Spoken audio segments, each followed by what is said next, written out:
Chapter 11 Games begin. Blue Star. Fuaxia. Deep Shen City, within a modest rental apartment. Lin Xu awoke, sitting depimed. Perhaps it was to a toffee holiday break following a second semester. Beauty Veneton in the morning. Had found himself unable to drift off. Suddenly, an emotionless physical adding his mind, startling dim awake. Multi-realm system, activating now. System activation complete. Importing host information. The mechanical was devoid of emotion, neutral and inscrutable, leaving Lin Xu bewildered. What in the world is multi-realm system? Head hot, almost convinced that he was still asleep, trapped in a dream yet, thought voice Lin aired stubbornly in his consciousness. In the next moment, a three-dimensional character pane appeared before him. Name Lin Xu. Age 19. Occupation second year student. Stamina 6. Speed 5. Strength 6. Agility 7. Charm 5. Note the average physiological quality of an adult blue status 5. Skills 9. Special 9. Realm coins 0. Overall rating weakling. Character data, and what is this weakling rating mean? Lin Xu felt a surge of irritation, his legs twitching in annoyance. Then passive system voice adding his mind summary, initiating first inter-realm traversal. Selecting world, success. Dragon Ball world. Time 7 days, corresponding to 6 horse in the host world. Return method complete the task to choose an active exit, or return passively once time expires. Task taken go quiz at disciple. Reward Scion Bloodline Cockroach Bloodline, 10 realm coins. Teleportation commencing now. Online freeze counts for the teleportation. Lin Xu couldn't help but complain as the countdown began. In Fabling Kofani, he disappeared from his surroundings. Lin Xu felt a sudden shift in his surroundings, the system voice resonating in his ears. Host's first teleportation, first 5 minutes. Before he could fully process the information, he was jolted by the simultaneous shouts of an old man and young boy. Kamehameha! Kamehameha! Lin Xu felt terrified in waves of blue energy hurtling towards him. What the hell? Panic surged at through him as he realized that he was caught between two Kamehameha waves. How could we withstand this? Before he could think, fatal energy blasts swore upon him. Finished. With whole face can remaining, Lin Xu tapped into his potential, silently cursing the system's entire lineage. Not good. Fatal excellence quickly sensed that the thing with a misboot couldn't react in time. Boom, boom, boom. Yamcha, did Simeon just appear in the mid-lift head attack? Krillin trembled and looked at the handsome young man beside him. Yamcha nodded, shocked and regretful. Did this world martial arts tournament or old just jump into Stephanos? Anyone hit by Kamehameha from both Go Quant Master Roshi won't survive. As the smoke had cleared, revealing Go large crater in Thirna, Lin Xu stood bewildered with the need, looking around. D. The energy blast shed seemingly dissipated upon contact with him. As a fighting film had absorbed at their force, cold sweat trickled down Lin Xu's back. He had just a narrow lie escape path. Host's first teleportation, first 5 minutes as an invincible defense state. Damn, that almost scared Metodia. Lin Xu finally noticed the system notification. Once at him momentary shock passed, had to meet a survey his surroundings an energetic boy with a talent in elderly man. The World Martial Arts Tournament. Lin Xu tilted, noticing the sign above. So, Physical Go Quant Master Roshi disguised as Jackie Chan. While he was in shock, the crowd was even more astonished. Who on earth is this? How can he stand both Kamehameha from Jackie Chan and Goku? Krillin and Yang Shao were left dumbfounded, while it had studied self-excellent, even Jackie Chan and Goku were momentarily at loss for words. Sir, we're currently in the midst of World Martial Arts Tournament, please refrain from interfering and step down immediately. Finally, the announcer tonight the microphone. Step down, Lin Xu squinted, a flash of inspiration igniting within him. The World Martial Arts Tournament, you say, his demeanor transformed, radiating the ethereal calm as he gazed at the vast crowd. There are so many people, thought he was soon doubted lie the center of attention. Lin Xu forced himself to appear non-talent, despite the nervous coursing from him. I have come to witness the World Martial Arts Tournament, he proclaimed loudly, chest out. Go Quant Jackie Chan halted, frowning at Lin Xu. Sir, you did not register for the tournament, so you weren't allowed to participate. The announcer informed him with a stern expression. Of course, I'm not read compet, Lin Xu chuckled, suddenly turning his gaze toward Jackie Chan and Goku. Evert the tournament gathers mighty warriors, so it traveled from far and wide just to witness. But he never expected it to be so quick. Lin Xu's eye ached softly, words striking like thunder among the competitors, veins bulging in their foreheads. A murmur pulled through the audience, danger brimming in fire whispers. This kid is no ordinary fellow. Jackie Chan stroked his beard, narrow in his eyes at Lin Xu. The fact that he could withstand Kamehameha left by both himself and Goku indicated Lin Xu's formidable power. But the trademark case rather too arrogant, Jackie Chan ultimately shookished. Big brother, it's our match now, Gaku, clearly displeased, shouted. Ha ha, Lin Xu chuckled lightly, shaking it. Hurries to dealify tool can make sustain an injury in 3 minutes. Il voluntarily stepped down. Lin Xu stood with his hands clasped behind his back, radiating the aerial fat powerhouse. It's no very etched to play around with the L tool. Of course, if I don't make my bet this time, I'll have no interest in between with weaklings like you in the future. This declaration ignited Daltrigi among the onlookers. The implication was unmistakable. Goku and Jackie Chan together would even be able to hurt them. What arrogance, what confidence. This was the World Martial Arts Tournament tag the ring of the best martial artists from all around the world. Wait, the announcer was ready to call for security to remove Lin Xu, recognizing the disruption. But all voices rang out. Hold on. Wait a moment. Attention turned to the voices the owns of Jackie Chan and Gaku. Gaku, who had always relished a good fight, sensed that Lin Xu's words were deliberately provocative. And Jackie Chan, the legendary martial artist, would never shy away from a challenge. Hooked, Lin Xu silently exhaled with delight. This was the first step. Since the fight-esteemed gentleman wishes to battle with Goku and Mijov, let's grant his request, Jackie Chan said, narrowing his eyes. Goku nodded an agreement. In the next second, Lin Xu closed his eyes. Let's bring it on. Chapter 2, Are you instructing me on what to do? Go ahead, Lin Xu declared, his hands clasped behind his back, his demeanor remarkably nonchalant, yet, to the other spectators, this display reeked of arrogance and utterly reckless provocation. What nonsense is this? Go ahead? Is he really suggesting that both Sun Wukong and Jackie Chan should step up together? Surely, he must be daydreaming. Even Krillin and Yamcha found it difficult to comprehend. While I am unaware of this mysterious individual strength, Wukong and Jackie are undoubtedly the mightiest fighters I've encountered, aside from my master. Krillin gulped, convinced that no one on Earth could withstand a combined assault from Wukong and Jackie, certainly not Master Roshi. Jackie squinted slightly, casting his gaze upon Lin Xu, who had closed his eyes. In the next instant, his form fragmented into a multitude of figures. Phantom Fist. Dozens of blurred images of Jackie encircled Lin Xu, making it nearly impossible to discern the real one. Yet, Lin Xu did not open his eyes. Your entire body is riddled with vulnerabilities. From Jackie's experienced perspective, Lin Xu appeared to be nothing more than a living target. In a heartbeat, he struck. A terrifying force surged toward Lin Xu, akin to a tempest. Bang, bang, bang. The rapid-fire punches were almost too swift for the naked eye to follow, the air crackling with the sound of explosive impacts. However, when Jackie's fist made contact with Lin Xu, it had no effect whatsoever. Lin Xu slightly lifted his eyelids, casting a calm gaze upon the astonished Jackie, a triumphant smile blossoming within him. Ha ha, born a human, ha! The system shields me, such delightful arrogance. Upon witnessing Lin Xu's eyes open, Jackie instinctively retreated, his caution heightened. Your strength is indeed formidable, I may have underestimated you. Jackie inhaled deeply, his expression growing increasingly solemn. From this point forward, I shall be serious. With a resounding shout, Jackie's garments suddenly tore apart, revealing his formidable muscles that expanded dramatically, truly astonishing. The sheer aura he exuded left everyone awestruck. The Jackie Chan before them was a far cry from his earlier self. Lin Xu felt a jolt of apprehension, yet an odd sensation surged within him. Upon witnessing Jackie's transformation, he couldn't help but recall certain illustrations he had seen. The colorful ones. Ha! Jackie roared as he charged toward Lin Xu. World-shattering palm. This technique was undoubtedly Jackie's trump card. In his mind, Lin Xu now posed an even greater threat than Wukong. A torrent of terrifying golden energy surged toward Lin Xu. The system is incredible. Lin Xu recalled the dreadful potency of this attack, which had even defeated Wukong, yet now he felt nothing. Ha! Jackie unleashed his full power, but it was utterly futile. It took a full 30 seconds before Jackie, with a face etched in gravity, withdrew his assault. Who on earth are you? Having lived for so many years, Jackie had never encountered such a daunting presence, aside from the likes of King Piccolo. Go ahead, Lin Xu replied, his tone unperturbed, as he continued, I merely meant for all of you participants to join in. This statement resonated clearly within the arena. Had this been earlier, Lin Xu's words would have been met with ridicule, deemed the ravings of a deranged mind, the sort that belonged in an ICU, yet now, no one harbored such thoughts.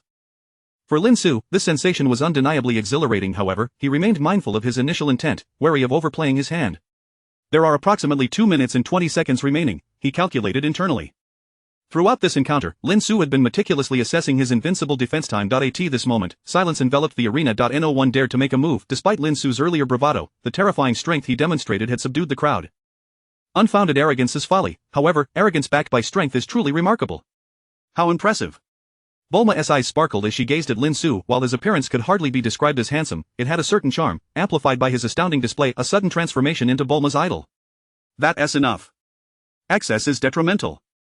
Observing the atmosphere, Lin Xu nodded slightly. He approached Sun Wukong, who felt an impending sense of danger. Smack, unexpectedly, Lin Xu merely patted Wukong's shoulder, a slight smile curving his lips. Your talent is commendable. With that, he left the onlookers, who were left speechless, and made his way toward the backstage resting area. In the midst of the martial arts tournament, a corridor led to the internal lounge, visible to the audience outside. As Lin Xu walked halfway, a heavy footfall echoed from within. A colossal dinosaur creature, Giren, towering thrice the height of an average human, emerged, urgency etched on its face. Damn it, I ate something wrong at noon, causing me to have an upset stomach during the finals. It grumbled, having squatted for half an hour, uncertain if it had missed the decisive match. Giren had lost to Wukong in the quarterfinals and, being a competitor, was permitted to observe from inside. Giren's expression shifted to one of confusion. How could there be a seemingly delicate and small human in this corridor? Wasn't this the internal passage? Having not encountered Lin Xu in the top 8, Giren could see the audience through the gaps, and with its boisterous nature, it would never yield, striding purposefully forward. With a swift motion, it swatted at Lin Xu. Get out of my way. The slap was forceful, yet upon striking Lin Xu, it recoiled, a wave of repulsive force sending Giren staggering back a step. The audience, who had finally begun to murmur among themselves, fell into a stunned silence once more. Lin Xu lifted his gaze to regard the enormous dinosaur creature, his voice icy. Are you instructing me on what to do? Chapter 3. Rising from infinite dimensions, is Giren seeking death? That is a being so formidable that even the combined forces of Sun Wukong and Jackie Chan could not defeat it. How dare it provoke such a foe? The audience was left in a state of shock. Giren sensed a shift in the atmosphere, as the spectators had suddenly quieted down. Yet, what fueled its anger more was the audacity of the diminutive figure before it, who dared to speak so boldly, just as it was about to unleash its fury. A dinosaur-like creature of similar stature soared from the audience, landing squarely before Giren, gripping it tightly while apologizing profusely to Lin Xu. Sir, my boss has misspoken. We sincerely apologize. Giren was utterly bewildered, unable to comprehend the unfolding events and why its subordinate would dare to intervene. However, a quivering voice whispered in its ear, Boss, just moments ago, even Sun Wukong and Jackie Chan together could not harm a single hair on him. In that instant, cold sweat began to drip from Giren's forehead. It had no reason to doubt its subordinate. The moment it felt itself being jolted by a slap, a sense of unease crept in. Moreover, the expressions of the audience spoke volumes. Goodness, Sun Wukong and Jackie Chan could not inflict even the slightest injury on this creature. What manner of monster is this? It's over. Giren trembled all over, feeling as if it had offended an extraordinarily powerful individual. The cowardly creature swiftly altered its demeanor. Esteemed sir, please, after you. It fawned and retreated, creating a path for Lin Xu. Lin Xu cast a glance at it without uttering a word. Yet, this aloofness instantly elevated his presence. He strode forward, not sparing Giren a single glance. Giren is exceedingly fortunate. Had that master truly become enraged, he would likely have been obliterated on the spot. The vast majority of the audience shared this sentiment. Once inside the lounge, Lin Xu exhaled in relief. Outside, Giren's body sagged, releasing a sigh of its own. One must admit, Giren's massive form indeed exuded an aura of intimidation. Fortunately, I held back and did not exit until the invulnerability period completely elapsed. Otherwise, I would have been exposed. Lin Xu mused inwardly. He found a corner to sit down. Although he outwardly displayed various skills, his heart was still racing. There should be no issues. Reflecting on his recent performance, Lin Xu meticulously analyzed, I might have overdone the acting, but I certainly earned an 8 out of 10. I never anticipated I possessed the talent for acting. Lin Xu, possessing a bold heart, began to self-reflect after his display of bravado. Had I not acquired the system, I might have ventured down the path of acting and perhaps even snagged an Oscar. Of course, such thoughts were merely self-deprecating humor. He quickly shifted his focus to more pressing matters. According to the storyline, during this martial arts tournament, Wukong will lose to Jackie Chan and subsequently embark on a journey to seek knowledge. Now that I have made a sudden appearance, deliberately showcasing my unfathomable strength in front of him and expressing my belief in his potential, that lad should seek me out for instruction, right? Lin Xu nodded slightly, confident that his understanding of Wukong's character would lead to a development closely aligned with his predictions. However, before Wukong arrived, Lin Xu was unexpectedly approached by a beautiful young girl. Excuse me, sir, my name is Bulma, may we exchange contact information? The infatuated Bulma gazed at him with adoration. Lin Xu fell into a deep silence. Bulma. He naturally recognized this character as a pivotal figure who guided Wukong's emergence. Hailing from an exceedingly wealthy family, the Bulma before him was evidently still a love-struck, innocent girl. It must be that my earlier display drew too much attention. Lin Xu understood the reason well. Despite Bulma's youthful beauty and being a quintessential beauty, he had no intention of entangling himself with her. He was not one to sow seeds of romance simply because he had gained the system. He adhered to his principles, and Bulma was not his type. Moreover, I can only stay here for 7 days. Lin Xu was acutely aware that he might not have another opportunity to return to the Dragon Ball world, his thoughts remaining clear. Women will only hinder my swiftness in drawing my sword. He silently recited the renowned and invincible sword scripture. Page 1. Forget your beloved. Page 2. Sever the ties of infatuation. Page 3. Slash the god of love with every blade. Outwardly, he remained impassive, gently shaking his head. Perhaps not, I am merely an outsider. Outside, the battles raged on. According to the original plot, the clash between Jackie Chan and Wukong would be exceptionally fierce. The two would remain evenly matched until Jackie unleashed his ultimate move, world-shattering palm, which would nearly defeat Sun Wukong. However, Wukong would unexpectedly transform into a giant ape, leading to chaos in the arena. Yet now, with Lin Xu's intervention, the narrative had shifted. Let this be the conclusion. Jackie Chan, having engaged in combat for an extended period, ultimately chose not to unleash his ultimate technique and gracefully exited the stage. His participation in the martial arts tournament was not driven by a desire for fame or fortune. He merely wished to impart the lesson to his two disciples that there are always greater heights and individuals beyond their ken. Lin Xu's presence was sufficient to convey the truth to Wukong and Krillin. Ha! Wukong appeared confused, but Jackie Chan had already vacated the arena. Bewildered, Sun Wukong was declared the champion of the martial arts tournament amidst cheers. Upon exiting, he spotted Master Roshi. Grandpa, where have you been? Wukong approached with a beaming, innocent smile. I have won the championship of this martial arts tournament. Well done, well done. Master Roshi coughed with satisfaction, noting the rapid growth of this young man's strength. However, I also observed that mysterious gentleman outside. He is far stronger than you, Wukong. You still need to work hard. As Wukong's teacher, Master Roshi's expression was grave as he issued this warning. He's incredibly powerful. I've never encountered someone so formidable. Wukong exclaimed in awe. He should still be in the lounge. Wukong, go invite that gentleman to join us for dinner. Master Roshi chuckled, a glint of cunning in his eyes. Thus, Wukong set off to invite Lin Xu. Seeing Wukong approach, Lin Xu slowly rose. Very well. He feigned contemplation before finally nodding. Yay! Bulma, upon hearing Lin Xu's willingness to dine with them, immediately leaped up in delight. Subsequently, the group headed to a restaurant. At the table, everyone discreetly stole glances at Lin Xu. This mysteriously appearing master, while somewhat aloof, gradually put everyone at ease, proving to be easy to interact with. After a satisfying meal, Master Roshi cleared his throat and turned to Lin Xu. Mr. Lin Xu, I have a humble request. Feel free to speak. Lin Xu replied, momentarily startled, quickly realizing the implications, and nodded affirmatively. This child, Wukong, is advancing too rapidly in strength for me to guide him any further. I hope Mr. Lin Xu can take him on as a disciple. Master Roshi stated earnestly. While he may have been a lecherous old man, he was undeniably admirable in his unwavering principles concerning his disciples. Just as I thought. Lin Xu's heart raced, nearly bursting into laughter at the absurdity of the situation. I must maintain my image, he silently reminded himself, keeping his expression unchanged. The atmosphere grew tense, leaving Wukong and the others on edge, eagerly awaiting Lin Xu's response. 5 seconds felt like an eternity. Very well, but I am not one to take on disciples lightly. For now, I can only accept Wukong as my nominal disciple. His future performance will determine whether he earns a place in my fold. Lin Xu responded coolly, though his heart raced with excitement.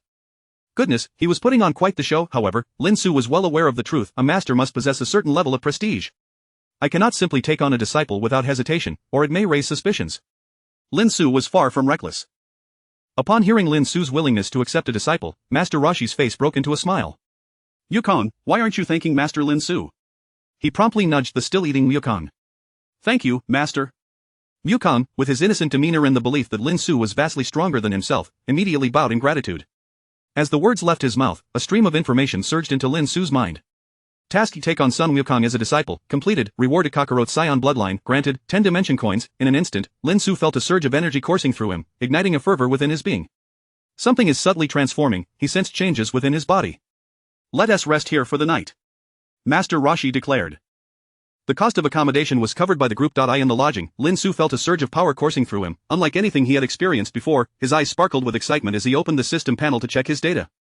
In the next moment, a three-dimensional character panel materialized before him. Name: Lin Xu. Age: 19. Occupation: a sophomore student. Scion stamina: 8. Speed: 7. Strength: 9. Agility: 8. Charm: 5. Note: frowny face. The average physical quality of an adult on Blue Star is 5. Skills: non-special. Scion bloodline. Kakarot bloodline. Dimension coins: a 10. Comprehensive evaluation. A weakling. Now, I can undoubtedly take on 3 or 4 of my former selves without issue. Moreover, that power continues to enhance my physique. I can feel my physical attributes steadily improving. It would likely take a day or two for his strength to stabilize. The Scions were indeed a race of cosmic warriors, known for their astonishing growth rate and strength. With Lin Xu newly endowed with the Scion bloodline, a significant boost in his power was imminent. Suddenly, Lin Xu recalled something. In extreme anger, a Scion's hair turns golden, transforming them into a Super Scion. He mentally conjured an image, his skin crawling at the thought. One cannot generalize the physical attributes of individuals. I, Lin Xu, once transformed into a Super Scion in a fit of rage and obliterated a mountain. Reflecting on that image sent a chill down his spine, leaving him with an inexplicable sense of unease. Quickly, Lin Xu turned his thoughts to another matter. Upon completing the task, I can choose to return immediately or wait for the 7 days to pass before being returned passively. Lin Xu raised an eyebrow, stroking his chin in contemplation. Should I return now or linger for a few days? Before long, he reached a decision. I shall stay for the full 7 days. Though I have acquired the Scion bloodline and my physical attributes will continually enhance, I lack various training methods and martial arts skills. Lin Xu could not possibly return to Blue Star and rely solely on basic exercises to strengthen himself. For the next 6 days, I will endeavor to learn as many training techniques and martial arts methods as possible. A smile began to spread across Lin Xu's face. Thus, when I return to the real world, no champion will stand against me. Perhaps he could even learn the Turtle School's Kamehameha and other techniques. The thought of this filled Lin Xu with anticipation. I, Lin Xu, shall rise from the infinite dimensions. Chapter 4 of the Novice's Gift Pack. On the following day, Lin Xu rose early and gathered with the others. I have ventured forth to explore the world, seeking to witness the myriad paths of martial arts, Lin Xu calmly declared, his countenance unruffled as he spoke. Master Roshi promptly nodded in agreement and, after a moment's contemplation, addressed Lin Xu. Mr. Lin Xu, why not spend a few days on my small island? This proposition resonated perfectly with Lin Xu's own desires. In the realm of Dragon Ball, Master Roshi undoubtedly stood as one of Earth's paramount warriors, a god of martial arts with centuries of wisdom, making him an ideal mentor for Lin Xu. Very well, Lin Xu acquiesced with a nod. Goku, you should accompany me, he said, patting the youth beside him. Although he possessed no understanding of martial techniques and lacked Goku's physical prowess, Lin Xu had the distinct advantage of foresight, having witnessed the unfolding of the narrative. When it comes to persuasion, I do possess some experience. He held this confidence unwaveringly. Thus, the group set forth towards Roshi's island. In the ensuing days, Lin Xu began documenting his experiences. Krillin dashed about energetically, while Master Roshi wielded a large stick, relentlessly striking at Krillin's base. So this is how training can be conducted. Lin Xu observed with newfound enlightenment, realizing that the animated portrayals merely scratched the surface. Witnessing it firsthand left a more profound impression. Weight training and running, Lin Xu silently noted. He refrained from training himself during these days, primarily to avoid revealing his true capabilities, and also because such a splendid opportunity was ripe for learning. After all, once he returned to Earth, ample time for cultivation awaited him. Teacher, how should we train? Goku, bursting with impatience, inquired of Lin Xu. This little combat enthusiast, Lin Xu mused, understanding Goku's spirited nature. After a moment's deliberation, he replied, Goku, your physical condition is already quite formidable. However, you still lack certain elements. Master Roshi, intrigued, perked up his ears. His invitation to Lin Xu had stemmed not only from hospitality but also from a desire to glean knowledge from this enigmatic master. What elements? Goku's eyes widened with curiosity. Control of ki, and mental state. Lin Xu was not merely spinning tales.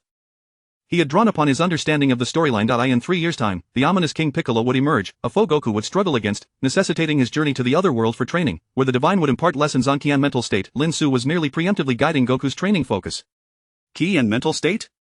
Roshi pondered, a glimmer of insight flashing behind his sunglasses. Impressive. He recalled his own master, Master Mutato, who excelled in the manipulation of ki. Furthermore, Lin Xu's emphasis on mental state illuminated Roshi's own understanding, sparking a sense of advancement in his martial arts. Lin Xu noted Roshi's rapt attention, as well as Krillin eavesdropping, yet remained unfazed, steady as a rock. He had witnessed the narrative unfold. The words spoken from a divine mouth could not possibly be erroneous, thus, he spoke with unwavering conviction. He then produced 2 bells, affixing one to a cat and the other to Krillin. Goku, cover your eyes with a black cloth and do not open them. Your task is to catch the cat, not Krillin. Lin Xu meticulously crafted Goku's training regimen, mirroring the original tale. Initially, Goku found it simple, but soon recognized the challenge it entailed. Over the following days, Lin Xu frequently uttered profound statements, leaving both Goku and Master Roshi in states of epiphany, marveling at his insights. Most notably, Goku, as the protagonist of Dragon Ball, exhibited an astonishing aptitude for learning. With just a few pointers from Lin Xu, he indeed made remarkable strides in his abilities. Thank you, teacher. Goku clasped his hands in reverence, earnestly expressing his gratitude to Lin Xu. Well done, Lin Xu replied with a smile. Such displays naturally deepened the respect others held for him. Truly, he is a formidable figure capable of effortlessly withstanding the combined might of Goku and Krillin. They felt fortunate that Goku had not chosen poorly in his master. Meanwhile, Krillin stealthily approached. Mr. Lin Xu, please take me as your disciple, he implored, his eyes gleaming with sincerity as he gazed at Lin Xu. Having witnessed Goku's rapid progress, he felt an intense envy. I will not accept you as a disciple, Lin Xu gently declined, shaking his head. He then addressed the group, an unforeseen circumstance has arisen, I shall depart tomorrow.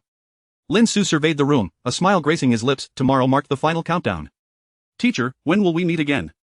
Although their time together had only spanned 6 days, young Goku was already reluctant to part from Lin Xu. Fate will guide our paths to cross again, Lin Xu replied, uncertain of how to provide a definitive answer, simply offering a light-hearted smile.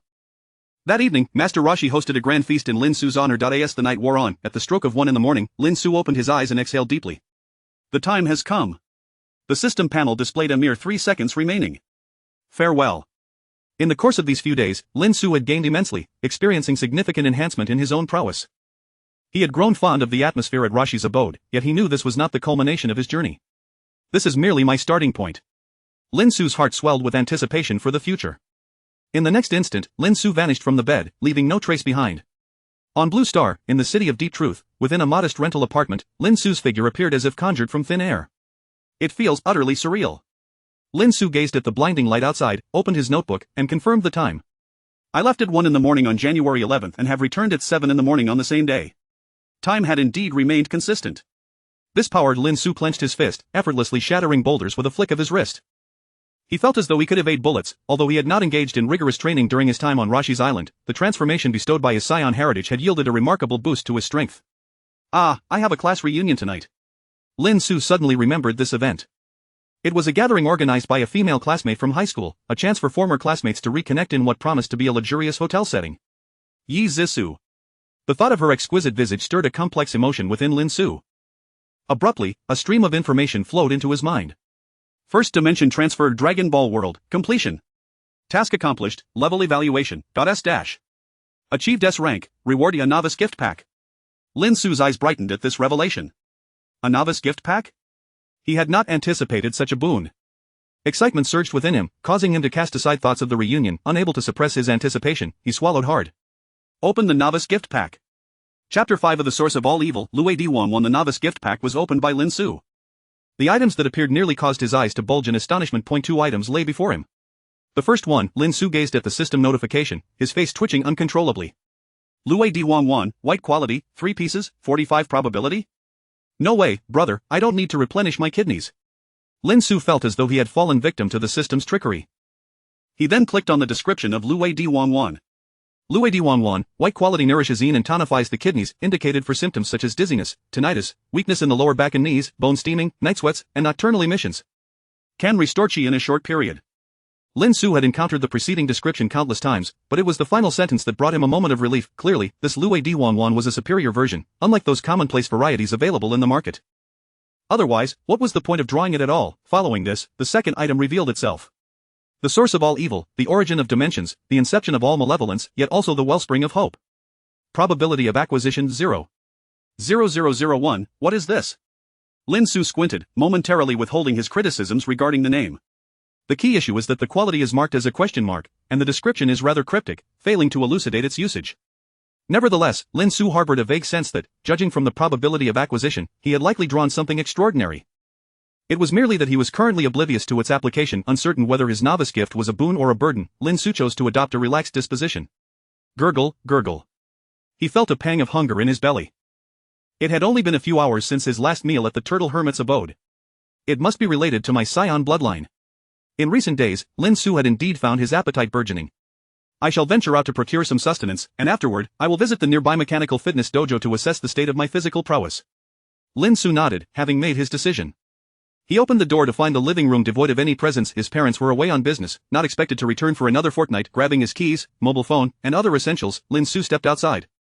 Boss, I'll settle the bill. Lin Xu nodded in satisfaction, making his payment via QR code and leaving the bewildered proprietor behind. On his table lay 7 bowls of the now empty rice noodle soup. Isn't that an extraordinary appetite? The proprietor marveled in disbelief. His Chen's rice noodle soup was renowned for its generous portions, yet this young man had devoured 7 bowls with abandon. In contrast, Lin Xu, having spent a few days among the denizens of Turtle Island, felt that his appetite was quite normal. After a 10-minute walk, Lin Xu arrived at his destination. The mechanical fitness dojo. He looked up at the 3-story building, its sign imbued with an ancient aesthetic. Curiously, the name Mechanical Fitness Dojo was rather intriguing, while others simply referred to it as a gym. This establishment uniquely incorporated the character for martial arts. Lin Xu had visited this place a few times before, but that was 2 years ago. The first floor features various fitness equipment, such as treadmills. The second floor hosts several enclosed training rooms, which supposedly contain various testing apparatus, albeit at a steep price.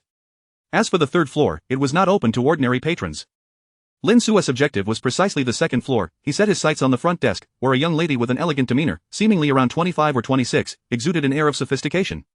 May I inquire about the fees for the training rooms on the second floor? Lin Xu asked with a smile. The front desk lady yawned, her interest waning upon realizing he was merely a student. Take a look for yourself, she replied languidly, handing him a brochure. It primarily detailed membership options, often costing thousands. However, Lin Xu managed to locate the information he sought. The second floor single-use pass is 200 for 1 hour.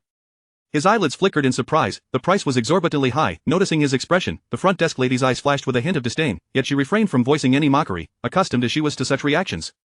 Please issue me a single-use pass for the second floor. Lin Xu gritted his teeth, watching his wallet significantly diminish. I must find a way to earn some money, he resolved, determined to secure funds in the near future.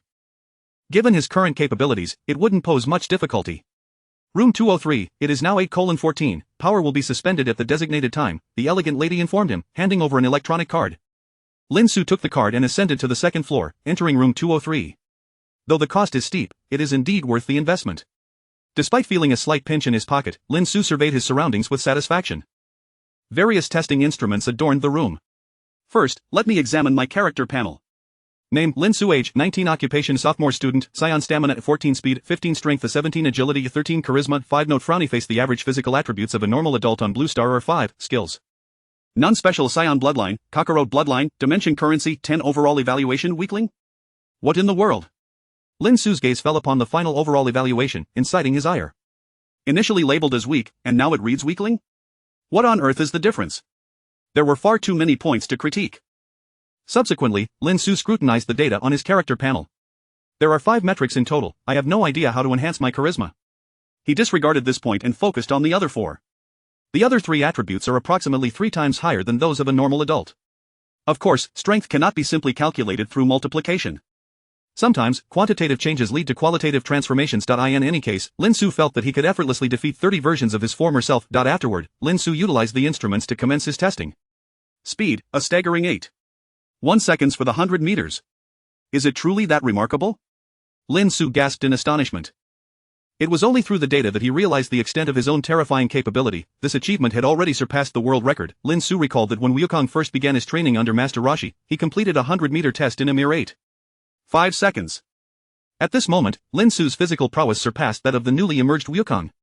Punch strength test, 1606 kilograms.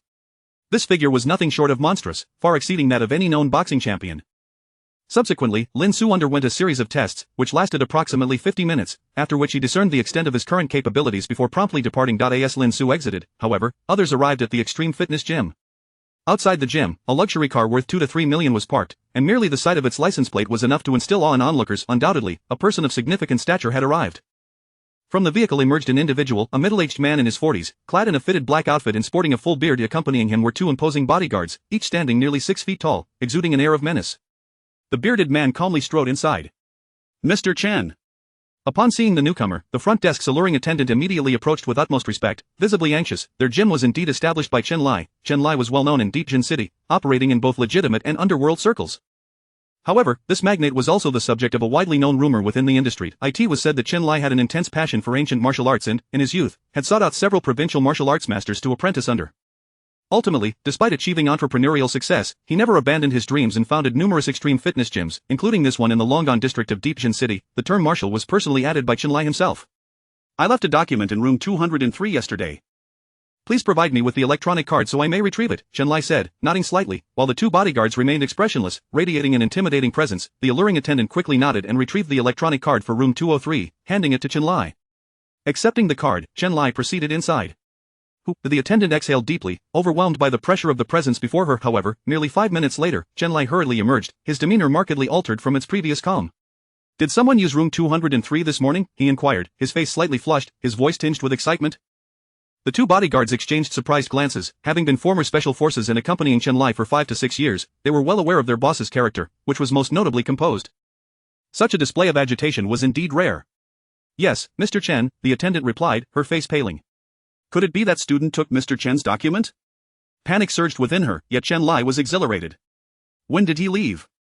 Approximately 5 minutes ago. His registered name is Lin Xu, the attendant stammered in response. Ensure that if he returns, you contact me immediately. Chen Lai inhaled deeply, suppressing the tumult within. He had encountered something extraordinary. Absolutely. I must find him.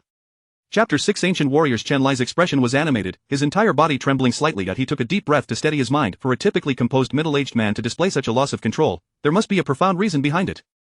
Since childhood, Chen Lai had been enamored with ancient martial arts, and that was but one factor. However, there lay an even more significant reason. The crux of his disarray. 18 years ago, Chen Lai's boss, the Smiling Tiger, was a formidable figure in the underworld of Shenzhen City, with influence extending to a point where it threatened to breach the city limits.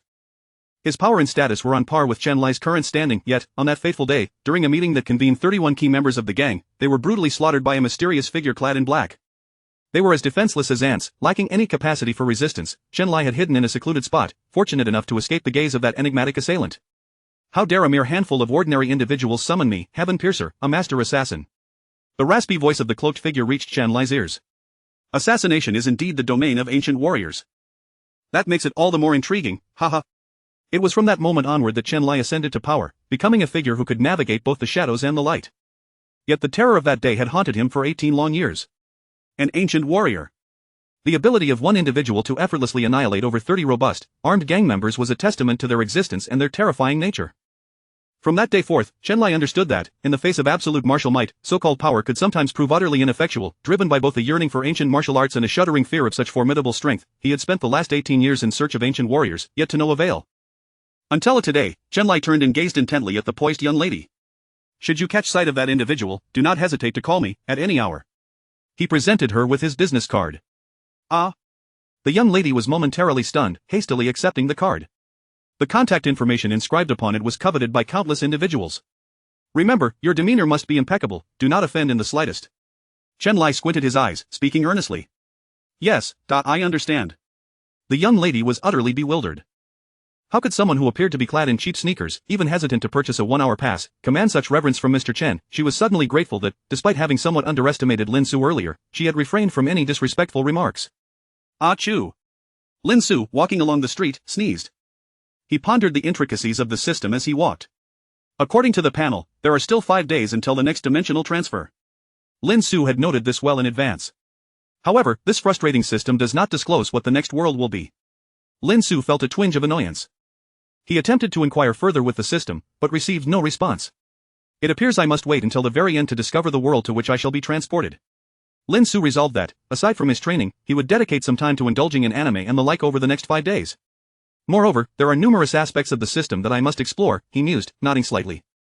Suddenly, the phone rang with the tune of Sword God Symphony. Lin Xu glanced at the caller ID, his best friend, Zhang Wuling. Wuling, what's up? He answered the call, smiling as he inquired. Suzy, how about we meet up first? There's a class reunion this afternoon, let us go together. A cheerful voice emanated from the other end of the line. However, Lin Xu sighed inwardly, familiar with Zhang Wuling's current state of mind. This guy is feeling a bit awkward and instinctively seeks companionship. Yi Zhisu was Zhang Wuling's ex-girlfriend and his first love. Lin Xu, being Zhang Wuling's closest friend, was aware of the intricacies involved. Alright, where are you? I'll come find you, Lin Xu decided after glancing at the time. I'm at home, haha. Zhang Wuling laughed heartily. Wuling, how about we skip tonight? Lin Xu paused, speaking earnestly. There was a moment of silence on Zhang Wuling's end, his tone gradually shifting. Suzy, I know you're concerned about my situation with Yi Zhisu, but I'm primarily interested in reconnecting with old classmates. This reunion is also my way of trying to sever any lingering thoughts of her, Zhang Wuling added softly, revealing a hint of complexity. It had been 6 months since their breakup, but he still struggled to forget. It's best if you can come to terms with it. Hearing Zhang Wuling's words, Lin Xu felt a slight release of tension and replied half-jokingly, of course, if anything happens, I'll have your back. Ha ha ha. Alright. Zhang Wuling felt a surge of warmth in his heart, laughing heartily. As for Lin Xu's words, he paid little mind, considering them mere reassurances. After all, he was skilled in combat. Taking on 3 or 4 ordinary individuals was a trivial matter for him, when had it not been he who stood up for Lin Xu in the past. See you soon. After exchanging a few more pleasantries, Lin Xu hung up, exhaling lightly. Zhang Wuling was not unattractive, standing at 6 feet tall, with a sunny disposition. He had many admirable traits aside from being a bit reserved, making him quite popular among the ladies. I wonder why Yi Zhisu initiated the breakup, Lin Xu pondered, narrowing his eyes in contemplation. The reunion is set to take place at the Golden Radiance Hotel, starting at 5 o'clock this afternoon. I recall that the Golden Radiance Hotel is an upscale establishment. A meal there would easily cost 3,000 at the least. How could Yi Zhisu possibly offer to foot the bill? Lin Xu was certain he had never perceived her as particularly wealthy. Nevertheless, he soon shook his head, deciding not to dwell on such matters. At the Golden Radiance Hotel, beyond dining rooms, there were luxurious suites. Within one such opulent suite, a cacophony of passion erupted as 2 figures engaged in fervent intimacy. The male, around 23, possessed a somewhat sinister charm, albeit slightly slender. A glaring gold chain adorned his neck, shimmering under the flickering lights. Beside him lay a Rolex watch on the table, its value nearing 100,000. The female, merely in her 20s, boasted fair skin and exquisite features, exuding an air of endearing charm. Chen Feng, Yi Zissou murmured softly, her body languid and her tone laced with playfulness. She lay against Chen Feng's chest, her complexion flushed. Ha ha ha. Chen Feng laughed heartily, reveling in the sense of conquest it brought him. Zissou, it's nearly 4:30, let us take a break before heading downstairs. A smile curled at the corners of his mouth. Today is your class reunion, he emphasized deliberately. Having you by my side is wonderful, Yi Zissou kissed Chen Feng lightly on the lips, giggling. I've heard your ex-boyfriend will be there?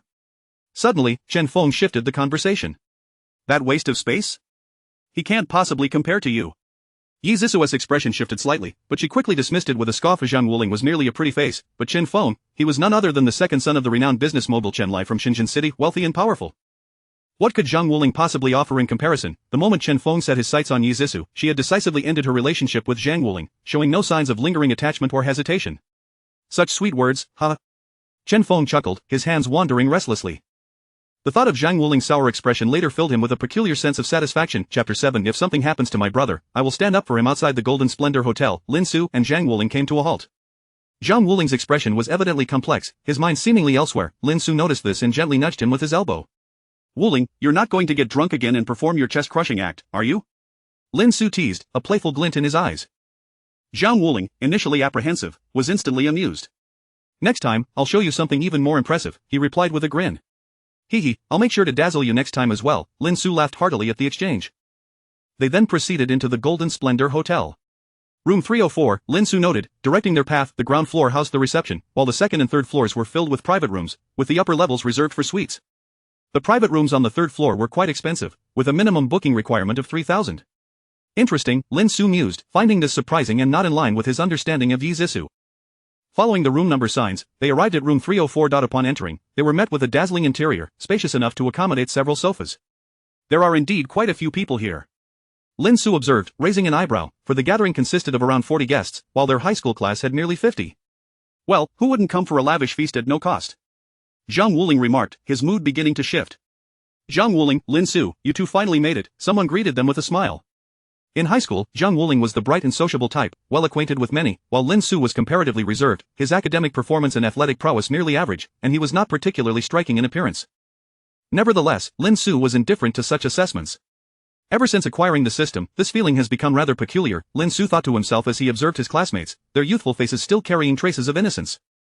It wasn't arrogance, merely a sense of reflection. As everyone settled down at 3 tables, lively chatter ensued, though the main attraction had yet to arrive. Consequently, even when the dishes were served, no one dared to eat just yet, awaiting the guest of honor. After a few minutes, the main door swung open. Yi Zissou entered, resembling a delicate bird, her lips curling into a subtly enchanting smile as she was accompanied by Chen Feng, exuding an aura of confidence.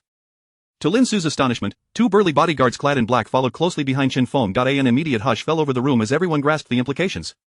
No wonder she dared to mention treating us. It seems she has linked herself with someone affluent. Lin Xu narrowed his eyes, his perspective on Yi Zissou shifting. Does she have a boyfriend now? Zhang Wuling's complexion drained of color upon this realization. He had been entirely oblivious to Yi Zissou's new relationship over the past 6 months. The flicker of hope in his heart was abruptly extinguished. Wuling, Lin Xu said, placing a reassuring hand on Zhang Wuling's shoulder, understanding that excessive consolation would be unwelcome. It's all right, Zhang Wuling breathed deeply, forcing a smile, though his hand trembled as he lifted his teacup. In a moment of distraction, the cup slipped from his grasp. Crash, the sound of shattering glass echoed throughout the room, drawing everyone's attention and plunging the atmosphere into an unexpected silence. Ah. Chen Feng looked at Zhang Wuling with an amused smile, his smirk widening. He had certainly been aware that Zhang Wuling was Yi Zissou's boyfriend during his pursuit of her. Conversely, Yi Zissou noticed Zhang Wuling's pale face but felt no remorse, rather, she reveled in a sense of superiority. My current boyfriend, Chen Feng, is far superior to you, Zhang Wuling. A bird chooses the tree it perches upon, and Yi Zissou firmly believed in this adage. While her family was decent, they hardly qualified as wealthy. With Chen Feng as her boyfriend, she could keenly sense the shift in the gazes of those around her. This contrast brought her immense joy. Especially witnessing Zhang Wuling's dismal reaction only reinforced her belief that her choice was indeed the correct one. Among their classmates, it was common knowledge that Zhang Wuling and Yi Zissou had been a couple, and now, an uncomfortable silence enveloped the room. Dear classmate, your cup-throwing antics are rather disrespectful to Chen Feng and Zissou. Chen Feng commented lightly, yet his words were laced with sharpness. Zissou is treating us. It's a gesture meant for her friends. His words were venomous, casting Zhang Wuling in an unfavorable light, the intent unmistakable. Yi Zisu lowered her head, silent, but her embrace around Qin Feng tightened, an evident declaration of her stance. The other classmates remained silent, daunted by the presence of someone with bodyguards, whose high status was self-evident. They had only heard tales of such formidable figures and now, facing them, no one dared to speak up for Zhang Wuling.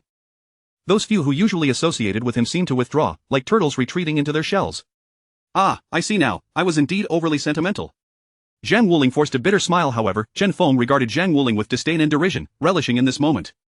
As for any negative repercussions, he was unfazed, for his father was Chen Lai. No one anticipated that such a scene would unfold so early in the gathering. Suddenly, a voice broke the tension as someone stood up. Lin Xu's handsome face remained impassive. Wuling, if they don't welcome us, then we should take our leave. Lin Xu's expression grew increasingly frosty as Zhang Wuling, witnessing Lin Xu stepping up for him and noticing their usual friends bowing their heads, felt a mix of sorrow and gratitude. He nodded solemnly. All right, if we are unwelcome, then we shall leave. Lin Xu and Zhang Wuling rose and headed toward the exit. Just then, Chen Feng's tone shifted. However, since it was Zisu who invited you, I can be accommodating. You two should stay. His words toyed with them, oscillating between dismissal and invitation. Chen Feng's gaze was filled with mockery as he regarded Lin Xu and Zhang Wuling. I mentioned earlier, if anything happens to my brother, I will stand up for him. Lin Xu suddenly smiled, his fists clenching tightly, a primal strength simmering within him, ready to erupt. At that moment, Lin Xu was decidedly displeased. No one, least of all his brother, deserved to be insulted without consequence, but Zhang Wuling, with a pale face, grasped Lin Xu's hand, casting a complicated glance at Yi Zisu before looking back at Lin Xu and subtly shaking his head. Lin Xu fell silent for a moment, exhaling deeply. He relaxed his fists and prepared to leave with Zhang Wuling, yet, Chen Feng's gaze remained as taunting as before, though now his words carried a faint undertone of command. I told you both to stay. Do you not understand? His condescending demeanor was unmistakably arrogant. Ignoring Chen Feng, Lin Xu and Zhang Wuling walked away without a backward glance. Humph. Chen Feng's eyes turned icy as he watched their retreating figures, a flicker of anger igniting within him. Have them stay, he commanded his bodyguards, who, expressionless, advanced toward the two. Towering nearly 2 meters tall, they were even taller than Zhang Wuling, muscular and imposing, clearly trained and exuding an air of intimidation. This is bad. Lin Xu and Zhang Wuling are in for a rough time, murmured the classmates, their hearts racing, yet none dared to intervene. Yi Zisu, observing the unfolding scene, felt an unexpected surge of power. I truly did not choose the wrong person. Lin Xu halted, turning to face the two imposing bodyguards, a fierce glint in his eyes. Is it just you two? He challenged. When I say I'm leaving, no one can stop me. He advanced a step, his speed astonishing. With a punch to the left and another to the right, this was Lin Xu's first fight since acquiring the Scion bloodline. There was no need for combat experience, this was sheer brute force. The two bodyguards, towering over Lin Xu, could scarcely react. Bang, bang, a terrifying force struck their abdomens. 8-pack abs, not even 80 packs could withstand it. The bodyguards crumpled like paper tigers, their faces ashen as they collapsed to the ground, writhing in agony. Let us go, Wuling. Lin Xu shot a cold glance at Yi Zisu and Chen Feng before patting Zhang Wuling's shoulder as they departed. The room was enveloped in silence. Once outside the hotel, Zhang Wuling remained in a daze. Shuzi, just now Wuling, you need to understand something, Lin Xu interjected. One cannot generalize the physical capabilities of individuals. I once transformed into a Super Saiyan under extreme anger, Lin Xu chuckled, looking earnestly at Zhang Wuling. Alright, alright. Zhang Wuling sighed, a vein throbbing on his forehead. Was Lin Xu really reveling in such exaggerations? However, he refrained from pressing further. Everyone had their secrets. I think I'll head back now. Zhang Wuling's thoughts lingered on Yi Zisu, his disappointment evident. Thanks for today, he said earnestly, hesitating before addressing Lin Xu. There is no need for such formalities among brothers, Lin Xu waved dismissively, unconcerned. They parted ways, each taking different paths. Yi Zisu, Lin Xu squinted, realizing he had underestimated her coldness and materialism during high school. But perhaps this is for the best. He sighed deeply. Wuling can finally sever this attachment. As for Yi Zisu's boyfriend? Had it not been for Wuling's intervention, he would have shown that man the reason flowers bloom red. If that fellow saw trouble later, Lin Xu would have no qualms about teaching him a lesson. Since acquiring the system, Lin Xu's mindset had subtly shifted. Approaching home, a sudden, excited female voice called out from behind. Lin Xu, wait, wait. Lin Xu paused, the voice somewhat familiar yet unfamiliar. Turning around, he was surprised to see the strikingly confident young lady from the gym earlier that morning. Lin Xu looked up, realizing he had indeed reached the vicinity of the gym, as it was along his route home. Yet, he was puzzled as to why the confident young lady had rushed out to find him. I found you. The young lady's exquisite face radiated excitement. She had been ready to clock out when she unexpectedly spotted Lin Xu again. For her, assisting Mr. Chen could lead to remarkable changes in her circumstances. What can I do for you? Lin Xu asked calmly, observing her without aversion or particular fondness. A gentleman wishes to meet you. I hope you can spare a moment? The young lady's face bore a pleading expression, her tone gentle. Meet me? Lin Xu inquired, his brow furrowed in confusion. Meanwhile, the young lady had already dialed a number. Mr. Chen, this is Li Chanshan from the gym's front desk. I've located the person you asked about this morning. The voice on the other end responded urgently. Keep him there, be polite, I'll be there shortly. No, in 15 minutes. In a prestigious skyscraper, Chen Lai hung up the phone, glancing at the dozen or so prominent figures from Deep Truth City before apologizing slightly. I have an urgent matter to attend to. Please excuse me. Chapter 8 The Celestial Thorn. Huang Si. The entire venue was engulfed in astonishment as the crowd exchanged bewildered glances, yet they all nodded with smiles. It's best if President Chen goes, they murmured. Chen Lai had become one of the most prominent figures in Deep Truth City, overseeing multiple high-valued companies, and his connections were far from simple, straddling both the light and dark realms. In terms of hierarchy, Chen Lai was a notch above them all. However, a sense of doubt lingered in their hearts. What could possibly compel President Chen to forego such an important meeting? Chen Lai offered an apologetic smile, hastily exiting the conference room without looking back. Did you summon me? Lin Xu inquired, gazing at the strikingly elegant woman before him. It's the owner of Longting Corporation, President Chen, she replied earnestly, her eyes brimming with desperation. President Chen was already en route, and should Lin Xu slip away, it would spell disaster. Longting Corporation? Lin Xu's pupils contracted slightly. Growing up in Deep Truth City, he was certainly familiar with that name. The corporation's reach was extensive, encompassing fields such as computing, medicine, and education, its reputation resounding far and wide. Why would the head of such a company seek him out? It was entirely unexpected.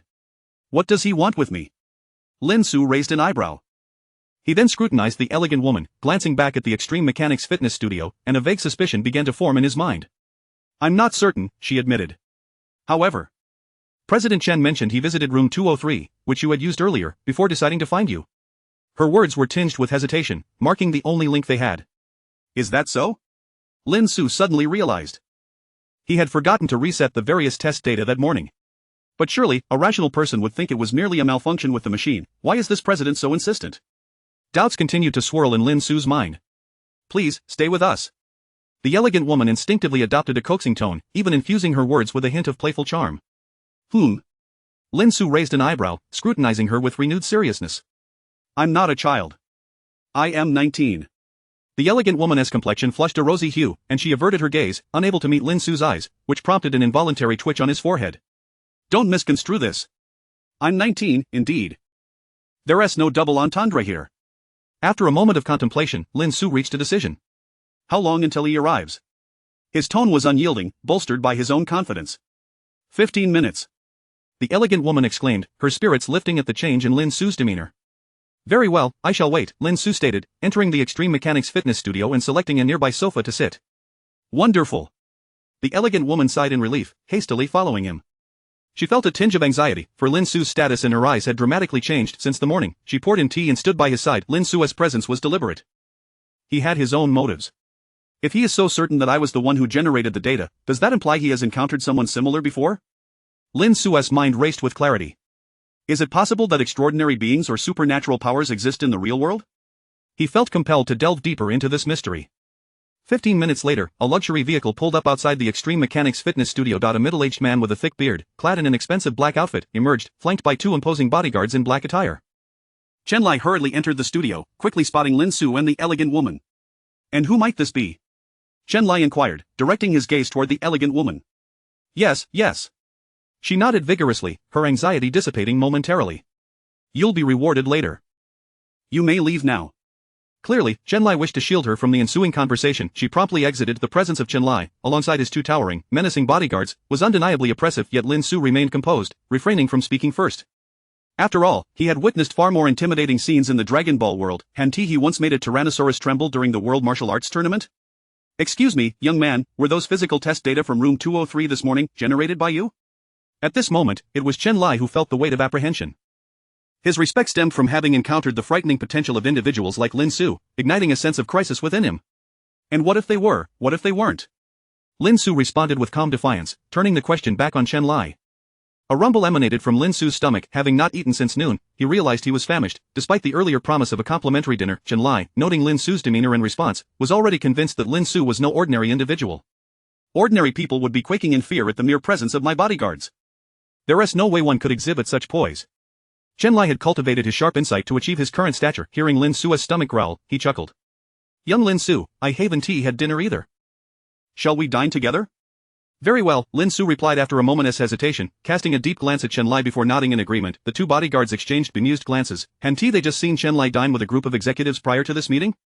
Here is a young man who appears to be merely a college student, donning inexpensive sneakers, they thought, having accompanied Chen Lai through many encounters, their curiosity piqued. Chen Lai then escorted Lin Xu to a restaurant, a Dragon Flavor restaurant, the most upscale establishment in the vicinity, was also one of Longting Corporation's ventures. Third floor. The third floor housed a single, expansive private dining room, typically reserved for grand banquets.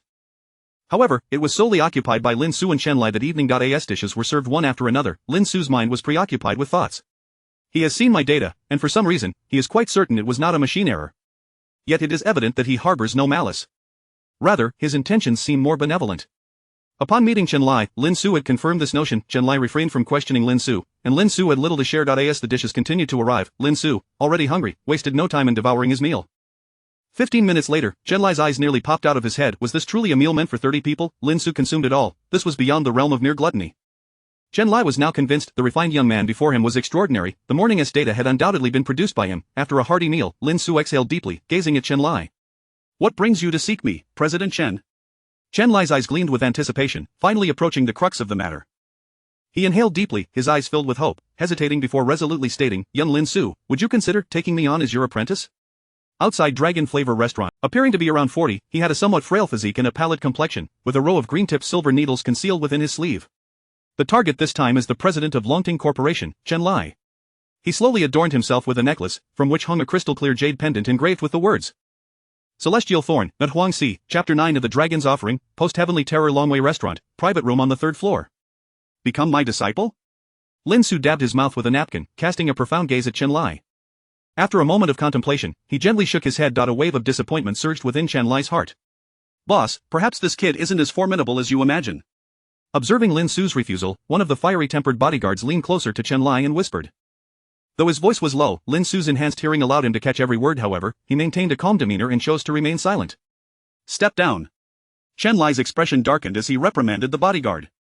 Was he not formidable enough? After years of navigating the vast landscapes of Jiangnan, he was confident in his discerning eye. Moreover, if he lacks such capability, I shall naturally diminish his significance in the future, offering him no benefits. Chen Lai's calculations were astute. He was a cunning old fox. It must be said that Lin Xu's refusal elicited disappointment in Chen Lai, yet, he was no ordinary man. He swiftly adjusted his mindset and opted for a second, more compromising proposal. Young brother Lin Xu, how about becoming an offering for my dragon enterprise? An offering? The two bodyguards exchanged incredulous glances. Did such a seemingly insignificant fellow truly warrant such treatment from the boss? As long as you agree to be an offering for my dragon enterprise, I am willing to provide a monthly salary of 1 million.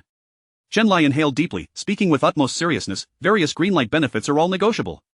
This certainly caught Lin Xu's attention. 1 million, he narrowed his eyes, lost in a daze. A monthly salary of 1 million, what could that possibly imply? For the previous Lin Xu, such a concept was utterly unimaginable. Currently, my appetite alone surpasses that of an average person. 1 meal equates to 30 for others. Lin Xu's gaze shifted slightly, taking in the numerous bowls before him. Moreover, with additional training equipment, a substantial amount of money is indeed necessary. This presented a lucrative avenue, and Lin Xu admitted he was somewhat tempted. 120,000. Should you, young brother Lin Xu, exhibit even better performance in the future, I shall naturally increase your remuneration. Chen Lai, noticing Lin Xu's wavering resolve, immediately fortified his offer. He had yet to ascertain Lin Xu's true prowess. If the expectations were indeed met, he wouldn't hesitate to offer 2 million instead of merely 120,000. At this moment, the two bodyguards were unable to contain their astonishment. Had the boss perhaps indulged too much? A monthly salary of 120,000, just like that, without even having assessed the other party's capability, this seemed a tad excessive. They, seasoned professionals with countless brushes with danger, felt they were worth far more than a mere fraction of that. The atmosphere fell into a profound silence. Lin Xu regarded Chen Lai, contemplating for a long moment before slowly nodding. I accept. Meanwhile, the two bodyguards couldn't help but twitch at the corners of their eyes. Considering a monthly salary of 120,000? Chen Lai's heart relaxed, yet before he could utter a word, Lin Xu abruptly stood up. He flipped the large table before him. The table stood imposingly before the four of them. Crash, clatter, various bowls and utensils clattered to the ground, shards of glass scattered everywhere. Such a display naturally startled the other three. Hiss. Simultaneously, they couldn't help but draw in a sharp breath. How heavy was that table? 3 or 4 ordinary individuals would struggle to lift it. The seemingly frail frame contained such terrifying strength. You all stay here. Lin Xu frowned and instructed. Lin Xu, what has transpired? Chen Lai couldn't help but inquire, as the other two bodyguards also turned their attention to Lin Xu. Look at the table. Lin Xu's brow furrowed. The trio's gazes fell upon the side of the table, where 4 green-headed silver needles ominously protruded, glinting with a sharp gleam, embedded within the wood. Friends over there, no need to hide behind that sofa any longer. Lin Xu stepped forward, his gaze directed toward a corner, speaking calmly. Clap, clap, clap. Impressive. A middle-aged man emerged from behind the sofa, a row of green-headed silver needles at his waist, causing an immediate shiver down their spines merely at the sight. Mr. Chen, am I the one you seek? Lin Xu raised an eyebrow, turning to look at Chen Lai. I don't know him. Chen Lai shook his head vigorously, yet his heart plummeted. For reasons unknown, he felt a terrifying sense reminiscent of 18 years past emanating from the needle-bearing man. He, along with the 2 bodyguards, hastily concealed themselves behind the table, no longer daring to show themselves. My friend, I only seek Chen Lai's life. You are of no concern to me. Huang Si was perceptive and sensed the threat emanating from Lin Xu. However, Lin Xu merely shifted his expression slightly, refusing to retreat. I am an offering for Dragon Enterprise. Such was Lin Xu's stance.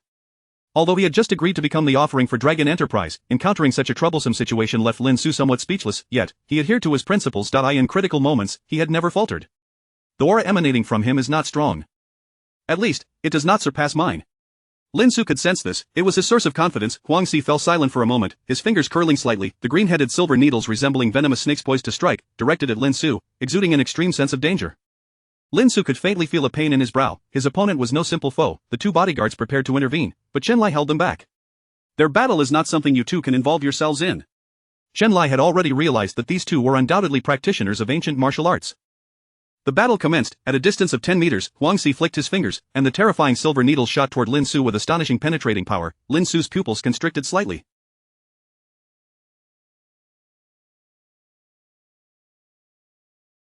He moved his feet, effortlessly dodging several green-headed silver needles. Those silver needles look suspicious, they likely contain potent poison. I must evade. Lin Xu inhaled deeply, exercising caution. Such speed. Huang Si observed Lin Xu's movements, his heart stirred. Yet on the surface, he remained unfazed, unleashing an unending barrage of green-headed silver needles toward Lin Xu. Lin Xu hurriedly evaded. Despite his speed, it was apparent he lacked any coherent strategy. His footwork is non-existent. He relies solely on that terrifying speed to flail about. Huang Si, experienced, quickly discerned Lin Xu's weakness. The closer he comes to me, the less time he has to react, but for prudence's sake, it is better to maintain distance. Huang Si silently mused. Lin Xu surveyed the green-headed silver needles that formed a veritable net before him, feeling a twinge of frustration, especially since Huang Si had identified his weakness. He sought to directly obstruct Lin Xu's path. However, I possess another means. Lin Xu steeled himself, suddenly halting his advance, charging toward Huang Si with terrifying speed. Like a rampaging bull, Huang Si, upon witnessing this, couldn't help but sneer. You intend to withstand my green soul needle head-on, then directly assault me? The toxins within my green soul needle contain 7 neurotoxic substances and 3 lethal poisons. As fellow practitioners of the intrinsic realm, merely grazing me spells death. His silver needles cascaded forth like a waterfall, flooding toward Lin Xu. This is dire. Chen Lai and the 2 bodyguards felt their hearts drop. 7 meters, 0.5 meters, 0.3 meters, there was no escape. Lin Xu would undoubtedly be unable to evade this. Huang Si felt a slight sense of relief. Ha! Lin Xu bellowed, a surge of energy propelling him toward the side. The green-headed silver needles fell to the ground. No, 3 of them even shot toward Huang Si. It was too close, only 3 meters separated them, and it completely caught Huang Si off guard, leaving him no time to evade. What nonsense! Huang Si's heart raced in shock, hastily attempting to evade. Yet, he was caught off guard, a needle grazed his cheek, a drop of blood fell to the ground. I need to take the antidote. He immediately reached for his pocket, but Lin Xu's fist was already upon him. Crack, boom, the fist struck his face, the sound of bones fracturing resonating, 3 teeth soaring into the air, the terrifying force slamming Huang Si against the wall, leaving a crack. Huang Si was gravely injured. But this was not the crux of the matter. The lethal toxin within was the true concern. Huang Si sought to administer the antidote but found he had no time. Lin Xu's fists came relentlessly. Damn it! The neurotoxin from the green soul needle is affecting me. He was filled with rage and fear, unable to keep up with Lin Xu's speed. Lin Xu's pace did not wane. He advanced in a swift stride, unleashing a flurry of punches. Moments later, Huang Si's breath gradually faded. He was not slain by Lin Xu but rather succumbed to his own poison. Ha! After confirming that Huang Si had lost consciousness, Lin Xu exhaled deeply, the tension in his heart finally dissipating. This marked his first serious battle, and it was exhilarating. This individual was far from the lackluster bodyguards from the Jinhuang Hotel. Gazing at the lifeless body before him, Lin Xu felt a tightening in his chest, even a hint of nausea. This was a human life. If he did not die, I would have. Yet soon, Lin Xu came to terms with it. This was the path he had chosen, and he had no regrets.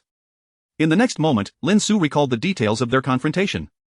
The battle was too rushed. He possessed more seasoned experience than I, yet I had a superior physical constitution, and my recent application of Chi caught him off guard. This was the key to Lin Xu's victory. During his time on Turtle Island, how could Lin Xu have learned nothing? When Wukong first witnessed Master Roshi utilize the Kamehameha wave, he executed it on the spot, obliterating a small car.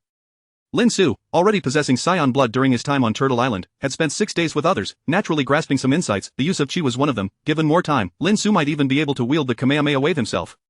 However, this also indicates that extraordinary beings indeed exist in the real world. Following the battle, Lin Xu instinctively began analyzing these matters. Behind the table, Chen Lai, still shaken, emerged with the 2 bodyguards. He surveyed the chaotic surroundings, feeling both fear and relief. Had I not encountered Lin Xu as an offering, I might very well have met my demise here today. Do not touch those needles. They carry potent toxins. Lin Xu cautioned the 3 of them while searching Huangxi's body. There was nothing of value, however, there was a jade pendant at his chest, now shattered into countless tiny fragments. In a certain dark room. Huangxi is dead, the soul pursuing jade has shattered. Suddenly, a raspy voice of an old man echoed from within. Huangxi, the task in Xinjiang City? I accepted the task. I happen to have business in that area. A playful young voice emerged from the pitch-black space. According to the rules of the Heavenly Assassins, since Huangxi failed his mission, a Shen-level assassin should be dispatched. Even if you are Huang Er, it remains unchanged, yet the raspy voice of the old man retorted coldly. I have already broken through from the intrinsic realm to the post-heavenly. The young man, Huang Er, burst into laughter, interrupting the old man's words. Old man, I will arrive in Xinjiang City in 5 days. At that time, I will effortlessly complete the task. Huang Er chuckled darkly. The raspy voice fell silent for a moment. A 20-year-old post-heavenly, a 20-year-old Shin-level assassin. However, he ultimately relented. The post-heavenly and the intrinsic realm were 2 distinct concepts. The post-heavenly could withstand bullets. Chapter 10, the second dimension transfer. At the Dragon Flavor Hotel, the 4 individuals ascended to the 2nd floor and switched to a private room. Thank you, Lin Xu, for saving my life. Chen Lai expressed his gratitude with a respectful gesture, still feeling a lingering sense of fear. Now, Lin Xu's strength had been unequivocally validated, leaving no room for doubt. The 2 bodyguards beside him were equally astonished by Lin Xu's prowess, their gazes transformed, now imbued with reverence. Indeed, extraordinary figures truly exist. Compensation for services rendered is only to be expected, Lin Xu calmly replied, savoring a sip of fragrant tea. The aroma enveloped him. One could certainly assert that expensive items possess their own merits.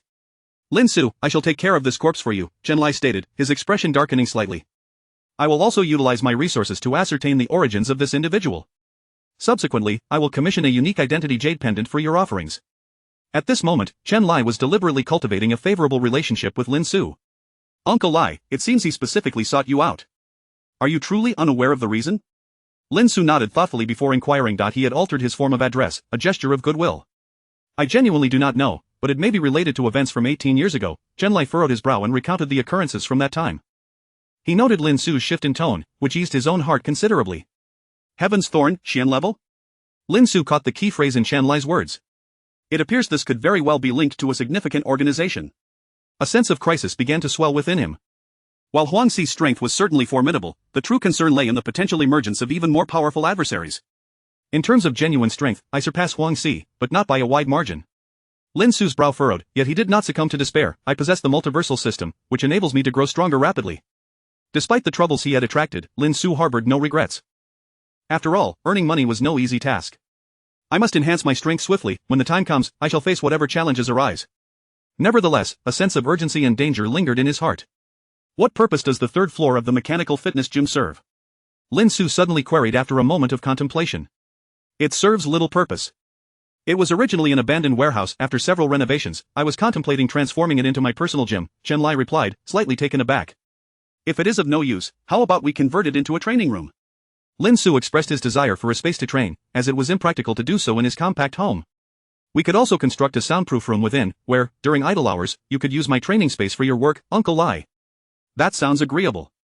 Chen Lai's eyes lit up as he smiled in acceptance. With Lin Xu's assurance, he felt much more at ease, knowing he could retreat there in the coming days. Are there any specific requirements for the training room? Chen Lai inquired. Lin Xu conveyed some equipment requirements to Chen Lai. After exchanging a few more words, Chen Lai hurried off to manage matters concerning Huangxi. Lin Xu, let us exchange contact information, Chen Lai suggested, and they just as Chen Lai was about to depart, he suddenly turned back, a smile on his face. In 5 days, it will be my eldest son Shen Jun's wedding. Will you be able to attend, Lin Xu? In 5 days? Lin Xu hesitated to respond immediately. That was precisely when he would be traveling to the 2nd dimension. I may have some matters to attend to, but if I can make it, I shall certainly go, he ultimately informed Chen Lai. Having established a rapport with Chen Lai, Lin Xu was not foolish enough to display a sour demeanor. Respect begets respect. This encapsulated Lin Xu's character. After a leisurely 10-minute walk, Lin Xu returned home, suddenly recalling something. System, what is the use of the dimension currency? It had slipped his mind until now. Stay tuned. Upon seeing this message, Lin Xu nearly choked on his own breath. Are we already at stay tuned? This was entirely different from awaiting host to unlock. Why do I feel as if you are akin to a smartphone system upgrading itself? Lin Xu lamented, but the system remained unresponsive. Regardless of what it is, I shall accumulate it for now. Perhaps later I can purchase some nourishing items, like kidney tonics or goji berries. Lin Xu recalled the 3 Liuwei Dihuan capsules in his system backpack, unable to suppress his sarcasm. He suddenly paused, struck by a thought, and picked up a nearby pencil. The 3 upgraded Liuwei Dihuan are in the system backpack, easily accessible with just a thought. With a mere mental command, a jade vial appeared in his hand, containing 3 jet black pills. With another thought, the jade vial vanished from sight. Can I not store items from the real world into the system backpack? Lin Xu mused, attempting to test his hypothesis. The pencil refused to be stored. Non-special item, non-system item, unable to be stored in system space. Can I bring items from the dimensional world back to the real world? Lin Xu continued his inquiries. Currently, excluding living beings, the host may carry items back to the real world. This statement brought a sigh of relief to Lin Xu, who keenly noted the word currently. Does this imply that in the future, it may be possible to bring living beings from the dimensional world? He then posed several more questions to the system. While some received answers, others did not. By the way, what exactly is the source of all evil? Lin Xu's curiosity piqued. He had extracted Liuwei Dihuan but had not yet attempted to retrieve the source of all evil. Just as he was preparing to try, the system sent a message. Warning, the source of all evil pertains to dimensional power. The dimensional barrier of the host's world is weak, and the host's strength is insufficient. Extraction may trigger unknown changes. Do you wish to proceed? Do not extract. Lin Xu's heart raced, and he quickly replied. I knew this item was not simple. The warning genuinely startled him. The mere act of extraction was so perilous? Who could withstand such risks? If it were a favorable change, I could perhaps accept a delicate beauty who was easy to topple, but anything else is best left alone. Lin Xu resolved to postpone any attempts to extract the source of all evil. Ding! Suddenly, his phone lit up, causing Lin Xu's heart to quicken. A transfer of 120,000 had been made to his bank account. Such a sum was something Lin Xu had never encountered before. Although he had mentally prepared himself, the arrival of the funds still made his heart race. Well, I've got money for meals now. After a while, Lin Xu chuckled to himself. Only 5 days remained. With the 3rd floor of the mechanical fitness gym yet to be completed, Lin Xu continued to strengthen himself in room 203 of the gym. This room was currently his alone, a mere consequence of Chen Lai's words. Having frequented the gym, Lin Xu had also grown somewhat familiar with the front desk attendant, the charming Li Chanqian. Perhaps due to their recent exchanges, Li Chanqian had begun to perceive Lin Xu as less aloof, her demeanor becoming much more relaxed during their conversations. Lin Xu, you're here again today? Li Chanqian greeted him with a smile, a hint of astonishment in her eyes. Lin Xu had been spending over 8 hours a day in the gym. Jianjia, are you not here today as well? Lin Xu responded with a grin. Yet, Li Chanqian's cheeks flushed, and she lowered her head, responding in a voice as soft as a whisper, evoking various thoughts. Lin Xu felt a bead of sweat trickle down his forehead as he suddenly realized something. I meant work, not anything else. Lin Xu couldn't shake the feeling that Li Chanqian's thoughts were not entirely pure, often leading to other interpretations. Could she not learn from him and maintain a straightforward demeanor? Today, Lin Xu arrived a bit later and could already hear various philosophical discussions from the 1st floor. He entered room 203 to commence his training for the day. Lin Xu's attire appeared to be a black tracksuit. However, it was far from ordinary, weighing a full 40 kilograms. This was something Lin Xu had requested from Chen Lai, and due to their connection, it had arrived the very next day. Though 40 kilograms did not hinder Lin Xu's movement to a significant degree, it greatly affected his agility. Yet, the scion bloodline within him only grew stronger with each challenge. Over the course of 5 days, Lin Xu could distinctly feel his strength increasing. Though I am uncertain of the mysterious assassin from the Dragon Flavor Hotel system, it is likely different from mine. Lin Xu practiced Qi, while the enigmatic assassin seemed to embody Jing. Of course, it could also be that the opponent is simply not strong enough. As time progresses, their system's characteristics may become more apparent.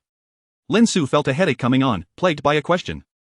In novels, what classifications exist for practitioners? As for me, he was currently within the scion system, his strength skyrocketing without any bottlenecks or clear divisions of power. It was impossible to ascertain his level, however, he could make some estimations. As I stand now, shedding the weights, evading bullets should not pose a problem. Yet, should I wish to withstand bullets directly, I suspect I would sustain some minor injuries. Lin Xu made a conjecture based on his situation and Goku's strength in Dragon Ball. With that, Lin Xu embarked on a day of rigorous training. The methods he employed were those he had learned from Master Rashi, a martial arts deity who had lived for centuries and possessed a truly exceptional teaching methodology. At 9 o'clock that evening, Lin Xu returned home after a satisfying meal. He did not feel excessively fatigued from training, as the system's countdown would conclude at 1 o'clock, marking the commencement of his second dimension transfer.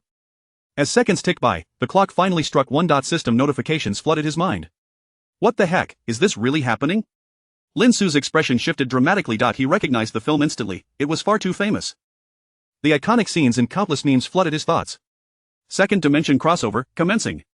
World selection, successful. World Kung Fu, portrayed by Stephen Chow, duration 30 days, corresponding to 12 hours in the host's world, return method. Complete tasks to choose active departure or passive departure upon time expiration, task to become the leader of the Axe Gang. Rewards: Buddha's Poem, Martial Arts Manual, Tai Chi, Martial Arts Manual, 25 dimension coins, note. The host is advised to strive for an S rating in this task to harness the power of paradise for system upgrades. Transfer is about to begin. 3 seconds later, Lin Xu vanished from his room. Chapter 11 of the Power Ranking. In an era of corruption, Lin Xu felt a sudden shift before his eyes, and the scene around him transformed dramatically. The street was bustling with people coming and going. Not far off, a group of beggars huddled together, while men and women dressed in the style of the Republic of China strolled about. In stark contrast, Lin Xu's modern black sportswear drew considerable attention from the passers-by. Ignoring the curious glances, he organized his thoughts in his mind. Stephen Chow's Kung Fu? He inhaled deeply. Stephen Chow was an actor he greatly admired, and this film was undoubtedly his magnum opus, leaving a lasting impression on Lin Xu. All martial arts in the world are invincible, except for the swift. If you kill one of me, there are 1,000 more.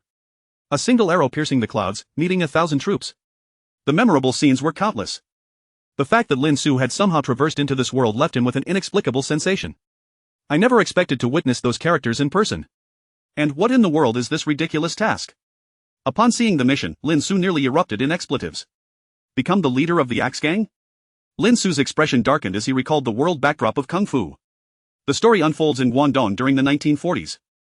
I remember this era well. Society was in chaos, with corrupt officials colluding with gangsters. Underworld forces ran rampant, with the Axe Gang being a particularly fearsome entity, leaving only a few places with a moment's peace. The tale begins in a destitute walled city. The system actually wants me to play the villain, and to be the leader of a top-tier gang at that. This mission posed quite a challenge. Lin Xu furrowed his brow in paste as he contemplated. Becoming a gang leader is no simple feat. Can I accomplish it in 30 days? This task requires careful consideration. While Lin Xu was reluctant to go against his principles, the rewards of the system's mission were undeniably tempting. The Rulai Divine Palm and Tai Chi could perfectly compensate for his limited repertoire of techniques. What is the pinnacle of martial prowess in this world? This was the aspect Lin Xu was most concerned about. It would determine whether he could complete the mission and navigate this world with ease. My current martial strength is superhuman among ordinary folk, but it likely falls short of the top tier in this realm. The martial prowess in this world can generally be categorized into several tiers. Lin Xu summarized and organized his thoughts based on his memories. First, there are the second-rate experts, like the laborers of the 12 Paths of Tan Legs, the tailor skilled in Hong Family Iron Wire Fist, and the fried dough vendor adept at the 5 Dragons 8 Trigram Stick. Lin Xu rubbed his temples. It wasn't that he couldn't recall their names, but the film never divulged them. Even the protagonist was referred to solely as Xing from start to finish. Next come the first-rate masters. The two who play the piano, Tian Can and DK, are probably just borderline first-rate experts. Master Rent Collector, proficient in Tai Chi, and Mistress Rent Collector, adept in Lion's Roar, have reached the level of first-rate masters. The Fire Cloud Evil God possesses the ability to catch bullets with 2 fingers. He should be considered a peerless master, and Xing is also of this caliber. Lin Xu narrowed his eyes, believing the strongest was not these two. The true strongest would be the mysterious vagabond who taught Xing the Rulai Divine Palm. That vagabond was enigmatic, possessing an abundance of martial arts manuals. My current strength should surpass that of Tian Can and DK, yet be inferior to Master Rent Collector and Mistress Rent Collector, placing me at the borderline of first rate. Lin Xu pondered for quite some time before determining his strength tier. Suddenly, a system prompt echoed in his mind. The host is currently 20 days away from the story's unfolding time. This time, it actually reminded me of the time frame. Lin Xu chuckled wryly. During his first dimensional transfer, there had been no information provided whatsoever. Is it because the system is also in need of an upgrade, thus revealing some information? This indicated that upgrading was crucial for the system as well. Reaching an S rating triggers a system upgrade? What does stealing the power of the paradise mean? Similarly, Lin Xu was filled with questions, inquiring of the system but receiving no response. Reluctantly, he set aside his uncertainties for the time being. The system was too mysterious. Perhaps only through more experiences and growing stronger would he uncover greater truths. Having organized the world background and confirmed the martial prowess, I still need to contemplate how to complete the task. The immediate priority is to make money. After all, he had a hearty appetite and was a true foodie. A satisfied smile crept across Lin Xu's face. Making money was simple, especially in this era. I will rob from the gangs. These gangs were hardly virtuous, they preyed on the weak and disregarded human life, making Lin Xu feel no moral qualms about his intentions. After 10 minutes of contemplation, Lin Xu settled on his target for this endeavor. The Crocodile Gang. This gang was weaker than the Axe Gang, yet ranked among the top in this region. A brief inquiry revealed their base location. In this era, gangs acted with impunity, requiring no semblance of secrecy. After a half-hour walk, Lin Xu arrived at his destination. It was a bar filled with vibrant lights and raucous laughter, where patrons smoked and played dice. Women with alluring figures swayed provocatively, exuding an air of corruption and decadence. This is the place. Lin Xu approached, attracting the attention of many due to his distinctive attire. Hey there, young man, what can I do for you? A voluptuous woman clad in a blue cheapao emerged, her seductive gaze fixed on Lin Xu. Many men nearby gulped at the sight. However, her unwavering gaze on Lin Xu, coupled with her enticing smile, was almost too much to bear. She could tell that the fabric of Lin Xu's clothing was luxurious, indicating that he was no ordinary person. Not at the moment. I'm here to find someone. Lin Xu replied calmly, though his heart raced with excitement. He couldn't deny that this place had a way of igniting one's passions, yet he suppressed those urges. Alright then, if you need anything, just come find me. The woman shot him a provocative glance, a playful smile dancing on her lips, her gaze intentionally drifting downward. Damn! Lin Xu nearly lost his composure, his instincts urging him to take immediate action. This era was far too intoxicating. He finally grasped the meaning of being captivated by the allure of wealth and indulgence. Taking a deep breath, he quelled his rising excitement and stepped inside. A medley of peculiar scents assaulted his senses, some pungent, while a cacophony of loud voices and laughter filled the air. 10 minutes later, Lin Xu finally met the leader of the Crocodile Gang in a private room. Surrounding him were 7 or 8 lackeys. I've heard that the Axe Gang has been growing increasingly arrogant, encroaching on our territory. The leader of the Crocodile Gang slammed the table, a cold snort escaping his lips. Boss, don't be angry. While the Axe Gang is powerful, we, the Crocodile Gang, are no pushovers. One lackey attempted to placate him. If they dare come here, I'll make sure they never return. The leader of the Crocodile Gang declared coldly. Indeed, boss, your wisdom is unmatched. In this territory, who doesn't know your name? Even the Axe Gang must give you face. The surrounding lackeys fawned over him incessantly. Ha ha ha. Suddenly, the main door swung open. Which worthless scoundrel is this? Entering without knocking? The leader of the Crocodile Gang slammed the table in fury as a youthful figure, appearing to be in his early 20s, stepped inside, further aggravating his annoyance. Show this kid some consequences for his ignorance, Ah Fong. He shot a glance, and one of the lackeys grinned wickedly, lunging towards Lin Xu. TSK. Lin Xu could clearly see how chaotic this era was. Silently, he removed his shoes and jacket. Facing opponents armed with old-fashioned guns, even if they were outdated, it would still be challenging to evade while fully laden. Half an hour later, Lin Xu emerged from the bar, thoroughly satisfied. He had secured 1,000 yuan in cash. What does 1,000 yuan signify? In this era, a month's rent at the mistress rent collector's place was merely 10 yuan. Lin Xu had raided the Crocodile Gang quite ruthlessly. This month's food and lodging are no longer a concern. Lin Xu felt pleased as he headed outside. Meanwhile, inside the bar, the leader of the Crocodile Gang and his men lay on the ground, coughing blood, their faces displaying shock. How is this possible? How can anyone dodge bullets? The terror Lin Xu had displayed left them too frightened to even consider calling for help. He was no mere human, he was a monster, and Lin Xu had already distanced himself from the scene. While robbing, Lin Xu had begun to formulate a clearer plan in his mind. To become the leader of the Axe Gang, both reputation and prestige are indispensable, and this cannot be achieved in a short time. Even if it could be accomplished, I would likely be stained with the blood of many innocents. This was contrary to Lin Xu's principles. Thus, there was only one other possibility. Only during a specific moment could I naturally ascend to the position of leader of the Axe Gang. Lin Xu's thoughts crystallized, and he finally devised a strategy. That opportunity will arise in over 20 days. Lin Xu had formulated a plan. I must wait for that time, which requires over 20 days. In the meantime, I will head to the walled city of the rent collectors. Lin Xu made this decision with his own considerations in mind. That place harbors numerous masters. While my physical prowess exceeds theirs, my experience is scarce. They will serve as excellent learning opportunities. Moreover, my current strength is at the borderline of first rate. In these 20 days, I must elevate myself to the level of a peerless master. Only then can I ultimately become the leader of the Axe Gang. That place would be the ideal training ground. With his plan set, Lin Xu proceeded towards the pig cage walled city. Chapter 12 is settling into the city fortress, an unexpected encounter with a vagabond. By the time Lin Xu arrived at the pig cage city fortress, it was already 8 o'clock in the evening.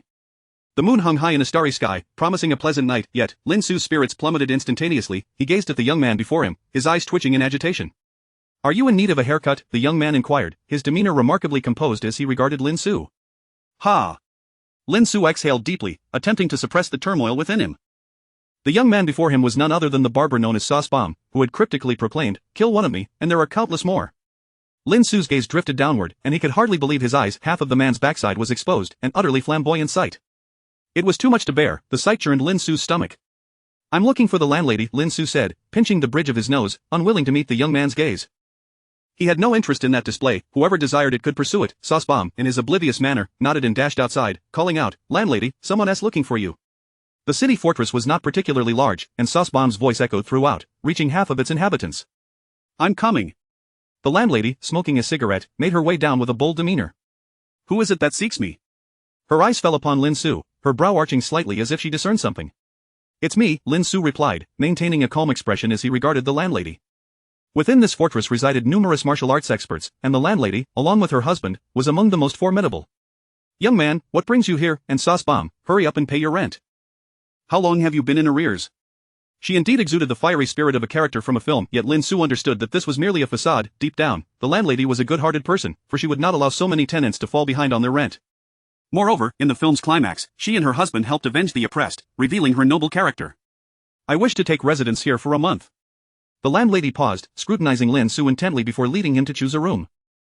Ultimately, Lin Xu selected a modest dwelling with a rental fee of $13 for the month. After the transaction was completed, the landlady departed to her own quarters. "Darling, you're back." The husband, whose return was unbeknownst to her, appeared slightly inebriated. "A martial arts expert has arrived in our pig-cage city fortress." The landlady squinted her eyes, informing her husband. "An expert? How strong?" He perked up, curiosity evident in his gaze. "The internal energy is not particularly pronounced. He might be a mixed martial artist, likely weaker than Old Fart and the trio of laborers, perhaps just a third-rate." The landlady pondered before responding. "Years ago, we vowed to withdraw from the martial world and live in seclusion, yet we never anticipated such a multitude of martial experts coincidentally taking residence here. I hope we are not dragged back into the martial fray," her husband replied with a wry smile. Yet, in the next instant, the landlady slapped him, causing blood to trickle from his forehead. "Darling, why did you hit me a smack, slap? Is that a hickey from Fongjian?" The landlady unleashed a flurry of blows. "Though somewhat austere, I shall manage to settle in tonight.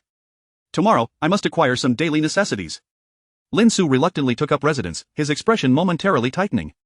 The landlady is indeed formidable. She has sensed something amiss. It was evident that her gaze upon him was markedly different. "I wonder how strong the landlady believes me to be." Lin Xu, unaware, was categorized by her as a barely third-rate expert. However, upon their initial meeting, Lin Xu had, through his own perceptive abilities, gauged his level. "I consider myself a quasi-first-rate." This aligned with Lin Xu's prior assessment.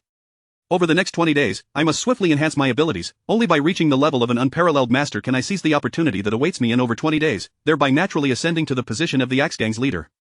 Until then, it would be prudent not to interfere excessively with the plot, especially the main storyline, lest it disrupt the emergence of that opportunity." Lin Xu had already devised his plan for the upcoming 20 days during his journey here. "I must seek a mentor. The laborer, Kuli Chang, who practices the 12 routes of tan legs, and the tailor of the Hong family's iron wire fist are my desired mentors." As for the other vendor utilizing the Wugong Bagua stick, Lin Xu had entirely disregarded that option. He was pursuing a path akin to the Dragon Ball power trajectory, akin to a scion, at least for now. What of swords, guns, or other weapons? Lin Xu dismissed them outright. Wasn't the thrill of hand-to-hand combat far more exhilarating? He believed that such weapons would only hinder his strength and potential. "One force breaks 10,000 methods, my fist is a monstrous force." This was the path Lin Xu intended to tread. However, these two reside here in seclusion.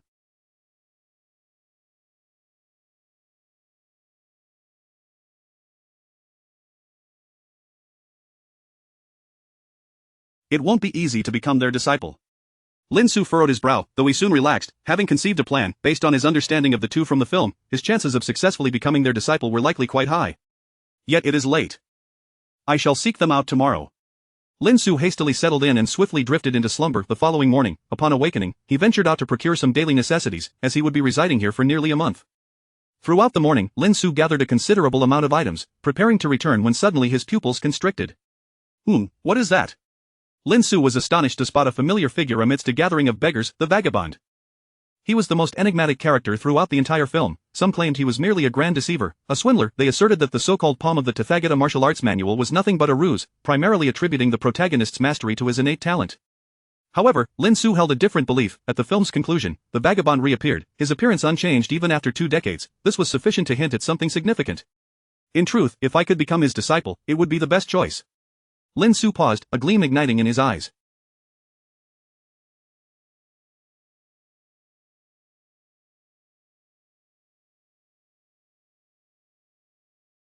He had never anticipated encountering the vagabond so soon. After all, the vagabond was notoriously elusive, only appearing at the film's beginning and end, far too difficult to locate. Thus, Lin Xu had initially set his sights on the two second-rate experts in the Pig Cage City Fortress, but now, having stumbled upon this opportunity, Lin Xu could not let it slip away. In his estimation, the vagabond's strength was unfathomable, likely surpassing even the later incarnations of a Xing and the Fire Cloud evil god after they had opened their meridians.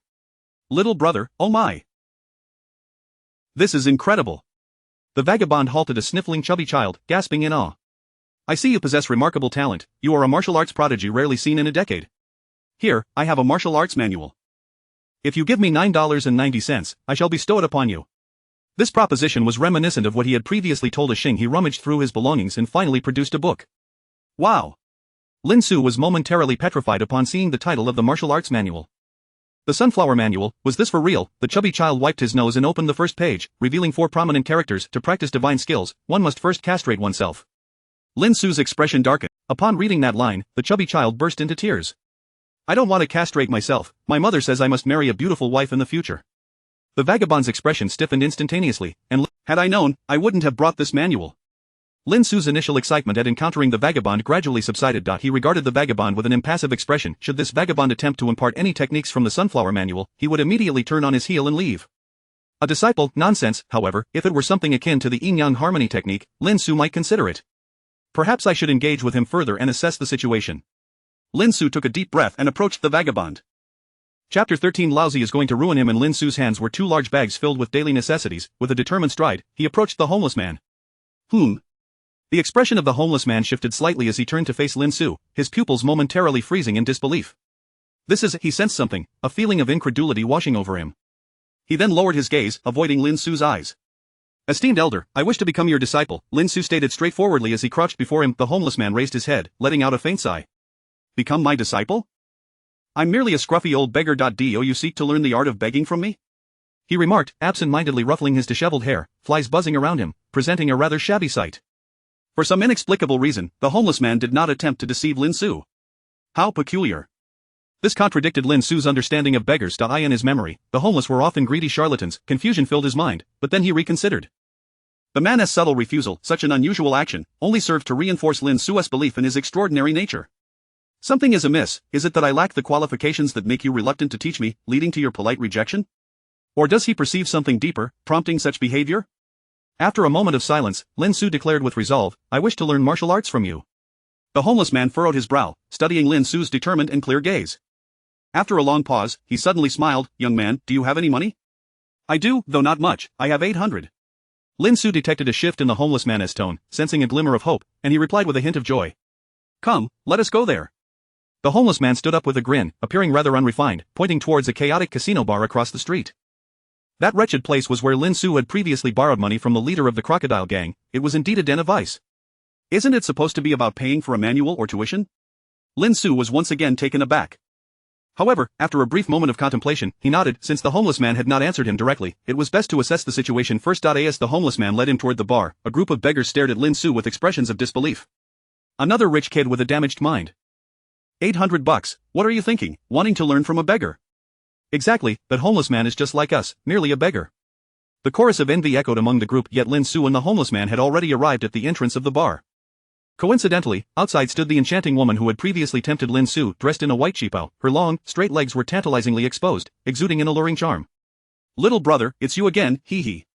She recognized Lin Xu, leaning closer, whispering in his ear with a playful smile, do you have any needs? She emphasized the word needs. Zhao. Lin Xu instinctively stepped back, his body ablaze with heat. What a seductress, he nearly lost his composure amidst the intoxicating allure. Aren't you interested in such a beautiful woman? The homeless man looked at Lin Xu with a bemused expression, then his demeanor abruptly changed. Could it be that you are— Stop. Lin Xu interrupted the homeless man's words, his face darkening. I am of a proper disposition, a man of integrity. Am I the type to be so frivolous? Lin Xu asserted, feigning seriousness. Upon hearing Lin Xu's firm declaration, the enchantress raised an eyebrow in intrigue, her interest piqued. Little brother, I am quite virtuous, you know. If it's you, tonight, you wouldn't have to pay. I have taken a liking to you. She whispered in Lin Xu's ear, the sound of her licking her lips echoing in his mind, leaving him feeling quite unwell, almost standing at attention. Who could withstand such temptation? Yet was this truly the time for such pursuits? Moreover, he feared the health risks associated with such women. As for her virtue, Lin Xu dismissed her words outright. Who would believe such nonsense? No, thank you. Lin Xu waved his hands repeatedly and dragged the homeless man inside. As they were engulfed by the overwhelming stench of alcohol, Lin Xu's earlier fervor began to dissipate. Come, let us have some fun, the homeless man chuckled, finding a dice game. Lin Xu silently. Money was easy to procure, he primarily sought to uncover the homeless man's true intentions. 3 small ones. Hey, what luck, I won. Let us try the points, 4, 5, 6, double it. In the span of 2 hours, $30 had surprisingly transformed into 300. The surrounding crowd stared at the homeless man with expressions of disbelief. $300 was no small fortune. The homeless man seemed to be on an extraordinary streak, continually guessing correctly. Care to join in? The homeless man nudged Lin Xu, winking slyly. No, I don't partake in such activities, Lin Xu replied, raising an eyebrow. It wasn't about strength, one simply should not gamble. Ha ha ha ha. The homeless man laughed heartily, a glimmer of appreciation flashing in his eyes. He then led Lin Xu on a tour around the establishment. The afternoon unfolded as Lin Xu experienced a taste of the lavish, extravagant lifestyle filled with revelry. Finally, they chose a private room. Ahem, this sensation is delightful. The homeless man opened a bottle of liquor and took a hearty gulp. May I ask again, esteemed elder, would you consider taking me as your disciple? Lin Xu squinted, once more addressing the homeless man.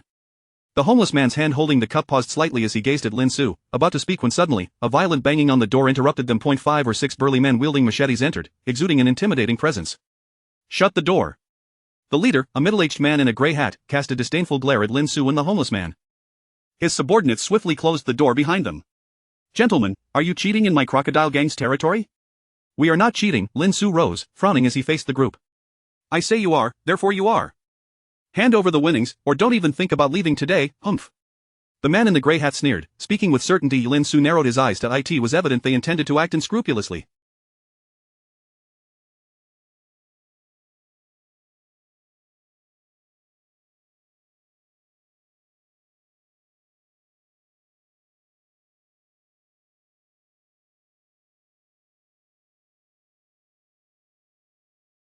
This matter could not be resolved peacefully. The homeless man remained unperturbed, grinning as he observed Lin Xu's exchange with the crocodile gang members. Second in command, the boss needs to see you. A subordinate whispered to the man in the gray hat. I'll deal with these 2 cheaters first, then I'll go meet the boss. He cracked his knuckles ominously, a sinister smile forming on his face. He unsheathed the large machete at his waist, its blade glinting ominously. Kid, I'm giving you 2 choices. First, hand over the 500 you won. He sneered, fabricating 200 more than the actual winnings. This was no longer mere compensation, it was extortion. Second, bang, before he could utter the second choice, a massive fist, akin to a sandbag, swung toward his face, too swift, there was no avoiding it. 2 bloodied teeth flew from his mouth. You, when did you arrive? Ah, what the hell? The second in command of the crocodile gang collapsed to the ground, shock and fury etched on his features. Get him. Everyone, on him, I will break both of his arms. Lin Xu regarded the group coldly, remaining silent. The men charged at Lin Xu, wielding their machetes with menacing expressions, yet in Lin Xu's eyes, their movements appeared to be in slow motion. With a swift step forward, he curved his fist, delivering a punch to each encroaching assailant, akin to cannon fire. He had deliberately controlled his strength, otherwise, these men would have perished on the spot. Ah! My ribs are broken. Poof! Even with his control, the men were violently knocked back several steps, blood spilling from their mouths as they writhed in agony. Only one remained, trembling in fear as he regarded Lin Xu with the gaze of a devil. He had barely evaded injury by a mere fraction of a second. Ah Fong, go summon the boss, bring people, call for backup. The second in command lay on the ground, his expression a mix of pain and rage. With over 100 members of the crocodile gang here, would we fear him? Go quickly. Ah Fong trembled and bolted for the door, unwilling to face Lin Xu alone. Kid. Even if you are trained, you will soon know what it means to wish for death. The second in command bellowed with maniacal laughter, I will make you understand true suffering. Yet Lin Xu did not spare him a glance as he prepared to return to his previous position. Summoning help, even bullets posed little threat to him. 100 or 200 people would merely be a matter of time, a slight inconvenience. This kid, I hadn't noticed before, but in a critical moment, he is quite the formidable character, speaking little yet acting decisively. The homeless man observed Lin Xu with narrowed eyes, pondering to himself. Kid, not running? When Lin Xu returned to his spot, the homeless man offered him a drink. Since the elder isn't fleeing, why should I? Lin Xu smiled, accepting the drink and taking a sip. From his performance thus far, he had concluded that the homeless man was indeed extraordinary. However, he still found it challenging to discern the man's intentions. He neither outright rejected Lin Xu's request to be his disciple nor did he readily agree. Meanwhile, the leader of the crocodile gang, upon hearing that a trained fighter had assaulted his men, was seething with rage. Damn it, encountering that monster last time was bad enough. Now, who dares to act recklessly in our crocodile gang's territory? His fury boiled over as he bellowed, gathered dozens of brothers. I will ensure that this scoundrel does not leave this bar today. I shall ruin him. Chapter 14, Who the hell dares to challenge you? What the hell, how dare they wreak havoc on my crocodile gang's territory? The leader of the crocodile gang wore a frosty expression, a handgun prominently displayed at his waist, surrounded by a throng of 40 or 50 henchmen. He kicked open the door to the private room, and the crowd began to flood into the spacious suite. Damn it! Upon entering, the gang leader erupted into vulgarity. He was already seething from the events of the previous day, and this incident was the perfect outlet for his pent-up fury. Beside him, his subordinates brandished machetes, while a few corps members clutched firearms. Their expressions were fierce, exuding an intimidating presence, yet, the two individuals inside remained remarkably composed. Due to the shadows in the room, the gang leader had yet to clearly see Lin Xu's visage. Boss, it's that young punk. You must avenge me. The second in command of the crocodile gang grit his teeth, lying on the ground, unable to rise. He felt as though his cheek had swollen several times over, his head spinning, seemingly devoid of the strength to stand. You brat, get down here. This is my crocodile gang's territory. Are you seeking death? Who dares to provoke me? He unsheathed his handgun, bellowing in rage, ready to strike at any moment. Are you speaking to me? Lin Xu stepped forward, his demeanor serene as he cast a casual glance at the crocodile gang leader. The moment the leader laid eyes on Lin Xu, his face drained of color, his heart quaking in despair. How could this be? How could this monster have returned? Despite the 50-odd brothers behind him, he felt utterly defenseless. Just yesterday, Lin Xu had taken them down with a single punch, rendering their gunfire ineffective. Damn it! Suddenly, the crocodile gang leader roared, his furious expression intimidating everyone present. The second in command looked at Lin Xu with a cold smile, thinking to himself, this is what a gang is about. No individual strength can rival it. Now that my boss has arrived, I shall see how many you can take on. Just you wait, I will make you wish for death. I'll start by taking your right hand. He had already envisioned which of Lin Xu's limbs he would sever. But in the next moment, he felt a sharp pain in his chest. The crocodile gang leader had just delivered a brutal kick to him. The force was akin to kicking a fatherless murderer, merciless and unrelenting. Everyone stood in shock.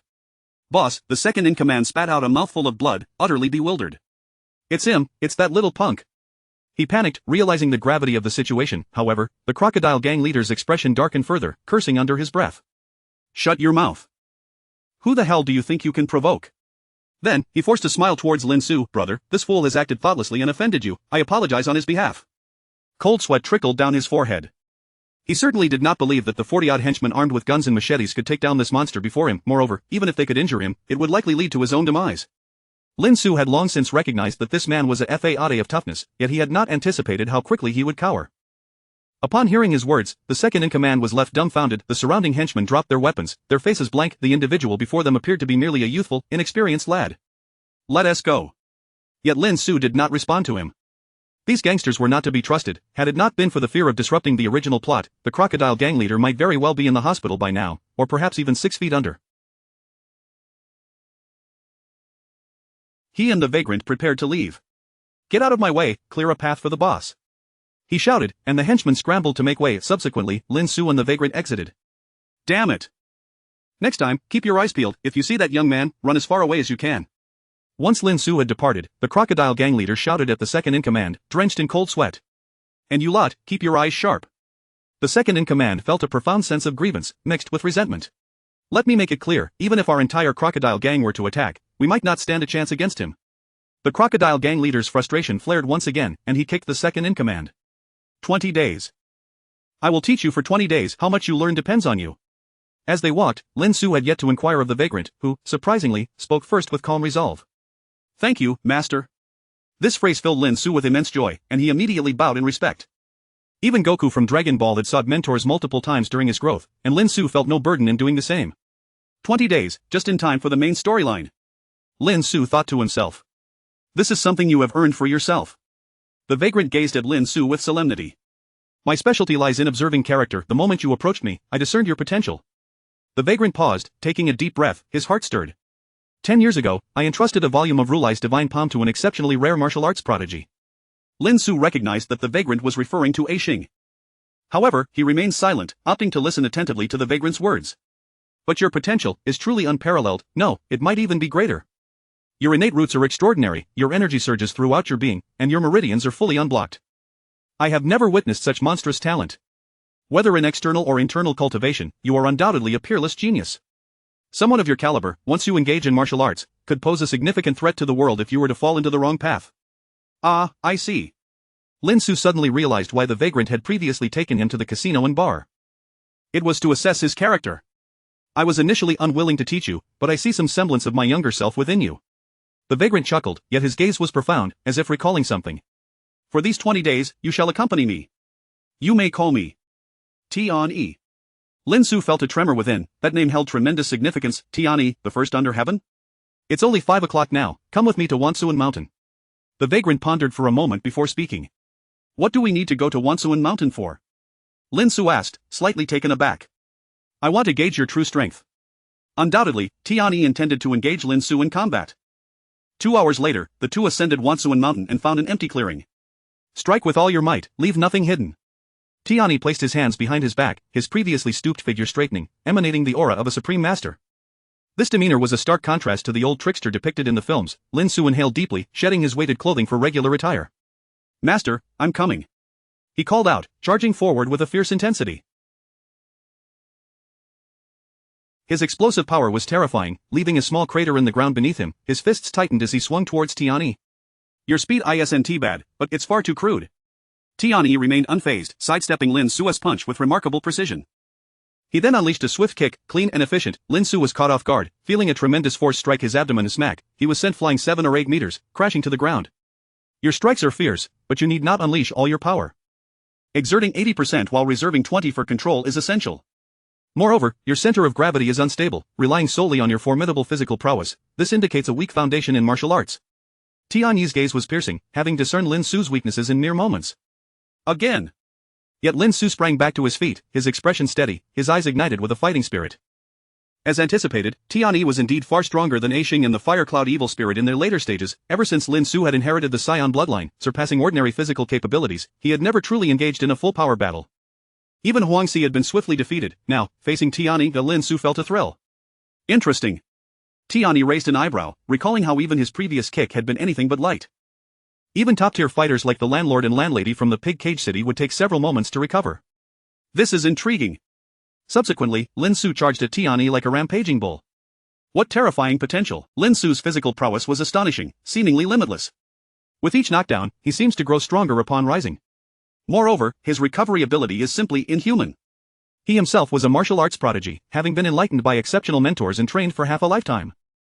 The astonishment Lin Xu evoked in him was beyond measure. Of course, Lin Xu's weaknesses were equally evident. He could only exert a fraction of his strength. In contrast, the vagrant did not utilize any complex techniques. His movements were succinct and powerful, devoid of any excess. The difference was stark. Half an hour later. Cough, cough. Lin Xu, utterly exhausted, placed his hands on his knees, panting heavily, ceasing his attacks. He was simply too fatigued. Meanwhile, Tian-Yi appeared unperturbed, showing no signs of distress. However, the surroundings told a different story. The ground was riddled with craters of various sizes, and several thick trees lay broken, a testament to the ferocity of their exchange. Let us call it a day. Tian-Yi chuckled lightly, then earnestly began to analyze Lin Xu. Your physique and potential are the most formidable I have ever encountered, yet your foundation in martial arts is woefully inadequate. Therein lies your weakness. Indeed. Lin Xu exhaled deeply. This was the truth. Return here tomorrow at 8 o'clock. With that, Tian-Yi departed alone. He was a true top-tier master, a peculiar individual, unpredictable in demeanor and utterly spontaneous. Lin Xu reclined on the ground, a smile creeping onto his lips, a glimmer of joy in his eyes. This battle had yielded significant gains. Now, all I need to do is train diligently under Master Tian-Yi's guidance, and by the time the plot unfolds in 20 days, I will be ready. Lin Xu was confident that he could reach the level of a peerless master in that time. Perhaps even stronger. If possible, before I leave this world, I shall engage in another match with Master Tian-Yi. Little did Tian-Yi know that Lin Xu was contemplating a contest of strength with him just a month later. Chapter 15. A Surge in Strength, Rescuing 3 Individuals. Ha ha ha ha. Lin Xu laughed heartily a couple of times, completely oblivious to Tian-Yi's presence. He had not changed his shoes. The pair he wore weighed a staggering 20 kilograms. These shoes were custom made at Lin Xu's request from Chen Lai, bearing the same weight as his weighted clothing combined. In the days of training to follow, Lin Xu had no intention of removing them. In the subsequent days, Lin Xu arrived at the Wansha Mountain every morning at 8, diligently following Tian-Yi in his training. Each session was exceedingly arduous. Your potential is boundless, it can only be unleashed through the most grueling of training. This was Tian-Yi's exact words, his expression grave as he began to assault Lin Xu. Enduring pain is an excellent method to awaken the latent potential within your body. From their earlier battles, he had already discerned Lin Xu's unique capabilities. Naturally, this made Lin Xu groan in despair, but he was resolute, gritting his teeth to persevere. After all, what scion has not endured hardship? Moreover, each scion emerges stronger after suffering blows.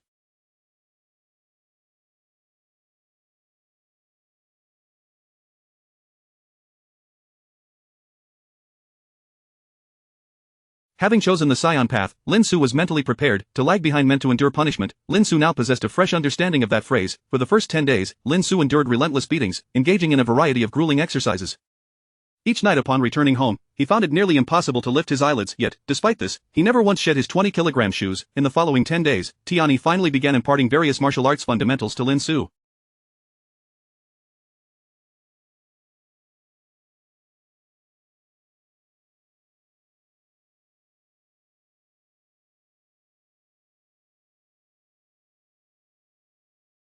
He refrained from teaching esoteric techniques like the Buddha's palm, focusing instead on the simplest yet most effective moves: weight distribution, thrusting punches, whip kicks, and the like. These were the very foundations of martial arts that Lin Xu desperately needed. Tianyi truly was the most enigmatic and inscrutable master in the entire narrative. Possessing an astute eye under his guidance, Lin Xu made rapid progress, surpassing even his own expectations. 20 days passed in a flash. I have laid the groundwork for you. From here on, it is up to you, Tianyi said with a smile, gazing at the young man before him before turning to leave. Master, 10 days hence at 9 in the evening, I invite you to gather here. Lin Xu called out to Tianyi's retreating figure. Tianyi paused for a moment, not turning back, yet Lin Xu knew he had been heard. With a smile, Lin Xu bowed 3 times solemnly to Tianyi. Tianyi was, in essence, his first true master. Taking a deep breath, Lin Xu reflected, my current strength far exceeds what I had anticipated 20 days ago. Initially, Lin Xu had set a goal of reaching the level of a peerless master, but now, with a swift motion, Lin Xu found himself suddenly 10 meters away, standing before a tree with a radius of at least 1 meter. He let out a low shout. Crack. Simply utilizing chi, he shattered the thick tree into 3 pieces. 6 days prior, he had attempted to withstand bullets with just 2 fingers and had succeeded. Furthermore, under the protective cover of chi, bullets fired at him proved utterly ineffective. Lin Xu chuckled, relieved that the hellish training of the past 20 days had finally culminated in such remarkable progress. Now, it is time to return. The plot should soon be commencing. He leisurely made his way back to his residence in the pig cage village. In the pig cage village, 2 ruffians had arrived, signaling that the main storyline of the film Kung Fu was finally beginning. Show some respect and hand over some cash for compensation. My brother belongs to the Axe Gang. A Xing said, eyeing the half-exposed backside of Jiang Bao, his facial expression twitching. I see, you intend to extort me. Jiang Bao feigned realization. Let me tell you, he declared, kill one of me, and there are thousands more to take. A Xing stepped forward, observing the unfriendly faces encircling him, a chill running down his spine. However, he maintained an air of bravado. The Axe Gang's leader is sleeping inside. Who isn't afraid of death? Step forward if you dare. In the next moment, everyone calmly took a step forward. The most dreaded silence enveloped the air. A Xing was momentarily stunned, then smirked. Then there's nothing to discuss. By the rules of the martial world, a one-on-one duel. He first pointed at a plump auntie holding a vegetable basket, only to be met with a punch that sent him reeling. Next, he pointed at a short individual, only to discover that the person was seated on a stool, towering over him at over 2 meters. He then pointed at an elderly man and a child, only to find both were muscular giants. What on earth is going on in this village? What kind of characters are these? Suddenly, his eyes lit up as he spotted a youthful and handsome young man entering from outside. Hey, I'm calling you. Stop staring and come here. I challenge you to a duel. A Xing thought, finally, a normal opponent had arrived. Lin Xu was momentarily taken aback upon seeing a Xing and the exceedingly hefty man inside, instantly realizing, has the plot already begun? At this point, a Xing was merely a petty thug, torn between notions of justice and evil, unable to truly commit to being a villain. Only when his meridians were opened would he possess the demeanor of a grandmaster. Raising an eyebrow, Lin Xu had no intention of acknowledging a Xing. He aimed to minimize any meaningless interference with the plot. Are you scared? A Xing, sensing an opportunity, believed he had stumbled upon an easy target. Yet Lin Xu completely disregarded him, heading towards his secluded abode. Now is not the time, wait a couple of days, and you will know whether I am scared or not, Lin Xu remarked with a gentle smile. The impression he would leave would surely be profound. Meanwhile, a Xing had already begun to be beaten by the landlady, his anger boiling over. With a single arrow piercing the clouds, I summoned the armies to meet. He threw a firecracker, inadvertently provoking the Axe Gang members. As anticipated, the plot unfolded as Lin Xu had foreseen. The second in command of the Axe Gang was dealt a brutal blow by the laborer, nearly breaking his spine. The anticipated recruitment scene commenced. The Axe Gang's leader, Brother Chen, along with numerous subordinates, made their entrance, only to be repelled by the 3 second-rate masters of the pig cage village. In his room, Lin Xu remained at ease. A few members of the Axe Gang intruded, but Lin Xu dispatched them with a swift chop to their necks, rendering them unconscious and tossing them outside. That night, the 3 second-rate masters prepared to leave, wishing to avoid implicating the pig cage village. However, unbeknownst to them, the Axe Gang had summoned 2 quasi-first-rate masters, Tian Can and DK. Alas, must we take our leave? The first to depart was the laborer. Suddenly, a melodious sound resonated from behind him. He turned to find a handsome young man standing there. Lin Xu? The laborer was momentarily taken aback. Big brother Ku Liqiang. Having stayed in the pig cage village for 20 days, Lin Xu had developed amicable relations with the locals. According to the plot, Ku Liqiang and the two other righteous second-rate masters would meet their demise at the hands of Tian Can and D. Quebec. Yet Lin Xu decided to intervene. Though I wish to avoid meddling with the narrative, there are matters I must oversee. This is my principle. Lin Xu's gaze, tinged with a hint of coldness, fell upon Tian Can and DK in the distance. Though the original plot may alter somewhat, I possess the means to redirect it. These three must not perish. Thank you. Ku Liqiang expressed his genuine gratitude before departing the pig cage village. Shortly thereafter, the tailor skilled in Hong family's iron wire fist and the fried food vendor adept with the 5-dragon 8 trigram stick were also attacked. Lin Xu approached, receiving an attack, feigning the demeanor of a second-rate master. He skillfully saved both the tailor and the vendor from fatal blows just in time. What on earth is going on with this kid? Tian Can and DK furrowed their brows, speaking in hushed tones. He should merely be a second-rate master, yet I sense an inexplicable discomfort emanating from him. It's too strange. Meanwhile, upstairs, the landlord and landlady exchanged surprised glances. It seems I have underestimated him. This lad's strength should rival that of old, but in Ku Liqiang, the landlady mused. Lin Xu raised an eyebrow, glancing towards the window where the two were located. I refrained from directly eliminating Tian Can and DK to steer the plot back on course. You two must intervene. He accidentally tossed a stone that was deflected by the musical note, coincidentally breaking the window of the landlord and landlady. I've had enough, the landlady exclaimed. Downstairs, Lin Xu and the others were struggling. Should they not act soon, their lives would be forfeit. The landlord fell silent momentarily, then sighed softly before heading downstairs. The two first-rate masters were indeed formidable, directly overpowering Tian Can and DK, driving them to madness. This is more like it, Lin Xu smirked, a glimmer of delight flashing in his eyes. On the third day, the fire cloud evil god made his entrance. Lin Xu donned his weighted clothing and shoes, stretching leisurely. The opportunity to fulfill my mission has arrived. It is time for me to act. This time, when he took action, Lin Xu would astonish everyone, making a name for himself in the martial world. Chapter 16 Now, I shall take over the Axe Gang. Just how formidable is the fiery cloud evil god? He is so powerful that he can even catch bullets with just 2 fingers. He is so strong that even the duo known as the Celestial Ruins acknowledge their inferiority. The assassin killer ranks first on the leaderboard, his title, the Ultimate Killing King. He is hailed as a prodigy of martial arts, one who has never tasted defeat. Invited by the Axe Gang to emerge from seclusion, the purpose is to eliminate the landlords known in the martial world as Yangguo and Xiaolong Nu. I merely wish to either slay the two of them or be slain by them. The fiery cloud evil god gazed at the landlords with a somewhat neurotic expression, chuckling to himself. A fierce battle commenced. The landlord's Tai Chi and the landlady's lion's roar technique are indeed renowned skills. The two, deserving of their elite status, exhibited a terrifying prowess, shattering floors and walls alike. Yet, the fiery cloud evil god was so fearsome that, even against their combined might, he steadily held the upper hand. The plot has deviated little, observed Lin Xu from a distance, nodding in satisfaction as a blade, imbued with terrifying force, erupted from that direction. However, for reasons unknown, it fell to the ground a mere half a meter from Lin Xu's brow. In the arena, an upgraded version of the lion's roar struck the fiery cloud evil god severely, binding the three together. A Xing attempted to break the deadlock but was gravely injured, unintentionally activating his Ren and Du meridians, leading to his rescue by the landlords. When the fiery cloud evil god next encountered a Xing, he had transformed into a true master of unparalleled caliber, exuding an extraordinary aura. Lin Xu, not far off, even contemplated pulling out some sunflower seeds to munch on. Sometimes, a person's transformation is indeed monumental. Lin Xu sighed, shaking his head. A Xing's change was astounding. In the arena, a Xing faced off against the fiery cloud evil god, with countless members of the Axe Gang unable to even approach, such as the terror of a peerless master. The combat unfolded in an instant. Their movements were so swift that ordinary observers struggled to comprehend, yet Lin Xu watched with great interest. The fiery cloud evil god's Kunlun Toad technique and a Xing's formidable hard power from the activation of his meridians were both captivating. Ultimately, the fiery cloud evil god suffered a narrow defeat, allowing a Xing to claim a resounding victory, earning the fiery cloud evil god's genuine respect. Darling, a Xing's power is now extraordinary. He is truly a once-in-a-million master. The landlady exclaimed from the window above, gazing at a Xing's commanding presence below. Though we have traversed the martial world for many years, we have never encountered such strength. A Xing is undoubtedly the greatest under heaven. The landlord nodded in agreement. Under a Xing's formidable presence, the Axe Gang will likely no longer be so arrogant. In the arena, countless members lay sprawled on the ground, their expressions grim, trembling in fear. A Xing's displayed strength could single-handedly incapacitate the entire Axe Gang. Such exaggerated power was utterly terrifying. He was no longer merely human. Suddenly, a series of applause echoed from a nearby alley. Lin Xu emerged, a smile playing upon his lips, clad in modern black sportswear that starkly contrasted with the attire of those around him. Isn't that Lin Xu? The landlords exchanged bewildered glances, unsure why he had suddenly appeared. It's you? A Xing's gaze sharpened. He distinctly remembered Lin Xu from when he was a mere street thug seeking trouble in the pig cage city, only to have Lin Xu disregard him completely. Who is he? The already battered fiery cloud evil god furrowed his brow. He was sensitive to presence yet had failed to detect Lin Xu's concealed aura nearby. The prowess of these two peerless masters is indeed impressive, Lin Xu remarked with a smile, relishing the spectacle. An ominous sense of foreboding washed over the others as they regarded the seemingly harmless Lin Xu. Xing frowned but maintained his composure. Despite having battled the fiery cloud evil god, his physical condition was still at its peak. From this moment forth, Lin Xu revealed a smile laden with meaning, his voice resonating for all to hear clearly. I shall take over the Axe Gang. This declaration rendered the arena silent, a pin drop audible.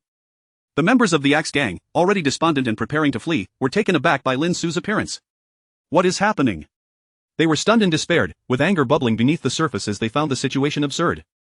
A fool had emerged, claiming he would be their leader. Their former leader, Chen Gu, had been utterly defeated by the fiery cloud evil god, who was then subdued by a Xing. What qualifications did Lin Xu possess to lead them? It was nothing short of ludicrous. Unaware of his own mortality, the fiery cloud evil god scoffed. His only acknowledgement of superiority lay with a Xing. Has he lost his mind? This boy is utterly reckless. The landlords regarded Lin Xu anew. Are you serious? Only a Xing's expression shifted. He sensed an unsettling energy and involuntarily stepped back twice. Indeed, Lin Xu replied with a smile. A Xing paused, inhaling deeply as he regarded Lin Xu, and softly inquired, have you ever seen a fist the size of a sandbag? Upon hearing this, Lin Xu chuckled. Make your move. His smile gradually faded as he focused on a Xing. Ultimately, actions would speak louder than words. Everyone believed Lin Xu had lost his mind. A Xing's aura was at its zenith, and he was recognized by the landlords as the greatest master under heaven. Who could possibly stand against him? A Xing struck. His speed was so blindingly fast that ordinary individuals could not even perceive it. If this is all you've got, I shall be quite disappointed, Lin Xu declared as he caught a Xing's fist, his expression serious. He is exceptionally strong. A Xing's pupils constricted in shock. In the blink of an eye, his terrifying strength erupted, unleashing a torrent of techniques, yet Lin Xu effortlessly evaded them. Everyone was left in disbelief. The Axe Gang members gaped, their mouths agape enough to fit 2 duck eggs. How can this be? The landlords gasped in disbelief. The fiery cloud evil god swallowed hard. How can that Lin Xu possibly gain the upper hand? A Xing unleashed over 100 strikes, yet none truly harmed Lin Xu. Then, Lin Xu made his move. Dodging a Xing's foot stomp, he executed a powerful upward kick, unleashing a terrifying force. Puff! A Xing spat out blood. The kick was simply too heavy, yet, gritting his teeth, he harnessed the momentum from Lin Xu's strike to leap again. It's the Buddha's palm, the landlords exclaimed simultaneously. They felt reassured. The power of this technique was terrifying, and all present could see it. Lin Xu would undoubtedly be unable to withstand it. A descending palm technique? Lin Xu chuckled, never expecting to face such a legendary technique in person. However, he lowered his center of gravity slightly, placing his hands at his waist, gathering a vast amount of energy. Haim, Chapter 17. Kamehameha vs Buddha's palm. A Xing was formidable, even surpassing the notorious fire cloud evil god. At this moment, he was resolutely preparing to unleash his Buddha's palm. In the air, a Xing took a deep breath. Under normal circumstances, I would not stand a chance against him. His sole hope rested upon the Buddha's palm. Previously, when facing fire cloud evil god, he had held back, barely exerting 70% of his power. Yet this time, he would hold nothing back, solely to defeat the man below. Flickering embers danced upon his palm as he assumed the posture of 10,000 Buddhas facing the sky. What is this? Suddenly, his movements faltered, and his breath quickened. As an unparalleled master, despite being from a different system than Lin Xu's, at this level, a faint sense of aura was undoubtedly perceptible. Below, a tremendous momentum began to coalesce. A Xing remained silent, but his expression grew increasingly grave, the flames in his hand radiating with greater brilliance. What kind of terrifying momentum is this? Fire Cloud Evil God, positioned nearby, found it difficult to breathe, being closer to Lin Xu than a Xing. What are his hands gathering? Fire Cloud Evil God was visibly shaken as he gazed at the handsome young man not far away. Darling, did you not say he is a second or third-rate master? The landlord's Adam's apple bobbed as he turned to the landlady. What second or third-rate master is this? From the sky, a thunderous shout resonated. Buddha's palm. The terrifying force pressed down upon the ground, though not aimed at Fire Cloud Evil God, the pressure he felt was no less than before. A Xing had previously held back. Fire Cloud Evil God realized this. Yet, he also heard the young man's calm voice ringing in his ears. Kamehameha. A visible blue energy wave shot skyward. This was a collision of force and aura. The Buddha's palm, colorless in essence, transformed into a vibrant crimson under the oppression of Lin Xu's blue Kamehameha. The radius of the Buddha's palm stretched an impressive 5 meters, a sight to behold. Yet, Lin Xu's Kamehameha was even more terrifying, for the Buddha's palm was gradually retreating. This was no longer merely martial arts. It resembled a fantastical battle. It was a clash between the supreme masters of the Dragon Ball and martial arts systems. Ha! Lin Xu let out a low shout, his Kamehameha solidifying further. Not good. A Xing exclaimed softly, sensing the impending doom. Strengthened, the Kamehameha pierced through his Buddha's palm in an instant. The air fell silent. A figure plummeted from above, landing beside Fire Cloud Evil God. It was a Xing. Now, he coughed blood at the corner of his mouth, fixated on the man before him, rendered speechless. The landlord and landlady, bearing immense pressure, approached a Xing and Fire Cloud Evil God, gazing intently at Lin Xu. Their expressions were grave, yet they did not strike, fully aware that together they could not match Lin Xu's might. Now, I am the leader of the Axe Gang. He could hardly divulge to the landlady that his motives were to complete a mission. Could he? Internally, he found the situation amusing. Why did he feel like a great villain? Well, perhaps he truly was. Lin Xu glanced at the fallen Fire Cloud Evil God and then at a Xing. He had awaited this opportunity for 20 days, only with the death of the former Axe Gang leader, Brother Chen, and the defeat of Fire Cloud Evil God, could he, appearing like a savior, swiftly take control of the Axe Gang. Lin Xu had calculated this moment perfectly, everything unfolded as he had foreseen. Cough, cough, but if it weren't for my meridians being recently unblocked and my inability to control my strength, I might not have lost to you. A Xing gazed at Lin Xu, a hint of reluctance in his tone.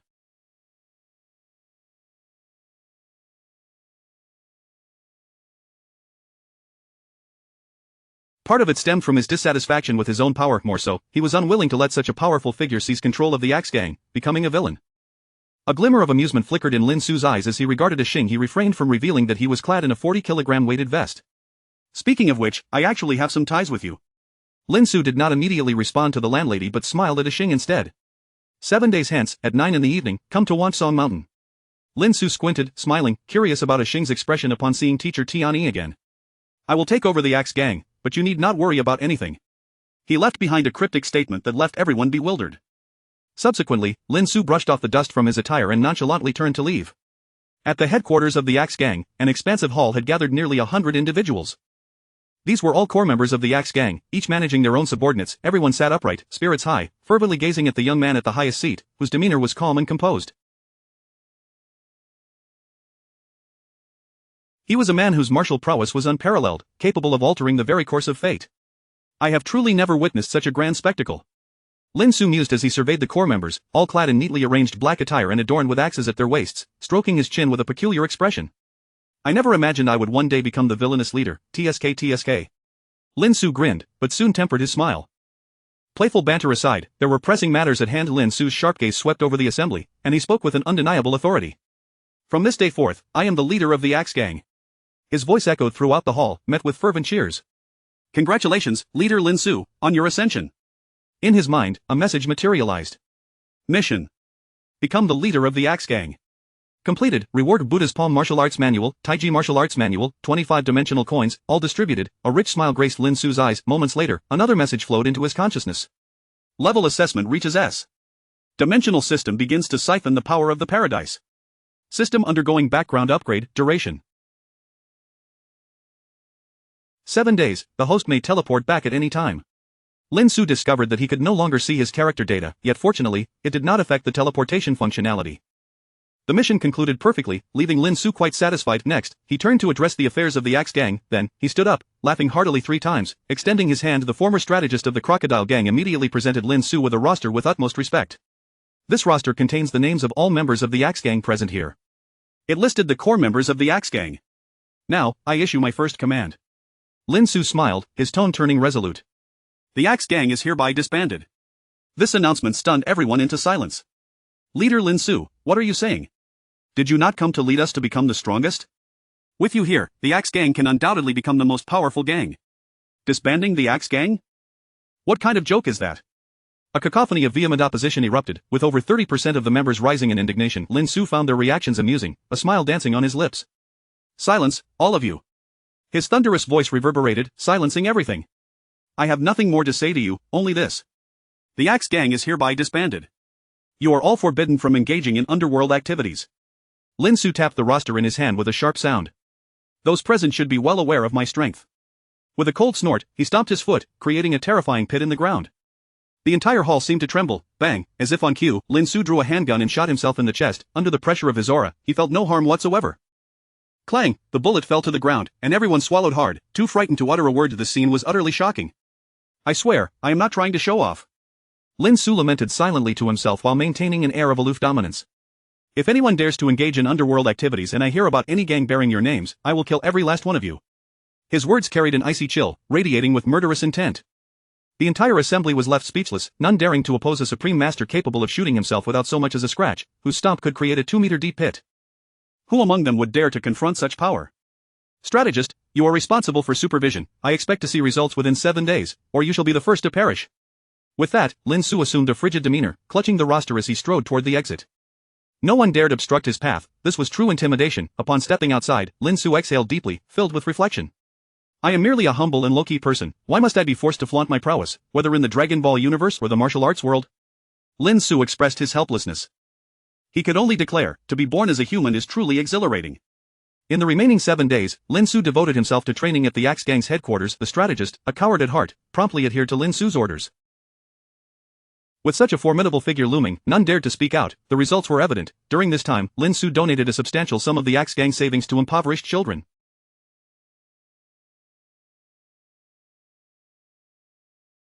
Upon discovering instances of embezzlement, Lin Xu wasted no time in breaking the arms of the culprit. When the moment calls for ruthlessness, I shall show no mercy, Lin Xu declared coldly, warning all present. The effect of this intimidation was palpable, and the remaining members quickly fell in line. 7 days passed in the blink of an eye. The Axe Gang had been largely dismantled by Lin Xu. After a brief tidying up and inspection, he prepared to depart. This journey will not see my return. Lin Xu gazed at the azure sky, stroking his chin. Speaking of which, today marks the final day of the system's upgrade. I wonder what new wonders will emerge. He felt a sense of anticipation. Donning his black weighted sports attire, Lin Xu set off for Wansong Mountain.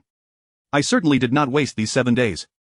Teacher Tianyi, before I leave, I hope you will allow me to indulge a little, hee hee. Chapter 18.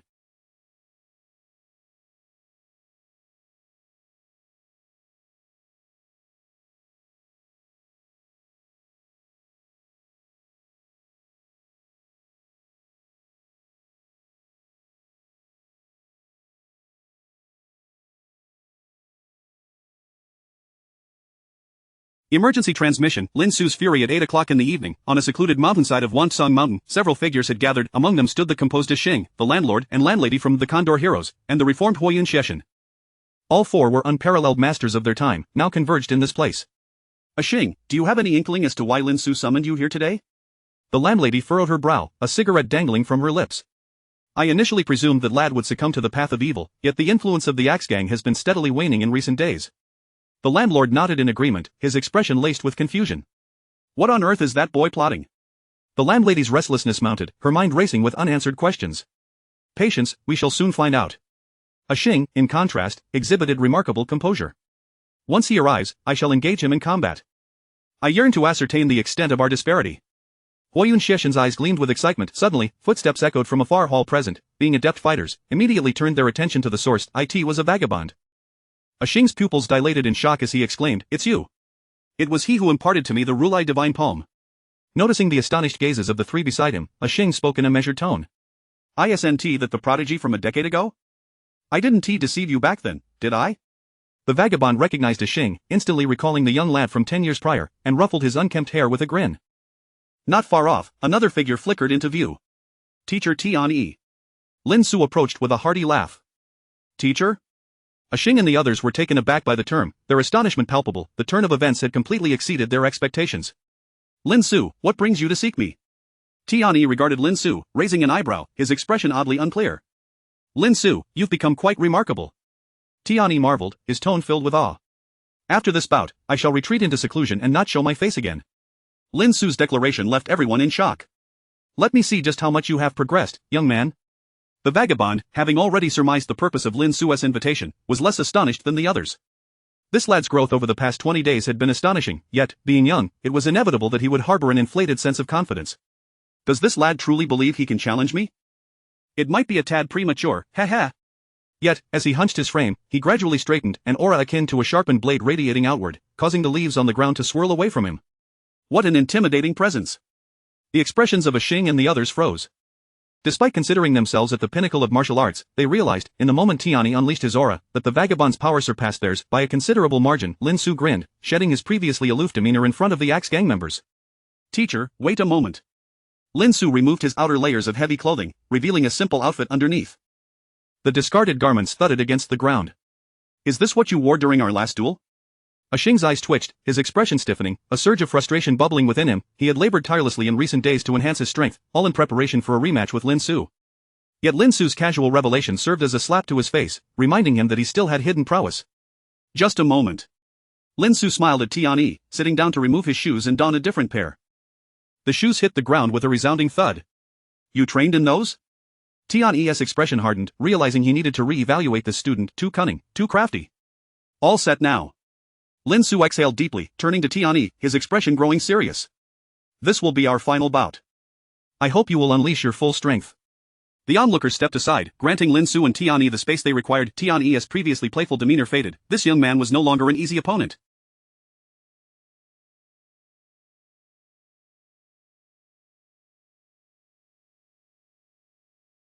In the next instant, the two moved in perfect synchrony, launching their attacks simultaneously. Hiss! The landlord and landlady could barely catch a glimpse of their silhouettes. What level of power is this? Both Huayan Xiexin and Xing were equally astounded, struggling to follow the fluid motions of the combatants. Under the moonlight, they appeared as phantoms, their movements elusive, yet the ominous sounds echoed throughout the expansive space. Bang! Two large craters suddenly emerged in the ground, the combatants became visible, their hands entwined in a fierce struggle. The strength of youth is indeed formidable.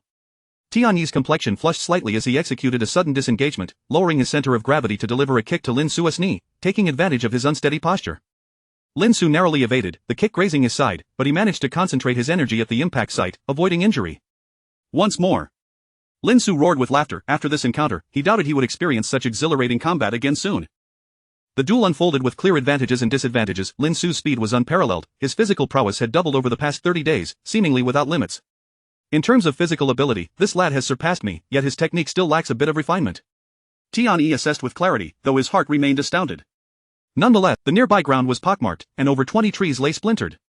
Unbelievable. Huayan Xiexin and the others gaped in awe, the prowess of these two had transcended the ordinary. Lin Xu, I shall hold nothing back from this point on. Tian declared, unleashing a punch that struck Lin Xu, his entire being shimmering with a golden aura. The indestructible body of the diamond. The landlord and landlady gasped in astonishment. This level of mastery was said to exist only in martial arts legends, a pinnacle of cross-training. Energy flows into the spirit, the sword is born from the heart. Tian inhaled deeply, sharp sword energy emanating from the sword energy in Tian's hands was too formidable, its intensity sent chills racing across his skin, everyone held their breath. This technique will determine the victor. At that moment, an unforeseen event transpired. Lin Xu vanished into thin air, completely disappearing from his original position. Tian narrowed his eyes, the golden sword energy in his hand dissipating like the wind, shock and confusion flickering in his gaze. I couldn't even detect how he concealed his presence. Where did he go? The others glanced around. The long-anticipated clash between these two extraordinary fighters had concluded without a definitive victor. This battle ends in a draw. Huayan Xiexin lamented, his thoughts diverging from the norm. He was unconcerned about Lin Xu's whereabouts. On Blue Star, Lin Xu surveyed the familiar furnishings around him, gazing at the notebook before him, nearly unleashing a Kamehameha at the myriad study materials contained within. Curse that system. Lin Xu's expression turned sour.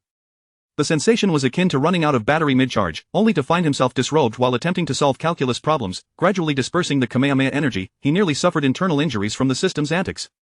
Isn't there still over 2 hours left? Lin Xu questioned, his demeanor darkening. He had relished the exhilarating match. The system fell silent for a moment before a stream of information materialized. System upgrade complete, abnormality detected in the Kung Fu dimension. Judgment. Interference from the Holy Judgment Paradise. Emergency. Immediate transmission of the soul host back to reality. Lin Xu's pupils contracted sharply as he read through the lines of information. It seemed the system update had unveiled many thought-provoking and significant matters. Dimension abnormalities, what could that possibly entail? Holy Judgment Paradise, the term paradise piqued Lin Xu's interest. System, I must ask you. Instinctively, he glanced over, but in the next moment, his expression froze in shock. Crack, Lin Xu clenched his fists, a surge of murderous intent radiating from him. In the next instant, his playful demeanor vanished entirely. He silently pushed open the door, donned his shoes, and strode out of his home. He even neglected to consult the system. On the phone screen, a group message flashed ominously. Zhang Wuling had been assaulted and was now hospitalized in critical condition. His situation was perilous. Chapter 19. No one can stop me. Not even Jesus. The arrival of Jesus cannot deter me. The events unfolded too abruptly. As Lin Xu strolled along the path, he was engrossed in the messages on his phone, entirely oblivious to the system update notifications. What is going on? How could Zhang Wuling have been assaulted?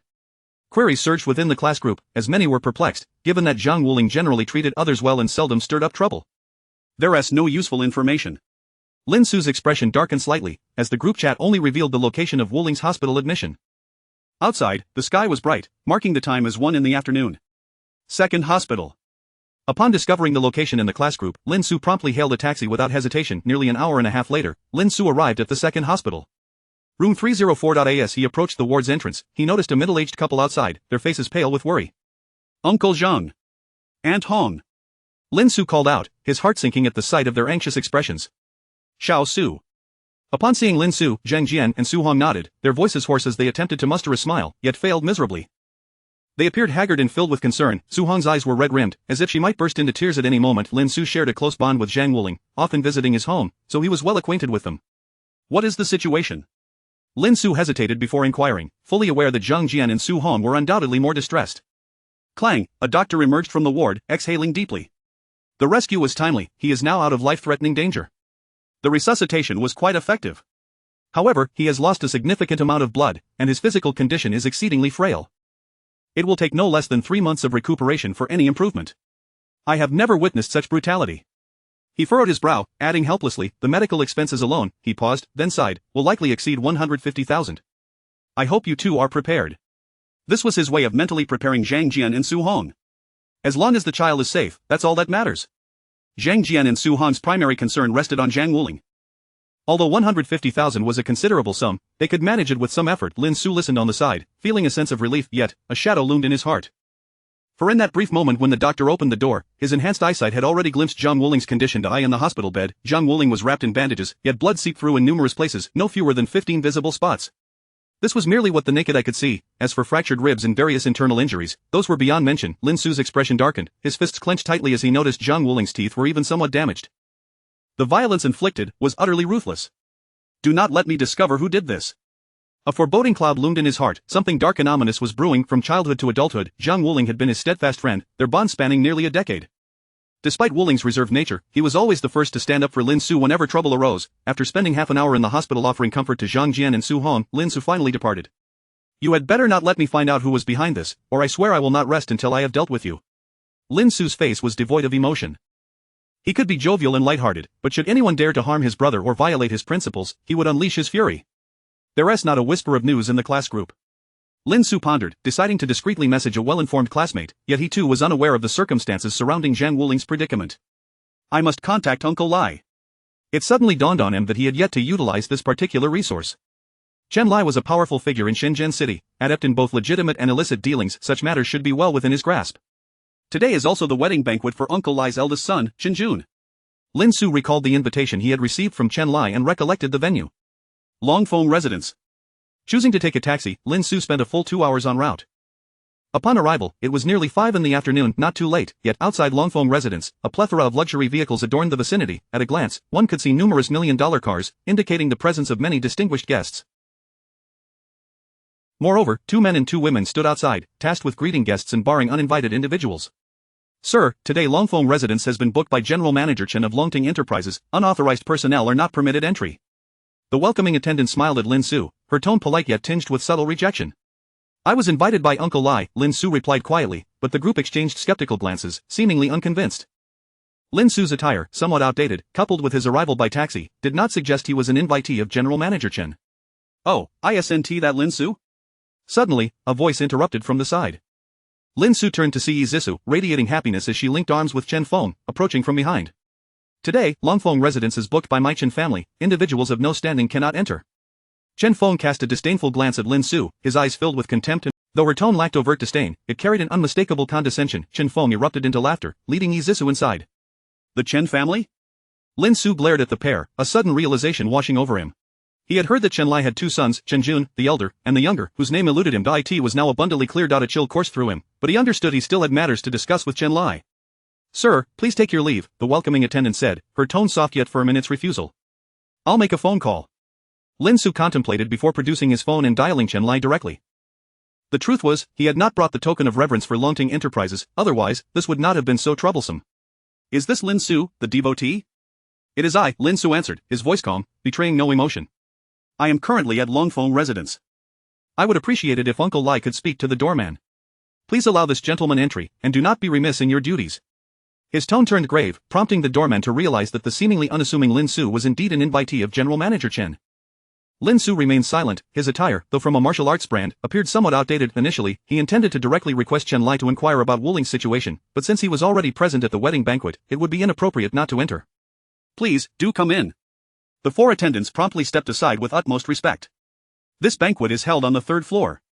The festivities commence there. Would you like me to escort you?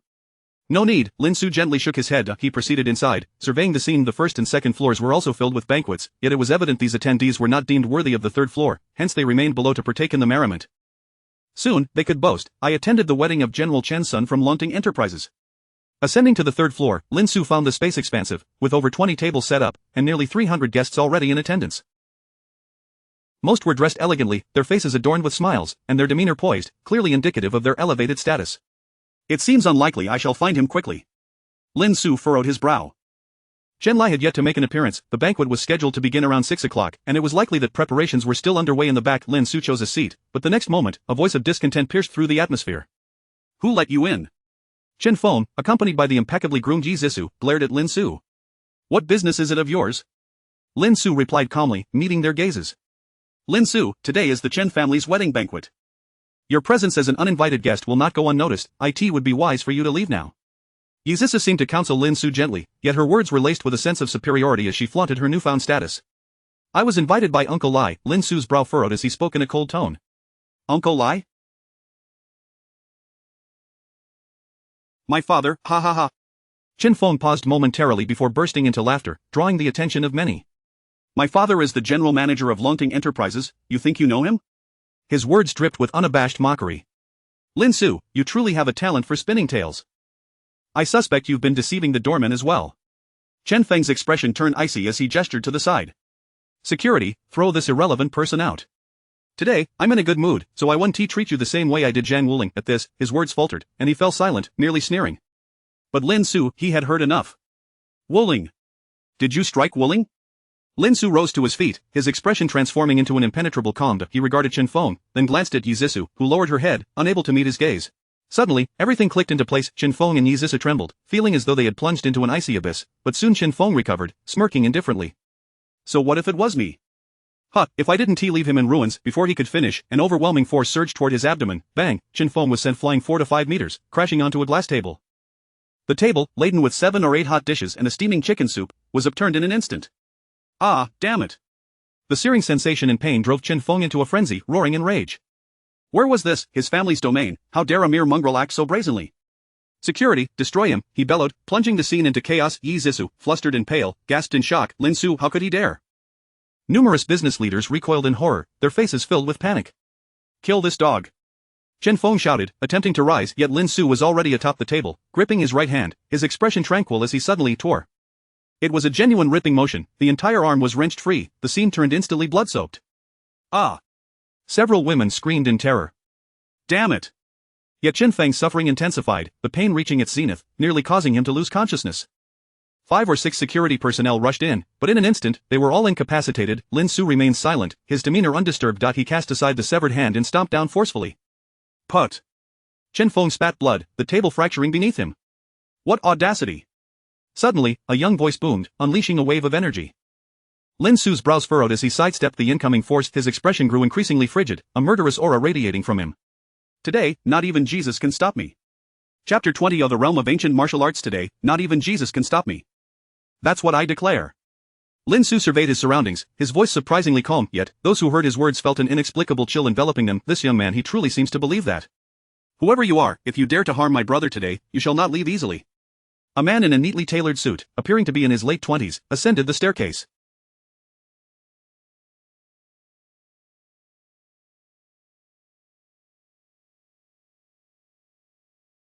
His expression was resolute, and a scar marred his left cheek, which, rather than adding a sinister air, only enhanced his rugged masculinity. He glared at Lin Xu with palpable anger. The force that had been unleashed earlier was his doing. Lin Xu remained silent and, without hesitation, delivered a powerful kick to Chen Feng's face, teeth shattered. The blow was delivered with such force. Blood filled Chen Feng's mouth, rendering him incoherent. Bro, help me. Chen Jun, seething with rage, charged at Lin Xu, a surge of energy emanating from him. Lin Xu's demeanor was icy.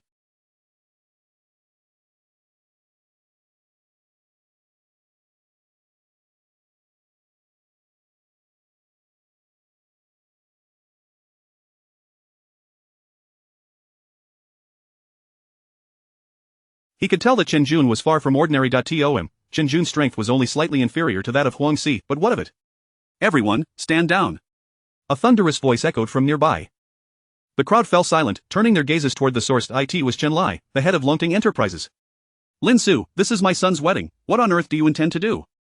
Chen Lai, aware of Lin Xu's formidable strength, struggled to suppress his fury. However, upon seeing Chen Feng's severed arm, he nearly lost his composure.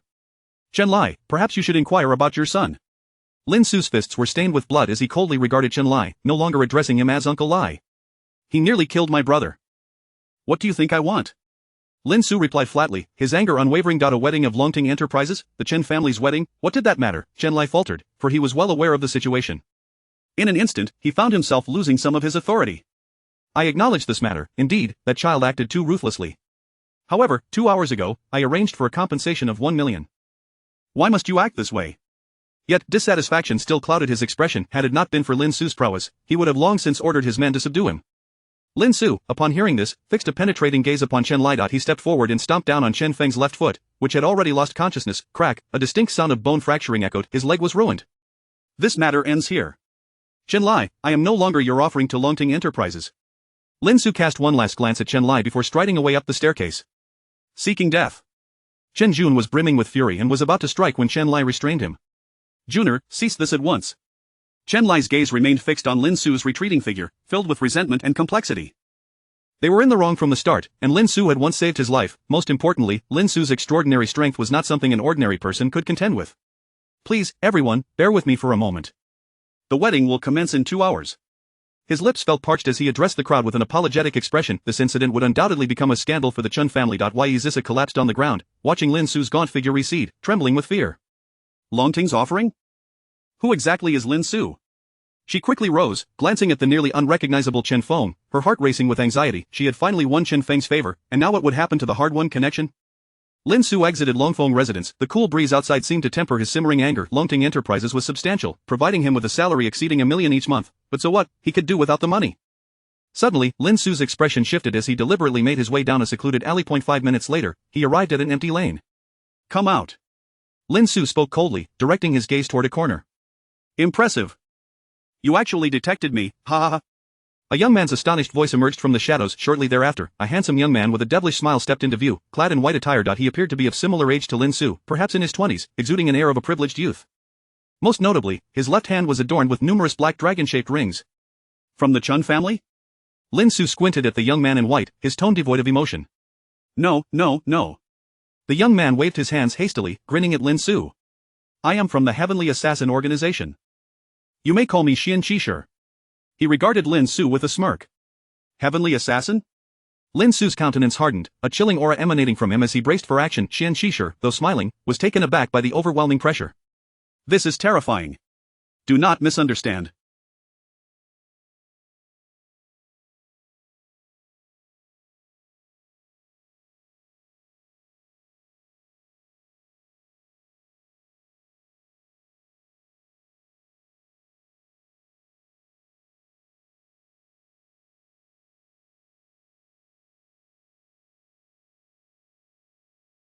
My mission is to assassinate Chen Lie. It has nothing to do with you.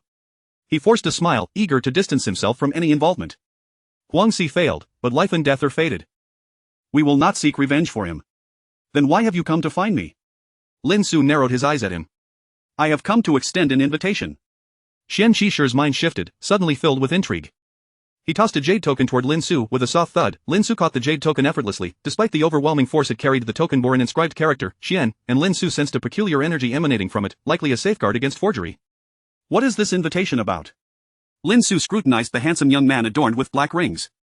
I was present earlier, Xian Qishir chuckled, evading a direct answer. Your performance truly impressed me, ha ha ha. Thus, I wish to invite you to join the Heavenly Assassin. Lin Xu raised an eyebrow, preparing to decline. Do not rush to refuse. While the Heavenly Assassin is a killer organization, it offers great freedom and allows you to exchange task points for valuable items. For instance, elixirs suitable for cultivation, various genetic serums, or something that could aid your brother's recovery. These words stirred something within Lin Xu. Moreover, individuals like us, who practice cultivation, will always require funds. Within the Heavenly Assassin, you can exchange task points for currency. There are numerous benefits, and should you rise to a prominent position within the organization one day, you could even issue tasks to protect those close to you. This statement was quite compelling.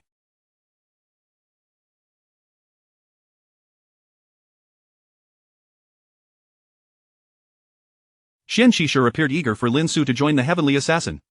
I will consider it. After a lengthy pause, Lin Xu exhaled deeply. He felt tempted but refrained from giving an immediate answer. If you decide to join, simply take this jade token to the Jinling bar in the Xinjianwan mountain area. Present it to the owner there, mentioning that I, Xian Qishir, referred you. He will assist you in completing your registration. Xian Qishir smiled. Thank you. Lin Xu hesitated before expressing his gratitude to Xian Qishir. He then turned and departed. This guy, once Lin Xu had left, Xian Qishir released a deep breath. Cold sweat beaded on his forehead. His strength is terrifying. I cannot contend with him. He is at least at the high stage of the acquired realm, possibly even higher. He hesitated, comparing Lin Xu to the elder. Though he may not be at the Earth level, the gap is likely minimal. If our organization gains such a formidable individual, it will undoubtedly become quite interesting. He chuckled with intrigue. Longfeng residence, inside a private room. Dad, why did you stop me just now? Chen Jun's forehead pulsed with visible veins, his dissatisfaction evident. Chen Lai, seated, let out a deep sigh. Junior, he once saved my life, and he is not an ordinary person. That is why I invited him to be an offering to Longting. After a moment's hesitation, he expressed his thoughts with complexity. Not an ordinary person? Chen Jun grasped part of the explanation but narrowed his eyes, coldly scoffing at the latter statement. Isn't he just an ancient martial artist? This revelation left Chen Lai in shock. Junior, how do you know about ancient martial artists? He had never shared the events of 18 years ago with his sons. Because your son, Chen Jun, is also an ancient martial artist. Suddenly, a third voice echoed within the private room. Chen Lai stood up, astonished, as he turned to see a man who had appeared behind him, clad in gray. This middle-aged man appeared to be around 40, his expression stoic and somewhat rigid. A black cloth covered his left eye, leaving the reason for its concealment a mystery. Teacher. Chen Jun respectfully clasped his hands toward the gray-clad man. This young man, Chen Jun, was recruited by our special organization due to his exceptional talent after joining the military, thus becoming an ancient martial artist, his teacher stated coolly. Having retired from the organization, I have come to guide his training. There is no need for you to worry about the absence of that boy, Dad. Chen Jun spoke with conviction, reassuring Chen Lai. Gulp. Chen Lai felt as though he were in a dream, his throat tightening. His own son had become an ancient martial artist? Yet Lin Xu's strength is quite extraordinary. He recalled Lin Xu's confrontation with Huang Xi and hesitated before continuing. Extraordinary? Chen Jun merely chuckled dismissively. Dad, do you understand the realms of ancient martial arts? He narrowed his eyes, the scar on his face now appearing somewhat menacing. Ancient martial arts can be divided into realms such as entry, acquired, innate, and Qi condensation. Those at the peak of entry can dodge bullets, while those in the acquired realm can withstand bullets without injury. Chen Jun's voice rang out clearly within the room. That boy, I just sparred with him. He is at most at the high stage of entry. My teacher holds the codename Black Eagle Eye within the organization, and he exists at the pinnacle of the initial stage of the acquired realm. His confidence resonated, leaving Chen Lai astonished. Such divisions exist? For the first time, Chen Lai gained insight into that world, swallowing hard as his previously anxious heart gradually calmed. He had witnessed Lin Xu's battle with Huang Xi. Lin Xu's strength indeed did not seem sufficient to directly withstand bullets, and Chen Jun's words were quite credible. Initially, he had contemplated waiting for Lin Xu's anger to subside before inviting him to become an offering to Longting, but now, such thoughts had vanished. Like the fire cloud evil god in the movies, his strength level is roughly at the initial stage of the acquired realm, similar to my teacher. Chen Jun added corroboration, fully reassuring Chen Lai. This boy, Chen Jun, possesses extraordinary talent. In just 7 years of training, he has reached the high stage of entry. Given time, he may well become an innate master, and he is a key target for the organization's cultivation. I have examined your brother's injuries. I happen to have some medicine that can reattach that arm. Beside them, Black Eagle Eye stood with his hands clasped behind his back, gazing at Chen Lai with a calm demeanor. Thank you, Mr. Black Eagle. Chen Lai felt utterly relieved, a smile gracing his features as he ceased to consider seeking out Lin Xu. Before him stood an even greater master. Unbeknownst to Lin Xu, he was now taking a taxi home. Having settled a series of matters, he felt considerably calmer and finally had time to check on the system's updates. What is this?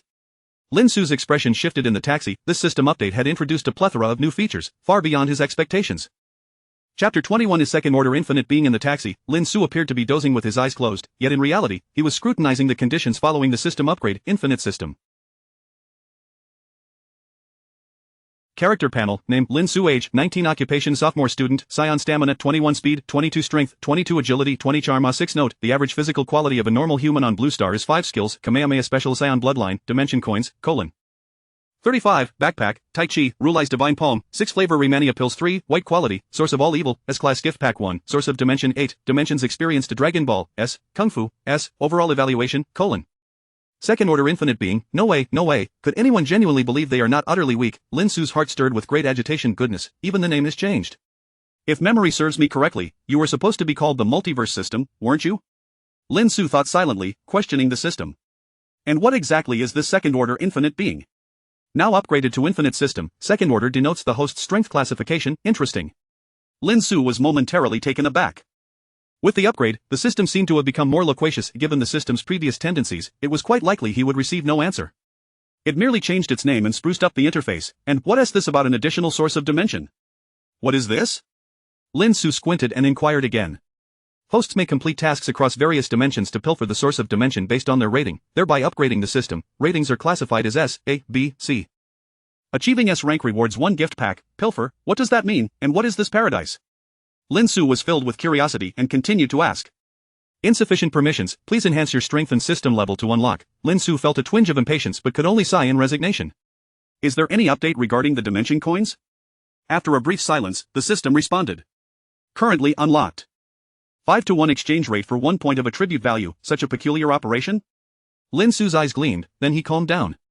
With only 35 dimension coins, I can only exchange for 7 points of attribute value. What good is that? Lin Xu resolved to conserve his dimension coins, as it was evident that many features of the system remained locked. Thus, upgrading the system is imperative. Lin Xu felt a pang of frustration. This latest system update seemed to have introduced numerous elements, yet for Lin Xu, the utility was rather limited. The S-Class gift pack is likely the reward for my Kung Fu dimension rating. After a moment's contemplation, he chose to open it. S-Class gift pack, opened. Dimension Contract 1, Huanhua Mask, Blue, High-Level Gene Serum 1, Blue, Invitation Scroll, 1-3, Note current item qualities are categorized as white, green, blue, red, purple. To think I received such a bounty this time. This indeed brought a measure of delight to Lin Xu, as he began to examine each item. Dimension Contract 1. Allows the host to bring 1 servant from the dimension world back to Blue Star. Master Servant Contract. The very first item made Lin Xu's eyes light up. This was a splendid acquisition. Hibiscus Mask, Blue. 1. Increases charm by 10 points when worn in the presence of the opposite sex. 2. Allows for alteration of appearance. Advanced Gene Elixir 1, capable of inducing genetic leaps in individuals, with a success rate of 9.37 for the host, accompanied by certain unknown risks upon failure. Invitation Voucher. A gateway to an unknown dimension. Please gather before unlocking its details. Among the 4 items, the Hawan mask seems to be the only one that can still be utilized in everyday life, Lin Xu remarked with clarity. Moreover, the success rate of the advanced gene elixir is far too low. He speculated that his scion bloodline contributed to this diminished probability of success, suggesting that it might yield a higher success rate for ordinary individuals. This invitation voucher is rather intriguing as well, but like the dimensional contract, its purpose remains uncertain. I shall set it aside for now. Subsequently, Lin Xu glanced around and noted that there were still 10 days until the next dimensional transfer. 10 days, he mused. During this period, Lin Xu found himself enjoying the leisure of winter break. The real world is rife with supernatural forces, he pondered, recalling Huangxi, Xianxiushi, and Shenjun, not to mention the enigmatic Tianci organization. I shall visit the Jinling Bar tomorrow. After some contemplation, Lin Xu resolved to take this course of action. The words of Xianxiushi had indeed resonated with him. The matter concerning Wu Ling had heightened Lin Xu's vigilance. As his strength increased, he inevitably attracted adversaries, necessitating measures to safeguard those around him. The Tianci organization might serve as a commendable platform. Once he alighted from the vehicle and returned home, Lin Xu felt a wave of fatigue wash over him. He casually ordered 10 servings each of hot and sour noodles, snail noodles, and spicy hot pot, and after indulging in his meal, he succumbed to a deep slumber. Meanwhile, on another road. Who on earth are you? The eye of the Black Hawk fixed a fierce gaze upon the figure opposite him, adorned with a monkey mask and a left hand adorned with a black dragon ring. Behind him, Chen Jun shielded the visibly horrified Chen Lai. Moments ago, Chen Lai had narrowly escaped a lethal attack from a flying sword. TSK. The mysterious figure in the monkey mask grinned at Chen Lai. I'll come to collect your life another day. Just as the masked individual prepared to slip away, a playful impulse seized him, and he paused to coldly taunt Chen Lai. Your eyes are practically blind. Such a gift should be left for those of use, ha ha ha. With that, he departed without further ado. The eye of the Black Hawk furrowed his brow but refrained from pursuing him. In terms of genuine strength, he and the mysterious figure were nearly evenly matched, making it challenging to detain the latter. What did he mean by that? Chen Lai's expression darkened. He sensed a veiled implication in the mysterious man's words.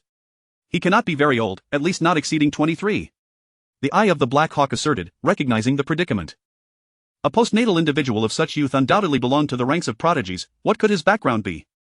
Perhaps weary from the rigors of the martial arts world, Lin Xu finally awoke the following afternoon after a long journey home. Stretching languidly, he glanced at the jade tablet inscribed with Dragon Ascend offering beside him. He picked it up and made his way to the living room. After using his energy to erase the 4 characters, he casually discarded it into the trash bin. Currently, there are no training facilities available. I must seek alternatives. Lin Xu resolved not to return to the mechanical training dojo. However, he found himself at a loss for suitable training locations. Conventional training equipment was utterly inadequate for his needs.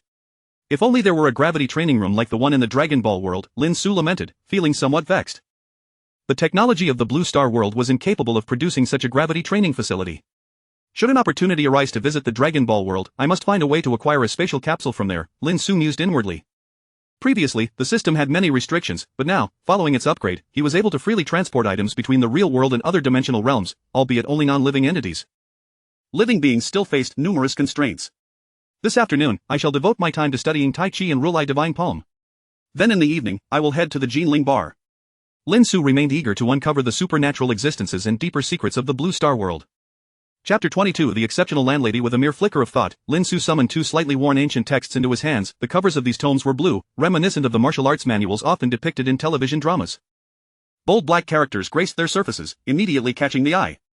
Rulai's Divine Palm. Taiji. Let us first examine Rulai's Divine Palm. Lin Xu pondered briefly before selecting the volume on his left. He recalled how Aixing had once employed this technique. What lay before him was nothing but a plethora of acupuncture point diagrams, accompanied by an array of obscure and perplexing terms. Who could possibly withstand this? I recognize every character, yet when combined, what on earth does it mean? Lin Xu found himself at a loss, having initially hoped to learn something to enhance his skills, but now faced with a demand for specialized knowledge. How did Aixing manage to learn this? Did he practice blindly? Lin Xu rubbed his forehead, exclaiming, people's physiques cannot be generalized. Subsequently, he flipped open the adjacent volume, Taiji. As expected, the content was similarly daunting, filled with intricate terms and illustrations that made Lin Xu's scalp tingle. Although Tianyi had imparted some foundational martial arts knowledge to Lin Xu, it was woefully insufficient for him to comprehend these tomes. System, are you toying with me? Lin Xu queried, his face darkening as he confronted the system. Was this reward merely a jest? Would he have to enroll in a martial arts theory class? The system remained silent for a moment. The host may use dimensional currency to directly exchange for learning progress. Skill proficiency can be categorized as novice, proficient, masterful, extraordinary. Rulai's Divine Palm. Novice, 7-dimensional currency. Taiji. Novice, 5-dimensional currency. Lin Xu's eyes nearly bulged from their sockets. Are you squeezing toothpaste here? He lamented, his teeth aching. Did this function require him to discover each aspect individually? He glanced at the skill list, where a novice symbol for the Kamehameha gradually emerged. Ubisoft behavior, Lin Xu scoffed. Rulai's Divine Palm and Taiji, you say? After a moment of contemplation, his brows furrowed deeply. Rulai's Divine Palm and my Kamehameha share similar effects. I might as well exchange for Taiji. This was Lin Xu's attempt to see how the system would impart this knowledge to him. With a thought, his dimensional currency diminished from 35 to 30. Simultaneously, a torrent of information surged into his mind. The headache was excruciating. Several hours later, Lin Xu finally opened his eyes, his head throbbing. This sensation is rather peculiar. He sensed that everything around him felt distinctly different. The once solid table now seemed akin to cotton candy, malleable to his touch. He could feel that his close combat techniques had become more refined. Of course, the majority of the knowledge imparted by the system was theoretical. Practical application was still needed to master these skills. Lin Xu recalled the image of the landlord twisting and turning, and swallowed hard. A Taiji practicing scion, Lin Xu mused, stroking his chin, feeling an oddity he couldn't quite articulate.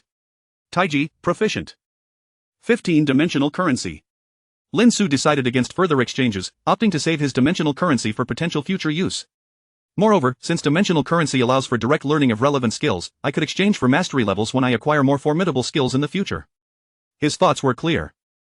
Rulai's Divine Palm and Taiji appeared promising, yet the world of martial arts was merely a lower-tier realm. Skills from dimensions like Dragon Ball were truly formidable. Skills from the fantasy world would undoubtedly surpass these. While Rulai's Divine Palm may not be entirely useless, I could exchange it for something of value. Lin Xu nodded slightly. He raised his head to find that night had fallen. 6:30? This session of immersive learning had evidently taken a considerable amount of time. After tidying up, Lin Xu set out. The Jinling Bar isn't too far from my home. A subway ride takes about an hour.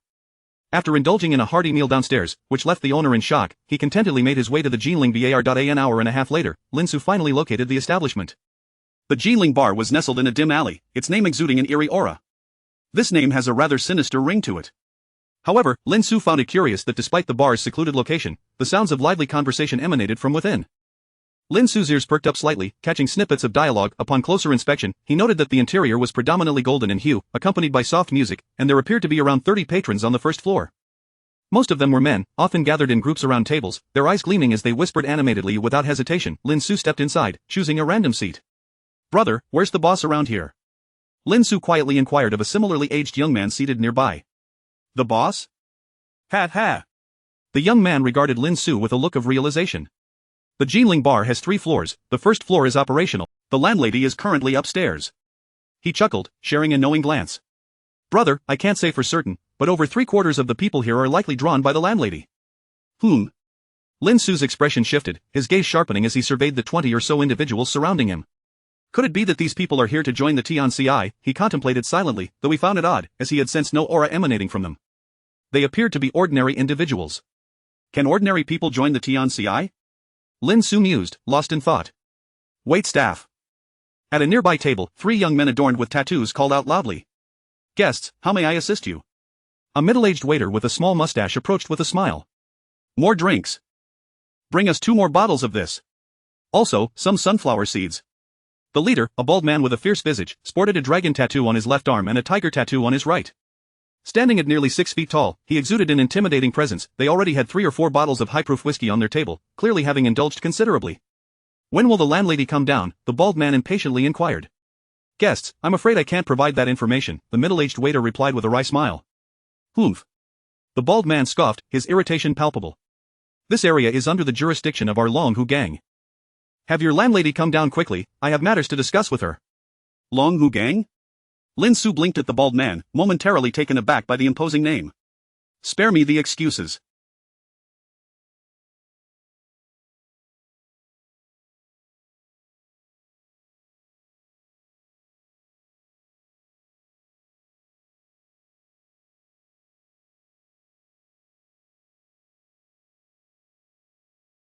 They're clearly here just to see the landlady, the young man beside Lin Xu remarked with a sneer. To see the landlady? Lin Xu felt a twinge of curiosity but refrained from voicing his questions. Get moving. I don't want to resort to violence. The bald man had already been waiting for an hour and a half without catching a glimpse of the landlady, and his mood was sour. It seems that waiter is in for a rough time, the young man beside Lin Xu sighed. Having conversed with the young man, Lin Xu learned his name was Zhong Yanbin. That may not be the case, Lin Xu replied, shaking his head slightly as he glanced at the waiter. This waiter was no ordinary individual. While he might not be a match for Huang Si, he could certainly handle a few common thugs. I can't rush the landlady, so please be patient, you bastard. The bald man, already intoxicated, felt his temper flare at the waiter's hesitation. He stood up, seizing a bottle with the intent to smash it on the floor. However, the middle-aged waiter deftly grasped his wrist, his grip akin to a vice, rendering the bald man powerless to break free, his face turning crimson. Guests, please refrain from disrupting our business, the waiter sighed, his expression weary. But the bald man's 2 henchmen had already risen, their faces menacing. To Lin Xu's astonishment, they drew out 2 daggers. Nearby patrons gasped in horror, retreating in alarm. How troublesome, Lin Xu raised an eyebrow, turning to Zhong Yanbin and asking, is it always this chaotic around here? Zhong Yanbin chuckled softly, shaking his head. I haven't come here often, so I'm not well acquainted with the specifics. However, I do know that the landlady has some backing, and I've heard she practices taekwondo. 3 to 5 ordinary people wouldn't stand a chance against her. This bald man is unlikely to gain the upper hand. He swallowed hard, his eyes gleaming with anticipation. Most crucially, I've heard the landlady is a giant. Brothers, attack. The shout from the bald man interrupted any further revelations. Yet Lin Xu had gleaned enough information and subtly distanced himself from Zhong Yanbin. Another lecture, it's best I avoid mingling with such individuals. Lin Xu sighed inwardly. One's companions often reflect one's character. Just as tensions mounted, a series of light footsteps echoed from upstairs. Everyone's movements froze, their gazes drawn upwards. Lin Xu's breath hitched. Did I speak too soon? Zhong Yanbin, familiar with the scene, elbowed Lin Xu and winked. Now I understand why there A, B, C, D. Thus, he resolved to return on multiple occasions whenever possible. Descending from the upper floor was a woman approximately in her 30s. Her beauty was breathtaking, her fair skin glimmered under the golden light, exuding an alluring charm. Her demeanor was reminiscent of a ripe peach, imbued with a mature grace. A faint smile curved her lips, radiating warmth and friendliness akin to that of a caring older sister. I hope the young gentleman will refrain from causing a ruckus in my humble establishment, she said, her smile directed at the bald man. The bald man's eyes nearly bulged from their sockets, his throat swallowing hard. Truly exceptional, he had long heard tales of the exquisite landlady, and now that he beheld her, it was evident that the rumors were no exaggeration. Landlady, your waiter has soured the mood for my brothers and me. Though his heart raced, he maintained a facade of displeasure. How about this? If you join us for a drink, my brothers, and I will let this matter slide. He waved his hand, deliberately showcasing his tattoos. Interesting, Lin Xu stroked his chin, glancing between the bald man and the landlady, intrigued by the unfolding drama. This landlady is certainly no ordinary individual. Chapter 23. The level of the heavenly assassin Lin Xu arrived at the bar in Jinling, fully prepared for what lay ahead. He suspected that the owner was no ordinary person, but he was still taken aback upon seeing the owner's wife. In terms of aura, the owneress wife is no less formidable than Xian Qishir. Lin Xu squinted, making his assessment. Perhaps due to his scion lineage, he was particularly sensitive to such aura. Care for a drink? I have agreed to serve, the owneress wife said, smiling as she approached the bald man at his table. Her beautiful eyes sparkled with mirth, making the bald man feel as if his heart were melting. The owneress wife truly knows how to treat her guests, huh? He boomed, his face glowing with pride. Especially after sensing the envious and odd gazes around him, his demeanor became even more smug. Absolutely exquisite. I must find a way to win her over. The owneress wife took a seat, her slender, elegant legs causing the bald man to gulp in anticipation. He leaned closer, attempting to gain an advantage, but perhaps due to a misstep, he slipped and fell in a most undignified manner. An aura. Lin Xu perceived the shift, it was the owneress wife who had intervened. The bottle the bald man had been holding crashed to the floor, shattering into countless pieces, one particularly large shard hurtled towards the bald man's lower region. Goodness! Lin Xu felt a surge of energy attached to the glass shard. Ah! Blood splattered forth, accompanied by the bald man's agonizing screams. Lin Xu's expression stiffened, instinctively drawing his legs together, sensing a chill in certain areas. This owneress wife. He regarded the smiling owneress wife, feeling a simultaneous chill in both body and spirit. She is undoubtedly cunning. Everyone, clear the way. The two underlings, witnessing the bald man's grievous injury, turned pale and hurriedly lifted him towards the nearest hospital. What a coincidence! Zhong Yanbin inhaled sharply, feeling a pang of discomfort. Ha! The owneress wife, still smiling, showed no sign of distress on her strikingly beautiful face, covering her mouth as she chuckled. It appears this guest has had a stroke of bad luck. Please, everyone, continue enjoying your drinks. Gulp. The crowd swallowed nervously. The situation was undeniably bizarre, only the middle-aged waiter beside them shook his head with a rueful smile. Lin Xu rose and approached the owneress wife. Wow, brother, you're bold, just going up to her. Zhong Yanbin exclaimed, his eyes wide with disbelief. Is there something I can assist you with, sir? The owneress wife asked, her gaze warm and inviting. Owneress wife, I was sent by Xian Qishir, Lin Xu whispered in a tone meant only for her ears. The owneress wife narrowed her beautiful eyes slightly before replying with a smile, then please, come with me. She led Lin Xu upstairs, the others were left in stunned silence. I can't believe it. I've been here for so long and have yet to see anyone with the audacity to approach the owneress wife. Zhong Yanbin gaped. He is incredibly bold, definitely a seasoned player. When he comes back down, I must get his contact information. Following the owneress wife upstairs, Lin Xu noticed that the second floor was considerably smaller than the first. The layout resembled an office, with a desk facing directly opposite and sofas on either side. Please, take a seat. The owneress wife gestured casually towards the sofa. I am Wang Yefei. She regarded Lin Xu with curiosity, aware that Xian Qishir had mentioned a skilled individual would be arriving, but she hadn't expected him to be so young. She scrutinized Lin Xu, who appeared to be in his early 20s, with an unremarkable appearance, dressed in casual black athletic wear, resembling an ordinary university student, yet, for some inexplicable reason, Wang Yefei felt an inexplicable fondness for him. Little did she know, Lin Xu had donned the Hawan mask prior to his arrival. I am Lin Xu. Xian Qishir provided me with a jade token, stating that I could use it to enter the Heavenly Assassin, Lin Xu said as he retrieved the jade token from his pocket and handed it to Wang Yefei. Wang Yefei accepted it, her delicate fingers tracing its surface, confirming its authenticity through its resonance. The assassins within the Heavenly Assassin organization are categorized into tiers: Huang level, Xian level, D level, and Tian level. What level of assassin would you like to apply for? Wang Yefei personally prepared a cup of tea for Lin Xu. He accepted it but refrained from drinking immediately, exercising caution. Wang Yefei noticed his hesitance but paid it no mind. Could you enlighten me about the Heavenly Assassin? Lin Xu asked tentatively. Of course, it is my duty to serve the guests, Wang Yefei replied, taking a delicate sip of her tea, causing Lin Xu to feel somewhat parched. In this world, there exist many mysterious forces. Ancient martial arts are one of them. More distantly, there are genetic warriors from America, vampires from the Eagle Nation, and ninjas from the East. Wang Yefei unveiled a world unlike any other to Lin Xu. He listened intently, absorbing every word. And we, the Heavenly Assassin, are an assassin organization established by the ancient martial arts masters of Huaxia. Within the organization, there are Tian-level assassins who surpass innate capabilities. There are also enigmatic bosses, known as the first assassin of Huaxia, who are unparalleled masters. The Heavenly Assassin functions more like a platform, allowing members to earn points through task completion for exchange and trade, without imposing strict constraints on the assassins in their daily lives. Lin Xu maintained a calm demeanor, yet his mind raced with thoughts. This world was even more fascinating than he had anticipated. The Heavenly Assassin described by Wang Yefei sounded quite promising, grand in scale and rich in freedom. What tier do you wish to apply for? Wang Yefei inquired again with a smile. What level of strength corresponds to what tier? Lin Xu raised an eyebrow. Generally speaking, those who have attained a certain level of strength can apply for the Huang level, those who have reached the acquired stage can apply for the Xian level, and those who have achieved innate mastery can apply for the D level. Wang Yufei chose not to elaborate further, as she believed the remaining tiers were beyond Lin Xu's reach at present. I will apply for the Xian level, Lin Xu stated after a moment's hesitation, his voice steady. Though he was unsure of the precise classifications within ancient martial arts, he could gauge the strength of the acquired stage from the auras of Wang Yufei and Xian Qishir. He felt confident that he surpassed both, hence his decision to apply for the Xian level. Xian Qishir had mentioned that those in high positions within the organization would enjoy greater benefits. As for the D level, Lin Xu had yet to encounter anyone of innate mastery, leaving him uncertain about his eligibility. The Xian level? Wang Yufei regarded him with a penetrating gaze. I can directly arrange for a Huang level identity for you, but the Xian level is not so straightforward.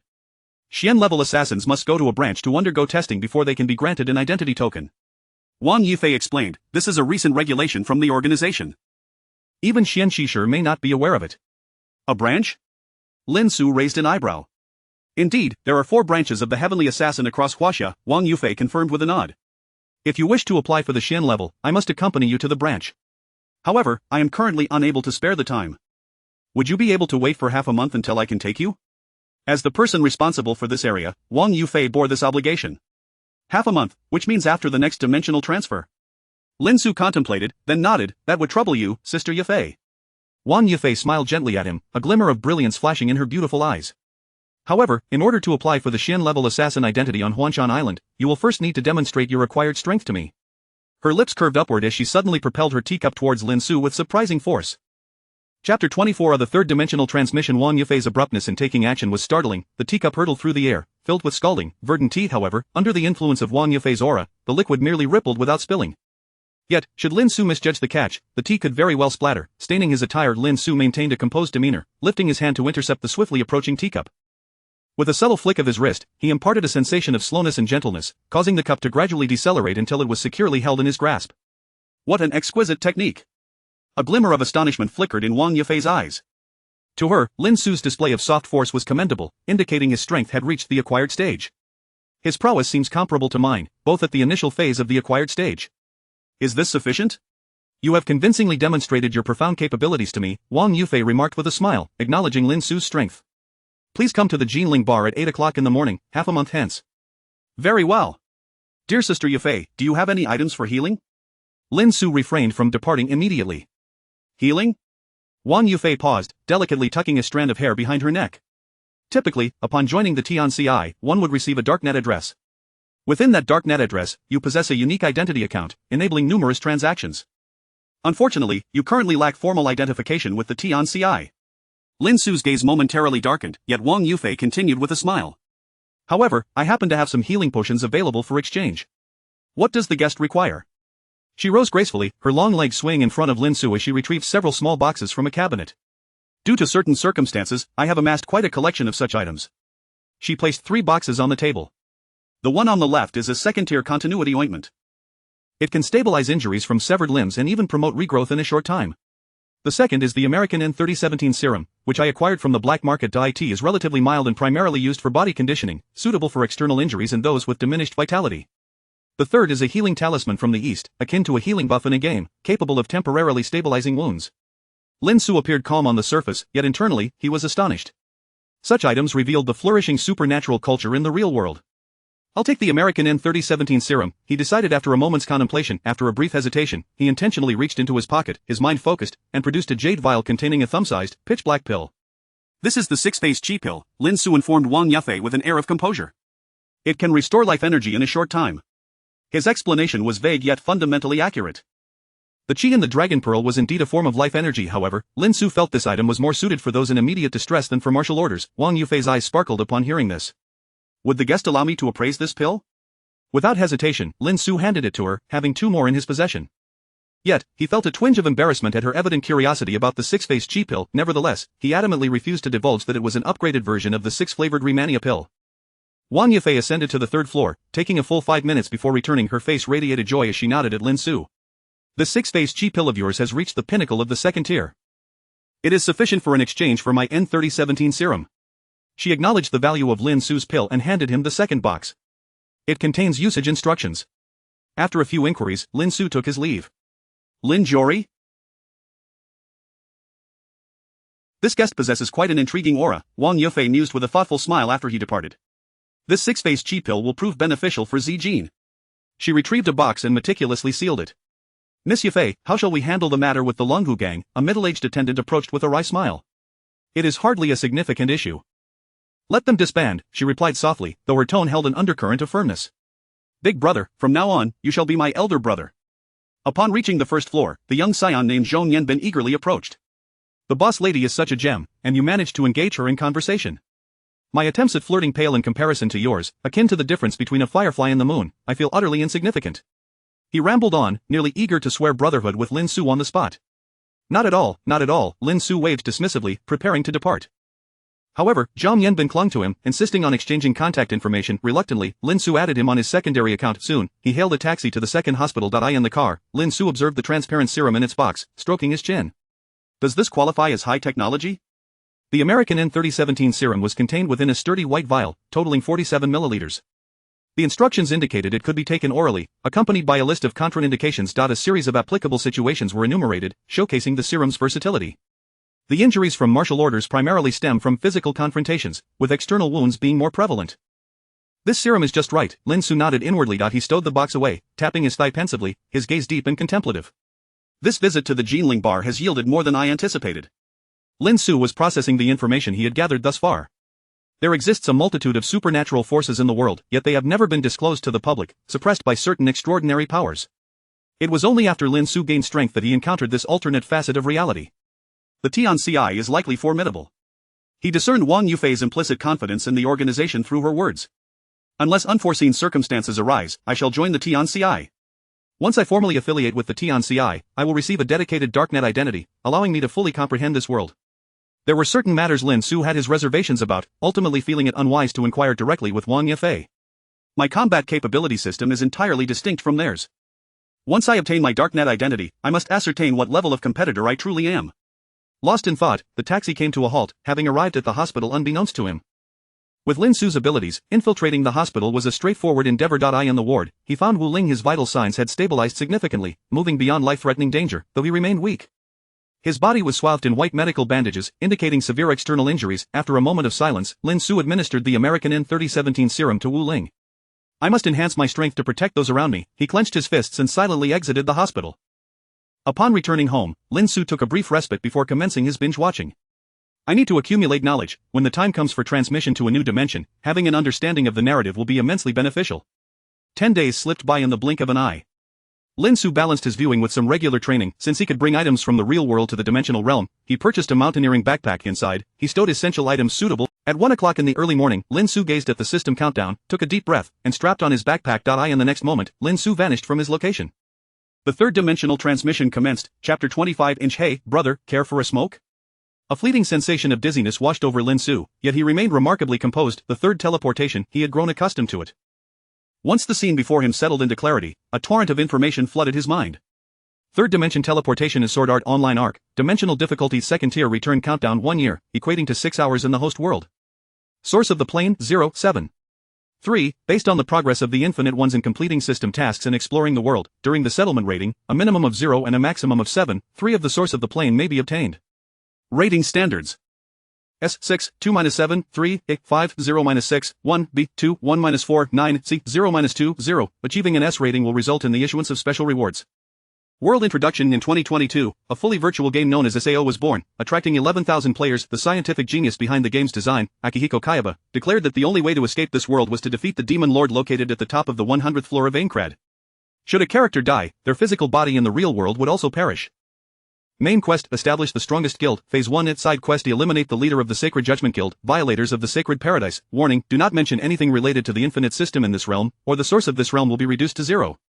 Hint: the main quest in this realm consists of chain tasks, and after completing 2 main quests, one may choose to return or passively leave when time expires. The language has been automatically synchronized. Due to the lack of unified order in the paradise, there are minor deviations in the storyline of the realm. Following a prior system update, many functions have been significantly improved.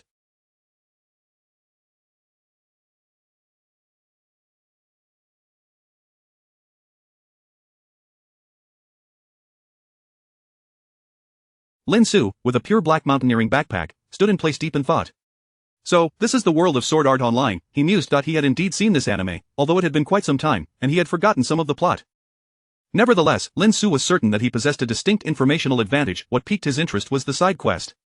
Paradise? This was not something from the original anime. Eliminate the people from the sacred paradise?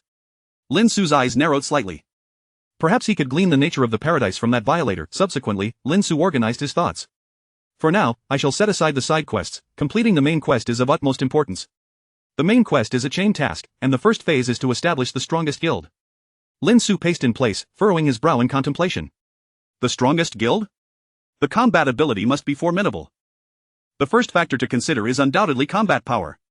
Are there any formidable players in Sword Art Online? Lin Xu pondered. The protagonist Kirito is the top player, but he is a lone wolf, making him difficult to recruit. As for the others, while deep in thought, a panicked voice reached his ears. Captain! A woman's scream caught Lin Xu's attention. Let us go take a look. Lin Xu, carrying a backpack weighing no less than 20 kilograms, moved as if unperturbed. Approximately 30 meters away, 2 men and a woman were surrounded by 7 or 8 monsters. The leading man appeared to be around 26 or 27, wearing a red scarf and sporting a small patch of beard, resembling a downcast warrior. Fire will blade, he shouted, his face flushed as he swung his large sword at the small boss with great force. Run! This time, our information was inaccurate, we didn't expect a small boss to be here. Klein's expression was grim as he wielded his great sword, carving a path for the 2 guild members. This was the 14th floor of Aincrad. He had intended to bring 2 new guild members here to level up but had not anticipated encountering a small boss. Captain, retreat! The male player managed to maintain his composure, successfully escaping the encirclement, but the female new guild member appeared fragile, her legs trembling, tears welling in her eyes. We're going to die, a fear of death consumed Ren's mind. A small monster struck her with an axe, causing her health to drop by 26%. This was not an ordinary game, it was a game concerning life and death. Hurry up! Klein shouted in anger, yet he was too occupied fending off the small boss to attend to her. The male player's game ID was Jian Shanwan, and he gritted his teeth, determined to head towards Ren. However, his level was limited. With 7 small monsters and 1 small boss, he was already struggling to deal with 2 small monsters and could not reach Ren in time. Clang, Ren shakily picked up her sword, only for it to be knocked from her hands by a small monster. This was not merely a matter of strength, it was a psychological issue. Ren's health bar was nearly depleted, leaving only 7. Klein's eyes turned red with rage as he roared, but he could not extricate himself from the small boss. A final strike from the small monster was aimed at Ren, its blade gleaming ominously, causing both Klein and Jian Shanwan to tremble. No! Ren knelt on the ground, her pupils losing focus, her heart filled with dread of death. I'm done for, she thought despairingly. But in the next moment, the entire scene fell silent. 3 seconds passed before she lifted her head. A hand had grasped the small monster's blade. Are you alright? Lin Xu looked at Ren, letting out a soft sigh. These individuals were unfortunate, seeking to enjoy a game only to encounter the sociopathic scientist Akihiko Kayaba. Lin Xu's appearance caused the monsters to momentarily freeze. However, they soon unleashed even more terrifying roars. Thank you, brother, for the rescue. Once we escape, our Feng Lin Huishan Guild will surely repay your kindness. Klein exclaimed in delight upon witnessing Lin Xu save Ren. Lin Xu found the name Feng Lin Huishan somewhat familiar. You are Klein? His eyes brightened as he turned to the player with the red scarf. How did you know? Klein instinctively responded. Lin Xu burst into laughter. His luck at the beginning of this venture was quite fortunate. In the SAO arc, Lin Xu recalled only a handful of top players of the game's creator, Akihiko Kayaba, was likely masquerading as the leader of the Blood Oath Knights, and he counted as one. Then there was Kirito and Asuna, the infamous couple among the top-tier players. Klein undoubtedly ranked among them. As the leader of the Feng Lin Huishan Guild, he was skilled in wielding the tachi and was one of the elite players in the later stages.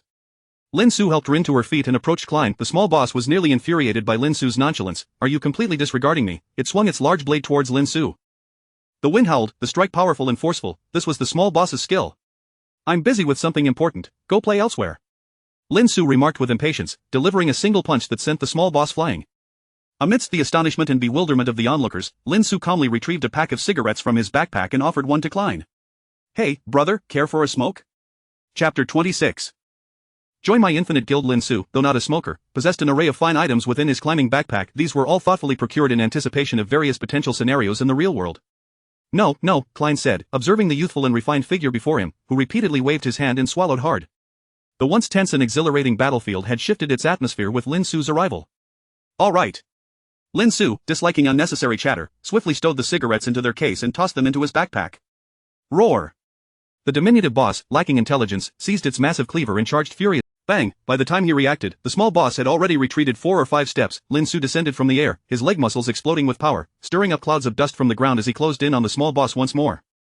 Bang, bang, one punch after another landed squarely on the small boss's abdomen. Despite its fierce appearance and daunting aura, it was the creature that found itself on the defensive. Lin Xu was a force to be reckoned with, akin to a raging bull.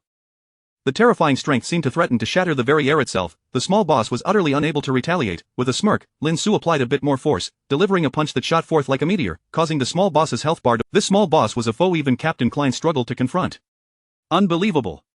Klein couldn't help but exclaim. He had never witnessed a player of such tremendous strength. As the sounds of minor monsters approached, he quickly regained his composure and began to strike them down. Without the small boss to contend with, dispatching these lesser foes became a matter of ease. Within 5 minutes, the minor monsters were entirely eliminated. Thank you, thank you. Lian trotted over, her complexion pale as she expressed her gratitude to Lin Xu. She had managed to replenish her health to 67 through the use of items. It was merely a matter of convenience, Lin Xu replied with a smile, glancing at the three before him. Impressive. I have never encountered such a formidable expert as you. Klein marveled at Lin Xu. Lin Xu shrugged, remaining silent. He estimated they were only around the 10th level. Such minor monsters posed no threat to him. Based on his calculations, he could easily solo dungeons beneath the 90th floor without breaking a sweat. Shall we return together? Lin Xu looked at Klein, who was evidently unfamiliar with the map of this area. Certainly. Klein agreed eagerly. As the four of them journeyed, the presence of the enigmatic high-level player Lin Xu instilled a sense of security in the other three. They engaged in conversation along the way. How many floors has the strategy group reached now? Lin Xu casually inquired. SAO was an undeniably perilous game, and in their quest for an early completion, a group of elite players had formed a strategy team, advancing to the front lines, thus the origin of the strategy group. We are on the 32nd floor, with the 100th floor still a distant goal. Klein sighed slightly, a glimmer of sorrow flashing in his eyes. In these past 3 months, how many of the 11,000 players remain? 2,000 to 3,000 have already perished. His words plunged the sword-wielding Shunmaru and Lian into silence. Indeed, this game is merciless, Lin Xu remarked, his gaze flickering. This aligned closely with his knowledge of the situation. Damn this game. We lost members to monsters even in our guild, Wind Forest Fire Mountain, Klein lamented. If it weren't for you, brother, we might have lost another companion today. Lian shivered, her eyes filled with the relief of having escaped death. Lin Xu's eyes sparkled with a glimmer of insight as he addressed Klein. Klein, as it happens, I am currently recruiting guild members, and I see potential in your abilities. Why not join my guild? How could that be? I am the captain of the Wind Forest Fire Mountain Guild. Klein instinctively shook his head in refusal. Lin Xu was not surprised, although he had saved a few, they lacked a foundation of friendship. Fortunately, he had his methods. Listen, Klein, I am a lone wolf known as Lin Yuri.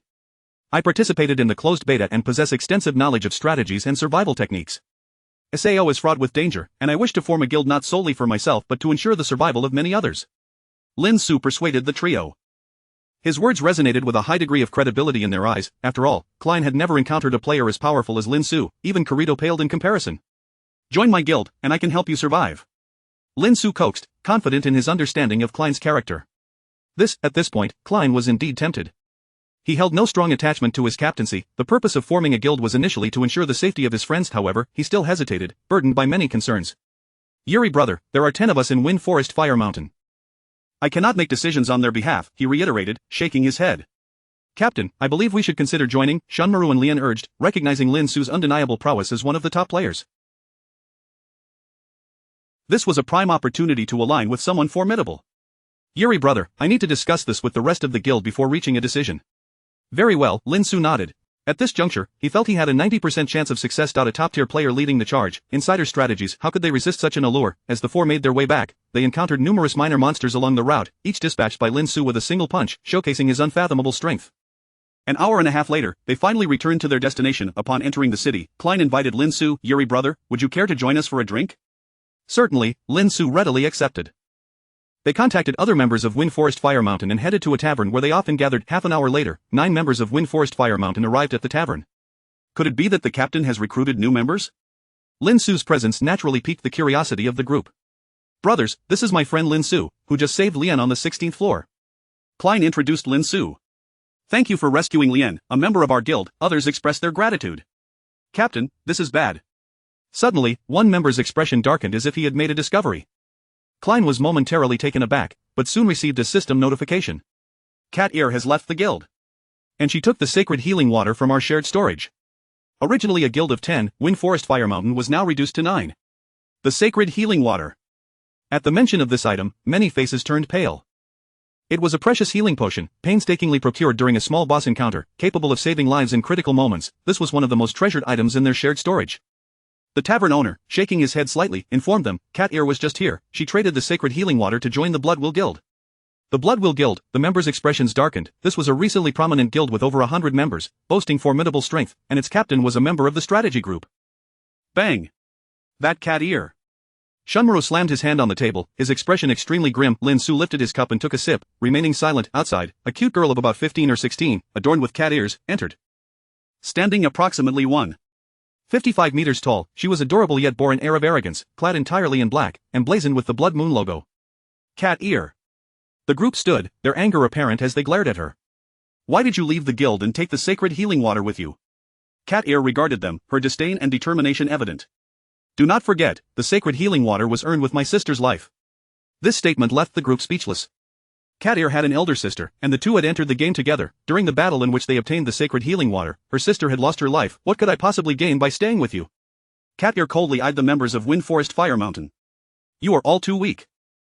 I see no potential or future in you. Staying with you is utterly pointless. I did not come here by chance, I am here to say goodbye. Having spoken, she turned and walked away.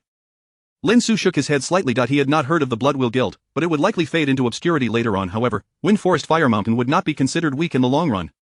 Furthermore, Klein was a skilled player in the later stages. That girl named Cat Ear had missed a golden opportunity to survive and conquer. A heavy silence enveloped the room, the previously lively atmosphere transformed into one of somber gravity.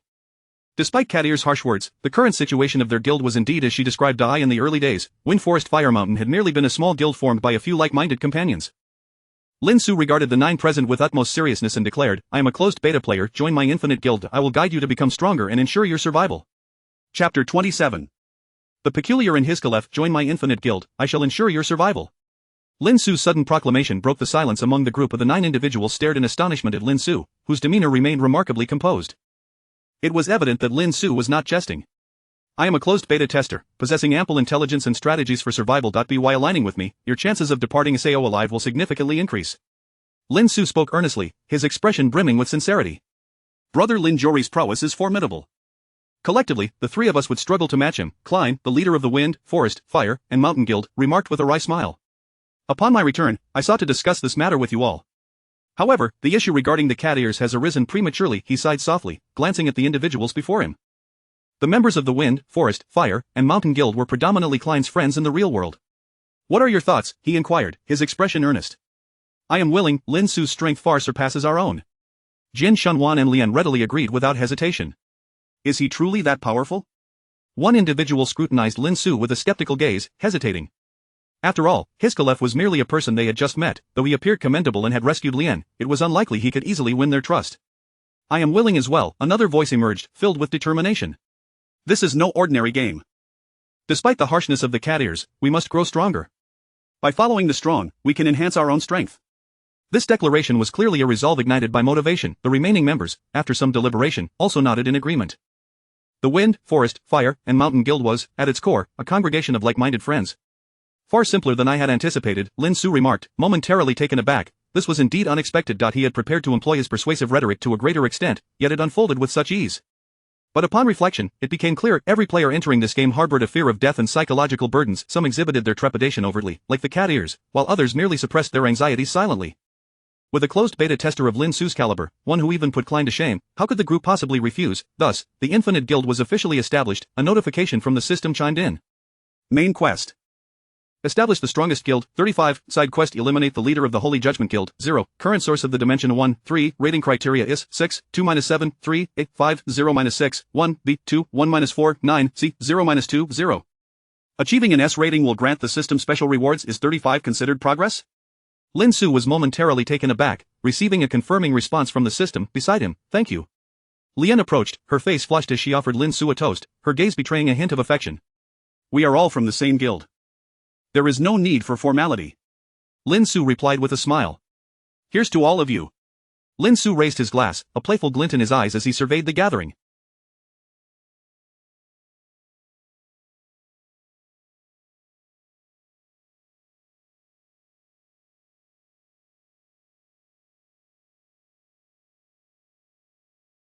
The atmosphere grew lively, momentarily dissipating the lingering disappointment and anger from the recent departure of the Cat-Eared Guild. Of course, this was merely a fleeting respite. Lin Xu could discern that several members still harbored feelings of confusion and uncertainty, along with a tinge of self-doubt. We will survive. Lin Xu gently patted a few shoulders, his voice soft yet resolute. Thank you. Perhaps due to these subtle gestures, the bond among them quickly strengthened.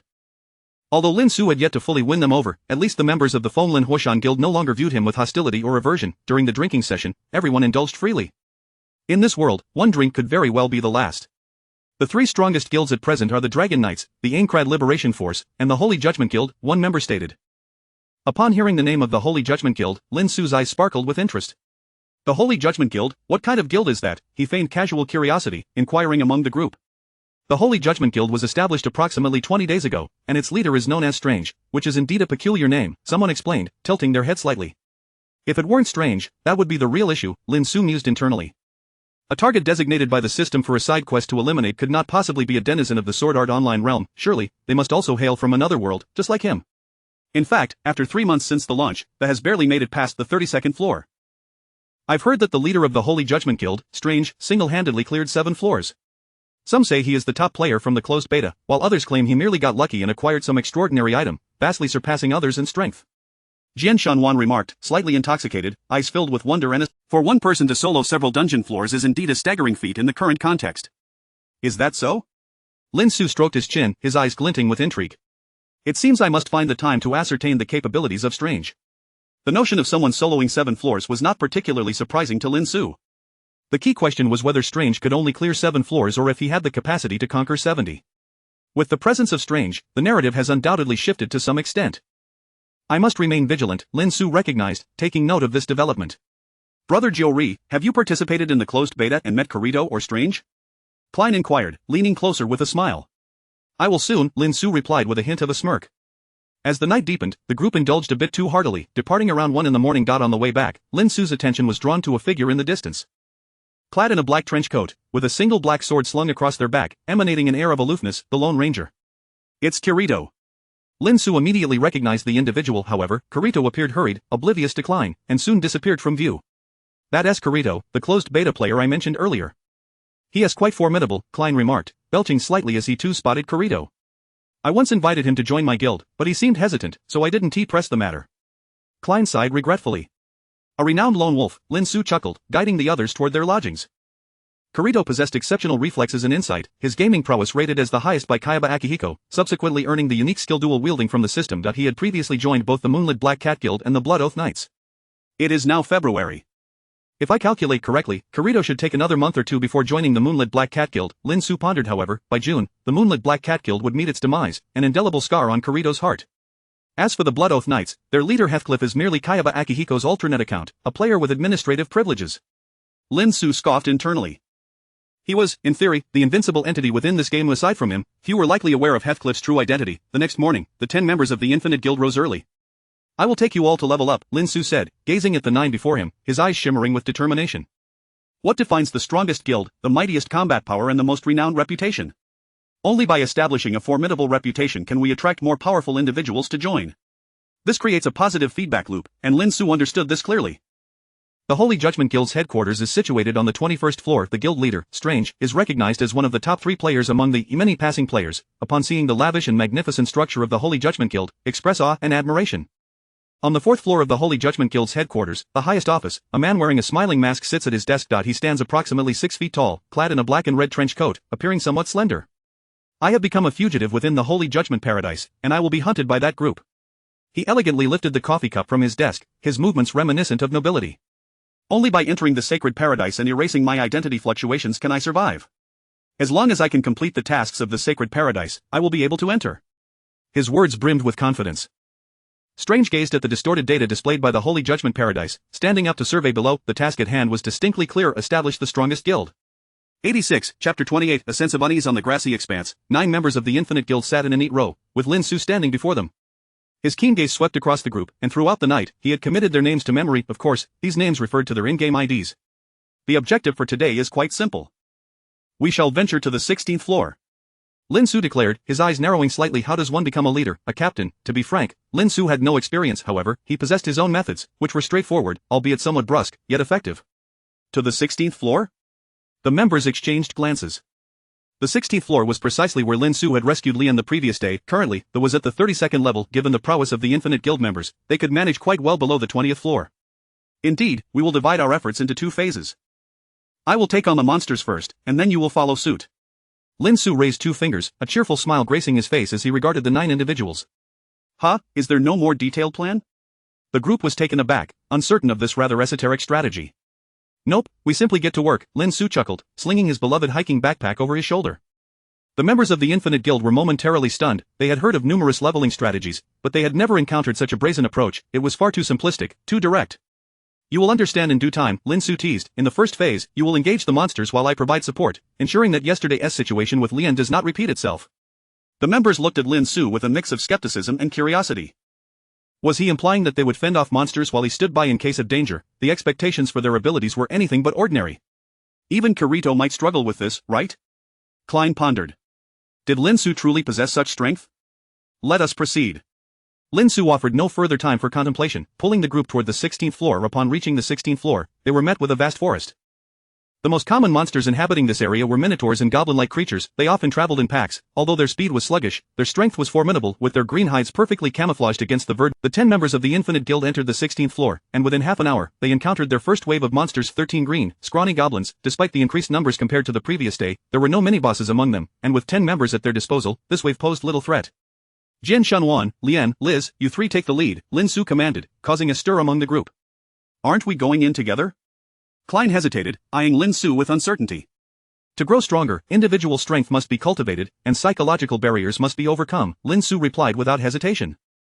Although this reasoning was sound, it was difficult for many to accept, given that this was a game where lives could be at stake. One small misstep could lead to dire consequences. I'll do it. I trust the captain. Unexpectedly, Lian was the first to express her resolve. She had spent the previous night sleepless, haunted by the terrifying visages of monsters and the fear of death, yet now, she was resolute. Lian, with one girl voicing her conviction, the others had little to say, though a hint of discontent toward Lin Xu began to brew within them. Lin Xu noticed their dissatisfaction but paid it no mind. If one wished to grow stronger, sacrifices must be made. He was intent on building the mightiest guild, not a retirement home. Jian Shanwan, Lian, and Liz stepped up while the others formed a backup line. As expected, the 3 struggled against the monsters, gradually retreating under pressure. The 13 creatures advanced relentlessly, and the trio's combined strength could only contend with 5 or 6 of them at best. This situation is less than ideal, Klein remarked, moving closer to Lin Xu, ready to intervene. Is this truly the right course of action? Klein hesitated, quietly questioning Lin Xu. One miscalculation could result in a monster unleashing a skill or an unexpected turn, potentially costing a life, albeit the odds were slim. Doubts began to creep into his mind. Had he made the right choice in joining Lin Xu's Infinite Guild yesterday in a moment of impulsiveness? Look at Lian, Lin Xu said, his gaze fixed intently on the battle, ignoring Klein's query and instead gesturing toward Lian. Dodge. As a monster lunged at her, she trembled yet remained resolute, executing her skill to evade the attack. Psychologically, Lian had made evident progress since yesterday. Seeing Lian's performance, Klein fell silent. In less than half a minute, the situation had become crystal clear. I can't hold on any longer, my health is almost depleted. Jian Shanwan exclaimed, single-handedly fending off 4 monsters, the strongest among the trio, yet even he was faltering. Their combined efforts had only managed to slay 2 creatures, the other 2 were similarly on the brink of collapse. Just as Klein prepared to lend a hand, Lin Xu moved first. His movements were so swift that the others struggled to follow. Bang, bang, the sound of fists striking flesh echoed. In the blink of an eye, the 11 remaining monsters dissipated into starlight, ascending into the sky. Everyone was aware of Lin Xu's strength, but how could he be this formidable? Especially the 6 members aside from Klein, who had only heard of Lin Xu's prowess through Klein's praises. Now, they were witnessing it firsthand. It was utterly astonishing. In mere seconds, 11 goblins had been annihilated. The 13 monsters yielded 2 potions and several crafting materials. Onward! Lin Xu instructed the group, his demeanor calm. Gulp. The members swallowed hard, gazing at their new captain. Their discontent entirely vanished. This man truly possessed the strength. All right. In an instant, a newfound vigor ignited in their eyes, and they nodded in agreement. There is no need to conceal our presence. Let us proceed boldly. Lin Xu's words astonished everyone, while others approached monsters with caution, fearing ambushes. Their captain seemed eager to attract more. Lin Xu stretched lazily, remaining silent. They relied on the system, while Lin Xu depended solely on himself. He was acutely attuned to the creature's presence and movements. Monsters of this caliber could not escape his senses. The second wave brought 21 minotaurs. Fujiwara, Hanazawa, Jinwei, Sake, Hoshino. You 5 take the lead. These were the remaining members of the Infinite Guild who had yet to engage. The group hesitated briefly but ultimately decided to step forward. 5 against 21. Clearly, the odds were against them. Lin Xu offered no commentary, instead observing each member's strengths closely. 40 seconds later, 2 members' health bars dipped below the warning threshold. Captain, I can't hold on any longer. Me neither. Lin Xu sprang into action, appearing before the two like a specter, his hiking backpack still slung over his shoulders. With terrifying strength, his fists pierced through the monsters. When the remaining three could no longer endure, Lin Xu continued to strike. Not a single monster can withstand the captain's punch, Jian Shanwan remarked, his throat bobbing as he gazed at Lin Xu with a touch of admiration. Captain, you're incredible, the others echoed, nodding in agreement. 21 monsters felt like mere ants under his might. In just 2 battles, their perceptions of Lin Xu had transformed completely, and the title of captain rolled off their tongues with newfound ease. Assess the loot. Take what suits you. Lin Xu tossed a decent piece of equipment from the 21 slain monsters to the group behind him. His generosity further impressed them. In the third wave, they faced 16 monsters. Lin Xu allowed the others to engage first and stepped in only when they were on the verge of collapse. However, this time was different from the previous 2. He intentionally left some monsters weakened for the group. You go, he gestured, and they charged in, immediately gaining experience. Jian Shanwan managed to slay 6 monsters, staring in disbelief at the indicator of his level up. This leveling up is almost too easy. This is merely the prelude. Lin Xu patted his shoulder, speaking earnestly, put in the effort. I have faith in you. Yes, Captain. Lin Xu had become a veritable idol for Jian Shanwan, and that single compliment stirred a surge of excitement within him. Jian Shanwan had great potential, but what Lin Xu admired most was his strong moral compass. Next came the time for the group to grind for experience. From dawn until dusk, they faced a total of 26 waves of monsters, completely annihilated. Throughout the day, they encountered several perilous situations, with the most daunting being a wave of 35 monsters accompanied by a mini-boss. Lin Xu dispatched them with a flurry of punches. The 9 members of the Infinite Guild each leveled up by an average of 2 levels. It feels like a dream, they marveled at their character panels, as if they were in a fantastical realm. Lin Xu smiled. While their health regeneration was sluggish and they frequently needed to consume potions, he had no such concerns. As the sun dipped lower in the sky, it was now 6 o'clock, and twilight enveloped the land. Captain, shall we return today? Klein inquired, observing Lin Xu with a smile. His earlier doubts completely vanished. The others, having spent the day in vigorous activity, were beginning to feel fatigued. Call everyone over, Lin Xu instructed, gathering the group and, after a moment's contemplation, spoke. Do you know why I brought you here to level up? He flashed a knowing smile. Today, you did not encounter any genuine life and death peril, did you? By following me, I have helped you level up and acquire a significant amount of equipment, correct? The group had no objections. Though their health bars occasionally hovered near critical levels, it hardly constituted true danger. Moreover, the rewards from today exceeded what they would typically earn in half a month. Now, when you look at the monsters on the 16th floor, do you feel threatened? Lin Xu chuckled, his eyes sparkling with intensity. But what if you were 10 levels higher? 20 levels higher? What of the so-called potential unleashed in life or death situations? You need not concern yourselves with such things. I will cultivate you to the pinnacle of levels, equip you with the finest gear, and dispatch these minor creatures with ease. You don't need to be the strongest among your peers. Those notions are utterly superficial. If any monster poses a threat to you, simply wait until you surpass it by 10 or 20 levels. If decent equipment is insufficient, we shall acquire epic gear. If that too falls short, we will seek legendary equipment. Lin Xu articulated his unique understanding of the game with a casual air. Naturally, the group was left dumbfounded, yet they sensed an underlying logic to his words. Lin Xu chuckled softly. Even if other high-level players were present, they would struggle to elevate these individuals. On one hand, they could not match Lin Xu's strength. On the other hand, they were constrained by the game's system.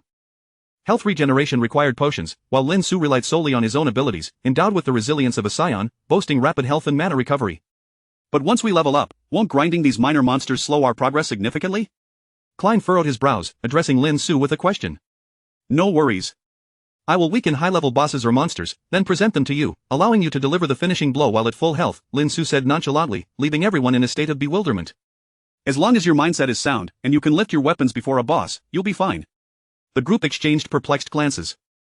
It seemed feasible, yet, something felt amiss. Now, for the second phase, I will engage the monsters myself. Lin Xu's lips curled into a smile as he surveyed the surroundings. This was an unusually open area within the forest. Chapter 29, Rare Quality Equipment. Klein. Lin Xu called out, halting Klein in his tracks. Captain, what is it? Klein approached, a look of confusion in his eyes.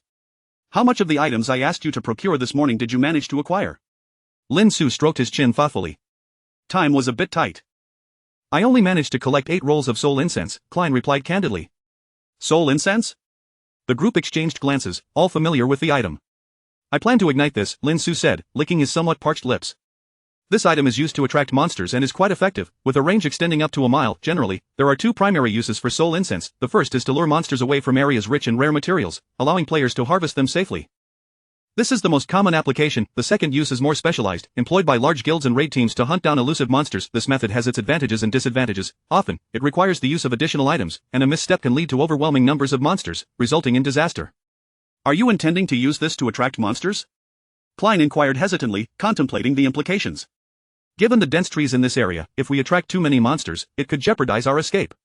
He analyzed the situation seriously, considering their retreat options. Captain, igniting soul incense here is no laughing matter. It could potentially summon over 200 monsters.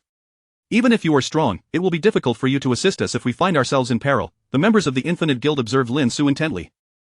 If it weren't for the overwhelming power he had demonstrated earlier, they would have already fled with grim expressions. I have stated before, this stage is for me to handle the monsters. Lin Xu pointed upwards. Do you see that tree? Climb it. His directive left the group bewildered. Go on, he urged, unwilling to linger. After a moment's hesitation. The 9 members ultimately nodded resolutely, contemplating that if things went awry, they would have to expend numerous items to find a way to escape. Bring me a roll. Klein handed Lin Xu a roll of soul incense. This item resembled a mosquito coil, except it was entirely red and sealed at one end. Once laid on the ground and the seal removed, it would ignite automatically. Jin Shanwan, hold on to this for me, Lin Xu said, setting down his climbing backpack. How heavy? Jin Shanwan exclaimed, astonished. He had expected it to be an ordinary backpack, but one hand could barely lift it. Even with both hands, it was an arduous task. Captain, do you carry this around while fighting? He gazed at Lin Xu incredulously. Indeed, now you should climb, Lin Xu chuckled, encouraging the 9 members of the Infinite Guild to ascend the tree. Subsequently, he tore open the seal on the soul incense, which ignited instantly, releasing a faint, sweet aroma that wafted into the distance.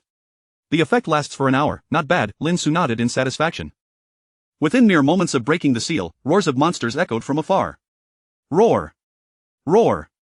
A horde of minotaurs appeared, among them a noticeably larger mini-boss armed with cleavers and axes, their green eyes gleaming with ferocity. They lumbered towards Lin Xu with a slow yet powerful gait. 17. Lin Xu sprang into action. With a single punch, he dispatched one. The mini-boss was merely 7 levels higher than the average monster, easily dealt with in one blow. His speed was astounding. In under a minute, all 17 monsters had disintegrated into starlight. Too powerful. The 9 members of the Infinite Guild, though not witnessing Lin Xu's prowess for the first time, couldn't help but express their astonishment. He showed no signs of slowing down. The second wave soon followed. This time, there were 29, including 2 mini-bosses. The sight tightened the hearts of the onlookers, yet Lin Xu remained unfazed, continuing his assault. His speed clearly surpassed that of the monsters by several tiers. Despite being besieged by 29 foes, not a single one managed to graze his cloak. I could also refine my techniques, Lin Xu mused. Though the monsters were weak, their sheer numbers provided ample opportunity for practice. After all, there was no crime in slaying them. A beast lunged at him, but rather than evade, Lin Xu redirected its force onto another minotaur. With a light touch, he effortlessly dispatched them, practicing various techniques and refining his control over chi. While others seek combat but are constrained by numerous factors, in the world of Sword Art Online, I am unencumbered. Lin Xu realized that although his hard power might not undergo dramatic enhancement, his combat skills would see a terrifying rise. The third wave came crashing in. Whether by fortune or misfortune, in the span of 1 hour, he attracted 13 waves of monsters, totaling nearly 300. Captain, do you not need to rest? Jian Shanwan had lost count of how many times he had been astonished that day. No equipment durability to repair? No health regeneration needed? No mana restoration required? What kind of endurance is this? The others nearby were equally flabbergasted, having never witnessed such astonishing feats. As the aroma of the soul incense began to dissipate, signaling the end of its effect, the ground was littered with glowing equipment and various items, piled together as if they were worthless. Come down and collect the gear. It is all yours. I have no need for it. Lin Xu beckoned the others of the group, awakening from their stupor, hurriedly descended to gather the spoils. Just the haul from that day alone exceeded their guild's collective efforts over the past 2 months. Captain, here is a rare grade great sword. Lian exclaimed, her voice filled with excitement. Though the monsters were weak, their numbers were truly staggering. The drop rate might be low, but they still managed to acquire good equipment. See who among you is suited for it. I have no use, Lin Xu remarked nonchalantly, waving his hand. Once the others had organized the equipment, Lin Xu spoke again, leaving the guild members in shock. Let us move to a location farther from here. Tonight, let us ignite a couple more rolls for fun. Half a month swiftly passed. During this time, 2 guilds rose to prominence, dubbed the 2 strongest guilds of the Holy Judgment Guild and the Blood Alliance Knights. Both guilds shared a common trait: their leaders possessed such astounding power that they were considered otherworldly players, capable of soloing bosses. It was precisely through the combined efforts of these 2 guilds that the raid teams had progressed to the 42nd floor. Currently, among the public players, 3 individuals exhibited otherworldly prowess. The leader of the Holy Judgment Guild was enigmatic, employing unknown tactics, but was suspected to be a high-damage ranged player, boasting a record of soloing 7 floors. The leader of the Blood Alliance Knights, Hizucleaf, was a formidable melee fighter, having single-handedly defeated the big boss on the 42nd floor. The lone wolf, Kirito, was the top player from the closed beta test, possessing a terrifying gaming talent, enhanced by his unique dual-wielding skill, with equally impressive achievements. The anomaly of the Holy Judgment Guild is the game developer, Kayaba Akihiko. Lin Xu pondered from his guild office, deciding against seeking out these 2 for the moment. There is no rush for side quests. The anomalies have yet to reveal the full extent of their capabilities. We will continue to investigate further. Lin Xu remained prudent. As for Kayaba Akihiko's alternate persona, Hizucleave, he possesses system administrator privileges. While I am not restricted by him, and my strength will certainly see some limitations within the overall system framework, he should still be a formidable opponent. Lin Xu tapped his fingers on the desk, deep in thought. The primary focus remained on completing the main quest. Currently, the Infinite Guild comprised only 10 members, maintaining a low profile from a certain perspective. Lin Xu led them through their two-phase monster hunting method daily, resulting in their levels surpassing those of some raid team members. As for equipment, not a single member possessed anything below rare quality. Some were acquired through drops, while others were the result of Lin Xu's astonishing monster-slaying speed, leading to numerous items that were exchanged for others. Let us set off. Today we are headed to the 26th floor. Lin Xu called to the 9 members of the Infinite Guild. The spirits of the 9 members had transformed significantly. The initial timidity and confusion had given way to confidence and vigor. All of this was thanks to Lin Xu. "Captain, we've arrived," they exclaimed, their faces beaming with smiles as they followed Lin Xu. Now completely convinced of his capabilities, the 26th floor resembled a demon lord's fortress. The atmosphere was eerie, with fearsome bat monsters lurking, and vampires potentially ready to strike with their sharp, poisoned fangs. "Cat ear, is the information accurate?" The 13 members hid in a corner, speaking in hushed tones. Clad in matching black outfits adorned with a Bloodwheel logo, among them was a cute cat-eared girl, around 15 or 16 years old, who nodded confidently. "Captain, there is no doubt. There is a hidden mini-boss here. According to my intel, it is a 3-headed bat that may drop rare quality weapons." The Bloodwheel team was divided into squads, each consisting of about 10 members. They were the 9th squad of the Bloodwheel, with Cat Ear as one of its members. "Cat Ear, had you joined our Bloodwheel team sooner, you might have been a captain by now," the vice-captain chuckled. This statement was not a jest, but rather a reflection of the truth. After joining the Bloodwheel, Cat Ear had awakened a unique skill, experiencing rapid growth. "That is precisely why I left them," Cat Ear replied with a hint of pride. Indeed, since parting ways, her growth had accelerated significantly. Now, Cat Ear boasted a completely refreshed set of equipment and had leveled up 5 times compared to half a month ago. "It's here." The 3-headed bat monster emerged, instantly invigorating the Bloodwheel team. "Attack!" Under the captain's command, the 13 members surrounded the 3-headed bat. Though the creature was not particularly strong, its speed in flight was remarkable. Defeating it was easy, but killing it proved to be a challenge. After a grueling 10 minutes, the 9th squad of the Bloodwheel finally managed to vanquish the 3-headed bat. It dropped. It really dropped. A radiant golden light prompted cheers of excitement from the group. Rare equipment was exceedingly scarce. Even the captain possessed only 2 such items. Suddenly, footsteps echoed, approaching the group. "Who goes there?" The captain of the 9th squad regarded the approaching figures warily. A group of 10 people came into view. The leader, appearing around 20 years old with a refined demeanor, was dressed in a black athletic outfit and carried a long backpack, exuding a relaxed air as if he were on a leisurely outing rather than hunting monsters.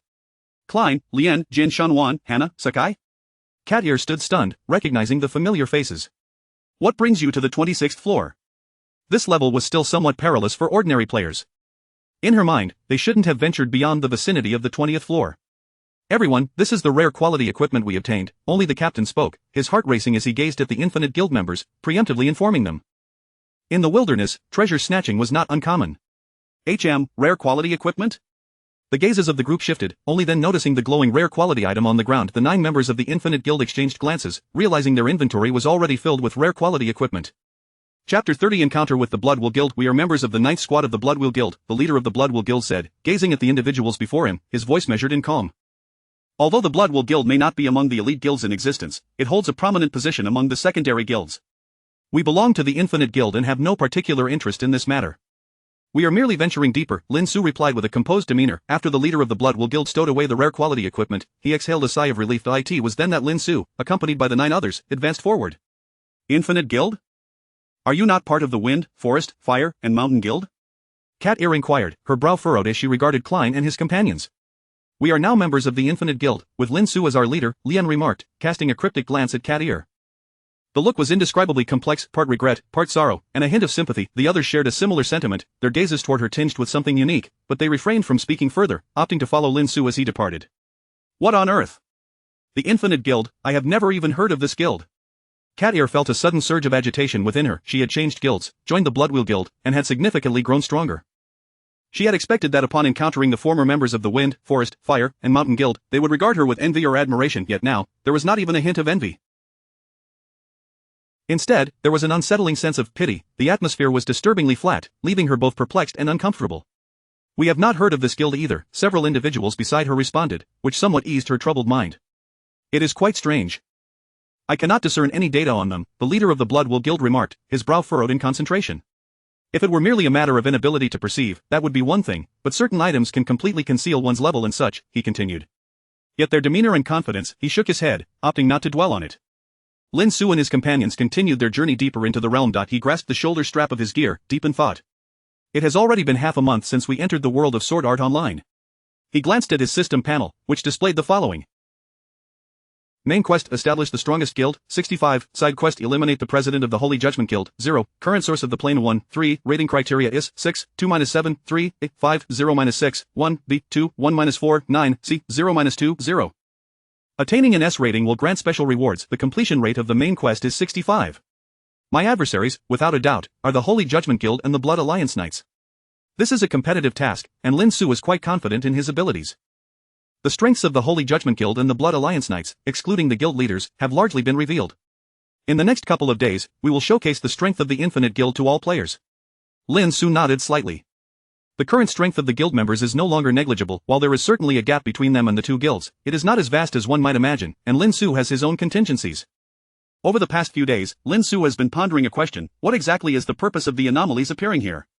He is here to complete the system's tasks, but what about the anomalies? Are they here to fulfill the tasks of the paradise? However, the concept of paradise remains too foreign to Lin Xu, leaving him without any information to judge. He shook his head, contemplated for a moment, and then turned to inform the 9 members behind him. Today, we will tackle the 26th floor. I scouted the 33rd floor solo yesterday and have a good grasp of the monster's characteristics and strengths. Tomorrow, we will advance to the 33rd floor. Lin Xu's decision to jump 7 layers in one breath did not instill anxiety in those around him. Rather, they nodded in anticipation. The prowess Lin Xu has displayed over the past half-month has been profoundly impressive. As it stands, no monster can withstand a single blow from the guild leader.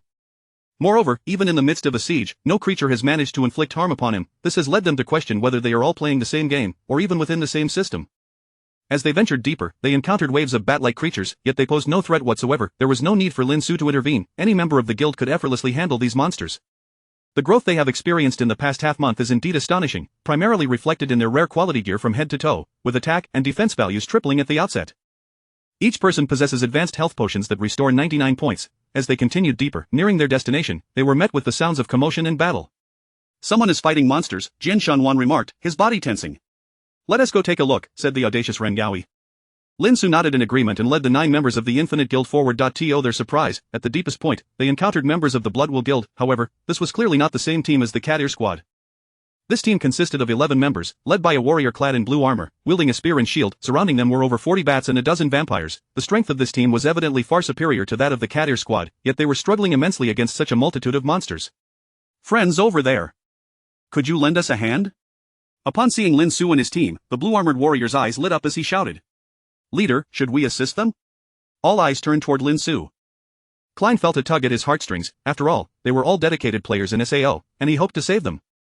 Lian, Jian Shanwan, Sakai, you 3 go. Lin Xu squinted and nodded. At present, Jian Shanwan ranks just below him and Klein in the Infinite Guild. Understood. The 3 nodded and made their way toward the fray. What asked this? Only 3 people. The Bloodwill Guild squad nearly cursed in disbelief. Did they not see that there were nearly 60 monsters here? Their team, ranked 3rd in overall strength within the Bloodwill Guild, was already on the brink of collapse, yet only 3 individuals had come to their aid? However, what transpired next nearly caused their eyes to pop out in astonishment. Lian, wielding a light sword, moved like a wraith, dispatching a minotaur monster with just 3 strikes. Her growth over the past half-month was staggering. Sakai wielded a uniquely terrifying axe, his overwhelming power causing the onlookers to shudder as he felled a monster with 2 swift blows. As for Jian Shanwan, armed with a long sword, he maneuvered through the vampires with ease. Even when a creature struck his armor, it merely produced a shower of sparks, causing minimal damage. How is this possible? The strength exhibited by these 3 individuals was on par with their blue-armored vice-captain, Ida.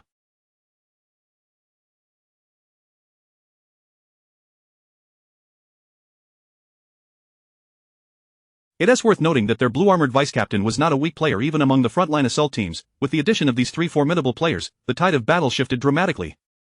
The monsters, once in the ascendant, began to scatter and flee. Jian Shanwan and the blue-armored warrior joined forces to slay one of the minor boss's. 1 spear, 1 sword. The minor boss was cleaved in half, astonishingly dropping a rare piece of equipment. This was beyond everyone's expectations. Is the drop rate today too high? Even Lin Xu was momentarily taken aback. The members of the Bloodwill Guild swallowed hard, their eyes filled with longing. However, this piece of equipment was earned through the combined efforts of the vice-captain and the opposing expert. To whom would it belong? Chapter 31 Invitation from the Holy Judgment Guild. Lin Xu stretched lazily and cast a casual glance at the members of the Bloodwill Guild, stating nonchalantly, Jian Shanwan, put it away. Upon hearing Lin Xu's command, Jian Shanwan paused momentarily but promptly stowed the equipment. The captain's orders were always right. That rare piece of equipment was obtained alongside Vice Captain Ida. The members of the Blood Will Guild exchanged glances, their expressions filled with resentment as unrest began to stir. While this group had indeed saved them, they could not overlook the fact that such a valuable rare item was not acquired solely by the opposing party. Only Ida maintained a serious demeanor, raising his hand to quell the members' agitation. We are grateful for your life-saving assistance. The rare equipment belongs to you, including those on the ground. They are all yours. Lin Xu nodded at Ida and then turned back. Collect your things, then we shall depart.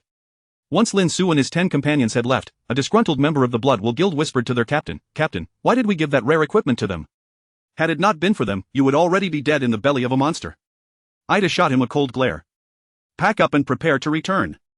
Ida, decisive and efficient, took a brief respite before leading his members away. What terrifying strength! Ida reflected on the prowess of Jian Shanwan and his companions during the journey back. The girl named Lian wields an axe. Her strength should be comparable to mine. But the one with the sword is likely even stronger than I am. Such formidable players, yet they were not part of the strategy group? Vice Captain. Ahead, several astonished voices called out. Ida looked up in surprise. Team 9, what brings you here? The captain of Team 9 smiled in response. We received word of a hidden mini-boss here, which might... The captain of Team 9 beamed with joy. It did. How fortuitous, we also acquired one, though we gave it to someone else, Ida remarked, patting the shoulder of the Team 9 captain. What happened? The Team 9 captain looked at Ida in astonishment. Ida showed no signs of regret. We encountered a massive gathering of monsters inside, and a guild called Infinite saved us. Thus, we gave the rare equipment to them. Their strength is impressive. Each of the 3 is at least as strong as I am. How can that be? The cat-eared member beside them listened, disbelief etched on her face. Ida glanced at her but did not respond. After exchanging a few words with the Team 9 captain, he hurriedly led his team away. The Team 9 captain exhaled deeply, murmuring, they truly are remarkable. Thankfully, we did not provoke them. How could they possibly be as strong as Vice Captain Ida? The cat-eared member shook her head repeatedly. Vice Captain Ida was one of the 3 deputy captains, a top-tier expert within our Blood Will Guild. In a state of panic yet resolute, the cat-eared member muttered to herself, I've been with them for 2 months, how could I not know their strength? They absolutely cannot be that strong. Lin Xu crouched down, igniting a roll of red soul incense, without turning back said, find a concealed spot to hide, come out in an hour. No problem. Klein scratched his head and chuckled. Jian Shanwan clenched his fists, fervor gleaming in his eyes. One day, I too shall become as strong as the captain. Hee, then you must work hard, Lian giggled, casting a glance at Lin Xu that hinted at admiration. A faint fragrance spread around, soon accompanied by the sounds of battle. Due to the terrain, a dozen monsters approached in a nearly straight line. Kamehameha! Lin Xu shouted, executing a pushing motion with his hands. A formidable energy coalesced and surged towards the vampires ahead. Without a hint of suspense, the vampires stood no chance and were instantaneously reduced to stardust. However, Lin Xu furrowed his brow on the spot, muttering to himself, my control over the energy remains too weak. I cannot adjust the power of the Kamehameha properly. It seems my path of cultivation is still long. Not far away, monsters continued to swarm, yet Lin Xu's expression remained as calm as water, showcasing overwhelming strength. Time passed swiftly, and soon a day had gone by. Nightfall, the 10 returned to the tavern, ready to indulge for the evening. After a fortnight of being on edge, let us all unwind, Lin Xu proclaimed, raising his cup and standing. Jian Shanwan, with a serious demeanor, expressed his gratitude. Thanks to the captain, we could not have become this strong otherwise. The others nodded in agreement, rising to toast with Lin Xu. Joining the Infinite Guild was undoubtedly the best decision of my life, ha. Klein stroked his chin, chuckling. Klein, the tavern owner approached, eyeing Klein and the others with curiosity. Weren't you part of the Wind, Forest, Fire, and Mountain Guild? When did you change to the Infinite Guild?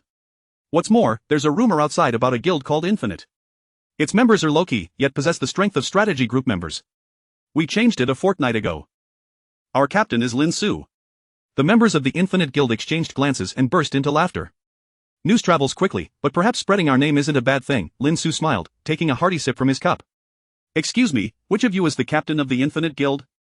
Suddenly, a sultry voice emerged from the adjacent table. The group turned to see a woman, approximately 25 or 26, with an alluring appearance and a voluptuous figure, smiling at the members of the Infinite Guild. Her attire was peculiar, a half-gold, half-black combination that looked quite odd. Lin Xu set his cup down, maintaining an unflappable demeanor. What can I do for you? She regarded Lin Xu with eyes that sparkled with intrigue, giggling, I am Naz, the vice captain of the Holy Judgment Guild.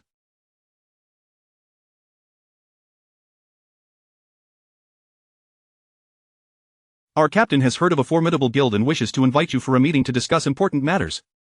Mr. Lin Xu, would you be interested? Lin Xu narrowed his eyes, responding coolly, is your captain peculiar? Indeed. Nas nodded with a smile. If you're interested, you may come directly to our headquarters. Lin Xu pondered for a moment before nodding. I accept. When shall it be? Anytime in the next 3 days, Nas replied, seated alone, with many male gazes directed her way. Lin Xu squinted and stated, I will come tomorrow morning. I have long heard of the distinguished reputation of the Holy Judgment Guild's captain. I am quite eager to meet him. Hee, I trust you won't be disappointed. Nas raised her cup, clinking it with Lin Xu's, revealing a suggestive and enigmatic smile. Lin Xu, who had been seeking an opportunity to probe into the captain's background, now found a perfect chance at hand. Stroking his chin, he contemplated, if he proves weak, it wouldn't be impossible to eliminate him directly tomorrow. What about protecting the city? That was not a concern for Lin Xu. Both he and the captain were not players. They could clash even in the novice village. Unbeknownst to Nas, while she was inviting Lin Xu, he was already contemplating how to eliminate their captain. Chapter 32 The eccentricity of confidence. At the break of dawn the following day, Lin Xu diligently prepared to make his way to the Sacred Judgment Guild.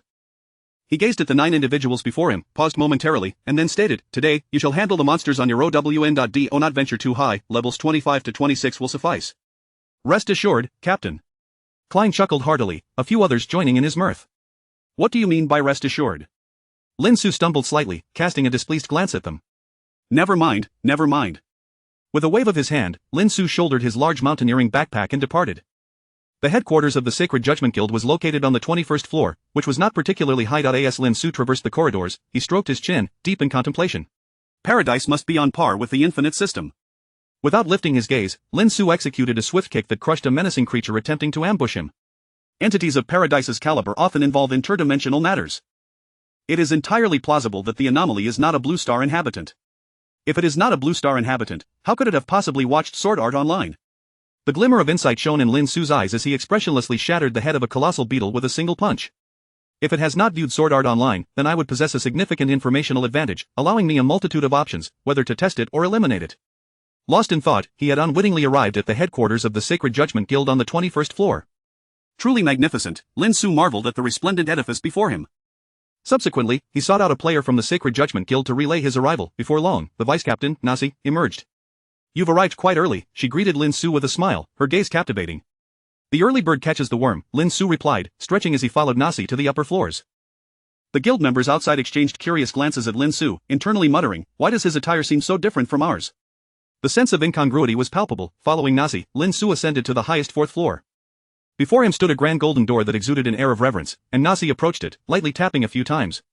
Come in, a calm voice beckoned from within. Nasi gently nudged Lin Xu and, with a knowing smile, said, you may enter. I shall remain outside. Understood, Lin Xu nodded. As Nasi departed, he squinted at the imposing door and, without hesitation, pushed it open. What greeted him was a man in a smiley mask seated leisurely while brewing coffee. Clad in a black and red trench coat, his movements were elegant and natural, the act of preparing coffee seemingly second nature, akin to a well-bred noble. Lin Xu raised an eyebrow, surprised to encounter an anomaly in person. He had anticipated that the individual bearing such a title would be someone extraordinary. Mr. Lin Xu, the president of the Infinite Guild? The anomaly lifted his head, a hint of amusement glimmering in his eyes as he regarded Lin Xu. Lin Xu met his gaze directly, nodding in affirmation. Indeed. Is there a particular matter that the leader of the anomaly wishes to discuss with me? Lin Xu, disliking small talk, cut straight to the chase while keenly observing the anomaly. Instead of responding immediately, the anomaly countered, what does Mr. Xu think of my Sacred Judgment Guild? Lin Xu settled onto the sofa, pondering before replying, the membership is quite substantial, and the average skill level is commendable. The anomaly finished brewing his coffee and dabbed at his hands with a napkin. The reason I have invited you, Mr. Xu, is to propose the integration of your Infinite Guild into our Sacred Judgment Guild. SAO is a life and death game. As fellow players, we should unite our efforts to conquer it. Lin Xu silently commended his astuteness. Fellow players? Is this a ploy aimed at me? Lin Xu's heart chuckled darkly, though he maintained an impassive facade, feigning interest instead. Simultaneously, he recognized a crucial truth. The anomaly undoubtedly harbors ulterior motives. Perhaps his objective aligns with mine. To establish the strongest guild. Lin Xu pretended to deliberate, tapping his fingers on the table. Ah, so this is the matter at hand. It has taken me by surprise, and I shall need to contemplate it thoroughly. Suddenly, Lin Xu inquired, Anomaly Leader, have you ever met his Karef? The leader of the Blood Oath Knights? I have indeed encountered him, the anomaly chuckled. To speak candidly, the members of my guild, Lin Xu feigned lament, rubbing his forehead with a look of exasperation, are rather unruly. They only follow the strong. Fluent in the art of conversation, Lin Xu effortlessly adapted to the exchange. Previously, we had considered joining either the Blood Oath Knights or the Sacred Judgment Guild, but they seemed to lean more towards a guild with a stronger leader. Lin Xu maintained a straight face, delivering his words with conviction. With an air of confidence, the anomaly smiled and stood, drawing back the curtain to overlook the scene below. Rest assured, Mr. Giori. I am the strongest player in this game. Lin Xu narrowed his eyes, scrutinizing the anomaly's silhouette. I had thought him to be a humble individual. It appears he is quite self-assured. Is it possible he truly does not know his Karef's true identity? Lin Xu sensed the anomaly's aura was elusive, suggesting that his combat prowess stemmed from an entirely different system. The anomaly suddenly raised two fingers, smiling gently. Perhaps you are unaware, Mr. Giori. On the day after tomorrow, I have arranged a sparring session with Mr. Hiskaref in the arena below. Lin Xu's eyes brightened. This information was invaluable. May I observe? He inquired, intrigued. The anomaly picked up his cup, blowing gently on the steam, and replied with a smile, of course, you are most welcome. After the duel, Mr. Giori may take his time to decide. Lin Xu nodded in agreement, a smile playing on his lips. The anomaly leader certainly possesses great confidence. The anomaly chuckled, offering no reply, yet his demeanor suggested he was assured of victory. After exchanging a few more words with him, Lin Xu exited the Sacred Judgment Guild. This is becoming quite interesting, Lin Xu mused, stroking his chin. Although I remain uncertain why the anomaly wishes to duel Hiskaref, it bodes well for me. I shall observe their battle in 2 days, and then I will determine my next course of action. Lin Xu felt akin to a fisherman, patiently awaiting his catch. How bothersome. The arrival was all yours. Lin Xu, expressionless, executed a swift kick to eliminate the beetle before him. Upon returning, an unexpected visitor arrived. Asuna? Lin Xu gazed at the enchanting young woman, revered by countless otaku, momentarily entranced. Clad in knightly attire of white and red, her exquisite face bore a serious expression, her brown gem-like eyes fixed intently on Lin Xu. She spoke politely. Hello, are you Lin Giori, the captain of the Infinite Guild? I am. What brings you here? Lin Xu nodded, contemplating her intentions. I am Asuna, the vice-captain of the Blood Oath Knights. Our leader, Hiskaref, has invited you to our headquarters for a gathering. Asuna's words were concise, her demeanor earnest. She also held the title of Shining Asuna. Lin Xu was momentarily taken aback but then nodded affirmatively. No problem. He found the situation rather amusing. I never expected both guilds would extend invitations to me. This visit seemed quite necessary to Lin Xu, as his primary system task was to establish the strongest guild, which would inevitably involve competing with Hiskaref's Blood Oath Knights. Furthermore, the second phase of the task had yet to be unlocked. Even if the subsequent task required eliminating Hiskaref, Lin Xu was confident in his ability to achieve it. Casually hoisting his backpack, Lin Xu remarked, I happen to have some free time.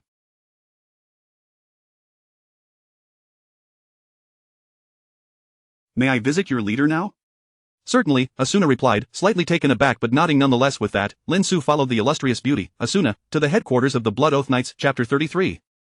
How could they be so weak? Throughout their journey, Lin Xu and Asuna engaged in conversation. Heathcliff is the strongest player I have ever encountered, Asuna declared, brushing her hair back, her exquisite face radiating confidence. Lin Xu remained impassive, pondering the peculiar confidence of his opponent, stroking his chin as he mused, I find myself quite eager to see this. Upon their arrival at the headquarters of the Blood Oath Knights, a figure hurriedly approached them. Clad in the same uniform as Asuna, he gasped for breath, his face flushed as he exclaimed, Vice-Captain Asuna. 10 minutes ago, Captain Heathcliff took everyone to the headquarters of the Sacred Judgment Guild.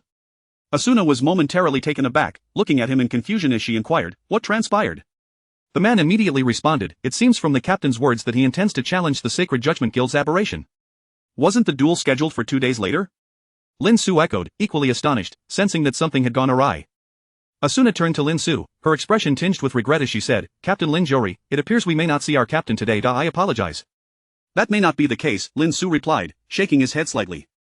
You should go to the 21st floor to observe the battle, and I shall accompany you.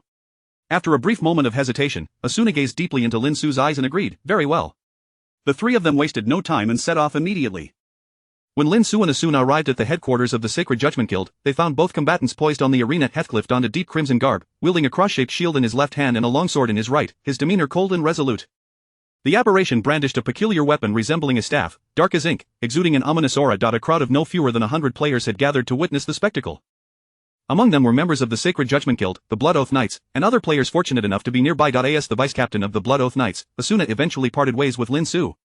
He chose a vantage point to observe the unfolding drama. Captain!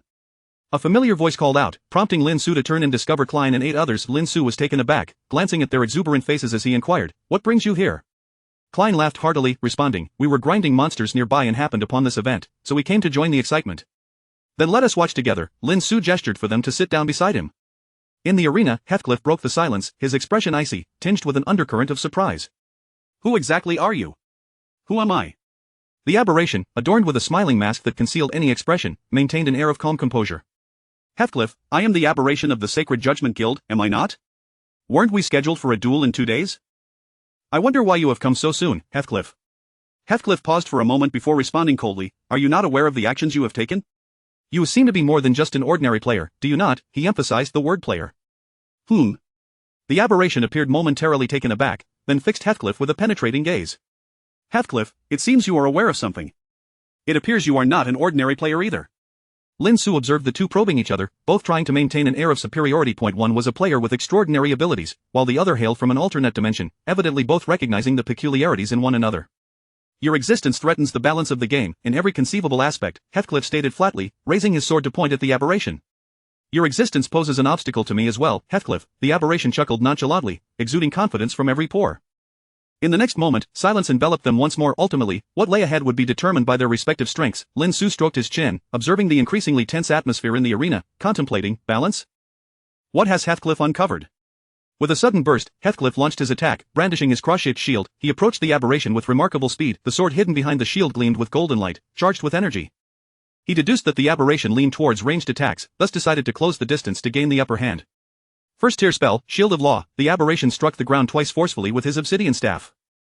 Instantly, a black shield materialized before him. Heathcliff's gaze grew even colder. As a game developer, how could he be unaware of the skills within the game? This move was undoubtedly not a skill from the game. The aberration was not a player but a being of another kind. Heathcliff swung his sword with sudden ferocity, the golden light radiating with unparalleled sharpness, resembling not merely a sword but more akin to a spear, imbued with unmatched penetrating power. Piercing, the Shield of Law crumbled in less than half a second, collapsing entirely. The aberration was evidently caught off guard, only regaining his senses as the longsword approached, hastily striking the ground with his staff. He retreated in an instant, akin to teleportation, backpedaling a full 5 meters. Not teleportation, merely remarkable speed. Lin Xu analyzed the battlefield, stroking his chin. Moreover, he likely remains unaware of Heathcliff's true identity. Otherwise, the aberration would not have employed such a feeble shield to confront Heathcliff. Heathcliff remained silent, pressing forward once more. The aberration raised his staff with one hand, crossing it over his chest as he intoned, second tier spell, Binding of the Green Thicket. Thick branches materialized around Heathcliff, swirling and entangling him in an attempt to bind him. Heathcliff furrowed his brow, inhaling deeply before shouting, Blade of Judgment.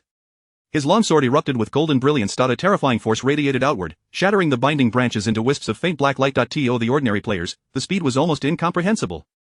Even the players from the strategy team could only catch glimpses of the sword's afterimage. The aberration regarded Heathcliff, his tone growing somber. I underestimated you. To think such a formidable presence could exist within the game. Heathcliff was on an entirely different level from any player he had encountered. Likewise, Heathcliff replied coolly, a flicker of murderous intent flashing in his eyes. He had set up a life and death game, concealing his true name to experience the thrill of the game. He could not allow an aberration like this to disrupt the game's balance. The aberration's skin seemed to emanate a faint black light as he coldly declared, I am now serious. Second tier spell, Physical Enhancement. The dark light gradually seeped into his being. The smiling mask appeared increasingly enigmatic. Glug. The onlooking players swallowed hard, captivated by this clash of titans. In the next instant, the aberration flickered into motion, appearing before Heathcliff like a specter. He swung his staff, now embodying the ferocity of a melee warrior. Bang! Heathcliff, taken aback, hastily raised his cross-shaped shield, yet was forced back 3 or 4 steps. Hiss. That is the captain's cross-shaped shield. The members of the Blood Oath Knights gasped in astonishment. That was a formidable shield that even the current major bosses could not penetrate. To think it was pushed back. Subsequently, the two engaged in close combat. For a moment, neither could gain the upper hand, the clash of their immense powers creating a spectacle that left the observing players in awe, as they could barely perceive the fleeting shadows of their movements. Jian Shunmaru inhaled deeply, unable to suppress a whispered exclamation, incredible. Simultaneously, his peripheral vision caught sight of Lin Xu, the captain, whose brow was deeply furrowed. Jian Shunmaru nodded slightly, beginning to comprehend. Even the captain finds them quite formidable, does he? The strength they exhibit is indeed from another dimension. It is overwhelmingly powerful. It is entirely normal for the captain to feel pressure. Yet, in the next moment, Jian Shunmaru was left bewildered as he heard the captain's incredulous voice. How could they be so weak? Chapter 34.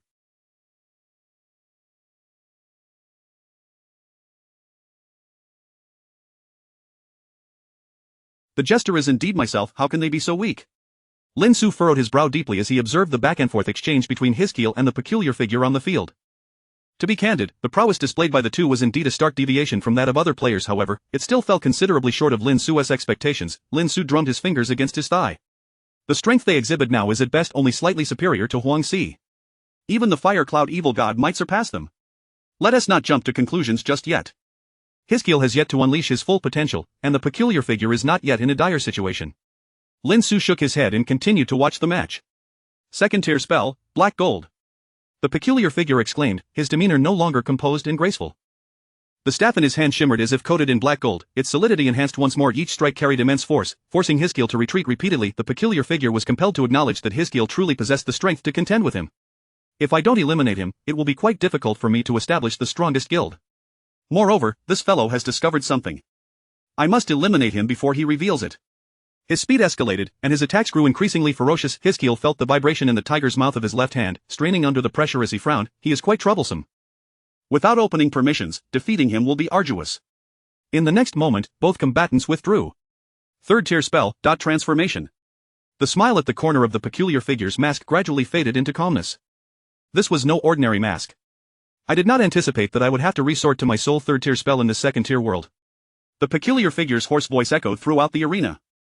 He was no longer the poised and graceful individual from before. He resembled a bizarre monster. Even the members of the Holy Judgment Guild, like Nas, felt a shiver run down their spines. Lin Xu's hand, which was stroking his chin, momentarily paused as he licked his lips, intrigued. The only third-tier spell in a second-tier world? While others were oblivious to the significance of the peculiar figure's words, he understood. It seems that the paradise and the system share a commonality.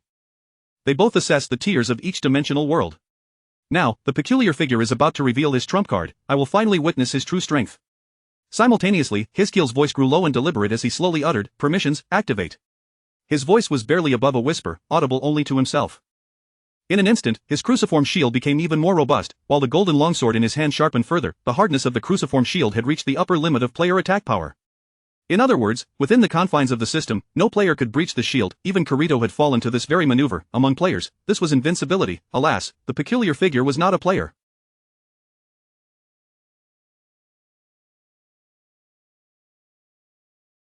The peculiar figure moved, and even the strategists among the players were left aghast. What terrifying speed is this? His movement was akin to a streak of black, far too swift. Bang! The cruciform shield stood firm, intercepting the peculiar figure's strike. The force that surged forth caused Hiskiel's expression to shift as he thrust his longsword, only to be parried by his opponent. Both sides clashed once more, their blows colliding. Whether in power or speed, there was a qualitative transformation. Hiss! So terrifying! Incredible! Are these truly the two strongest players at present? Exclamations erupted from the bystanders, yet Lin Xu felt a pang of annoyance. Hiskiel's displayed strength was indeed formidable, especially after activating his abilities. At this juncture, Hiskiel's power surpassed that of the Fire Cloud Evil God, rivaling that of a Xing. However, as he had surmised, this enhancement had its limits. It was invincible against players but not necessarily against non-players. His strength fell short of Lin Xu's expectations by a considerable margin. Lin Xu had even prepared himself mentally, believing Hiskiel's strength could surpass his own. Yet, it was evident that he had overestimated Hiskiel. And the peculiar figure's strength is merely on par with Hiskiel's, Lin Xu mused, genuinely vexed. Was the confidence displayed on the fourth floor merely a facade? Just this? Where had that bravado gone? It turns out, the jester is indeed myself. Lin Xu realized that his prior apprehension had been in vain. Boom, a fireball erupted, forcing the two once again to separate. Both were now somewhat disheveled. Hiskiel's cruciform shield bore faint cracks, while the peculiar figure's smiling mask exhibited multiple fissures, the dark glow within it dimming. At present, they appeared evenly matched. Peculiar figure, you have stealthily slain 26 players from your own guild in a short span. Why? Hiskiel inquired coldly. Possessing administrator privileges, he was privy to numerous insights. The peculiar figure's slaying of players was not the issue, rather, he sensed an instability in the foundational structure of the system. Such occurrences should never jeopardize the core framework. This was the very reason he sought out the peculiar figure. What? Slain 26 players from his own guild in such a short time? All watching players were left in shock. Especially as the peculiar figure remained silent, this only deepened their dread and astonishment, for it implied acquiescence. Nas covered her mouth, her face pale as she gazed at the peculiar figure. Captain, she had previously perceived him as a graceful and approachable leader. The peculiar figure sighed. So you've discovered this, have you? I had intended to eliminate you before you could speak, but alas. He surveyed the now furious faces around him, realizing the players could no longer tolerate his presence. The sacrifice of 26 players had been to hone a particular spell of his. Regrettably, this revelation thwarted any further covert slayings, yet, he remained composed. These individuals could not detain him. The peculiar figure stowed away his staff, murmuring, "It seems I must complete the task in the most troublesome manner." He cast forth a talisman. Boom! In the next instant, black smoke billowed outward. When the smoke cleared, the peculiar figure had vanished from the arena. Hiskiel furrowed his brow, contemplating for a moment before addressing the gathered players. Disperse. On this day, a monumental revelation spread among the SAO players. The leader of the Holy Judgment Guild, the peculiar figure, was indeed a deranged and psychopathic player. He had slain 26 players from his own guild and now remained at large, whereabouts unknown. Turbulence surged within SAO, and the dynamics shifted significantly. Previously, the Holy Judgment Guild and the Blood Oath Knights had been at odds, neither yielding to the other. However, the Holy Judgment Guild now teetered on the brink of collapse. Especially after the leader of the Blood Oath Knights, Hiskiel, showcased his true terrifying prowess. Being hailed as the strongest player, many players flocked to the Blood Oath Knights, fully believing that Hiskiel would lead them to conquer 100 floors and escape this wretched world. Only Lin Xu remained unfazed, smirking. In the original anime, Hiskiel would reveal his true identity midway, presenting himself as the boss of the 100th floor. He relishes the joy of the game. Now that it has completely spiraled out of balance, all players are gravitating towards the Blood Oath Knights. Lin Xu was highly confident that within a few days, Hiskiel would announce his identity as the game's designer, abandoning the players to become the formidable boss of the 100th floor. Lin Xu licked his lips, drumming his fingers against his thigh, already formulating a plan in his mind. This presents an excellent opportunity for me. When you declare yourself the boss, it will be the moment I establish the strongest guild. Chapter 35. Do not anger me, or I shall slay you. A week has elapsed. During this time, SAO has been rife with turbulence, and numerous pieces of news have emerged. The Holy Judgment Guild has been completely disbanded. The Blood Oath Knights have risen to dominance, expanding their ranks to nearly 1,000 members. However, the most captivating news pertains to the strongest player, Hiskreef. He has accomplished a feat that has left players in awe. Alone, within a week, he has single-handedly vanquished the 8th level boss. With sheer determination, he has propelled the progress to the 50th level. The renown of the mightiest player has surged to unparalleled heights. Under the cover of night, within a bustling tavern, 10 members of the Infinite Guild are gathered, engaged in lively conversation. Klein raised his glass to Lin Xu, smiling as he remarked, "Captain, it seems that under Hiskreef's leadership, we might very well clear the levels at an accelerated pace." The other members of the Infinite Guild nodded in agreement, chuckling at Klein's words. Lin Xu took a sip of his drink, setting the glass down with a calm demeanor as he replied, "We will certainly clear the levels. However, it will not be under Hiskreef's guidance." His statement left the remaining 9 members of the Infinite Guild somewhat bewildered, unsure of his intent. "Ha!" A derisive laugh echoed from the tavern entrance. "If it is not our captain leading, do you intend to take charge instead?" The gaze of the Infinite Guild members shifted towards the door, where 5 individuals clad in the attire of the Blood Oath Knights entered. Among them were 3 men and 2 women. The one who had spoken was a strikingly handsome youth, seemingly around 16, his eyes brimming with arrogance. "Xiao Yu, refrain from speaking so much." The leader, a man in his 30s wearing black-rimmed glasses, interjected, his demeanor considerably more composed. "Understood, Vice Captain." Xiao Yu retorted, his expression dismissive. The 5 members of the Blood Oath Knights approached the Infinite Guild. This is intriguing, Lin Xu thought, noticing a familiar face among them. Not only he, but all the members of the Infinite Guild recognized that individual, Cat Ear. Klein, observing Cat Ear's calm demeanor, furrowed his brow and asked, "Cat Ear, have you joined the Blood Oath Knights?" "Our Bloodwill Guild has fully integrated into the Blood Oath Knights," Cat Ear replied after a moment of silence, casting a glance at the somewhat familiar faces. "In this game, one must follow the strong in order to survive." Lin Xu remained silent, pouring himself another glass of clear liquor. The beverages in this game were quite pleasant, smooth to the palate without any harshness. "Are you the captain of the Infinite Guild?" "I am Saint Zai, the vice captain of the Blood Oath Knights," the older player with black-rimmed glasses inquired. "What is it you seek?" Lin Xu's response was tranquil. Saint Zai's gaze intensified as he continued, "Would you be interested in joining our Blood Oath Knights?" "Certainly, I mean all of your members joining the Blood Oath Knights." With the Blood Oath Knights expanding, Saint Zai aimed to recruit high-level players. To him, this was mutually beneficial. Joining the Blood Oath Knights, given your capabilities, would entitle you to numerous advantages. The Infinite Guild had recently gained Lin Xu cast a sidelong glance at him, his demeanor unwavering as he replied, "I am not interested." His response momentarily stunned the 5 members of the Blood Oath Knights. "What do you mean?" Xiao Yu exclaimed, his expression one of indignation, scoffing derisively. "Extending an invitation to you is already a gesture of goodwill. Do you truly believe yourselves to be strong?" "Silence." Saint Zai reprimanded Xiao Yu, his tone tinged with exasperation. Xiao Yu was indeed a formidable player, ranking among the top few experts beneath the 3 vice-captains, hence his inflated ego, which occasionally led to excessive arrogance. "Captain Lin Jori, perhaps you might reconsider. Should you find yourself interested, you can always seek me out in the Blood Oath Knights," Saint Zai suggested after a moment of contemplation, granting the Infinite Guild a grace period. Klein, Lien, Cat Ear suddenly spoke up, her gaze fixed intently on the group. "Will you not join the Blood Oath Knights? Such a splendid opportunity." Her eyes reflected a sense of disappointment as she observed the former members of Wind, Forest, Fire, and Mountain showing no signs of being swayed. "Joining the Blood Oath Knights would provide you with far better prospects for development." Cat Ear felt a tumult of emotions within, perceiving her former companions as willingly resigning to mediocrity. Lin Xu remained silent, his expression placid as he regarded Cat Ear. Lien, after a brief pause, gently replied, "We are not like you. We follow our captain and heed his decisions." Those words struck Cat Ear deeply, igniting a flicker of anger within her. What do you mean by that? Do you think me heartless and self-serving? Cat Ear's face clouded over, and she fell silent, brooding. You truly are insufferable. Xiao Yu interjected, his frustration mounting as he sought to defend Cat Ear, whom he was currently pursuing. Have you finished speaking? Lin Xu suddenly stood, his gaze cold as he regarded Xiao Yu. Once you have, I suggest you leave. Lin Xu's countenance remained serene, his eyes deep and starry, yet his words were laced with icy intent. Do not provoke my wrath, or I shall end you. Xiao Yu's face turned a shade of green. He yearned to unleash his fury, but Saint Sai quickly urged the others to depart. Lin Xu resumed his seat, glancing at the 9 members of his guild with a teasing smile. Do any of you genuinely wish to join the Blood Oath Knights? You may leave now, and I shall even bestow upon you an epic piece of equipment. Ha ha ha ha. The group exchanged glances and burst into laughter. Outside, Xiao Yu was nearly apoplectic, his fists clenched tightly. What an audacious claim. He seethed with anger, his disdain palpable. And me? Who does he think he is? Let me not encounter them in the wild, otherwise, I will surely eliminate the captain of the Infinite Guild. Saint Zai frowned, softly admonishing, refrain from further comments. At last, Xiao Yu fell silent, though his expression remained sour. Cat Ear felt similarly vexed. Her kind invitation had not been met with gratitude. The Blood Oath Knights now boasted an abundance of elite players. Hiskreef, Asuna, and Kirito were all present, and she could not fathom why Klein and the others refused to join the Blood Oath Knights. Humph.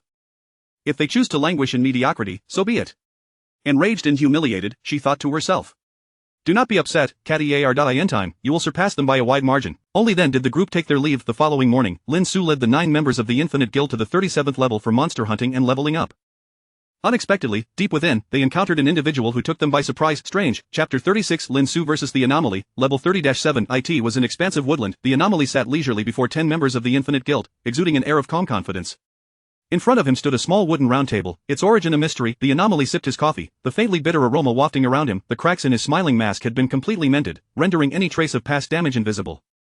It has been a while, Mr. Lin Xu, would you care for a drink? He greeted Lin Xu with a smile, his demeanor amicable and graceful. Lin Xu maintained a tranquil expression as he placed his backpack down and handed it to Jian Shunwan. Please take this. The members of the Infinite Guild grew anxious, recalling the terrifying reputation of the Anomaly, and they hastily exclaimed, Captain, had Lin Xu not remained silent, they would have considered fleeing immediately. It is fine. Lin Xu smiled casually, waving his hand dismissively without turning around. Clap, clap. The Anomaly's smiling mask bore an unsettling quality, his voice tinged with a hint of admiration. What a bold spirit. Rest assured, I shall not take your lives. His words carried the confidence of one who felt as though he could crush 10 insects effortlessly. Lin Xu sat in the chair opposite him, exhibiting an unshakable calm. The Anomaly gestured toward the coffee cup, looking at Lin Xu with a serene smile. Care for some coffee? Unnecessary, Lin Xu replied, narrowing his eyes at the Anomaly with a nonchalant tone. The Anomaly paused momentarily before speaking again, a glimmer of anticipation in his voice. Mr. Lin Xu, why don't we let us collaborate? This declaration startled the members of the Infinite Guild. Collaborate? Lin Xu raised an eyebrow in response. You're currently being hunted by all players, and yet you wish to collaborate with me. The Anomaly intertwined his fingers, chuckling. Hunted, you say? I will eliminate them all. This proclamation caused Lin Xu's brow to arch once more. The Anomaly continued, for certain purposes, I seek to establish the strongest guild. Regrettably, Mr. Hisclef has interfered with my plans, and now I am left with the most troublesome method. He sighed softly, his tone gentle, yet the others found it utterly insane. I can only eliminate all players. You are fortunate, you are the first group of players I encounter after my recovery. Collaborate with me to establish this guild, and you shall survive. The Anomaly regarded Lin Xu, seemingly unconcerned about revealing such information. Sharing a few details with mere ants posed no threat. As long as Lin Xu refused, he would bury these 10 here. The strongest guild. Lin Xu suddenly laughed, genuinely amused, finding the task rather familiar. It appeared that there existed a certain commonality between the paradise and the system. So, if we decline, you will await a group that agrees to your proposition, and as for the other players, you will continually hunt them. The Anomaly smiled, neither confirming nor denying. So, if we refuse, you will kill us. The other 9 members of the Infinite Guild, despite their earlier bravado, now realized the gravity of the situation. You may understand it that way, the Anomaly chuckled. In a flash, Lin Xu rose to his feet and stretched leisurely. You all step back a few meters, he said casually, signaling for the 9 members of the Infinite Guild to retreat. The 9 hesitated briefly before moving back 5 or 6 meters. The Anomaly fell silent for a moment, then spoke softly, Mr. Lin Xu, this is not a wise choice. Lin Xu gazed at the Anomaly, extending 2 fingers. I offer you 2 choices. First, to be defeated by me. Second, to be defeated by me. The Anomaly stood up, exuding an air of composure. It seems, Mr. Lin Xu, that you are quite confident. Lin Xu regarded the Anomaly, letting out a soft sigh, expressing exasperation. I beseech you, please stop pretending to be formidable. If you continue this charade, I may truly begin to fear. The Anomaly stiffened, taken aback by Lin Xu's boldness. He fell silent, moved the wooden table aside, retreated a few meters, and with a stomp, produced a staff in his hand. Captain, be careful. Upon witnessing this, the 9 members of the Infinite Guild were struck with alarm and hurriedly warned. Though the captain is strong, the opponent is the Anomaly, a creature on par with Hisclef. Klein frowned deeply, contemplating how to break the deadlock. They had witnessed Lin Xu's strength, yet their faith in him was wavering. It's unlikely we stand a chance, several others thought, their hearts sinking. Only Jian Shunwan clung tightly to Lin Xu's black backpack strap, resolute. The captain will find a way. I believe in him. Lin Xu and the anomaly faced each other, both exuding an air of calm. First tier spell, Thorns, the anomaly stated blandly, tapping the staff against the ground instantly. 3 fearsome black spikes shot toward Lin Xu at blinding speed from various angles. In the next moment, the anomaly's pupils constricted. For Lin Xu had moved, his speed surpassed the anomaly's predictions. In an instant, he evaded the 3 spikes, charging directly at him. First tier spell, Magic Shield, his staff struck the ground twice with great force. A formidable magic shield appeared in Lin Xu's direct path, seemingly unbreakable. This spell could even slightly impede his clef. Bang, however, in the next second, the magic shield crumbled entirely beneath Lin Xu's fist. Half a second, no, it didn't even last 1/10 of a second. Second tier spell, Soul Shield, the anomaly's eyes twitched violently as he shouted, striking the staff once more, producing a heavy sound. A pitch-black shield emerged, capable of absorbing the opponent's strength, be it physical or magical. Lin Xu halted his advance. The anomaly felt a momentary relief, his confidence restored. I have blocked it. The pressure Lin Xu had exerted earlier was akin to that of a humanoid beast, indeed instilling great fear. Mr. Lin Zhuri, it seems I underestimated you. Before he could finish his thought, the soul shield shattered on the spot. Lin Xu maintained an impassive expression, charging at him once more. Second tier, the staff could no longer be struck down, for a hand had seized his staff. Lin Xu, expressionless, yanked the staff away. The anomaly felt a surge of terror, overwhelmed by an irresistible force. What is this power? The staff slipped from his grasp, a sense of dreadful threat compelled the anomaly to retreat repeatedly. Lin Xu scrutinized the staff, stroking his chin. Not much to discern. He held the staff horizontally and delivered an e-strike. Crack, the staff shattered in 2, discarded carelessly to the side, causing the anomaly's face to twitch in disbelief.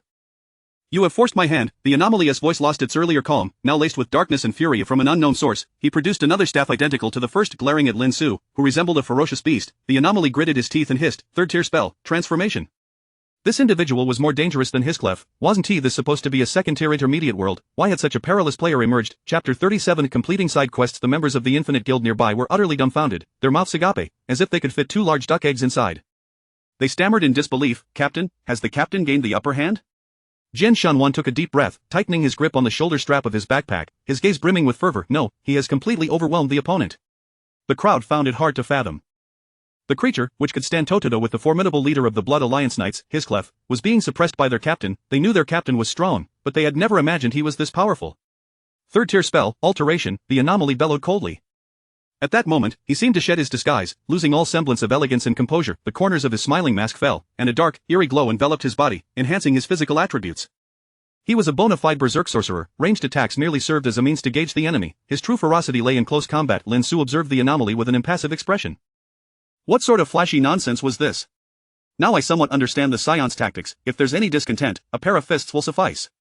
This time, the anomaly advanced rather than retreating, actively approaching Lin Xu. Second tier spell, Black Gold.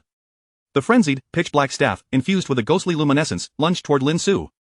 Rather than resembling a staff, it was wielded more like an axe, forceful and sweeping. In the blink of an eye, Lin Xu extended his right hand, condensing energy into his palm, and effortlessly seized the staff. He actually caught it. Lin Xu's expression remained calm, devoid of any hint of strain. Let go of me, the anomaly shouted in fury as the dark energy coalesced and erupted, yet he could not break free. The disparity in strength between him and Lin Xu was glaringly evident, the difference was insurmountable. You cannot possibly be from this world, the anomaly shrieked, finally realizing something. This is merely a second-tier intermediate world. Your power is at least second-tier top level or even higher. Who on earth are you? His gaze was filled with terror. Not putting on airs anymore? Lin Xu observed him with satisfaction, his left hand still leisurely stroking his chin. Those words nearly choked the anomaly. Then, a flicker of interest shone in Lin Xu's eyes as he chuckled. So, you're from the Holy Judgment Paradise? In the next moment, he channeled his energy into his legs. A sweeping kick struck the anomaly in the waist. The terrifying impact nearly shattered the dark energy on the spot. Nevertheless, the dark energy gradually waned, coiling tightly around him. You cannot kill me, the anomaly hissed coldly, his voice filled with rage. My sister is a third-tier top-level contractor of the Holy Paradise. If you kill me, she will undoubtedly seek vengeance. Lin Xu's eyes narrowed slightly, and with a swift kick, he sent the anomaly sprawling to the ground. No more chatter, it was time to act. He instantly closed the distance, stomping down on the anomaly's leg. Crack, the bone shattered instantly. Lin Xu remained unfazed, unhesitatingly delivering 3 more kicks, rendering the anomaly's limbs utterly useless.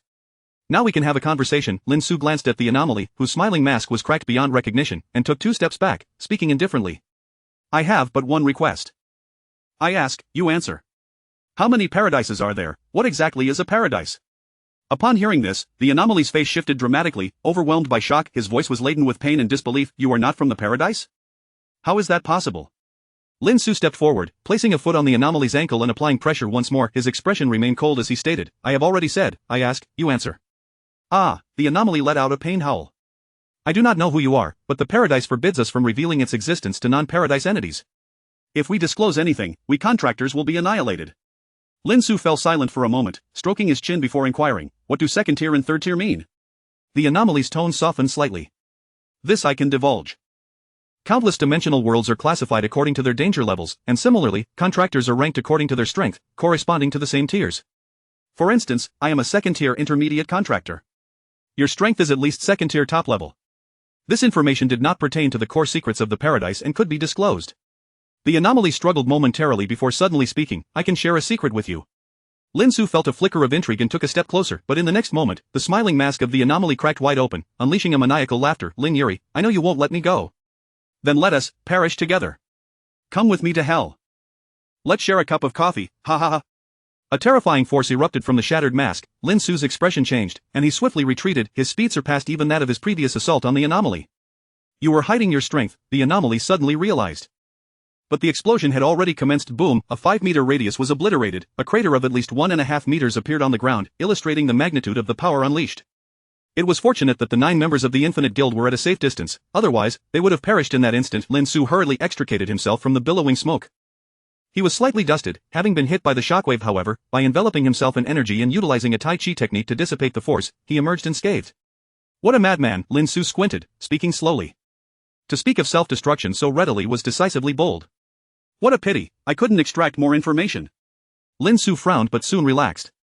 However, from the anomaly's words, I have gleaned some additional insights. The classification of dimensions is based on danger levels, and contractors are similarly ranked by strength. Lin Xu recalled the updated infinite system, which had clearly granted him the identity of a second-tier infinite being. He could now comprehend that, yet, it seemed less clear-cut than the paradise, which even distinguished between second-tier intermediates and third-tier top-levels. As if sensing Lin Xu's disdain, the system abruptly pushed a message to him. Please obtain the source of the dimension to upgrade the system and unlock more features. Shortly after, a barrage of information followed. Main quest. Establish the strongest guild. 35. Side quest. Exterminate the president of the Holy Judgment Guild. 100. Current source of the dimension of 4. 3. Rating criteria is 6, 2-7, 3, A, 5, 0-6, 1, B, 2, 1-4, 9, C, 0-2, 0. Achieving an S rating will grant special rewards. Lin Xu's eyes brightened slightly, and he nodded in satisfaction. This side quest has indeed rewarded us with a considerable amount of dimensional essence. As for the main quest from the strongest guild, its value had diminished. Lin Xu could understand this, given the increasing strength of the Blood Alliance Knights. Not far away, several members of the Infinite Guild hurried over. Lien, with a face full of anxiety, looked at Lin Xu and asked, Captain, are you uninjured? I'm fine. Lin Xu waved his hand, signaling that he was unharmed. Only then did the others realize. Captain, did you defeat the anomaly? They gulped, feeling as though they were in a dream. Lin Xu smiled and took the mountaineering pack from Jin Shunwan, saying, yes, let us go hunt some monsters. The others exchanged glances, realizing that their captain's strength was undoubtedly beyond what any ordinary beta player could achieve. What kind of being have we aligned ourselves with? They instinctively refrained from probing Lin Xu for deeper secrets. A day passed. By 8 o'clock in the evening, the 10 members of the Infinite Guild returned to the city, utterly fatigued. Meanwhile, a piece of news spread like wildfire throughout the town. The leader of the strongest guild, the Blood Alliance Knights, a man renowned as the mightiest player. He will convene a meeting at headquarters in 2 days at 3 in the afternoon, calling upon all players to attend and discuss significant matters. Upon hearing this news, Lin Xu licked his lips and stroked his chin. Is he so eager to unveil his identity? Then my opportunity to complete the main quest is also approaching. Chapter 38. Where do you wish to go? 2 days swiftly slipped away. At 3 in the afternoon, the sun blazed fiercely. On the 29th floor, the headquarters of the Blood Alliance Knights was teeming with life, bustling with activity. No less than 3,000 players congregated here. The strongest player. His Kurlef. The man who was poised to lead us through the 100 floors. The vast majority of attendees gazed with eager anticipation at this place, reminiscent of a Roman gladiatorial arena, had temporarily transformed into a meeting venue. Individuals of varying heights occupied their seats, their fervent eyes fixed on the few in the center. 4 players of the Blood Alliance Knights, clad in deep crimson attire, Lin Xu and 10 members from the Infinite Guild chose a spot near the waist of the assembly. Klein observed the 4 on the stage and, after a moment of contemplation, introduced them to Lin Xu. Captain, those are the current leaders of the Blood Alliance Knights. He pointed as he spoke. The vice-captain, Asuna, known as the Shining Asuna, possesses extraordinary swordsmanship. The vice-captain, Kirito, is also a closed beta player, remarkably powerful, who joined the Blood Alliance Knights not long ago. The vice-captain, Saiza, is a high-damage ranged player and also a closed beta participant. And the captain, Hiskerlev, he hesitated, intending to mention Hiskerlev's reputation as the strongest player, but upon realizing the captain was seated nearby, he promptly fell silent. Lin Xu regarded the four in the center, drumming his fingers on his thigh, a faint smile tugging at his lips. The original narrative had been thoroughly disrupted by him and the peculiarities that ensued. Indeed, plans are forever outpaced by change, Lin Xu mused, shaking his head with a smile. Have you all arrived? A cold scoff interrupted from nearby. The 10 members of the Infinite Guild turned towards the sound, finding it belonged to Xiaoyu and the cat-eared girl. The two seemed to have struck up a rapport, hand in hand, exuding an air of decay and rancidness. Xiaoyu was the first to speak, a look of arrogance etched on his face as he sneered at Lin Xu. What was it you said last time? You claimed our Captain Wen Ti lead the players to conquer the 100 floors? Why are you here then? Xiaoyu's face brimmed with pride as he cast a disdainful glance at the 10 from the Infinite Guild. Lin Xu regarded him coolly, remaining silent. However, his companion, Jian Shanwan, suddenly stood, glaring at Xiaoyu with icy disdain. Our captain is here for his own reasons, and your interference is unnecessary. Ha, Xiaoyu scoffed, dismissively curling his lips. The cat-eared girl gazed at the 10 from the Infinite Guild with a hint of pity. They were merely trapped in their own world. Our captain is universally acknowledged as the strongest player, and yet you persist in your defiance? How pitiful. She failed to notice that the other members of the Infinite Guild were also regarding her and Xiaoyu with peculiar expressions. I am deeply grateful for your presence. Hiskerlev's voice resonated through the assembly, instantly silencing the crowd. Such was the awe-inspiring power of the strongest player. Today, I have summoned all players here to deliberate on significant matters.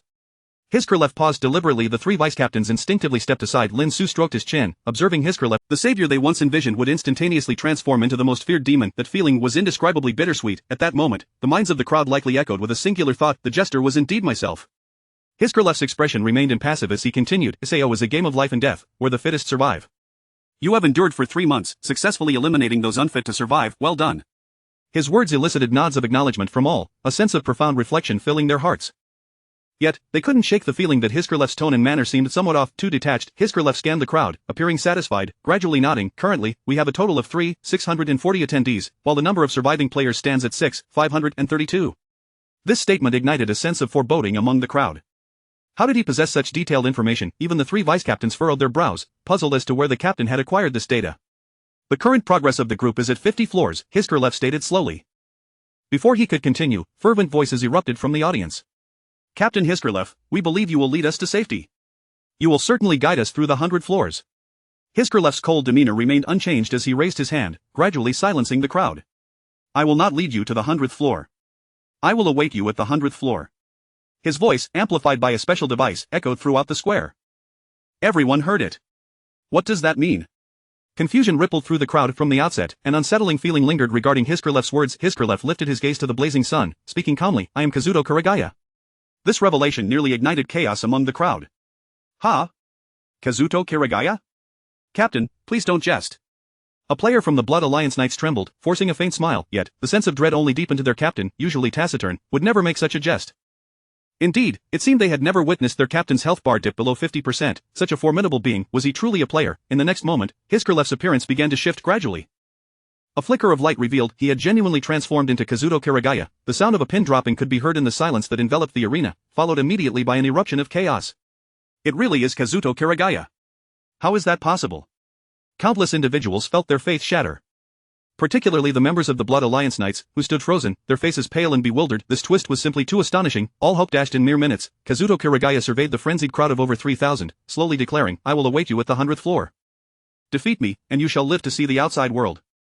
Suddenly, 3 figures stood before him. Kirito, Asuna, and Saiza, equally astonished but possessing remarkable composure, adjusted himself and coldly retorted, Kazuto Kuragaya, there are over 3,000 players present. Do you truly believe you can leave here alive? Every gaze brimmed with murderous intent. Were it not for this man, how could they have been ensnared within this wretched game? Because of him, thousands had perished. Kazuto Kuragaya's expression remained indifferent, utterly unperturbed. He raised his hand, gesturing to the air, calmly stating, permissions granted. Confinement. Instantaneously, every player present felt their bodies rendered immobile. This was Kazuto Kuragaya's administrative power. In the original anime, Kazuto Kuragaya had employed this very tactic to confine and defeat Kirito. Now, he had ensnared over 3,000 players. Damn it! What sort of joke is this? The crowd's rage reached a boiling point. They possessed thoughts and could reason. Their eyes moved, allowing them to see Kazuto Kuragaya before them, yet, their other limbs were utterly paralyzed. Kazuto Kuragaya, his face devoid of emotion, remained composed and aloof as he strode towards the exit. Farewell. I will await you at the 100th floor. He left them with an exceedingly indifferent silhouette. Suddenly, a clap echoed. Someone had placed a hand on his shoulder. A calm voice emerged. Where do you wish to go? Chapter 39. Could he really end my life? The voice was remarkably calm.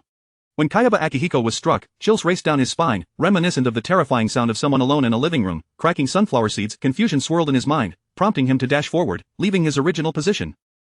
After 4 or 5 meters, he finally turned around, gazing at the refined young man with a black backpack. He furrowed his brow deeply. Who are you? Lin Xu tilted his head, set down his backpack, and calmly twisted his wrist, stating, I am Lin Yuri, the leader of the Infinite Guild. Kayaba Akihiko's expression darkened as he scrutinized Lin Xu intently. This individual is undoubtedly not an ordinary player. No, he may not even be a player at all. Suddenly, the atmosphere fell silent. The imprisoned players, unable to move, widened their eyes in disbelief. How is it possible? How can someone act under Kayaba Akihiko's restraining authority? His mind buzzed, yet no answers emerged. Lin Xu remained composed, his voice flat as he articulated the facts. The anomaly has been eliminated by me. Now it's your turn. This declaration left everyone in a state of shock. What did he just say? The anomaly has been killed by him. The name of the anomaly was well known among players. You killed the anomaly? Kayaba Akihiko's pupils constricted sharply as he fixed his gaze on Lin Xu. Lin Xu raised 3 fingers, stating nonchalantly, you have 3 seconds to prepare.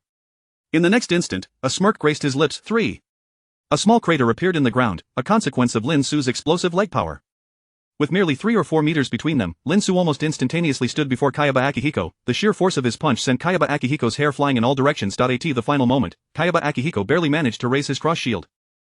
Bang, crack, he nearly lost his balance, retreating 7 or 8 steps. Even with his usual stoic demeanor, his face was now filled with shock. What terrifying power is this? In that singular strike, Kayaba Akihiko discerned that the anomaly was on an entirely different level compared to Lin Xu. The cracks on the cross shield were clearly visible. If that level of power were to be unleashed just 2 more times, the shield would be utterly destroyed. Lin Xu raised an eyebrow, his fist tingling, somewhat surprised, quite sturdy, indeed. Kayaba Akihiko's expression shifted slightly as the cross shield was restored. This was the power derived from his authority, commonly referred to as cheating. Unfazed, Lin Xu had anticipated this. Frankly, having the bloodline of a scion in training for over half a month in the SAO world after experiencing the Dragon Ball and martial arts realms, his physical prowess was undeniably formidable. Even bullets posed almost no threat to him, which spoke volumes. When Lin Xu first entered SAO, he was not primarily concerned about Kayaba Akihiko's physical strength, rather, it was his authority. Familiar with the anime, Lin Xu understood that Kayaba Akihiko's power must possess limitations, otherwise, he could not have been defeated by Kirito. However, the extent of that authority was uncertain to Lin Xu. Yet, after witnessing Kayaba Akihiko's battle with the anomaly, he gained insight. Suddenly, Lin Xu spoke earnestly, looking directly at Kayaba Akihiko, I do not have a girlfriend. This statement was a jarring leap, leaving everyone momentarily stunned. What do you mean? Kayaba Akihiko was utterly perplexed by Lin Xu's words. Lin Xu sighed lightly, with a tone of gravity, I do not have a girlfriend, thus I cannot, like someone else, perform some operation to transcend the system for someone. He referred to Kirito's actions for Asuna in the original plot. However, only Lin Xu understood the implications of his words. Subsequently, his expression returned to neutrality. Nonetheless, I do not require one. In an instant, Lin Xu surged forward. Kayaba Akihiko, now serious, positioned the cross shield before him, a golden light enveloping it. He had utilized all available authority to enhance the shield to the utmost strength permitted by the system, yet, even so, he found himself continually forced back by Lin Xu's fists. Kayaba Akihiko shouted, raising his right hand with the golden great sword ready to strike. Holy sword! But unexpectedly, Lin Xu delivered a swift kick that sent the golden sword flying from his grasp. The overwhelming force was on an entirely different level. While Lin Xu attacked, the cross shield continued to repair itself. This will not do, my physical attributes are far inferior. Kayaba Akihiko realized, unable to suppress his frown. Repairing the cross shield relies solely on authority. I can wear him down, his stamina cannot be infinite. A plan began to form in his mind. He suddenly froze, sensing the absence of the fearsome force behind Lin Xu's punches. In the next moment, a low voice rang out. Haim, ha! A terrifying wave of energy erupted from the cross shield. Crack, this was an attack that completely exceeded the limits of the cross shield. Crack, without any doubt, the shield shattered on the spot. Kayaba Akihiko was blasted away, leaving visible traces of the energy wave on the ground. Lin Xu observed the disheveled Kayaba Akihiko with an impassive expression. At full power, his Kamehameha could effortlessly demolish a 10-story building. Kayaba Akihiko's armor lay in tatters, the cross shield reduced to naught but a handle, leaving him in a pitiful state. Before Kayaba Akihiko could utter a word, Lin Xu unleashed a second Kamehameha wave. Ha! This time, it was even swifter than the last. A terrifying blue beam surged forth, striking Kayaba Akihiko in the blink of an eye. As the blue light dissipated, Kayaba Akihiko vanished, transforming into faint starlight that scattered into the air. Lin Xu remained indifferent, watching the starlight disperse without a hint of guilt. Kayaba Akihiko, motivated by his own sadistic tendencies, had drawn over 11,000 individuals into the game, resulting in thousands of deaths.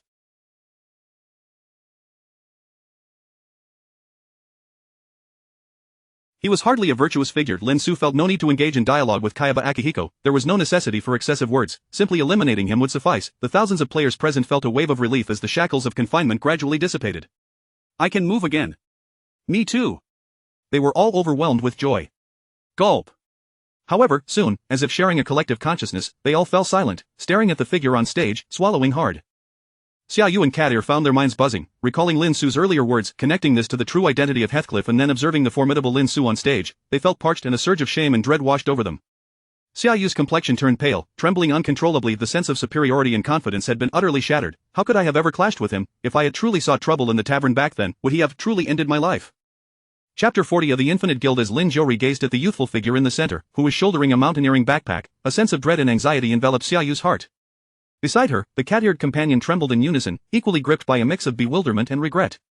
No wonder Klein and Lian's strength has surged so swiftly. It dawned on her that she had been the one ensconced in her own world. The fool, it turned out, was none other than herself. Her gaze shifted towards the members of the Infinite Guild. Although they bore expressions of surprise, they were evidently not as astonished as others. They had long been aware of their leader's prowess. The cat-eared one realized that an opportunity had slipped through her fingers. Amidst the gathering, hushed whispers began to rise, gradually escalating into a clamor. Lin Xu furrowed his brow and turned to Saiza, calmly inquiring, "Do we have a megaphone?" Saiza swallowed hard, momentarily dazed before nodding vigorously, "Yes, yes." He hastily retrieved a megaphone from his game backpack and handed it to Lin Xu. "Silence." Lin Xu took the megaphone, his expression icy, and spoke directly. Instantly, the crowd fell silent, all eyes fixated on the man. "Now, both the anomaly and Kiba Kristen have been vanquished," Lin Xu stated, nodding in satisfaction as he slowly articulated. This was not an act of boasting, but rather a declaration of fact. "You all wish to conquer the 100 floors, do you not?" he continued. The crowd nodded fervently, no one daring to interject. "Our goals align. I am not one for superfluous words. Whether you believe in me or not, I shall state 2 points. Lin Xu deliberately paused, allowing the gravity of his words to sink in, before raising a finger to continue. "First, I am Lin Zhori, the leader of the Infinite Guild. Second, if you consider yourself among the top 100 players, come forth to join my Infinite Guild, and I shall lead you to victory within half a month." Having spoken, Lin Xu returned the megaphone to Saiza and proceeded towards the members of the Infinite Guild. Instinctively, all players parted to create a path for him, their eyes filled with reverence. Lin Xu cast a glance at the 9 members of the Infinite Guild and said coolly, "Those of the Infinite Guild, follow me." The 9 members, as if awakening from a dream, felt a surge of exhilaration and peculiarity. This feeling, over 3,000 players regarded them with awe and envy. Once Lin Xu and his 10 departed, the atmosphere erupted once more. "Lin Zhori? The Infinite Guild?" They buzzed with excitement, their voices growing louder and more fervent. The events of this day had unfolded with remarkable twists. "I want to join the. If it weren't for Kiba Kristen, who would wish to remain in this wretched game? But his requirement is for players ranked in the top 100, someone hesitated, more with a bitter smile. It was clear, he only sought the elite. Xiaoyu felt tears welling, consumed by regret. In terms of strength, she undoubtedly ranked among the top 100 players, yet how could she dare to join the Infinite Guild? Upon returning to the tavern, it had almost become their Infinite Guild's gathering place. The owner, brimming with excitement, warmly exclaimed, "Come, please this way, leader Lin Zhori. News of your defeat of Kiba Kristen has spread like wildfire." He allocated the lone private room for the 10 members of the Infinite Guild. As they entered the room, Klein, filled with emotion, gave Lin Xu a thumbs up, exclaiming, "Leader, you're amazing." The others mirrored his fervent admiration and belief. Lin Xu waved his hand dismissively, unconcerned, and instructed, "Klein, for the next 3 days, help me screen those who wish to join the Infinite Guild. After 3 days, we will commence our full-fledged assault on the tower.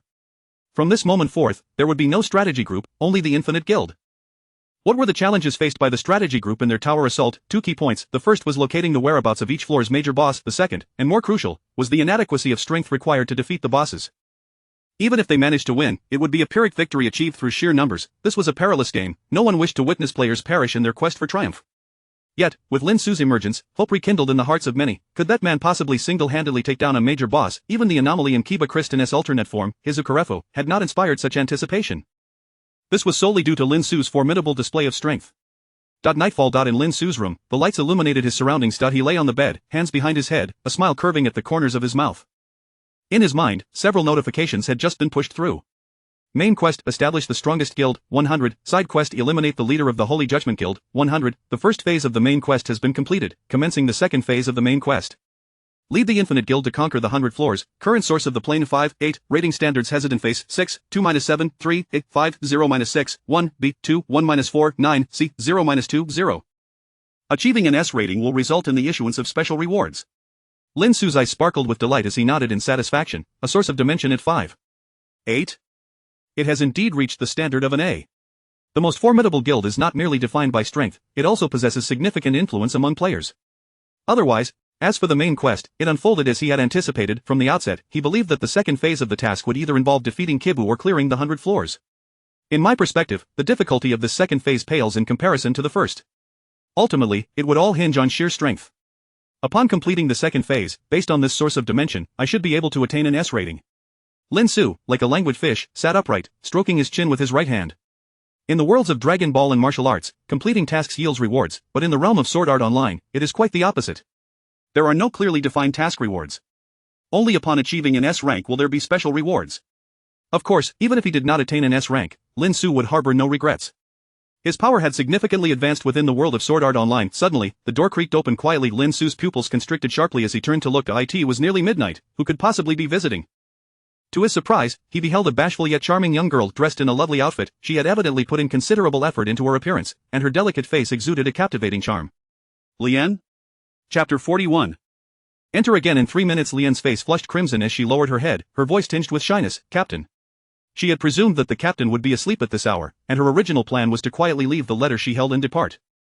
However, she was taken aback to discover that the captain was still awake. A wave of relief washed over her as she tightly grasped the charmingly designed envelope in her left hand, feeling an involuntary surge of nervousness. Thank goodness I made an effort to dress up. Seeing Lian, adorned in a black Lolita ensemble, Lin Xu's heart skipped a beat, though he maintained an outward calmness as he inquired, "Is there something you need at this late hour?" Lian took a deep breath, her fair cheeks blooming with 2 shades of red, stammering, "Captain, words seemed to fail her, and her heart raced like a frantic rabbit." Lin Xu felt a sudden jolt in his chest. No way. Lian, seemingly resolute, trembled as she uttered, "Captain, would you be my gaming partner?" As the words escaped her lips, she felt a wave of relief wash over her conviction strengthening.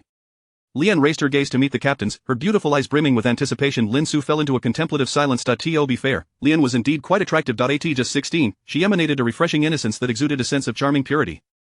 Moreover, during their previous encounter at the tavern, Klein had casually mentioned that Lian came from an affluent family, owning a publicly listed company as the sole daughter, a genuine rich beauty. This perfectly aligned with the advice given to Lin Xu by a doctor when he was 12. Your stomach is weak.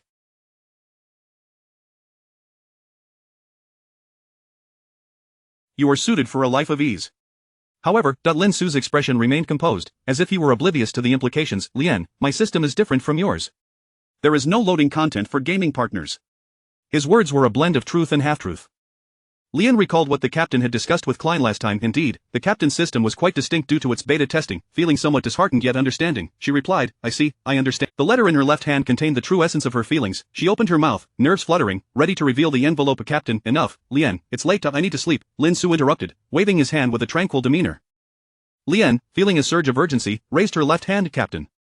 Lin Xu simply pressed the light switch on his bedside, declaring, "Good night, sweet dreams, you should rest early too." The room was enveloped in darkness. Lian stood frozen in place, trembling. "The captain, he must have seen the letter in my hand. The captain, he surely understands what I meant." With her eyes glistening, Lian's voice quivered as she departed. "I understand, good night." "Captain." Click, the door closed. Lin Xu sat up, rubbing his forehead, feeling a slight headache. What an unexpected situation to encounter before leaving. Yet, such a gentle refusal was certainly preferable to a direct one. He recalled a rather kitsch phrase that had once been all the rage, "Do not be infatuated with me, I am merely a legend." His mind momentarily wandered. A memory of a shy young girl confessing to him seemed to merge with Lian's image.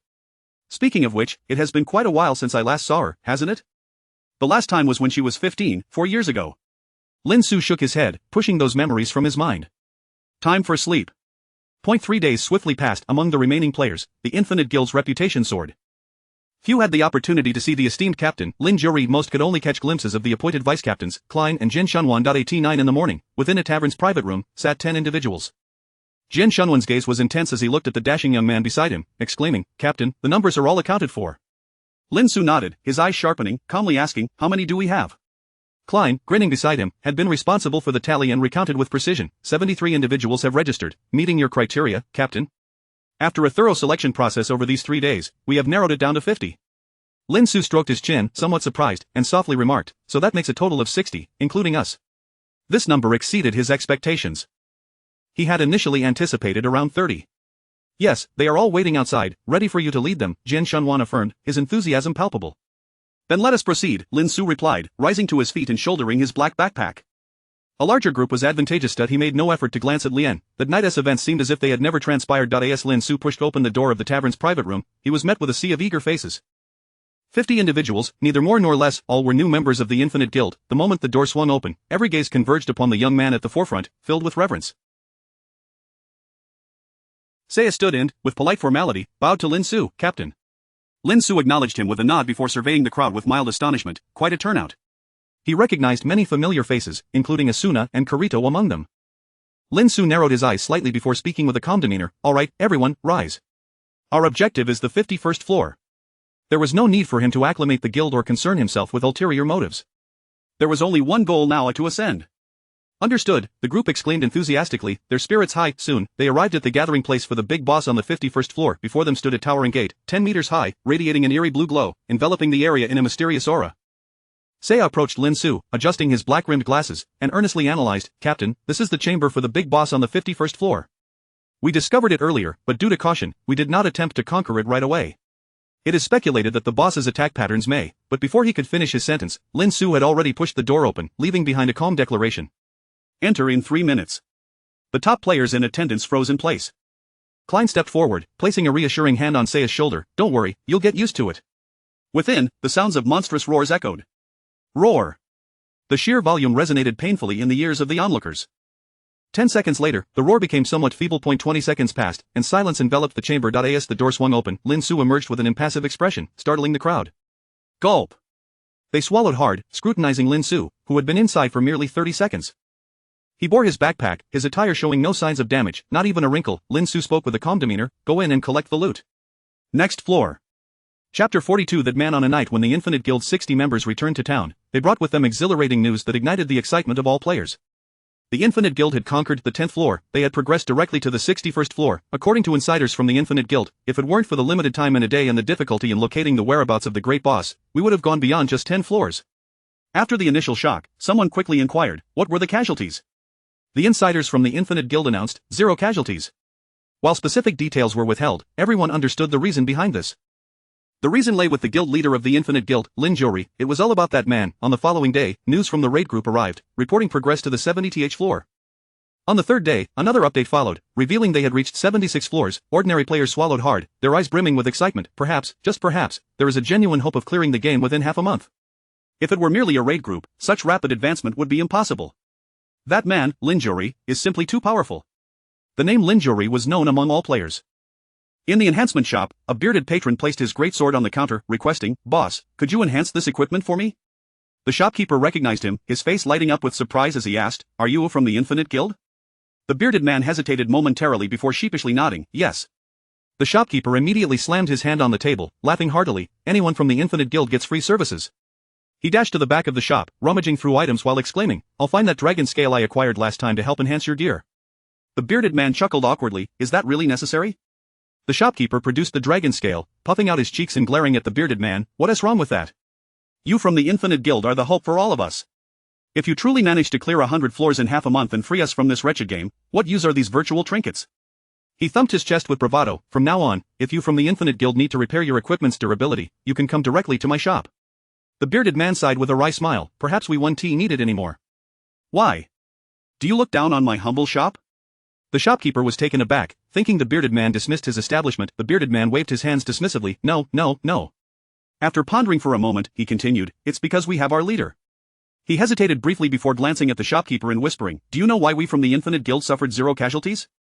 The shopkeeper looked at him with curiosity, shaking his head repeatedly. The bearded man thought for a moment, then nodded, it's not a core secret, so I can share it with you. Throughout our journey, our leader has always been at the forefront. He dispatches those minor monsters with a single punch, often leaving them with residual health for us to finish off and gain experience, so we rarely have the chance to truly engage in battle ourselves. As for the equipment, he doesn't keep any for himself. He gives it all to us. Upon hearing this, the shopkeeper was left speechless. The bearded man sighed, and as for the great boss, our leader single-handedly faces them. They felt as though they were merely spectators on a tour. It was only when swarmed by an overwhelming number of monsters that they had the opportunity to intervene, and even then, their feelings were not of fear but of exhilaration, rushing in to ensure no one else claimed the kills. Even the minor monsters were mercilessly besieged by 5 or 6 of these top-tier players, illustrating just how pitiful those creatures were. Similarly, in other establishments such as weapon shops, armor shops, taverns, and clothing stores, whenever a member of the Infinite Guild arrived, most shopkeepers would offer their services entirely free of charge.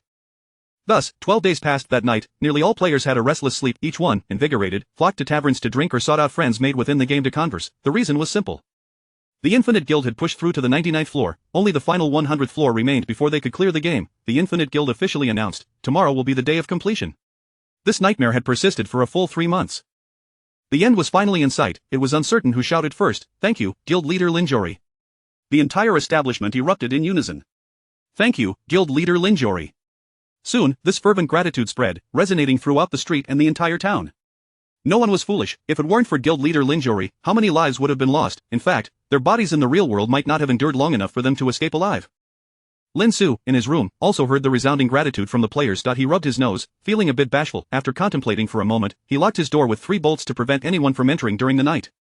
Satisfied, he nodded and turned off the lights. Time to sleep. The next day, at 2 in the afternoon, before the shimmering golden door of the 100th floor stood the 60 members of the Infinite Guild. Leader! All eyes were fixated on Lin Xu, filled with excitement and fervor. Lin Xu raised an eyebrow, surveying the dozens before him, and smiled. Once we clear this level, the SAO world should shatter, and then you will be able to return to the real world. He held back certain truths, however.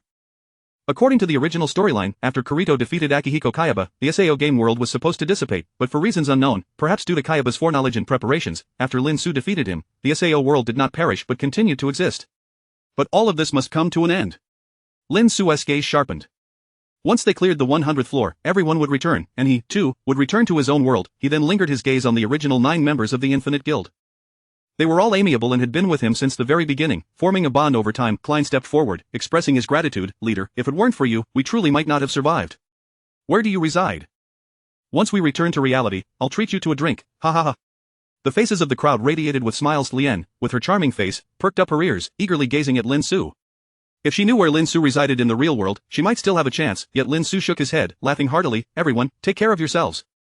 With that, he pushed open the golden door before him, stepping inside alone and promptly shutting the door behind him. One man, alone to face the boss, but as Lin Xu entered the door, an unexpected figure appeared before him. Chapter 43 A System in Paradise. The golden gate slammed shut with a resounding thud. Inside, there was no imposing and terrifying boss, only a figure that Lin Xu had not anticipated. Kibu Akihiko.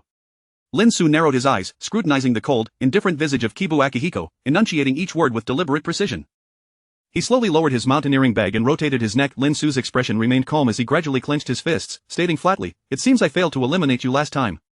I had been wondering why the SAO world did not collapse. It turns out you were still alive. It seems I will have to exert myself a little more." Kibu Akihiko regarded Lin Xu and waved his hand, calmly asserting, "Lin Kyujitsu, I harbor no ill will towards you." Lin Xu studied Kibu Akihiko intently. His demeanor indeed did not suggest a desire for combat. As his fist slowly relaxed, he continued to observe Kibu Akihiko in silence. A faint smile unexpectedly appeared on Kibu Akihiko's somewhat expressionless face. During the battle against the anomaly, I sensed something was amiss. I backed up my data, and it proved useful in the end. Had it not been for that data backup, you would have utterly annihilated me. Lin Xu finally comprehended the reason for Kibu Akihiko's survival. Despite his madness, this individual was undeniably intelligent and cautious. Moreover, your existence, coupled with a minor accident, has unveiled to me a wealth of knowledge. Kibu Akihiko's eyes narrowed, revealing a flicker of complexity. Lin Xu, after a moment of contemplation, calmly inquired, "What is your purpose here?" Kibu Akihiko squinted, paused, and then replied, "I merely wished to meet you.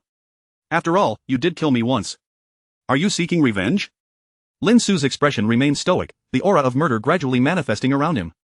"Once we conclude our conversation, this game world will collapse," Kibu Akihiko said, dismissively waving his hand. A peculiar glimmer appeared in his eyes. "If it weren't for you and the anomaly, I would never have realized how vast and illusory this world truly is." He felt as though his lifelong pursuits were rendered insignificant in the face of reality. Lin Xu's pupils contracted slightly as he fixed his gaze on Kibu Akihiko, coldly demanding, "What have you discovered?" A knowing smile crept onto Kibu Akihiko's rigid face. "For instance, paradise, is it not?" He refrained from elaborating further, as that content was strictly forbidden. Having finally gained the opportunity to explore a broader realm, he was unwilling to have his existence obliterated by paradise. "What exactly do you know?" Lin Xu's tone grew urgent, a hint of agitation flickering in his eyes. Was this not a world from an anime dimension? How could Kibu Akihiko, a character from the original storyline, be privy to the truth of the outside world? It was utterly inconceivable. "You will come to know in due time, Lin Kyujitsu, visitor of paradise." Kibu Akihiko chuckled, then added, "Remember my name. Kibu Akihiko, the guide of the sacred paradise. In the future, we may yet have another opportunity to meet." Lin Xu's face remained impassive as he replied coolly, "I have no desire to see you again, nor have I claimed to be of paradise." He did not contravene the system's regulations.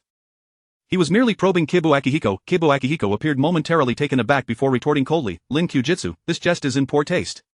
If you are not a contract holder of paradise, nor an entity akin to my kind of guide, you would have long since been erased.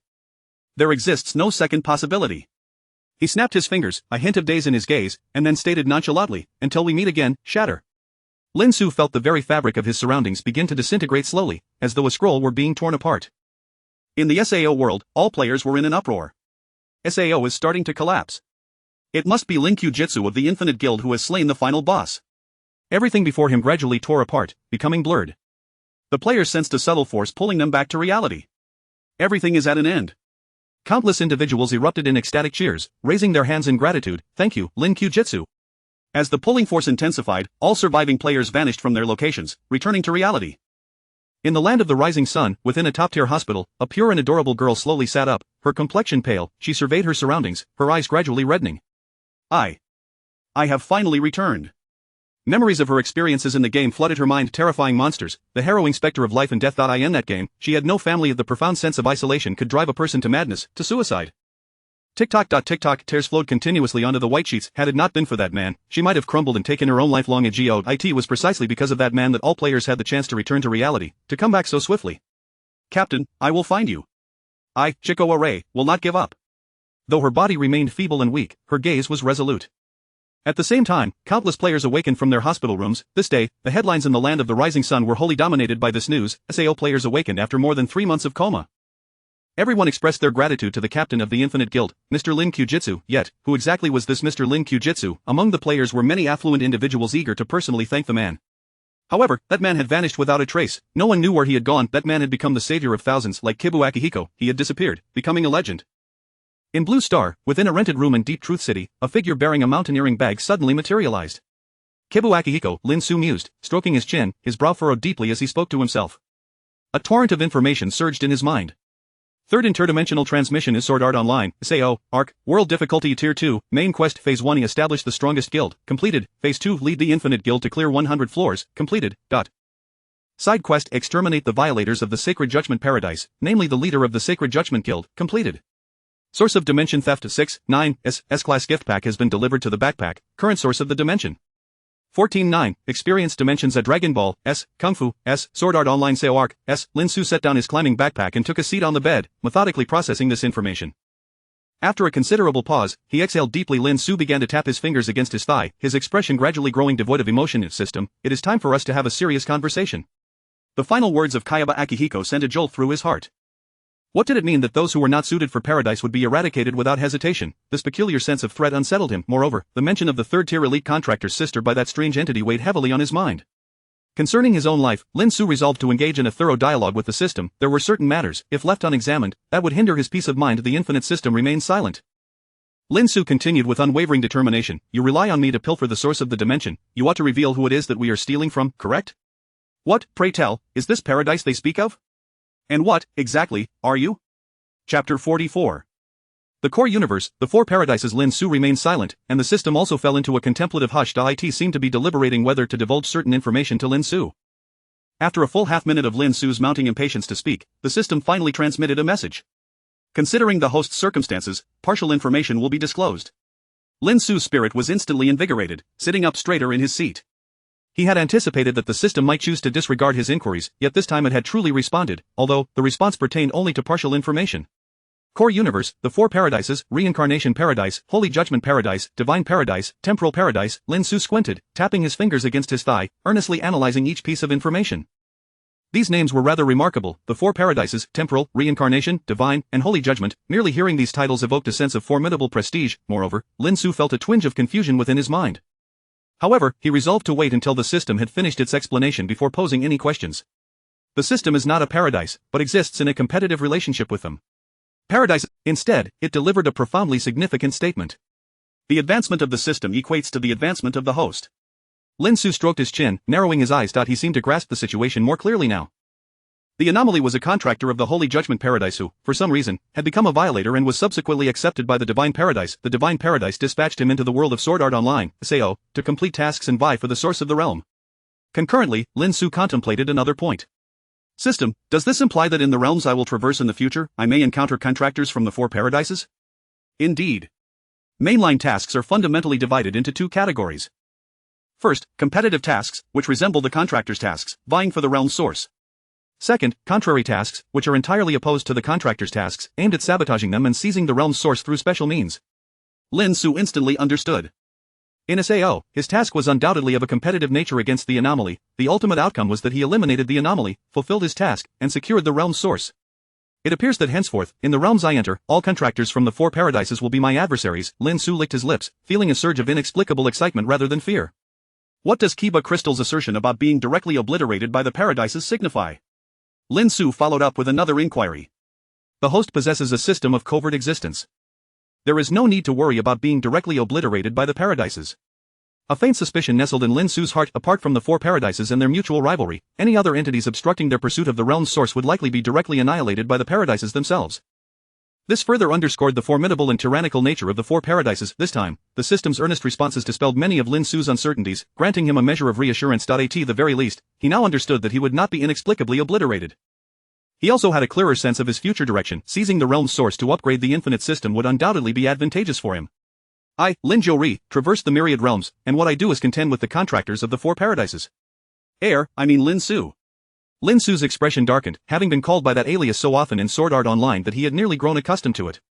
Afterward, the infinite system ceased to transmit further information. Clearly, this was all it intended to reveal to Lin Xu. He tentatively inquired about a few more matters, but the system remained unresponsive. The gains are substantial. Lin Xu exhaled deeply, a smile curling at the corners of his mouth.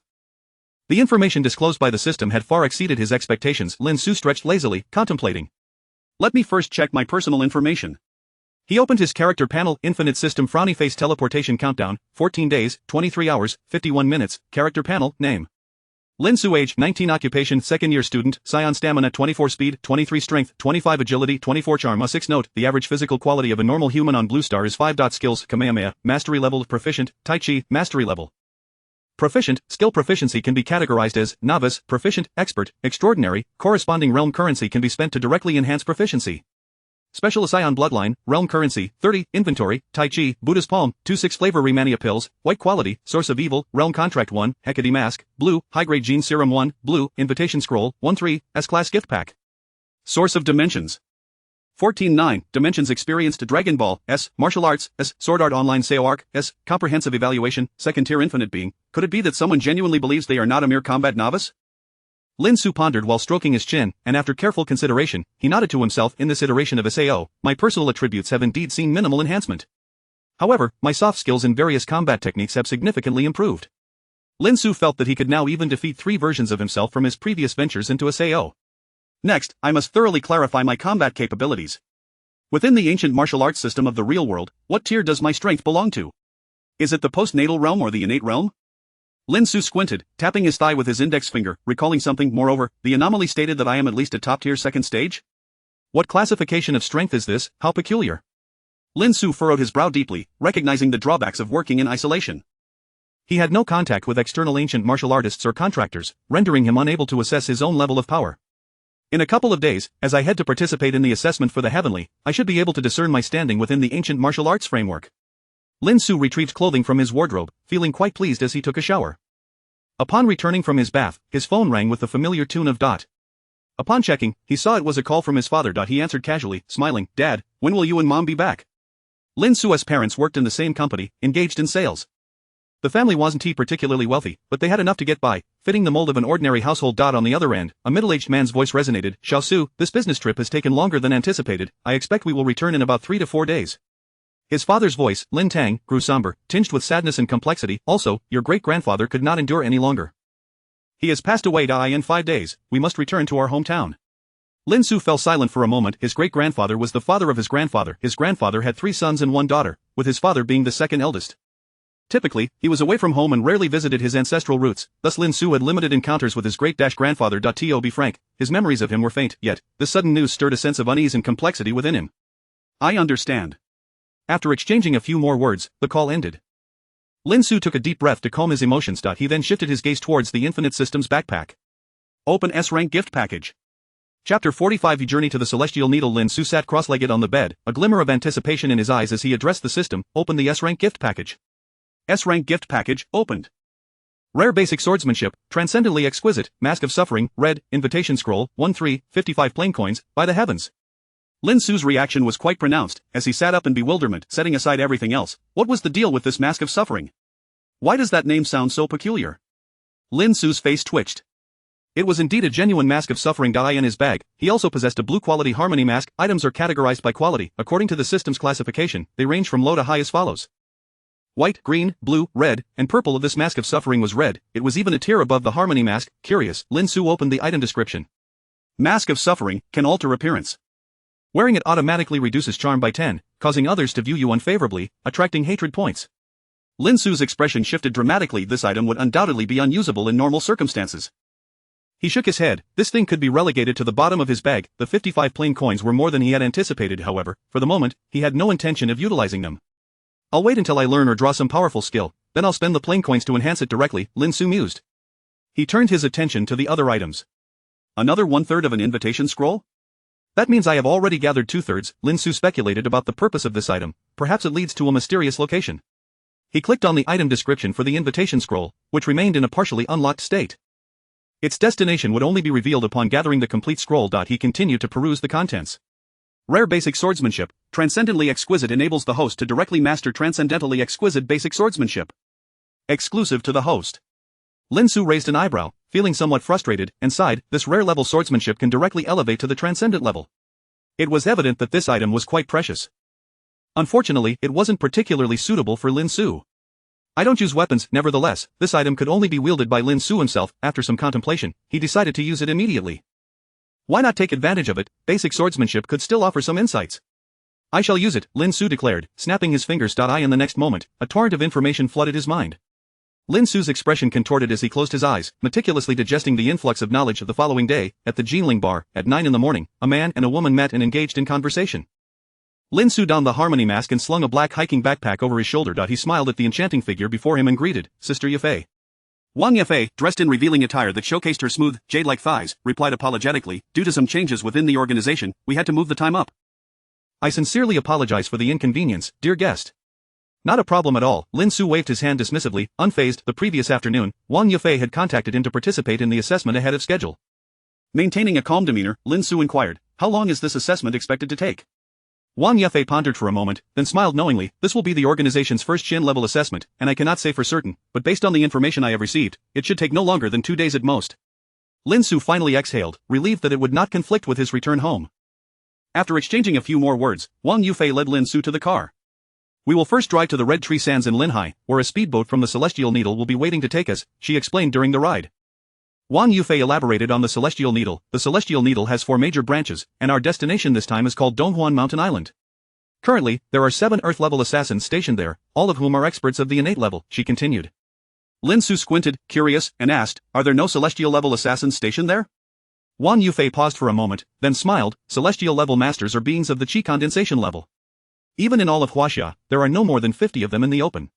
She adjusted the steering wheel and simultaneously, he grew increasingly curious about his own standing. What level would he be classified as? From Wang Yafei's words, it was clear that a Shen-level assassin of the acquired stage was already considered a minor expert in the ancient martial arts circle. Meanwhile, an Earth-level assassin of the innate stage could be regarded as a major expert, capable of overseeing a branch. As for a Celestial-level assassin of the Qi condensation stage, they could be deemed top-tier experts even across all of Huaxia. Wang Yafei's beautiful eyes flickered with interest as she glanced at Lin Xu through the rearview mirror, chuckling softly, I will earn some points for bringing a guest to the assessment. If you pass, my points will increase as well. Lin Xu nodded silently, I see. Wang Yafei tentatively remarked, if the guest's power level exceeds the initial stage of the acquired stage, my organizational points will also increase. However, Lin Xu merely smiled, not revealing the extent of his own abilities. He certainly couldn't disclose to Wang Yafei, I would very much like to know as well. Approximately 2 hours later, Lin Xu and Wang Yafei finally arrived at their destination. At the beach, a speedboat was indeed docked, but 3 individuals were already waiting beside it, 1 woman and 2 men. The woman, in her mid-20s, donned a black strapless outfit, exuding an alluring charm akin to a thorny rose. She contrasted sharply with the seemingly gentle Wang Yafei. Lin Xu noticed that Wang Yafei hesitated slightly upon seeing the woman. The 2 men beside her were robust, each standing over 1.85 meters tall, sharing a striking resemblance that suggested a familial connection. They appeared to be around 22 or 23 years old, radiating a confident, elite aura. As Lin Xu and Wang Yafei approached the speedboat, the woman in the strapless outfit scoffed, Tisk Tsk, is that not Sister Yafei? Her expression soured as she continued, there's only this one speedboat, and we've been waiting here in the breeze for an hour for you too. The two men beside her wore similarly displeased expressions as they cast hostile glances at Lin Xu and Wang Yefei. Given that Wang Yefei was a beautiful woman, the two directed most of their disdainful gazes toward Lin Xu. Wang Yefei regarded the other woman with an amiable smile. Zhuanlinger, I wasn't informed that you would be coming. Zhuanlinger snorted coldly, crossing her arms and falling silent. Once all five boarded the speedboat, it finally set off. Dear guest, it will take approximately 3 hours to arrive, Wang Yefei informed Lin Xu. He nodded calmly, setting down his black hiking bag and choosing a spot to sit. Zhuanlinger glanced at Wang Yefei from a distance, a smirk creeping onto her lips as she coldly remarked, Zhuang and I, Zhuang Ma, these are my two cousins. Why don't you greet Sister Yefei? Wang Yefei was a stunning beauty, and the two were naturally eager to comply. Moreover, they had heard of Wang Yefei's reputation. Rumor had it that she hails from one of the 4 ancient martial arts families of Yanjing, but due to certain reasons, she had fallen out with her family and was now forging her own path, remaining single.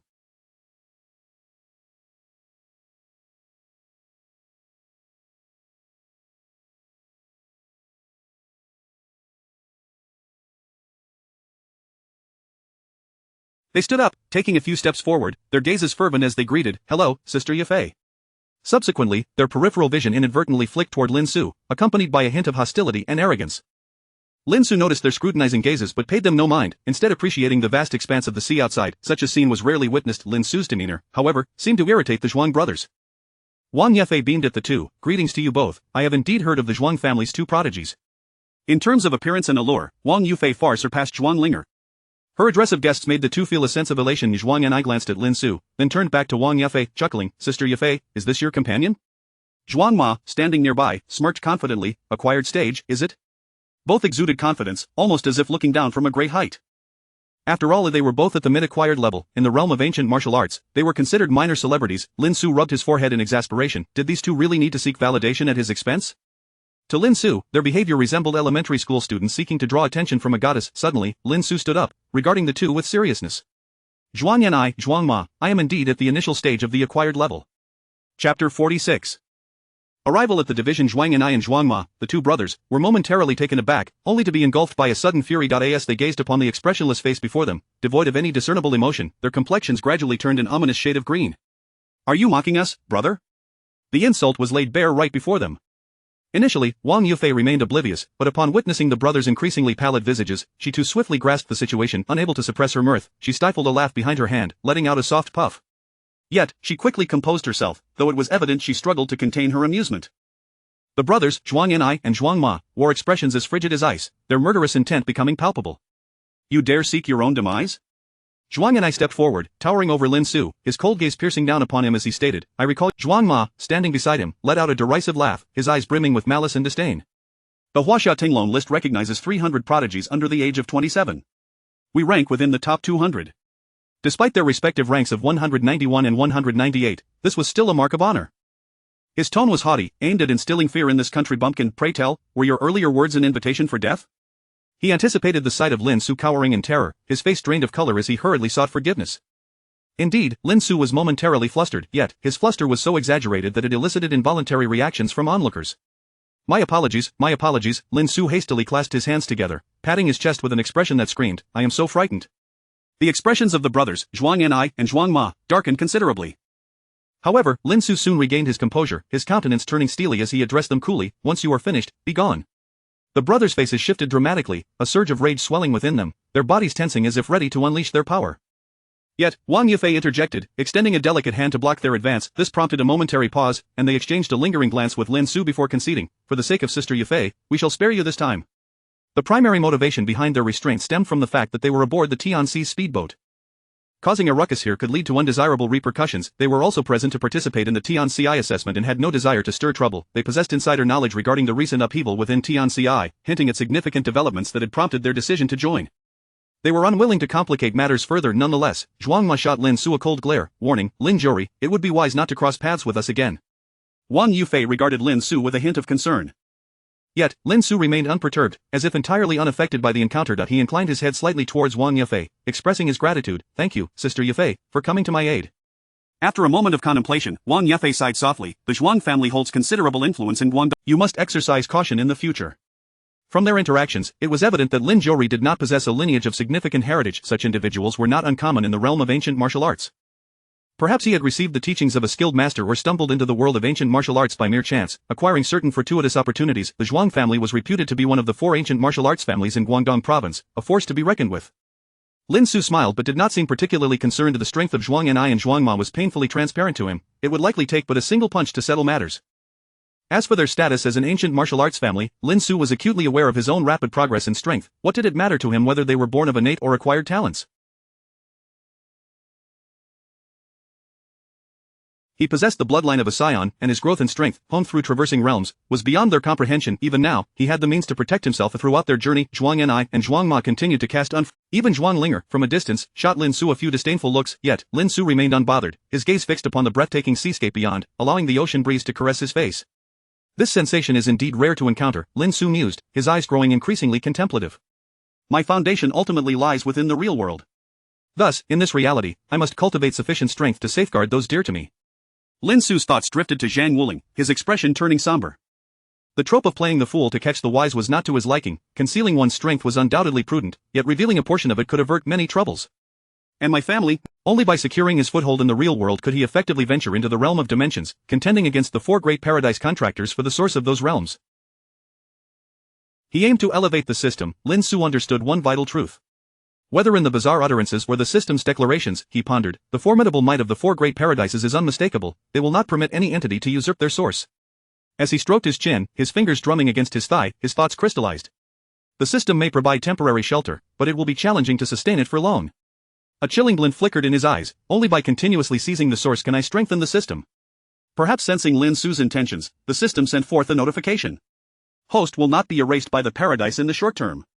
Collecting the source of realms will advance the system, ensuring it does not fall short of the paradise. This response took Lin Xu by surprise, as it seemed the system had gained a newfound sentience after its upgrade. He paused momentarily before chuckling. System, you wouldn't dismantle the bridge after crossing it, would you? After a brief interval, the system sent another message. As long as the host exists, the system persists. Should the host perish, the system will cease to exist. Lin Xu was genuinely astonished. The connection between the system and himself appeared to be more profound than he had anticipated. There might be secrets yet to be unveiled. However, the system offered no further clarification. 3 hours later, the speedboat gradually decelerated, arriving at Donghuan Mountain Island. The island was not small, it boasted a plethora of modern buildings, giving it a semblance of sophistication. At last, we have arrived, Lin Xu remarked, surveying the structures on the island as he picked up his black backpack and followed Wang Yufei onward. Deep within the island, there stood a grand structure reminiscent of an arena. In the sole private box on the 2nd floor, 9 individuals were seated. The aura emanating from them surpassed the acquired realm. Among them, 8 were undoubtedly innate masters, yet, the middlemost figure, a middle-aged man with an inscrutable expression, exuded an even more formidable aura, far surpassing that of the 8 beside him. Chapter 47. Seated in the center was a middle-aged man with an expressionless visage, clad in a gray athletic outfit. His square face bore the kind of appearance that, if cast into a crowd, would soon be lost among the throng. Yet, the gazes of the other 8 individuals directed at him were tinged with a hint of reverence. One of the innate, Earth-level assassins cautiously inquired of the middle-aged man, Left Envoy, is there to be any significant movement this time? The title Left Envoy was the codename for the man in gray attire. He was exceedingly renowned within the upper echelons of the heavenly. Aside from the enigmatic owner, there were 4 masters of chi condensation within the heavenly. 2 of these were guest experts, while the other 2 were internal members loyal to the owner. The owner's trusted aides were none other than the Left Envoy and the Right Envoy. It is the owner's directive. This internal reform of the heavenly requires a comprehensive tally of all assassins and their capabilities, the Left Envoy replied, maintaining a stoic demeanor as he sat upright. In the past, it sufficed for regional leaders, such as Wang Yufei, to issue jade tokens. Consequently, many assassins often failed to report their statuses, leading to numerous discrepancies in the statistical data. However, due to certain external factors, a complete enumeration was now imperative. A thorough integration of the heavenly was required. This was merely the initial step of the upheaval. The others wished to inquire further, but the Left Envoy shot them a cold glance, his tone unyielding. As for the rest, you need not ask any more. All fell silent, their mouths sealed shut in deference. This Left Envoy was the most renowned among the 4 heavenly figures of the heavenly. His fame stemmed not solely from his prowess but from his battle achievements. He had single-handedly vanquished 4 opponents of the same rank. The reason for advancing the evaluation timeline was that the Left Envoy would soon embark on a journey abroad. The others had deliberately expedited the assessment schedule to accommodate him. Outside the building, a queue formed, with numerous individuals awaiting their turn. Among them were those in their 20s and 30s, as well as others in their 40s and 50s. Some donned peculiar masks, clearly wishing to conceal their identities, while others, like the Zhuang brothers, exhibited no such reservations. Wang Yufei led Lin Xu to a secluded spot and whispered, "Those are the participants for this assessment." Lin Xu was momentarily taken aback, observing around 13 or 14 individuals present. Wang Yufei gestured towards the grand structure, saying, "In a moment, you will each enter there to undergo testing." I understand. Lin Xu nodded slightly in acknowledgement. Wang Yufei continued, "Behind there are various branches. Once you possess an identity jade token, you may enter. After your assessment, please wait for me outside." Wang Yufei added with a smile, "I need to go to the Tian Dui hall to exchange for some items." Lin Xu nodded and replied, "Alright." As Wang Yufei departed, Lin Xu joined the line. Approximately 15 minutes later, the first individual began to enter, signaling that the assessment had commenced. Within 2 minutes, that person emerged with a smile. The second participant followed closely, but 3 minutes later, he exited looking somewhat disheveled, wearing a bittersweet smile as he shook his head. Nevertheless, he held an identity jade token in hand.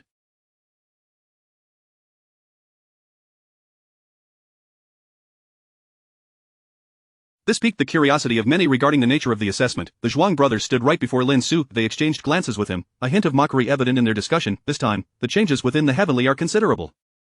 Zhuang and I nodded, a smile creeping onto his face. However, even among assassins, we can rank within the top 50. Zhuang Ma concurred, his tone nonchalant. Those at the initial stages of the postnatal realm may find themselves outside the top 100. The heavenly operated on a ranking based on strength. The assassin profession is no trifling matter. Lacking the requisite strength may very well cost one their life. After speaking, they cast a disdainful glance at Lin Xu. Yet, Lin Xu remained unperturbed, as if impervious to their words. The line moved swiftly. Some took merely a minute, while others lingered for 5. Behind Lin Xu, a few more individuals arrived, but their numbers were dwindling. Occasionally, some would bypass the building entirely, heading towards the rear, clearly members of the internal assassins of the heavenly. Approximately half an hour later, it was the Zhuang brothers' turn. They entered in succession and emerged minutes later, their faces alight with joy, each proudly displaying an identity jade token. Lin Xu then stepped inside, traversing a dimly lit corridor. Upon the stage stood a man in his 30s, his upper body bare, muscles rippling with vitality. He was considerably stronger than those Lin Xu had encountered, including Wang Yafei and the Zhuang brothers. The man regarded Lin Xu with impatience and waved him forward. "Come up." Lin Xu's expression shifted slightly as he ascended the stage. "Applying for?" the bare-chested man inquired, scrutinizing Lin Xu. "Yes," Lin Xu replied, his demeanor calm. To become an assassin, you must test your strength by sparring with me. He raised 2 fingers and added, "Every 6 months, you must complete a task of your rank, or risk being expelled." Lin Xu contemplated this before nodding with a serious demeanor. Understood. On the second floor, 8 innate experts and 1 chi condensation master observed intently. The 8 innate beings continued their discussions. The Zhuang brothers performed admirably. Despite their youth, they are at the middle stage of the postnatal realm. Indeed, they can be considered prime candidates for focused cultivation. While the heavenly served as a public platform, it was evident some individuals were deemed worthy of special attention for development. 1 Innate master, wearing a sardonic smile, remarked, "Old Wang, the quality of your Donghuan Mountain Island division leaves much to be desired." The Donghuan Mountain Island branch boasted only 7 innate members, and this individual hailed from another division. He chuckled, teasingly adding, "Just the other day, we recruited 2 high-stage postnatal talents." Suddenly, the left envoy raised an eyebrow as he observed below. The assembled experts sensed the unusual reaction, turning their gazes downward. The left envoy had previously shown no response to the candidates participating in the assessment. On the arena, the bare-chested man squinted at the young man before him. "What do you mean?" he asked blandly. Lin Xu remained unflinching, meeting the man's gaze with calm resolve. "Just strike." The man, enraged, let out a hollow laugh, his fists cracking ominously as he smiled dangerously. "I rank 4th among thee in the heavenly and am at the pinnacle of the postnatal realm. One careless move, and this fist could prove fatal." While there were certainly bold individuals, none had exhibited the audacity of Lin Xu. With a black mountaineering bag slung over his shoulder, clearly packed to the brim, he seemed ready to engage in battle. Lin Xu noticed several concealed presences on the second floor. Upon observing the man before him and sensing the energies above, he reached a conclusion. This assessment was not merely about achieving the strike, he commanded. Chapter 48. I shall assess him. I, Xianxi, hold the utmost admiration for the strong, Xianxi declared coldly, his gaze fixed on Lin Xu. "What I detest the most are those without strength who insist on putting on a fade." Disdain and loathing were unmistakably etched upon his face. He was a hot-tempered individual. In the next moment, he lunged forward, closing the distance to Lin Xu. "So you wish to strike, do you? Then don't blame me for being unyielding." His fist, fierce and powerful, aimed directly at Lin Xu's abdomen. Lin Xu's expression remained unchanged as he deftly sidestepped, narrowly evading Xianxi's assault. Although his backpack was heavy, the burdensome weighted clothing had been lost during a temporary transfer in the martial arts world. In that precarious moment, he skillfully eluded Xianxi's attack. "Eh?" Xianxi uttered in surprise, then snorted coldly, accelerating even further. He was a seasoned fighter, his skills in both boxing and martial arts inherited from a certain innate master on the second floor. Each punch and kick he unleashed was executed with remarkable speed, creating a sound as if the air itself was shattering under the force. As the saying goes, a postnatal practitioner can even catch bullets.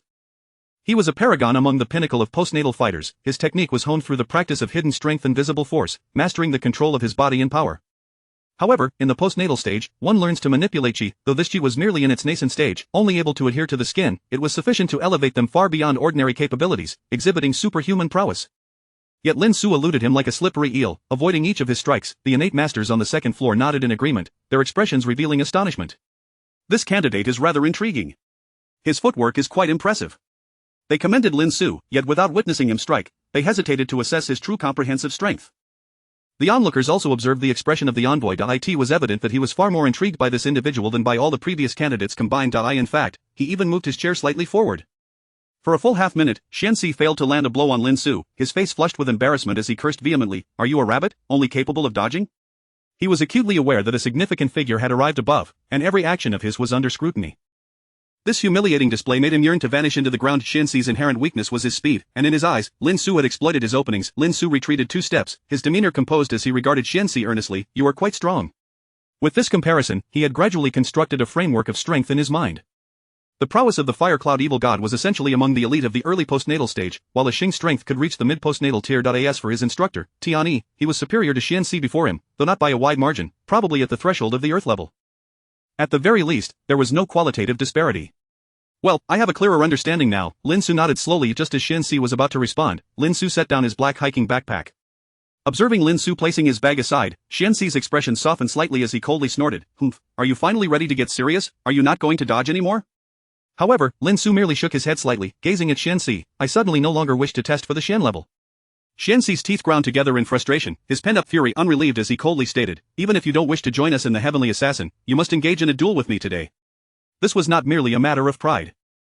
He genuinely desired to spar with Lin Xu. Although Lin Xu had only been evasive thus far, Xianxi had already acknowledged his strength. "I never said I wouldn't join the Heavenly Assassin," Lin Xu replied with a smirk. Xianxi paused, staring at Lin Xu, furrowing his brow as he inquired, "What do you mean by that?" Lin Xu suddenly lifted his gaze towards the second floor, calmly stating, "I am testing for the Earth level. The Earth level assessment should not be your responsibility, but rather that of the esteemed seniors above, correct?" The crowd erupted in astonishment. Xianxi looked at Lin Xu, realizing he was not jesting, and frowned. "The Earth level requires innate mastery. Anyone from above could easily defeat 3 individuals of my caliber." Lin Xu's expression remained unfazed as he nodded in acknowledgement. "I am testing for the Earth level." On the second floor, the 9 Earth level masters exchanged glances, bursting into laughter. "This lad is truly audacious.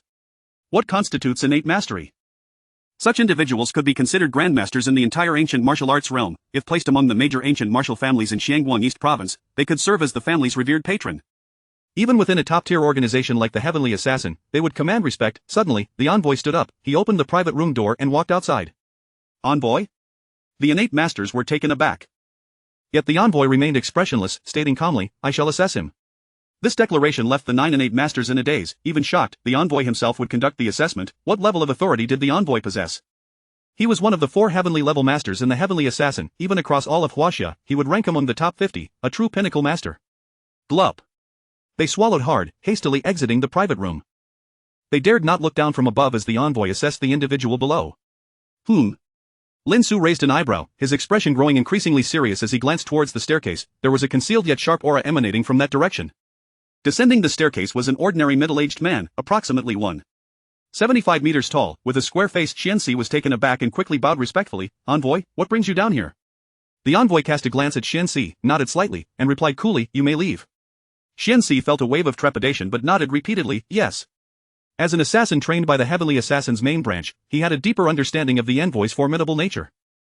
The envoy stepped off the staircase, causing Lin Xu's pupils to narrow abruptly. This step, it was as if he floated directly to the arena 8 meters away. This was certainly not a mere display of explosive power. Lin Xu recalled something, the dance of the sky, from Dragon Ball. The envoy regarded Lin Xu and inquired calmly, "What is your name?"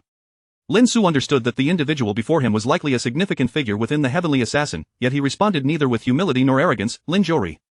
Nearby, the other 8 innate masters also descended the stairs. Xianxi turned to an elderly man with an apologetic expression. "Master, my strength is insufficient." His instructor, gazing intently at the stage, shook his head slightly. "It is not your fault. That lad has captured the envoy's attention. He is no ordinary person. Should you wish to become an Earth-level member of the Heavenly Assassin, you may," the envoy stated, hands clasped behind his back, observing Lin Xu with an unwavering calmness. "I shall assess you." Lin Xu narrowed his eyes and directly asked, "What are the assessment criteria?" Possessing Scion blood, Lin Xu was exceptionally attuned to auras. The middle-aged man before him exuded an unfathomable presence, akin to the vastness of the ocean, entirely distinct from anyone Lin Xu had previously encountered. The strength was on an entirely different level. The envoy pondered for a moment, looking at Lin Xu, and stated earnestly, "If I deem you qualified, then you are qualified." This statement carried profound implications. Lin Xu fell silent for a moment, then a terrifying power surged through his limbs. Between the two, an almost palpable aura began to emerge as the dust on the ground swirled outward in a circular fashion, emanating from the two of them. Lin Xu's body tensed, the power within him coiling like a slumbering dragon, ready to unleash its might. Let it begin. Chapter 49. The terrifying left envoy to wield greater privileges, one must inevitably showcase greater strength. Lin Xu fixed his gaze on the inscrutable man before him, feeling a surge of adrenaline coursing through his veins. The left envoy narrowed his eyes, observing Lin Xu with a slight shake of his head, his voice nonchalant. This is merely a hastily constructed arena. It can accommodate only the battles of the acquired realm. He circled around Lin Xu and began to walk towards the back, adding, our confrontation should not take place here. Follow me. His words were succinct, yet each one resonated like a heavy stamp upon the hearts of the 8 and 8 masters in Xianxi. What does it mean to not be here? The left envoy's assessment of him is exceedingly high. Even the numerous innate masters found it hard to believe. The level of importance the left envoy placed on this individual was unprecedented. What had the left envoy perceived? Lin Xu fell into a brief silence, then, without hesitation, picked up his black mountaineering bag and followed the left envoy.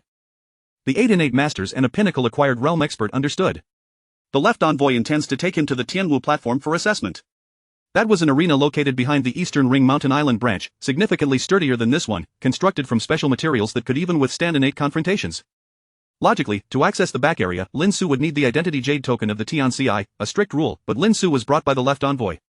The many innate masters dared not speak. Xianxi paused briefly before turning to Xianxi Dao. Xianxi, go outside and have the people wait, the assessment is postponed. At the previous pace, a test could be conducted in about 2 to 3 minutes.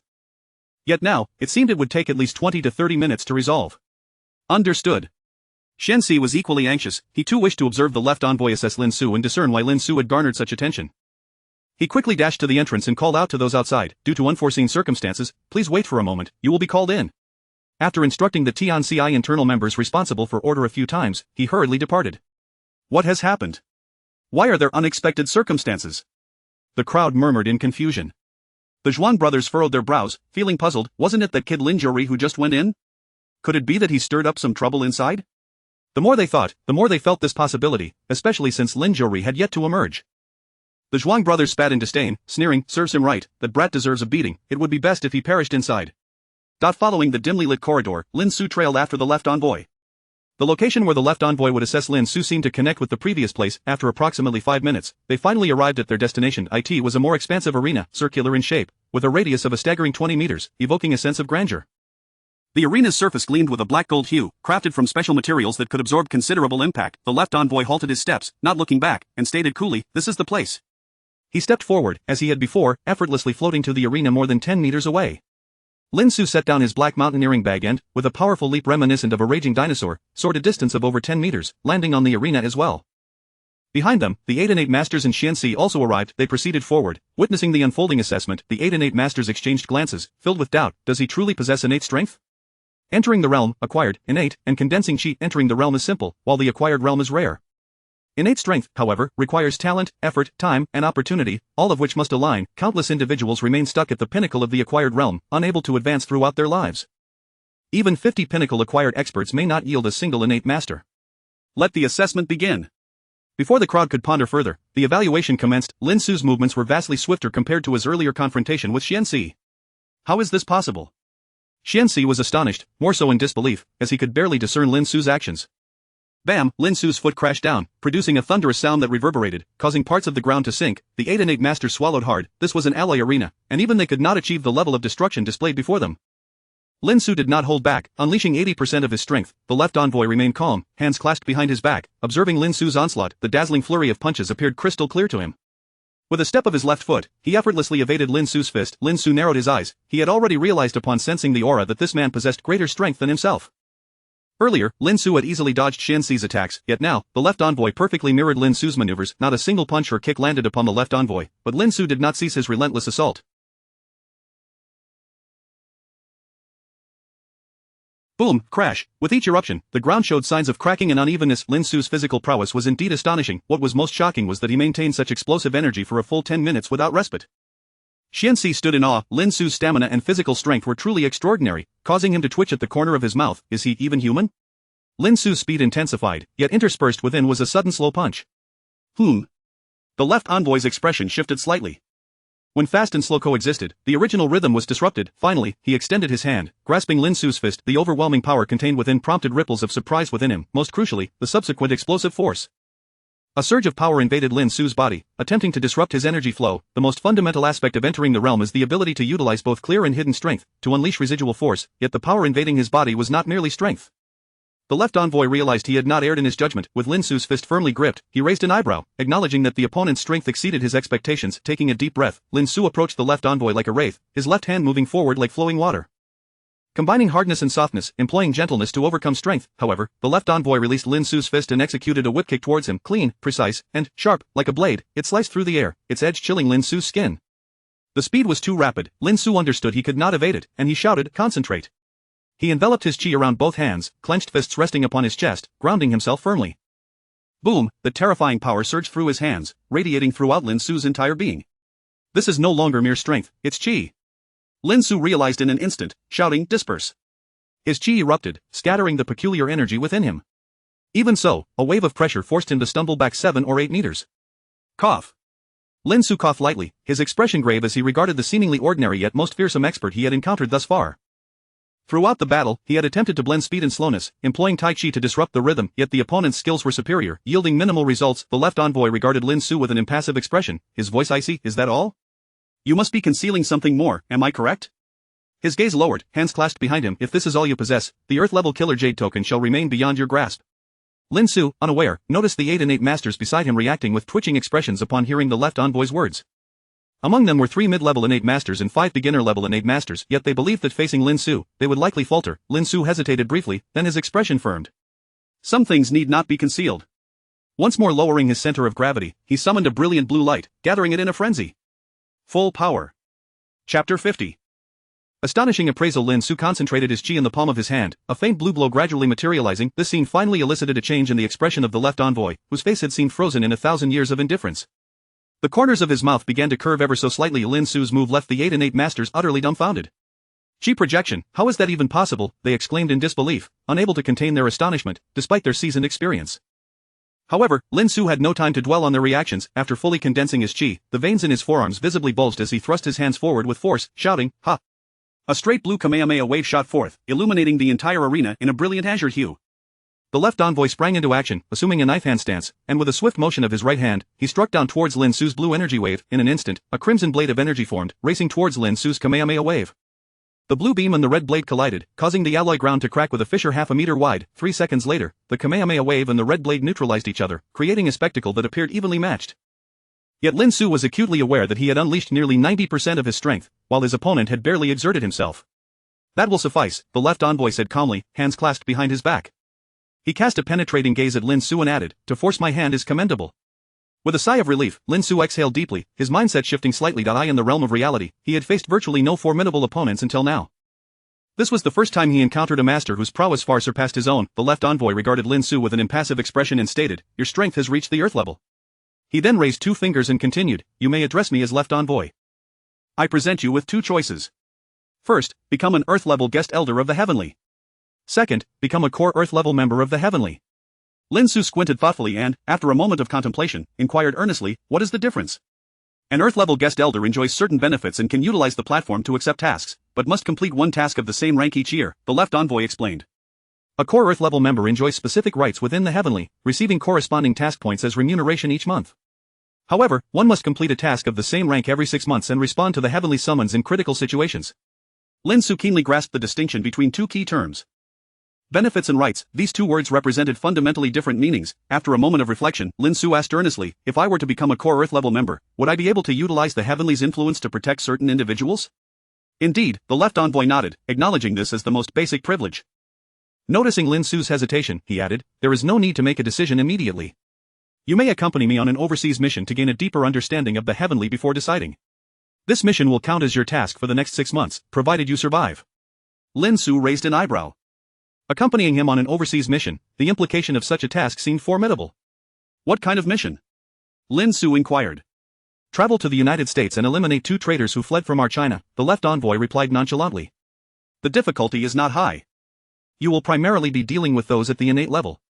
Upon hearing the term traitor, Lin Xu's expression hardened slightly. After a moment's contemplation, he asked, "How long will we be away?" "We depart the day after tomorrow and will be gone for no more than 3 days, the left envoy stated impassively. Lin Xu furrowed his brow and candidly informed the left envoy, "I have prior commitments 4 days from now." 4 days from now coincided with the ancestral memorial ceremony. The left envoy's expression tightened as he pondered for a moment before responding. If we set off now, we can return in 2 to 3 days. His words left the 8 and 8 masters utterly astonished, their mouths agape. The left envoy was renowned for his solitary nature. It was indeed remarkable for him to take this young man under his wing and even alter the departure time for his sake. After a brief moment of contemplation, Lin Xu decisively nodded, all right. As Xianxi led Lin Xu away, he could not resist approaching the left envoy to inquire, Left envoy, who exactly is this young man? The left envoy narrowed his eyes, this time not refusing to answer, instead responding calmly, his strength lies within the innate realm, with a bone age of less than 35. Through their earlier encounter, he had already discerned certain aspects. In the innate realm, one can project chi externally. In decades past, I have only witnessed it once, from the boss himself. This was precisely why everyone had been so astounded moments ago. Chi projection, this was a hallmark of a master in the chi condensation realm. Yet, Lin Xu's strength evidently had not yet reached that level. The left envoy stood with his hands clasped behind his back, his expression tranquil, but his eyes sparkled with ominous intensity. Though his strength is in the innate realm, his potential surpasses mere chi projection. Such an appraisal was indeed lofty. The left envoy had more to say. At that moment, any power with a modicum of strength should have already become aware of the news. It was inconceivable that they would allow such a prodigy to join another organization. Thus, Lin Xu must either hail from a family with a weak lineage or have stumbled into ancient martial arts by chance, achieving such strength through his prodigious talent. Regardless of either possibility, there was a chance he could be recruited into the heavenly. This was also why the left envoy intended to take Lin Xu on a mission. Lin Xu had chosen the heavenly, and now the heavenly must assess whether he was worthy of joining their ranks. This journey would serve as an opportunity for the left envoy to observe Lin Xu closely. Ah, I see. The 8 and 8 masters exchanged glances, finally grasping the left envoy's keen interest in Lin Xu. Simultaneously, they began to plot ways to cultivate a relationship with him. Lin Xu will undoubtedly become an unparalleled master in the future. Out in the corridor, Xianxi bowed to Lin Xu, a wry smile on his face, and apologetically said, Senior, I beg your pardon for my earlier rudeness. Lin Xu's display of strength had clearly surpassed the innate level. Even his own teacher, an intermediate innate master, could hardly contend with him. How could he dare to be irritable or speak harshly? Being addressed as senior felt rather peculiar to Lin Xu, yet, recalling his previous identities as the leader of the Axe Gang and the Infinite Guild, he quickly adjusted. Please enlighten me about the heavenly, Lin Xu said, his eyes glinting as he looked at Xianxi. And the benefits and obligations of being an Earth-level assassin. Certainly. Xianxi promptly began to elucidate. After traversing the corridor for 5 minutes, Lin Xu gained a general understanding of the heavenly. The current Earth-level assassins stationed were all core Earth-level members of the heavenly, not guest elders. Guest elders typically collaborated with the heavenly, each seeking their own benefits, participating only when advantageous. Consequently, while they enjoyed certain benefits, these were not extensive. In contrast, core Earth-level members had access to a portion of the heavenly's resources, and the ability to protect their close ones was considered a basic privilege. However, they too were required to complete a task every 6 months, and many of their actions were subject to the constraints of the heavenly, prioritizing its interests. In crucial moments, they were obligated to respond to the heavenly. On the whole, however, the conditions were not excessively stringent, even proving to be more liberating than Lin Xu had anticipated. As Lin Xu accompanied Xianxi outside, he observed the candidates preparing for the Xian-level assessment, their expressions frozen in disbelief. Zhuang Yanai and Zhuang Ma appeared utterly bewildered, having just been thoroughly reprimanded by Xianxi. In their eyes, Xianxi was known to be a hot-headed combat enthusiast, yet now, his demeanor towards Lin Xu seemed peculiar. Even his steps appeared to consciously lag behind. Chapter 51, The Lin Family Quartet Guests. A melodious female voice echoed nearby. Lin Xu and Xianxi turned to behold a stunningly beautiful woman with an impressive bosom. Sister Yufei, Lin Xu greeted with a smile, noticing that Wang Yufei seemed to have completed her tasks. Wang Yufei cast a curious glance at Xianxi, then turned to Lin Xu with a cheerful inquiry, have you secured your jade token? Almost, Lin Xu replied with a grin, then added, I have some matters to attend to afterward, so Sister Yufei, you may take the speedboat back first. Xianxi observed silently, contemplating the relationship between Wang Yufei and Lin Xu. Although he was not well acquainted with Wang Yufei, her reputation as a striking beauty with some standing within the circle was known to him. Very well, please excuse me, guests, should you require anything, feel free to seek me at the Jinling bar. Wang Yufei nodded before departing. Once she had left, Xianxi led Lin Xu to their destination. Senior, I will escort you to Lord Zuo's private aircraft, Xianxi stated. Lin Xu was somewhat taken aback, looking at Xianxi and asking, their SA private plane? He realized he had underestimated the profound resources of the Heavenly Thorn organization. Indeed, we will first board the private aircraft to reach the airport, and then take a plane abroad, Xianxi confirmed with a nod. The private plane belonging to Lord Zuo was not far off. After approximately half an hour of walking, they arrived at a high platform where a private jet awaited. This was Lin Xu's first encounter with a private aircraft. As they conversed, Lin Xu gradually gleaned insights about the Heavenly Thorn. About 20 minutes later, Lord Zuo and 8 and 8 masters arrived at the platform. Once you are ready, we can depart, Lord Zuo stated impassively, his demeanor efficient and decisive. Yet, it was undeniable that his discerning eye allowed him to assess much even upon their first meeting. Alright, Lin Xu nodded in agreement. Once they boarded the private jet and departed, the 8 and 8 masters pondered the name Lin Jier. The heavenly thorn was poised to witness the emergence of a supernova. Despite their collective age exceeding 60, the existence of innate masters under 35 was not uncommon in the ancient martial world, though it was indeed rare. However, Lord Zuoya's high regard for Lin Xu was striking, comparing him even to the innate talents of their master. Teacher Xianxi advised Xianxi, if the opportunity arises, make sure to forge a strong connection with Lin Xu. Concurrently, several innate masters from Donghuan Mountain Island glanced teasingly at the mid-level innate master from Shihuan Mountain Island, remarking, "Old Feng, has your Shihuan Mountain Island managed to recruit someone like Lin Xu?" Feng Yan nearly choked, waving his hands in a gesture of dismissal. How can we even compare? However, the camaraderie among the 8 men was strong, leading to light-hearted banter and laughter. After a moment's thought, Feng Yan remarked, "Now that Lord Zhua has departed, I too shall take my leave. I have matters to attend to. I need to visit my old friend Zhuangsen at the Zhuang family in Guangdong province." 4 days later at Guangdong province, Guangzhou city Dai in the high-tech town, a 5-meter-high ancestral home sprawled over several hundred square meters, clearly indicating its owners had wealth. Yet today, white banners fluttered outside, signaling a funeral. 2 townsfolk, upon seeing the splendid ancestral home, could not help but express envy, but upon noticing the funeral decorations, they sighed heavily. One elder, introducing the residents to his recently returned second son, stated, "That is the Lin family's ancestral home. They have several children, each a legend in their own right.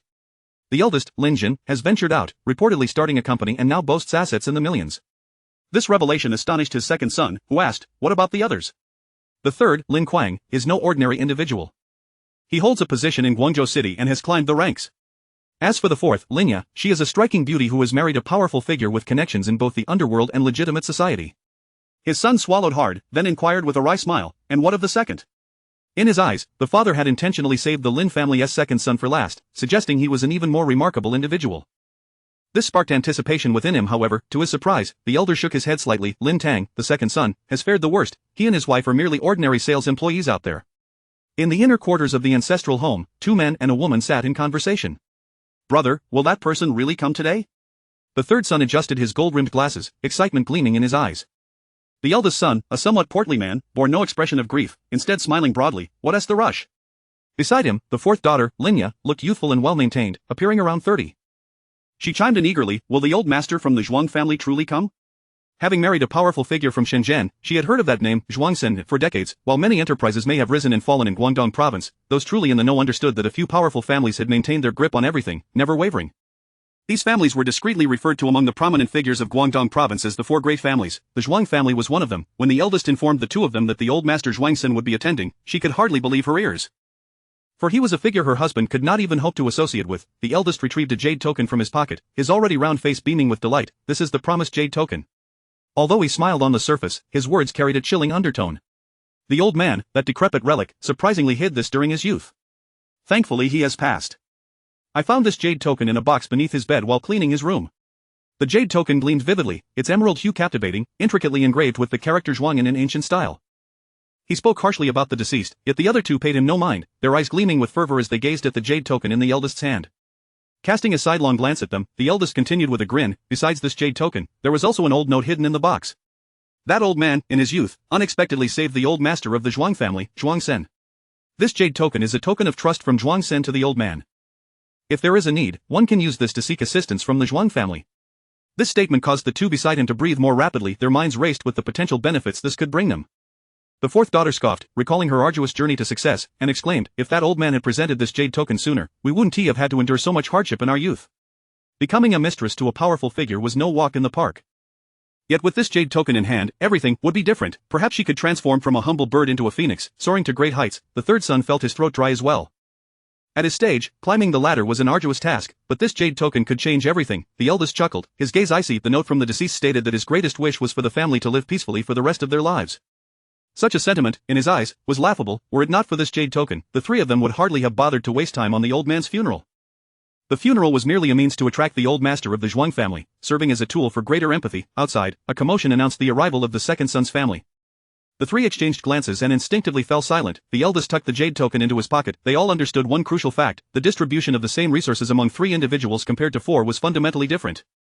Allocating resources to the third and fourth was justified due to their potential for advancement, as they held value and could support each other. However, the second son's family had always been at odds with the 3 of them.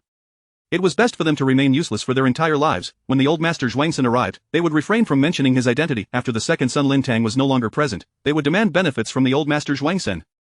Chapter 52. He was pressed for time and jumped from the plane mid-flight, landing on Dongguan Mountain Island. Buzz, buzz, buzz, a private jet descended gracefully from the sky and came to a smooth halt on the platform. Nearby, 7 and 8 experts approached. The aircraft door swung open, revealing a middle-aged man with a square face, none other than Zhuoxi. However, at this moment, Zhuoxi bore a long blade on his back, exuding an aura of sharpness. This scene sent a shiver down the spines of the 7 and 8 experts. Awestruck by his imposing presence, they stepped forward, their expressions respectful, clasping their hands in greeting. Welcome back, Zhuoxi. An innate being can live for as long as 150 years, and it is not uncommon for those who condense their chi to reach 200. Although Zhuoxi appeared to be in his 40s, he was, in fact, 73 years old, older than any of them. Was your journey relatively smooth? Asked Qianxi, the main person in charge of Dongguan Mountain Island, with utmost caution. He surveyed the interior of the plane but found no trace of Lin Xu. The other 6, astute as they were, could not help but speculate. Could it be that Lin Xu perished in America? Zhuoxi narrowed his eyes, his expression calm as he replied, it did not go smoothly. I was supposed to eliminate 2 traitors, but the number of American genetic warriors was quite substantial. A glint of cold light flickered in his eyes, exuding a chilling sharpness. They even dispatched a special-grade genetic warrior and a semi-special-grade genetic warrior. Hiss. The 7 and 8 experts inhaled sharply. In America, special-grade genetic warriors were exceedingly rare, corresponding to the combat strength found in Huaxia's chi condensation. The 7 and 8 experts exchanged glances, their expressions grave. Though the TNCI organization was an assassination group, it abided by 3 primary principles when issuing tasks. The most crucial of these was to refrain from assigning missions that would harm the fundamental interests of Huaxia. They all understood that the upper echelons of TNCI must have connections with Huaxia's high-ranking officials. This traitor must have taken out some extraordinarily sensitive information. If the journey was fraught with difficulties, what of our young friend Lin Xu? Qianxi hesitated for a moment before asking softly. Could it be that a special-grade genetic warrior had intercepted Zhuoxi, and the other semi-special grade had slain Lin Xu? Zhuoxi narrowed his eyes, devoid of sorrow, maintaining his composure as he replied, the journey was indeed troublesome, merely resulting in a day's time wasted. He was in a hurry, so I instructed him to jump from the plane mid-flight. Pooh. The 7 and 8 experts nearly spat out blood. What kind of reasoning was this, jumping from a high-altitude aircraft? Zhuoxi's eyes glinted with a hint of excitement, a rare occurrence where he elaborated further. He single-handedly annihilated a semi-special grade opponent. From a height of 1,000 meters, without the need for a parachute. The crowd's expressions tightened, exchanging incredulous glances. While the first statement astonished them, the latter left them utterly astounded. A 1,000-meter drop, even they, as innate masters, could not withstand such a fall. They recalled Lin Xu's turtle school qigong and suddenly thought of something. Could it be that? Floating in the air. Zhuoxi replied, nonchalantly.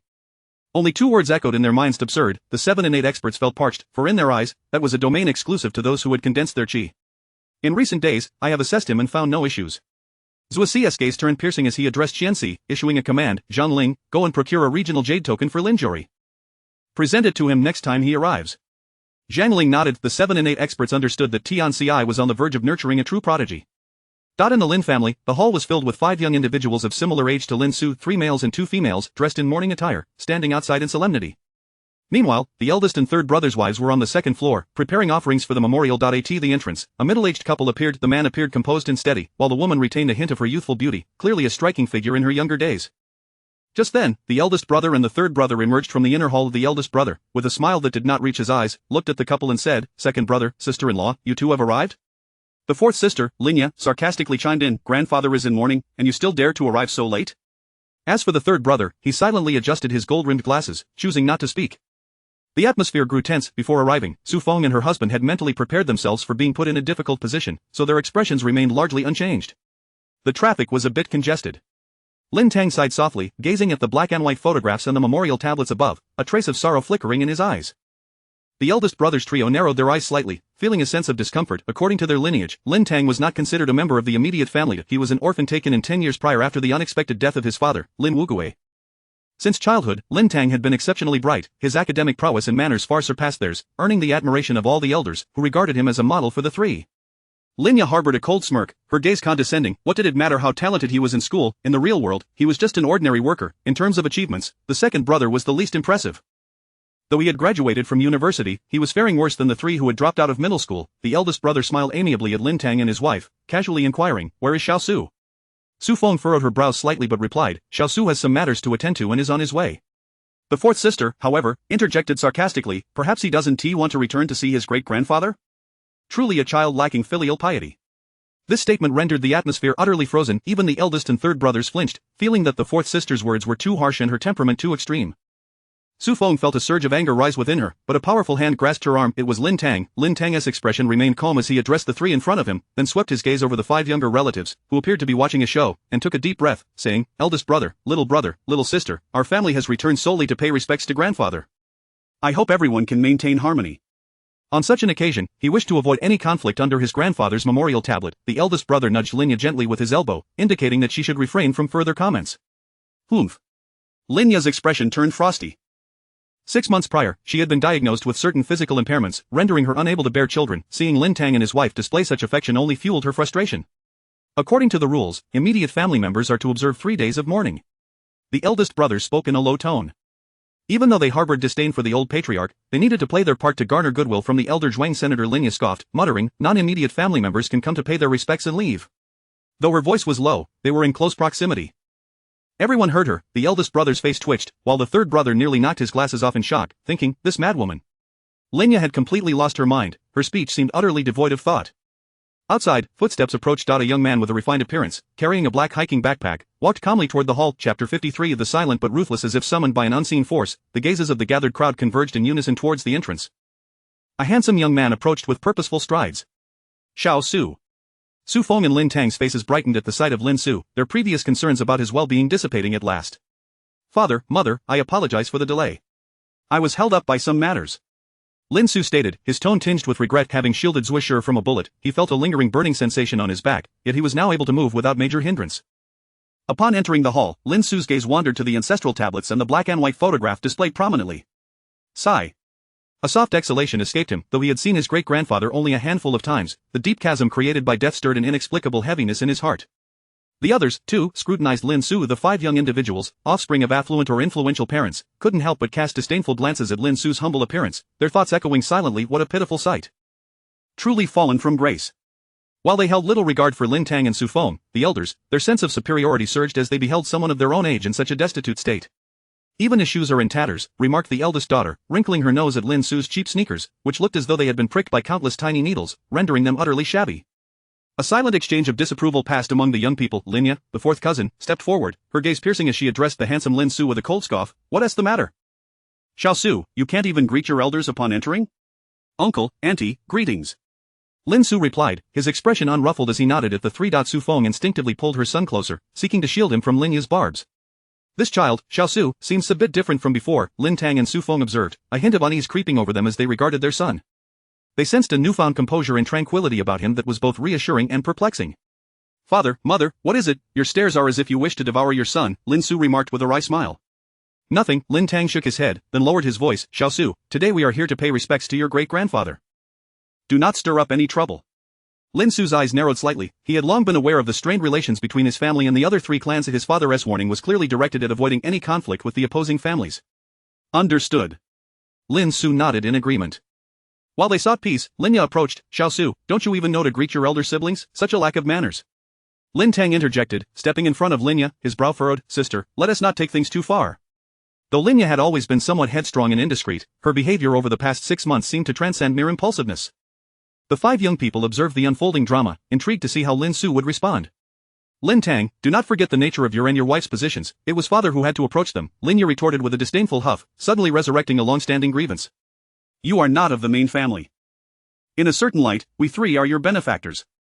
Her words, though logically flawed, bore an unmistakable weight, hinting at a moral coercion that subtly sought to alienate Lin Tang from the Lin family. The eldest and 3rd cousins could no longer remain silent. Their apprehension grew palpable as they hastily restrained Linya. "Enough, Linya." The eldest cousin regretted having disclosed old Master Zhuang's affairs to this madwoman and feared her erratic behavior might cause a scene. Yet, Linya, as if struck by a sudden impulse, sneered, "You must realize, without father, you are nothing but a lonely wretch." Before she could finish her sentence, a shadow darted forward, and she was sent flying. Bang, she collided with a wooden chair, splintering it into pieces. "Ah!" The spectacle horrified the onlookers, who instinctively recoiled. The figure in the center became all too clear, a handsome face, an expression of calm, and a left foot retracting slowly. Linya lay on the ground, writhing in pain, screaming madly, "Lin Xu, how dare you strike me? How dare you strike your aunt?" Lin Xu shot her a cold glance, remaining silent. Had it not been for the peculiar circumstances of the day and her status as an elder, Linya would have been incapable of uttering another word. The eldest and 3rd cousins furrowed their brows. While Linya's earlier remark had indeed crossed a line, she was still one of their own. The eldest cousin took a step forward, placing a hand on Lin Xu's shoulder, and spoke earnestly. Xiao Su, your aunt may have overstepped, but you should apologize and let this matter go. He hoped to mediate. Dream on. The words were not Lin Xu's, but Linya's. She rose, feeling a warm liquid trickling down the back of her head. As she extended her hand forward, she was met with a startling crimson hue. Though the amount was slight, it was vivid enough to incite the fury in her eyes. Her gaze turned murderous as she spat curses. Lin Xu, your father is merely a bastard, and you know not whose offspring you truly are. I want you to kneel. Before she could finish, Lin Xu was upon her, a hand gripping her neck with a vice-like strength.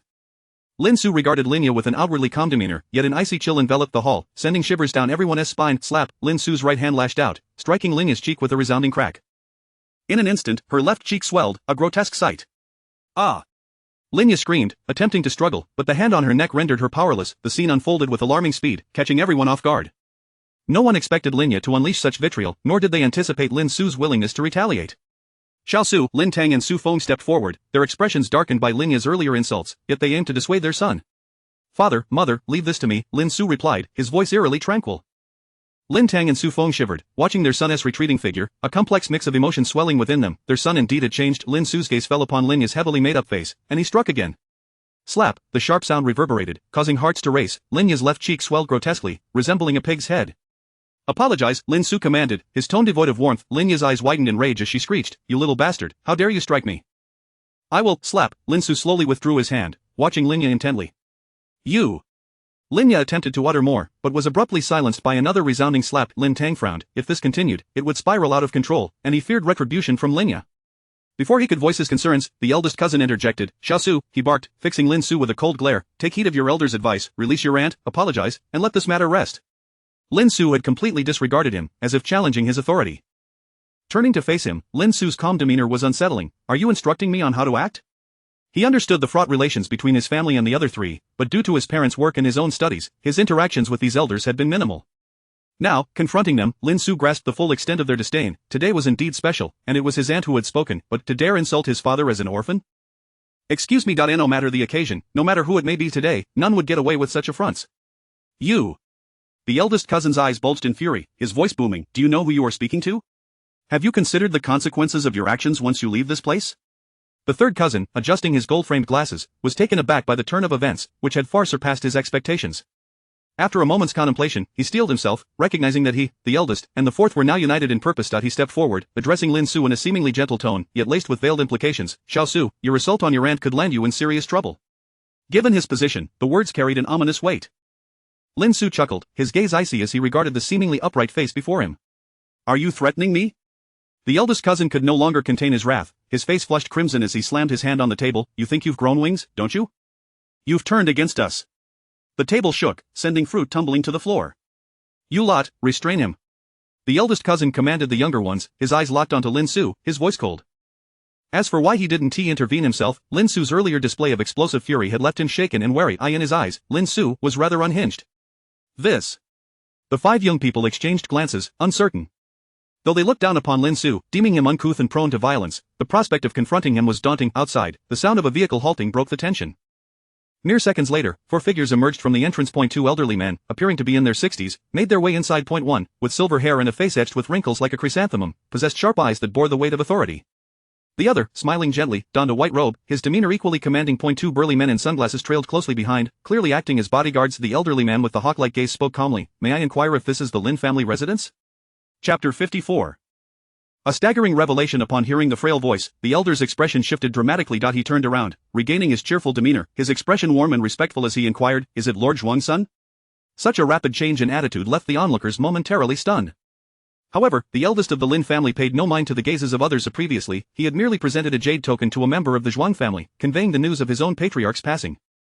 Not long after, a servant from the Zhuang household returned, informing him, on the day of the memorial, the elder will make an appearance. The eldest of the Lin family had never personally met Lord Zhuang Sr. Nevertheless, having spent many years in the business world, his discernment was not lacking. The arriving individual, accompanied by fierce bodyguards, exuded an extraordinary presence. Almost certainly the right person. The elder, whose gaze was as sharp as an eagle's, glanced at the Lin family patriarch and nodded faintly. There was no need for further confirmation. Upon seeing the familiar face in the black and white photograph, he knew he had not come to the wrong place. Lin Hui. Lord Zhuang's appeared calm on the surface, yet internally, he could not help but sigh softly. In his youth, he had been pursued by enemies, gravely injured, and it was Lin Xu who had saved him. To evade his pursuers and recuperate, he had spent 6 months in this rural corner, forging a deep friendship with Lin Xu. Time, however, had flown by, and this old friend had not withstood the test of time either. Beside him, Fengyan expressed his sentiments, murmuring, "Life is but a dream, only through cultivation can one contend with fate." The scene was chaotic, with fruits scattered and even signs of a brawl, causing both men to furrow their brows. Fengyan was indeed one of the 8 innate masters from Donghuan Mountain Island. However, he evidently did not recognize Lin Xu, who had altered his appearance with a Hawan mask during his visit to the island. "Apologies for the disturbance, esteemed elder. It is merely a family matter," the eldest of the Lin family said, waving his hand in resignation. Lin Xu remained silent, his left hand still firmly pinning Linya against the wall. His control was masterful, ensuring she neither suffocated nor felt too comfortable. "Guests have arrived, Lin Xu, will you not release her?" the eldest of the Lin family admonished sharply. Lin Xu cast a cold glance in his direction and replied, "What if I refuse?" "Utterly unreasonable." The elder's face stiffened as he exchanged glances with 5 younger relatives. Instantly, they understood his intent and moved towards Lin Xu. Lin Xu said nothing, merely turning his gaze towards the 5 individuals. However, that single glance rendered them motionless, frozen in place. Logic told them that they had no reason to fear Lin Xu, but instinct warned them that this young man was akin to a primordial beast, ready to devour anyone who dared approach. With a gulp, the 5 swallowed hard, refraining from advancing. This display of cowardice only fueled the elder's irritation. Before he could voice his displeasure, Lord Zhuangxin interjected, "After all, it is my friend's memorial, young man. Release your grip." Yet, upon noticing that Lin Xu remained unmoved, his brows knitted in concern. "Go, compel him to let go," Zhuangxin instructed one of the formidable black-clad bodyguards beside him. The bodyguards were not ordinary, both were at the pinnacle of their strength. Moreover, their imposing stature of nearly 2 meters served as a tremendous deterrent to ordinary individuals. Lin Xu could discern their exceptional nature but maintained an impassive expression. The burly man on the left approached Lin Xu, his face devoid of emotion but radiating a palpable menace. This man had clearly seen blood. He grasped Lin Xu's hand that was clasping Linya, attempting to pry it open with brute force. However, his brow soon furrowed in confusion. He exerted more strength, veins bulging on his arms, yet the expression of his opponent remained unchanged. "What is happening?" His complexion reddened, and despite pouring all his strength into the effort, it bore no fruit. Panic set in. He was determined to fulfill the elder's command. With a huff, he stepped back, preparing to deliver a punch that would send Lin Xu sprawling. Yet, before he could throw the punch, his entire body suddenly froze. He felt a terrifying aura locking onto him. As a pinnacle master, training in martial arts since childhood, he refused to believe this was merely a figment of his imagination. Who was this person? Such power was beyond the realms of acquired strength. Among those present, he could identify only 2 individuals capable of such a feat: the mid-level innate master, Fengyan, and his own friend, Lord Zhuangxin. Lin Xu relaxed his grip, causing Linya to tumble to the ground, coughing incessantly. He turned his expressionless gaze towards the towering behemoth before him and calmly remarked, "Do you believe your grip is substantial?" In a flash, he seized the black-clad bodyguard's left hand. Gradually, he increased his strength, and the bodyguard's expression shifted dramatically. Within mere seconds, he found himself half kneeling on the ground. "Who are you?" At this moment, if Fengyan and Lord Zhuangxin could still fail to recognize the exceptional nature of this young man, they would hardly be alive to tell the tale. "My name is Lin Xu." Lin Xu released the black-clad bodyguard's hand and turned to face Zhuangxin and Fengyan. He regarded Fengyan intently and said calmly, "Esteemed elder, we met not long ago on Donghuan Mountain Island, did we not?" Fengyan scrutinized Lin Xu, furrowing his brow, and suddenly his pupils dilated in realization. Lin Xu, Lin, that Zhou-Ri, such prowess could not simply be a coincidence. Despite Lin Xu's appearance being entirely different from that of Lin Zhou-Ri, one could never dismiss the possibility of disguise. He has successfully returned from the United States with Zuosher. This implied that Lin Zhou-Ri was undoubtedly a core member of the TNCI organization.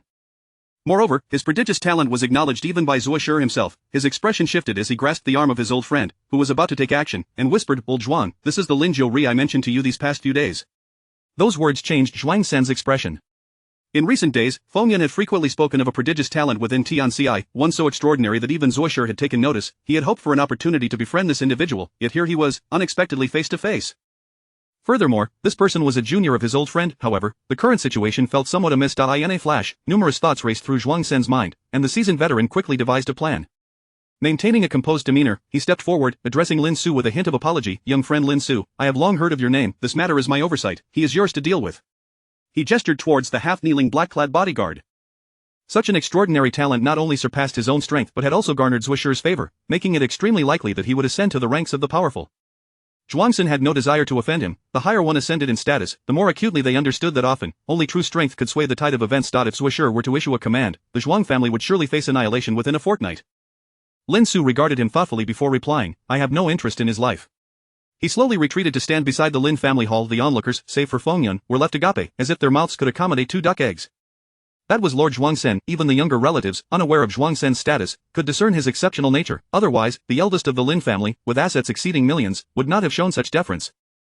Cold sweat streamed down the Lin family patriarch's face. Of that fellow, Lin Xu, actually knew the elder Zhuangsen's companion. Fengyan stepped forward, leaning in close to Lin Xu, and inquired softly, "Young friend Lin Xu, have you returned from the United States with Zwisher?" Lin Xu nodded slightly. Shortly thereafter, the two engaged in conversation, and it appeared that Fengyan was keen to foster a good relationship with Lin Xu. This interaction left everyone astonished, as it was evidently a meeting of equals. Let us continue, the Lin family patriarch forced a smile, beads of cold sweat accumulating on his forehead. He gestured for several young ones to collect the fruits strewn across the floor. Meanwhile, Linya, despite her previous madness, now understood that Lin Xu was far from ordinary. A single word from him could easily plunge her into despair. She lowered her head, gripping her clothing tightly, too frightened to utter a word. Within the Lin hall, Su Feng and the others were equally astounded. This was their own son. In less than a month of absence, how had he become acquainted with such a significant figure? Though their minds were rife with questions, they understood that this was not the time for inquiries. As the crowd adhered to tradition and paid their respects to the deceased, 2 hours later, Fengyan, Zhuangsen, and Lin Xu convened in a private chamber to discuss matters before preparing to depart. As for Lin Xu's family, they were obligated to observe morning rituals. Noticing Lord Zhuangsen and his entourage preparing to leave, the Lin family patriarch grew anxious. "Lord Zhuangsen, this is my grandfather's jade token." He stepped forward, retrieving the jade token from his pocket. "Ah, such nostalgia," Zhuangsen remarked as he accepted the token, a glimmer of reminiscence flashing in his eyes. He then discreetly tucked the token away, making no promises. A man of his experience could easily discern the intentions harbored by the Lin family's patriarch and his companions. Were at a different time, he might have considered extending kindness to them in memory of his late friend. However, the current circumstances offered a superior alternative. Within the Lin family, Lin Xu's kin clearly diverged from the other 3 families. As a descendant of an old friend, why should he not extend his favor to Lin Xu's family? This would not only repay a debt of gratitude but also present an opportunity for camaraderie. Thus, Zhuangsen led his group away without further ado. "Safe travels, esteemed elder, may you have a smooth journey." The Lin family patriarch's face turned crimson, yet he recognized Lord Zhuangsen's stance. He understood that under the present circumstances, directly soliciting favors would only provoke disdain. The other 3 families regarded Lin Xu's family with expressions of awkwardness, tinged with a hint of reverence and fear. The youngest, Linya, trembled uncontrollably, hesitating for a long while before approaching Lin Xu, wearing an awkward smile. "Xiao Su, my aunt was just, get lost." Lin Xu shot her a cold glare and replied apathetically. Linya's eyes flared with anger, yet it quickly dissipated, and she retreated hastily, afraid to provoke Lin Xu's ire. In the car, Zhuangsen squinted thoughtfully and remarked, "Old friend, this Lin Xu truly is an extraordinary individual." Fengyan raised an eyebrow, hesitating for a moment before stating, "Do you think we should invite young friend Lin Xu to participate in our affair?" Chapter 55. The fourth dimension transfer. Zhuangsen narrowed his eyes slightly and turned to regard his old friend as serious expression. After a moment of contemplation, he shook his head and murmured, "There is no need to rush at present.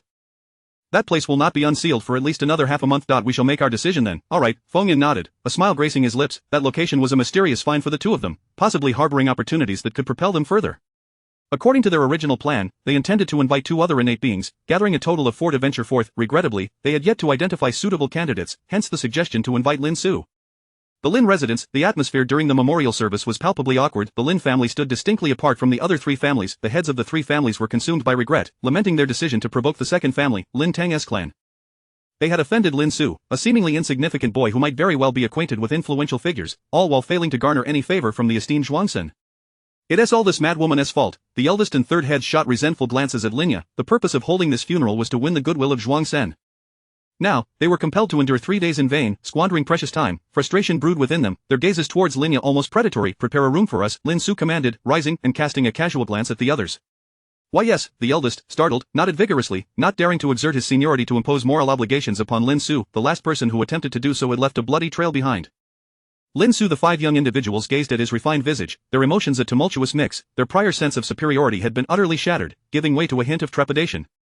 As night fell, within Lin Xu's chamber, Lin Tang and Su Feng stood before him. "What transpired today?" Lin Tang inquired, his brows knitted in concern as he scrutinized his son. Lin Xu pondered briefly before responding with a smile, "There is no need for you two to worry. I merely rescued a prominent individual by chance, and they are expressing their gratitude." This explanation felt somewhat tenuous. Clearly, today's events could not be encapsulated by the mere act of saving a notable figure. However, Lin Tang and Su Feng exchanged glances, deciding against pressing their son further. If he chose not to divulge details, it was evident he had his reasons. Observing his demeanor today, it was apparent that Lin Xu had matured significantly since their last encounter. "Xiao Su, you seem to have grown sturdier during your absence," Su Feng remarked, a smile gracing her features as she patted Lin Xu's shoulder, deftly steering the conversation away from the earlier topic. "A little, just a little," Lin Xu replied with a chuckle. The warmth of familial camaraderie enveloped them as Lin Tang and Su Feng settled down to converse with Lin Xu. Half an hour later, Lin Tang and Su Feng took their leave. Phew, Lin Xu exhaled deeply. He hadn't anticipated that his parents would refrain from pressing him with questions, as he had meticulously prepared numerous responses in advance. Stroking his chin, he nodded thoughtfully, resolving, I must find a way to secure my parents a high-paying, easy job. During the 4 days spent with the left envoy, he had garnered a more profound understanding of the TNCI organization.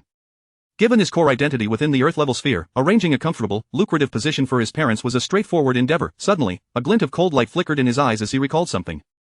His back still throbbed faintly. During his recent trip to the United States, he had nearly lost his life. Although the elite genetic warrior was no match for the left envoy, his peculiar skills, combined with modern technology, had posed a formidable challenge. Lin Xu had faced a half-step condensation warrior alone in a perilously dangerous situation, coming perilously close to death. My current strength is approximately at the peak of the mid-stage innate level, Lin Xu assessed himself. However, this strength was not rigidly fixed. Unlike traditional martial systems, Lin Xu's cultivation methodology allowed for fluctuations in power based on circumstances, much like Goku from Dragon Ball, who transformed into a Super Saiyan in moments of extreme rage. Lin Xu's abilities could surge under specific conditions. It was precisely in such a moment of explosion that he had managed to slay the half-step condensation warrior, yet, the cost was not insignificant. He had exhausted 2 6-flavors Remania pills and sustained considerable injuries. I shall visit Donghuan Mountain Island next to retrieve the Earth-level Jade token, then I will recuperate from my injuries before venturing into a new dimensional world, Lin Xu resolved decisively. In the following 2 days, the heads of the 3 families deliberately approached Lin Xu's family, attempting to curry favor through emotional appeals and offering benefits to Lin Xu's parents. Lin Xu was acutely aware of their ulterior motives but remained silent, observing them coldly. The fact that he hadn't sent the 3 of them to the hospital was already a concession to his parents' dignity. 2 days later, Lin Xu's family departed the ancestral home, leaving the 3 heads steeped in regret. Damn it, the eldest sat in the main seat, his expression dark as he glared at Linya, unleashing a tirade. You mad woman, why did you needlessly stir up trouble? Linya shrank back, tears welling in her eyes. Rendered speechless, regret consumed her, and the future appeared bleak. The hope she once harbored had been utterly extinguished. As a former mistress, without children, her standing within the household would only diminish further. The third head, though silent, adjusted his glasses with a pained expression, clearly suffering. Finally, he helplessly turned to the eldest. Brother, what shall we do now? After a prolonged silence, the eldest lifted his head, gritting his teeth. What else can we do? Neither of you should provoke the second family any further, especially Lin Xu. Sigh, I'll see if there is a way to connect with the Zhuang family, he added. Disheartened, the 3 were despondent, yet utterly powerless. Lin Xu, oblivious to the myriad thoughts of his elders, returned to Shenzhen. He spent several days with his parents, allowing himself to recuperate. Subsequently, he seized an opportunity to visit Donghuan Mountain Island, retrieving the Earth-level identity Jade token and acquiring access to the internal network. This world is far more fascinating than I had imagined, Lin Xu mused, engrossed in the wealth of information available on the internal network. At last, he possessed a channel and platform to delve deeper into the intricacies of the world. Ancient martial arts of Huaxia, American genetic warriors, Japanese ninjas, and vampires from the Eagle Nation. After 2 hours of captivating exploration, Lin Xu reluctantly closed his laptop, glancing at the countdown timer that displayed less than 3 minutes. He swiftly donned his black hiking backpack, which felt significantly heavier than before, as it now contained a new addition of gold. The currencies of various worlds differed, but gold remained universally accepted across most dimensions. Lin Xu had prudently exchanged a substantial amount in preparation. I should have everything accounted for now, Lin Xu thought, nodding in satisfaction. He felt a surge of anticipation, curious about the worlds that awaited him. In the next moment, Lin Xu vanished without a trace. The transfer commenced. Chapter 56, The Larvae of the Parasite. The scene before Lin Xu underwent a sudden transformation. Accompanying this was a fleeting sensation of dizziness that surged through his mind. Once the surroundings finally stabilized, he began to scrutinize his environment with keen attention. At that moment, he found himself at the edge of a small island, with dense jungles looming behind him and an endless expanse of sea stretching out before him. An uninhabited isle? Lin Xu squinted, still able to detect the faint scent of brine in the air. Before he could delve further into contemplation, a deluge of information from the system flooded in. 4th dimension transmission, parasite, the tenets of life, dimension difficulty second tier apex return countdown. 1 year, 6 hours in the real world, source of the dimension 09. 9. Upon the completion of system tasks and exploration of the world by the infinite ones, a minimum of 0 and a maximum of 9 of the source of the dimension may be acquired during the settlement rating. Rating standards. S 9 3 -9 9 A 8 0 -9 2 B 5 1 -7 9 C 0 -5 0. Upon achieving an S rating, the system will dispense special rewards. World overview. One fateful day, an array of parasitic spores emerged on Earth, their larval forms capable of infiltrating the human body, devouring the host's brain cells to take their place, thereby establishing a parasitic existence. These entities possess the ability to morph their physical forms at will, exhibiting formidable destructive power as individuals. A faction of these parasites aspires to coexist peacefully with humanity, while another faction perceives humans as mere pests of the earth, intent on eradicating the human species. Main quest: prevent the parasitic entities from annihilating humanity. Side quest: eliminate the 7 contractors who have reached the realms of the reincarnation paradise and the sacred paradise, the source of dimensions, 0-9. 9. Infinite beings who complete system tasks and explore the world may acquire a minimum of 0 and a maximum of 9 source of dimensions during the rating settlement. Warning. Do not mention anything related to the infinite system in this dimension, or the source of dimensions obtained here will revert to zero. Note, in this dimension, upon completing a main quest, one may choose to either return or passively await the conclusion of the allotted time. Language has been automatically synchronized. Due to the lack of unified order in the paradise, there exist slight deviations in the plot of the dimensional world. Parasitic beasts? Lin Xu's pupils suddenly constricted, followed by a furrowed brow. He had watched this particular anime. The level of martial prowess in this world is undoubtedly far superior to that in Sword Art Online. After their evolution, parasitic beasts can freely morph their bodies. Their speed and strength are exceedingly formidable. Blocking bullets is merely a basic skill. From this alone, it is evident that most evolved parasitic beasts possess postnatal levels of power. In the anime's conclusion, the strongest parasitic beast named Gotu is a fusion of several parasitic entities, rendering its power even more terrifying. It should possess at least mid-level innate strength, if not higher. Lin Xu assessed Gotu's strength based on the destructive capability he had witnessed in the anime. This world is perilous. As for the main quest and side quests, Lin Xu paced in place, gripping the shoulder straps of his backpack, deep in thought. The main quest is to prevent the parasitic beasts from ruling over and annihilating humanity. In truth, this hardly qualifies as a task. According to the original plot, the protagonist, Izumi Shinichi, would annihilate the final boss, Gotu, thereby averting humanity's extinction. However, considering the side quests, the situation shifts entirely. A chill coursed through Lin Xu's heart, and his skin prickled. If I am to thwart the parasitic beasts from extinguishing humanity, then the paradise contractors may very well be aiding the parasitic beasts in their quest to obliterate the earth. Otherwise, the system would have no reason to assign such a task to him. Suddenly, an audible sound reached his ears. Lin Xu turned to look behind him, and within the dense forest, something appeared to be concealed. After a moment's contemplation, he ventured deeper into the woods. He treaded lightly, striving to minimize noise. From the depths of the forest came the maniacal laughter of a young man. He, it's finally about to commence. Lin Xu concealed himself behind a tree, cautiously observing the scene before him. In a clearing, a young man gazed intently at a vibrant flower blooming on the ground. He appeared to be around 25 or 26, hunched over, with long fingernails, and a black dragon tattooed on his right arm. The dragon seemed to come alive, its eyes glinting with an otherworldly light, resembling a living creature. There is a subtle yet potent aura emanating from him. Lin Xu discerned. It was not exceedingly strong, at most mid-level innate. Suwu raised his right hand, licking his fingernails, murmuring, "The two lunatics from the reincarnation paradise. Once I collect a few of these things, I won't hesitate to eliminate you." Upon hearing the word paradise, Lin Xu's expression hardened. He then feigned indifference and directed his gaze towards the colorful flower on the ground. What on earth is this? Suddenly, the flower burst open, and something within began to spew forth into the air. Its form twisted, resembling a snake, and appeared extraordinarily fearsome. Parasitic beast larvae. Lin Xu instantly recognized the creature, as it bore a striking resemblance to what he had seen in the anime. The colorful flower expelled hundreds, even thousands, of larvae into the air. Is this the birthplace of the parasitic beasts? Lin Xu's heart raced in astonishment, and his composure wavered, causing a ripple in his aura. Suwu immediately sensed it. "Who is it?" he exclaimed, hurling a dart in Lin Xu's direction. Lin Xu remained unfazed, stepping aside to reveal his figure. The dart, however, pierced through the large tree where he had previously concealed himself with terrifying force. "Who are you?" Suwu licked his elongated fingernails, his body hunched like a feline. At that moment, Lin Xu noticed that his pupils were, in fact, blue. "To evade my strike, you are certainly not an ordinary individual," Suwu sneered, scrutinizing Lin Xu. "I can sense an extremely dangerous aura emanating from you." Suwu narrowed his eyes, a cold smile gracing his lips. "Kid, you." Before he could finish, a formidable fist suddenly loomed before him. Bang! His body was propelled backward, crashing through two sturdy trees before landing amidst the underbrush. Lin Xu followed closely behind, his expression inscrutable. Yet, within the thicket, Suwu had vanished without a trace. "This fellow is exceedingly cunning." He fled with remarkable decisiveness, Lin Xu mused, furrowing his brow at Suwu's unexpected choice. Subsequently, he turned his attention to the now dormant colorful flower, his gaze sharpening slightly. Have all the parasitic beast larvae fled? From within the flower, the last larva shot skyward.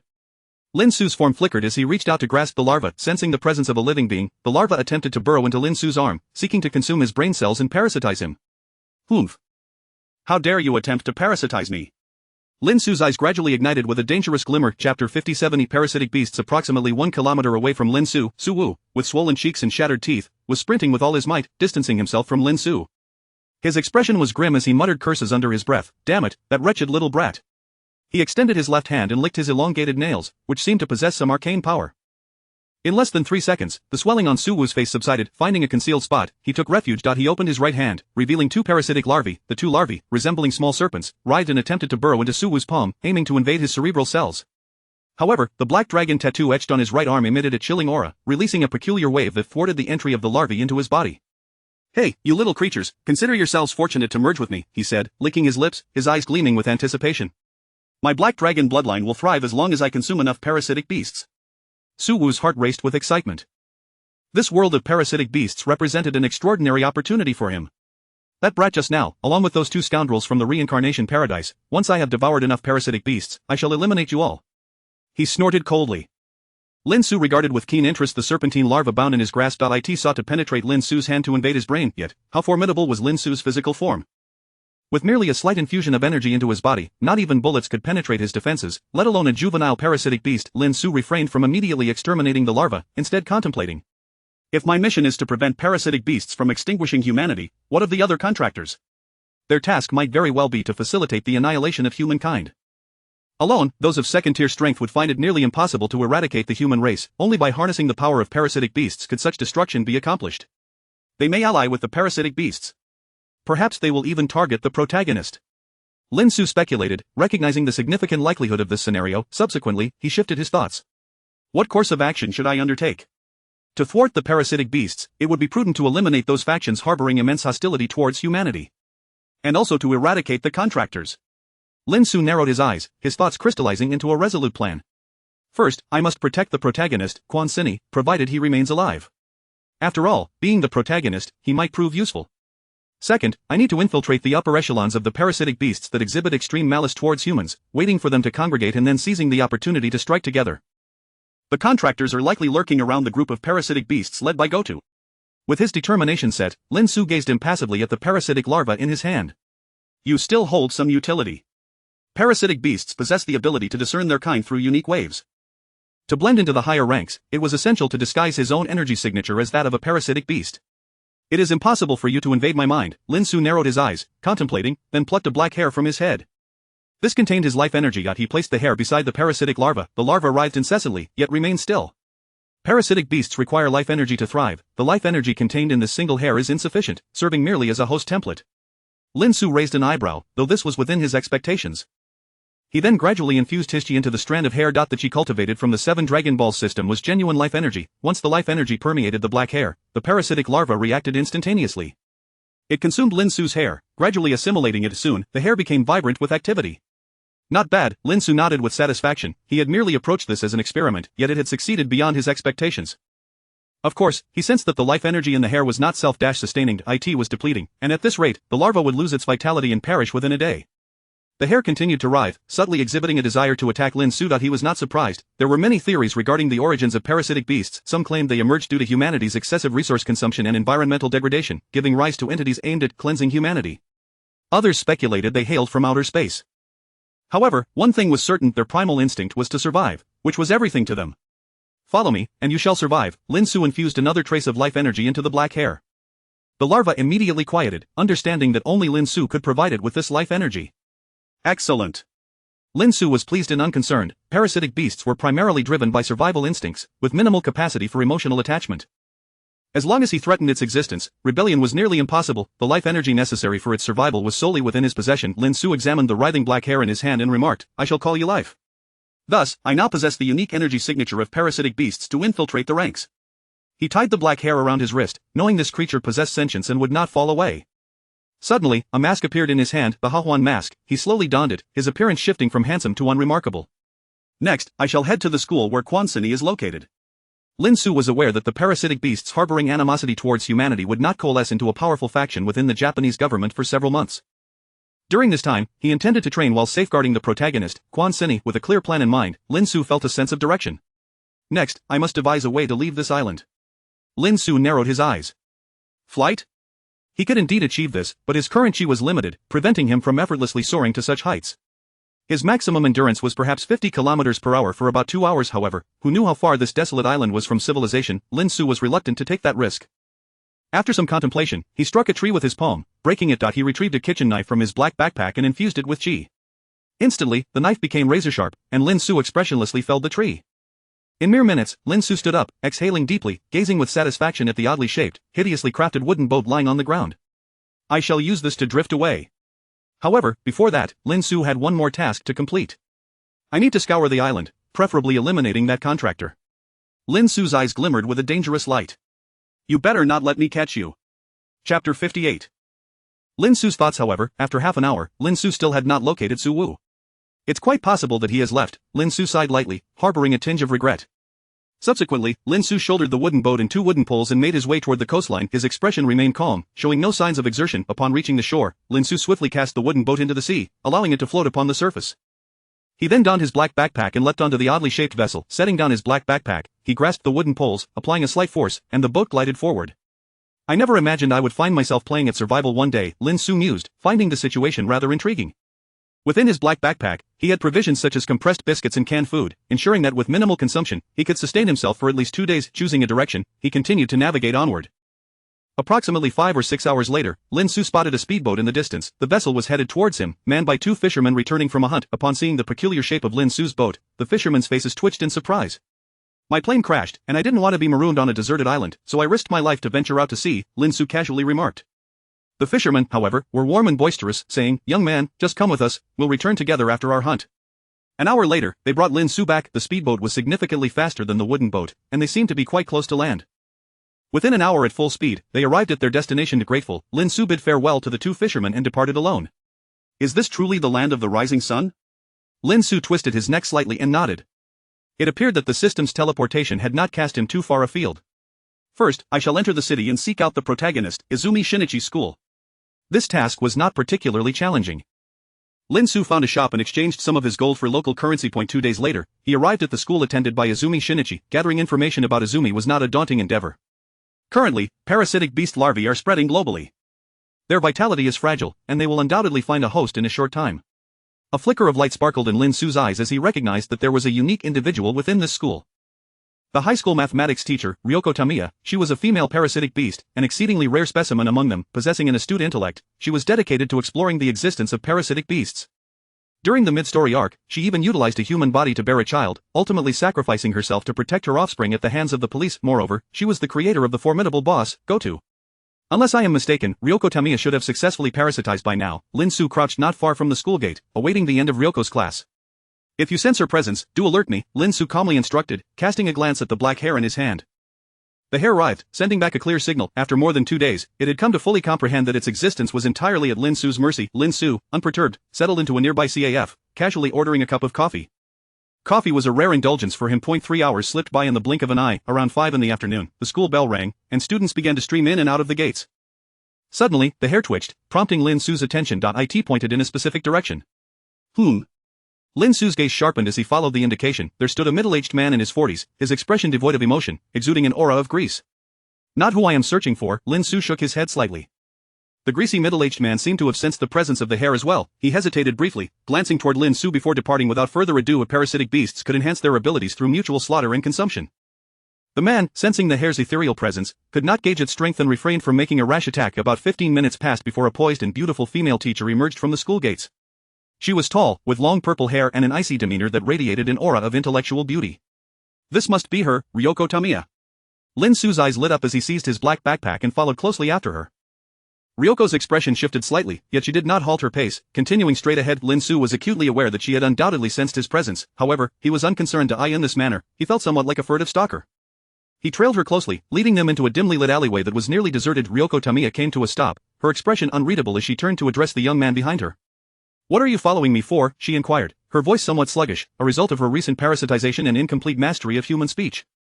Her eyes began to bulge, transforming the visage of a beauty into something more horrific. Has she entered an aggressive state? Lin Xu scrutinized Ryoko Tamiya, unfazed by her wariness. But she has only just parasitized. Her strength is likely only at the intermediate stage of energy manipulation. Just as Ryoko seemed ready to make a move, Lin Xu spoke up.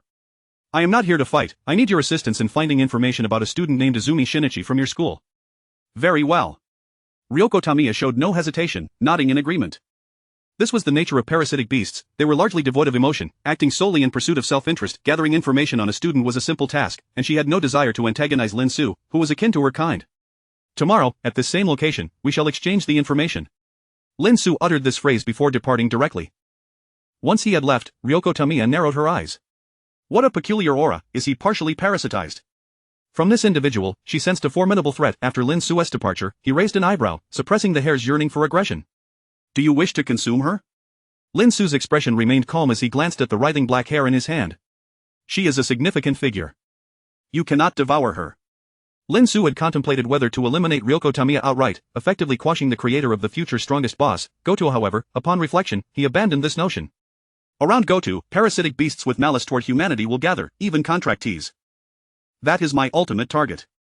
The following day, Ryoko Tamiya, as promised, met Lin Xu at the designated location to provide information regarding the protagonist, Izumi Shinichi. Thank you, Lin Xu responded succinctly, not engaging in further conversation before taking his leave. Subsequently, he spent money to rent a house near Izumi's residence. Now, I shall await the unfolding of the plot, Lin Xu muttered to himself as he performed push-ups in his room. At 9 o'clock that evening, Lin Xu abruptly halted his abdominal exercises. He sensed a presence approaching. A contractee, have they truly come to kill Izumi Shinichi? Chapter 59 Grasping the Twin Tails, Unleashing Fury. Quite intriguing, Lin Xu mused to himself, straightening his posture and stroking his chin thoughtfully after ceasing his abdominal exercises. That Su Wu from the Sacred Paradise arrived in the parasite beast realm considerably earlier than I did. The thought of Su Wu crossed Lin Xu's mind. It was evident that the fellow had received information ahead of time and had reached this realm before him. This implies that other contractees likely arrived in this world well before me as well. So why haven't they eliminated Quan Sini beforehand? While pondering, Lin Xu donned his black tracksuit. He opened the window without a care, leaping down from the second floor. As soon as he landed in his backyard, he spotted a girl with twin tails. She stood about 155 centimeters tall, her youthful face adorned with an adorably pitiful expression that instinctively evoked a sense of protectiveness, yet, there was an unusual, bewitching aura about her, imbued with a hint of wicked charm. This peculiar combination created an impression that was both innocent and alluring, igniting a flicker of desire within one's heart. Well, Lin Xu remarked, his expression unchanging as he regarded the bashful beauty before him. His home was adjacent to Quan Sini's, and this contractee likely intended to leap over from his property. Hey, handsome, I accidentally intruded, please let me go, the young girl pouted, adopting a pitiful demeanor as she tried to charm Lin Xu. However, the doors were locked. How could this possibly be an accident? She subtly lowered the neckline of her top, revealing a glimpse of white, which stirred unwelcome thoughts. Lin Xu felt a wave of heat wash over him, but he quickly regained his composure, steadying his blood flow. What an unusual attack method, capable of disrupting the equilibrium of my internal energy. On the surface, Lin Xu maintained a benevolent facade, waving at the little girl. Come here, uncle has some delicious lollipops for you. The girl flinched at the phrase. Realizing that something was amiss, Lin Xu chuckled and quickly altered his words. How about this? Uncle will show you a treasure and take you out for a bit. All right, the girl replied, a glimmer of murderous intent flashing in her eyes. After a moment's contemplation, she sweetly nodded. She approached Lin Xu, concealing a small knife in her right hand, hidden from his line of sight. As she stepped closer, unexpectedly, a fist as large as a sandpot appeared before her. Bang! The girl was sent flying, her ample bosom bouncing rhythmically in the air. Her adorable face quickly became swollen. Lin Xu, expressionless, refused to repeat the mistakes he made against Su Wu. With a swift step, he closed the distance to the girl and executed a powerful upward kick, causing her to cough up blood. Poof! Blood spurted from her mouth, and teeth fell from the air. She couldn't believe that a mysterious master could exist so close to Quan Sini's residence. Moreover, this brute was merciless, ruthlessly bruising her national treasure-level face. Rise, freeze, she barely suppressed the pain in her face and abdomen, commanding her body to halt midair at a height of 7 or 8 meters, no longer descending. At last, she thought, feeling a wave of relief.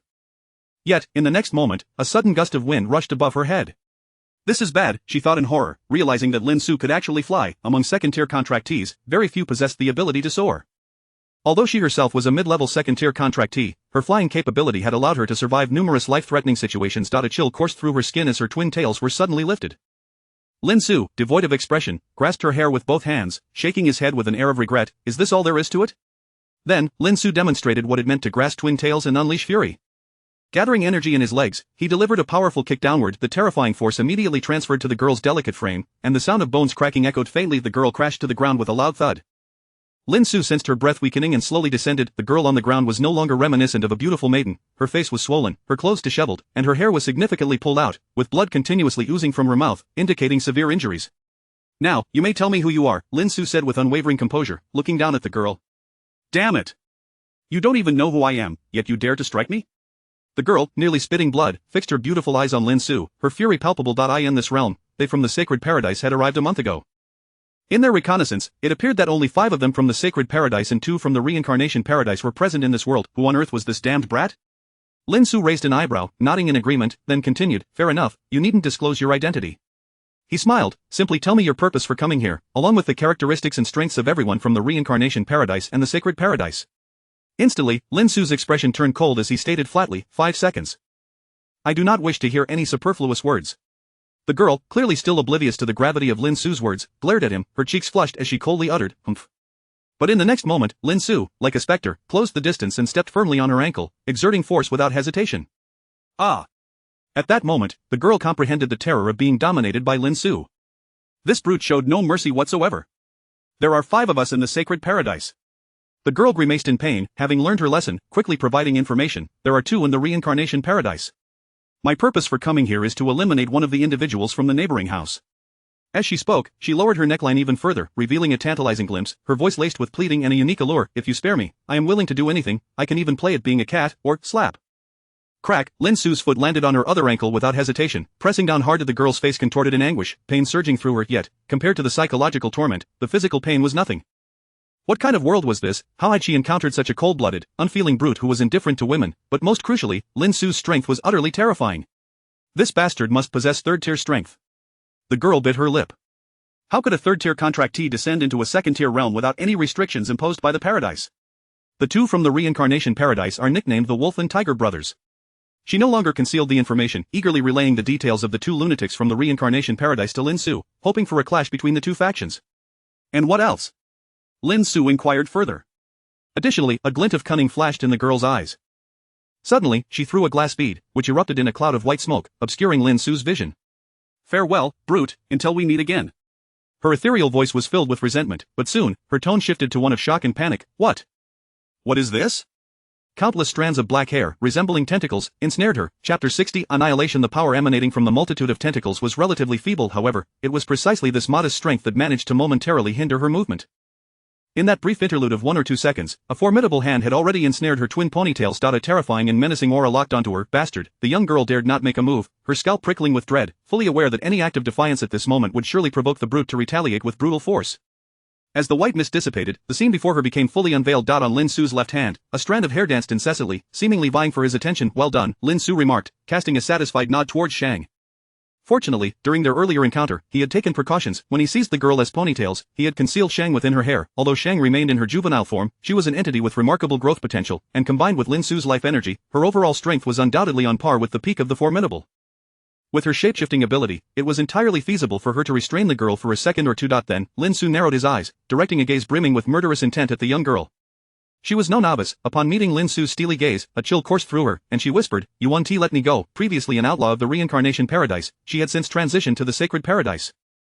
She possessed the wildness and decisiveness characteristic of the majority of the contractees from the reincarnation paradise. Realizing that Lin Xu would not spare her, her heart steeled. A glimmer of determination shone in her beautiful eyes as she gritted her teeth and declared, "Bastard, don't think you'll have it easy." Instantly, the energy within her became chaotic, akin to a balloon on the verge of bursting. Lin Xu furrowed his brow, gripping her ponytails before hurling her into the air. The fluidity of his movements was akin to a dance, devoid of any hesitation. Half a second later, a thunderous roar erupted from the sky. A wave of terrifying energy resonated through the air. The sound startled many awake. Troublesome. Lin Xu arched an eyebrow. These contractees are remarkably decisive. He recalled the peculiarities he had encountered in the Sword Art Online world. Their fearlessness left him pondering. Are all contractees unafraid of death, or is it merely those I have encountered? He had yet to consider the profound psychological impact he had imposed upon the young girl. Suddenly, Shang leapt upon Lin Xu's arm, seemingly dancing, transmitting a series of messages to him. You mentioned that there are similar juvenile forms that have ventured to the neighboring household. Lin Xu's understanding dawned. Is at the juvenile parasite of the protagonist, Izumi Shinichi. Under normal circumstances, juvenile parasites would directly assault the human brain to usurp the host. However, the protagonist Izumi Shinichi was a unique individual. Through a twist of fate, he allowed a parasite to inhabit his right hand, resulting in a symbiotic relationship between man and beast. That earlier sound might influence the original plot's progression, Lin Xu mused, his brow slightly raised, then leapt into Izumi Shinichi's abode. Infiltrating quietly was an effortless task for Lin Xu. Upon entering Izumi Shinichi's room, he happened to witness the juvenile parasite lunging towards him. Izumi's face was awash with terror, beads of cold sweat dotting his forehead as he cowered in a corner, evidently aware of the parasite's approach. The juvenile parasite leapt, entering through Izumi's nostrils. Indeed, the plot has diverged. Lin Xu sighed softly, taking a swift step forward and placing his hand upon Izumi's head. He enveloped him in an aura. He was still incapable of executing micromanipulation, but cease the parasitism, or I shall shatter your host's skull. Lin Xu's impassive voice echoed throughout the room. The words were inconsequential. What mattered was the palpable destructive impulse radiating from him, causing the juvenile parasite to freeze in place within Izumi's nose, paralyzed with fear. Who are you? This is my home, Izumi exclaimed, his expression a portrait of terror as he gazed at Lin Xu. Yet Lin Xu did not spare him a glance. In the next instant, the Shang in Lin Xu's hand morphed into 2 black threads, penetrating Izumi's nostrils. The strength of Shang undoubtedly surpassed that of the juvenile parasite. Almost instantaneously, Shang extracted the parasite. Lin Xu sliced through Izumi's right hand, causing blood to flow profusely. What on earth are you doing? I'll call the police, Izumi hurriedly exclaimed, but under Lin Xu's oppressive aura, he could scarcely move. Lin Xu cast the juvenile parasite onto the wound of Izumi's right hand, where it immediately sought to infiltrate his brain through his arm. Lin Xu firmly pressed down on Izumi's right hand, ensuring the parasite latched onto him. 3 minutes later, Lin Xu nodded in satisfaction. He then departed, leaving behind a bewildered Izumi and the parasitic creature that was now embedding itself within him. Upon returning to his own quarters, Lin Xu stroked his chin, muttering to himself, though the plot has been disrupted, it has not strayed too far from its original course. It is best if the narrative remains on its intended trajectory. As an intruder from another world, Lin Xu's greatest advantage over the growing parasites was his foreknowledge of the plot. Naturally, he wished to maintain this edge. Soon after, Lin Xu began contemplating his side quests. 7 individuals. I have already eliminated 1. The remaining 6 will require a gradual search. The forthcoming period would be dedicated to cultivation. He intended to train while keeping a vigilant eye on Izumi Shinichi, monitoring the evolution of the parasites. With a few months devoted to cultivation, I anticipate a significant breakthrough, Lin Xu mused, a faint smile gracing his lips. The potential of his scion bloodline was nearly unimaginable for an ordinary ancient martial artist. The fearsome aspect of this lineage lay not in the speed of growth but in the heights of growth and the issues surrounding bottlenecks. The heights of growth need not be elaborated upon. With the power reminiscent of later Dragon Ball characters, obliterating a planet would be as simple as a flick of a finger. The upper limit was undoubtedly beyond mere planet-destroying capabilities. As for the bottleneck issues, they are easily understood. If we were to equate the combat power of a peak innate master as 10, while that of a foundational ancient martial artist was 50, then a peak innate master could only aspire to reach a maximum of 15 or 16 before facing the hard limits of their capabilities. Thereafter, they could only attempt to break through their bottleneck, otherwise, a qualitative leap would be unattainable. However, Lin Xu was unburdened by such concerns. He could progress seamlessly from 10 to 20 to 40, and then to 60 without encountering any bottlenecks. This was precisely what made the scion bloodline so fearsome. Casually shedding his clothes, Lin Xu resumed his training. Meanwhile, in another location, an elderly man with white hair and youthful features seemed to sense something, suddenly exclaiming, Li Qian is dead. Beside him stood 3 others, one of whom was Su Wu, dead. Upon hearing this news, the 3 were taken aback, their expressions reflecting confusion. Although Li Qian was the weakest among their 5-member team, her survival skills were unparalleled. How could she have perished, had she encountered those 2 lunatics from the reincarnation paradise? Chapter 61. Greetings, I am Lin Yuri. Su Wu furrowed his brow, licking his sharp nails, his eyes cold as he let out a disdainful snort. Those 2 lunatics from the reincarnation paradise, like us, arrived a month ago. But half a month ago, they suddenly vanished without a trace, and it is unknown where they have scurried off to. This time, the assailants targeting Li Qian might truly be them. His gaze brimmed with resentment, and he exuded a menacing aura. If given the chance, I will certainly dismember them. Initially, he had been thoroughly played by those 2 madmen. The venerable elder with hair as white as snow was known among the group as Elder Shao. He was the strongest in the entire team, his prowess reaching the threshold of quasi-3rd tier. Su Wu, how is the absorption of those parasitic larvae coming along? Elder Zhao's expression remained calm, betraying no sorrow for the death of his companion. Su Wu smirked, licking his nails, his blue eyes brimming with confidence. Rest assured, Elder Shao, I am nearly done with the absorption. Once I successfully absorb them completely, I will be able to utilize the parasitic creature's ability to devour their kind, continuously evolving. Su Wu was currently the trump card of the entire squad. Among the 5-member team, Elder Shao was at the quasi-3rd tier, while Su Wu's strength was at the high 2nd tier, second only to Elder Shao. Once the black dragon consumed the parasitic creatures and continued to devour the larvae, his strength would undergo a significant leap. Achieving quasi-3rd tier would be a mere formality. Once he attained the quasi-3rd tier, or even broke through to the 3rd tier, the 2 lunatics from the reincarnation paradise would pose no threat whatsoever. The 4 members of the team exhibited no signs of sorrow. Becoming a contractor meant that they were perpetually caught between life and death, facing countless dangers. They contended with the various terrifying entities from different dimensional worlds, as well as threats from contractors of the other 3 major paradises. There was also the looming deathline of being erased from existence by the paradise for failing to complete missions. Their team had undergone several personnel changes. I wonder what the mission of those 2 from the reincarnation paradise truly is, one burly man with fiery hair remarked, unable to contain his impatience.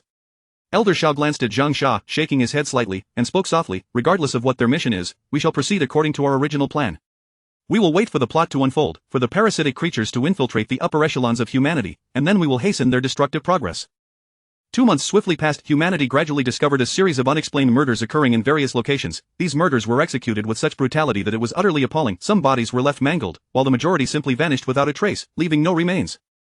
This incited tremendous backlash within society. After all, humanity was not to be trifled with. Under various pressures, the parasitic creatures began to reveal themselves, drawing the attention of humanity. The terrifying monsters, they are parasitizing our society, ready to hunt us down at any moment. We must preemptively eliminate them. This was the predominant sentiment among most humans. A panic was the immediate reaction, and rejection was an inevitability. Meanwhile, the parasitic creatures gradually formed small factions. In Dongfushan City, within a conference hall. In the spacious, church-like hall, at the forefront sat a mature-looking man in a suit, his eyebrows slightly raised. If outsiders were present, they would undoubtedly recognize him as Hiroshi Kawakawa, the primary candidate of Dongfushan City.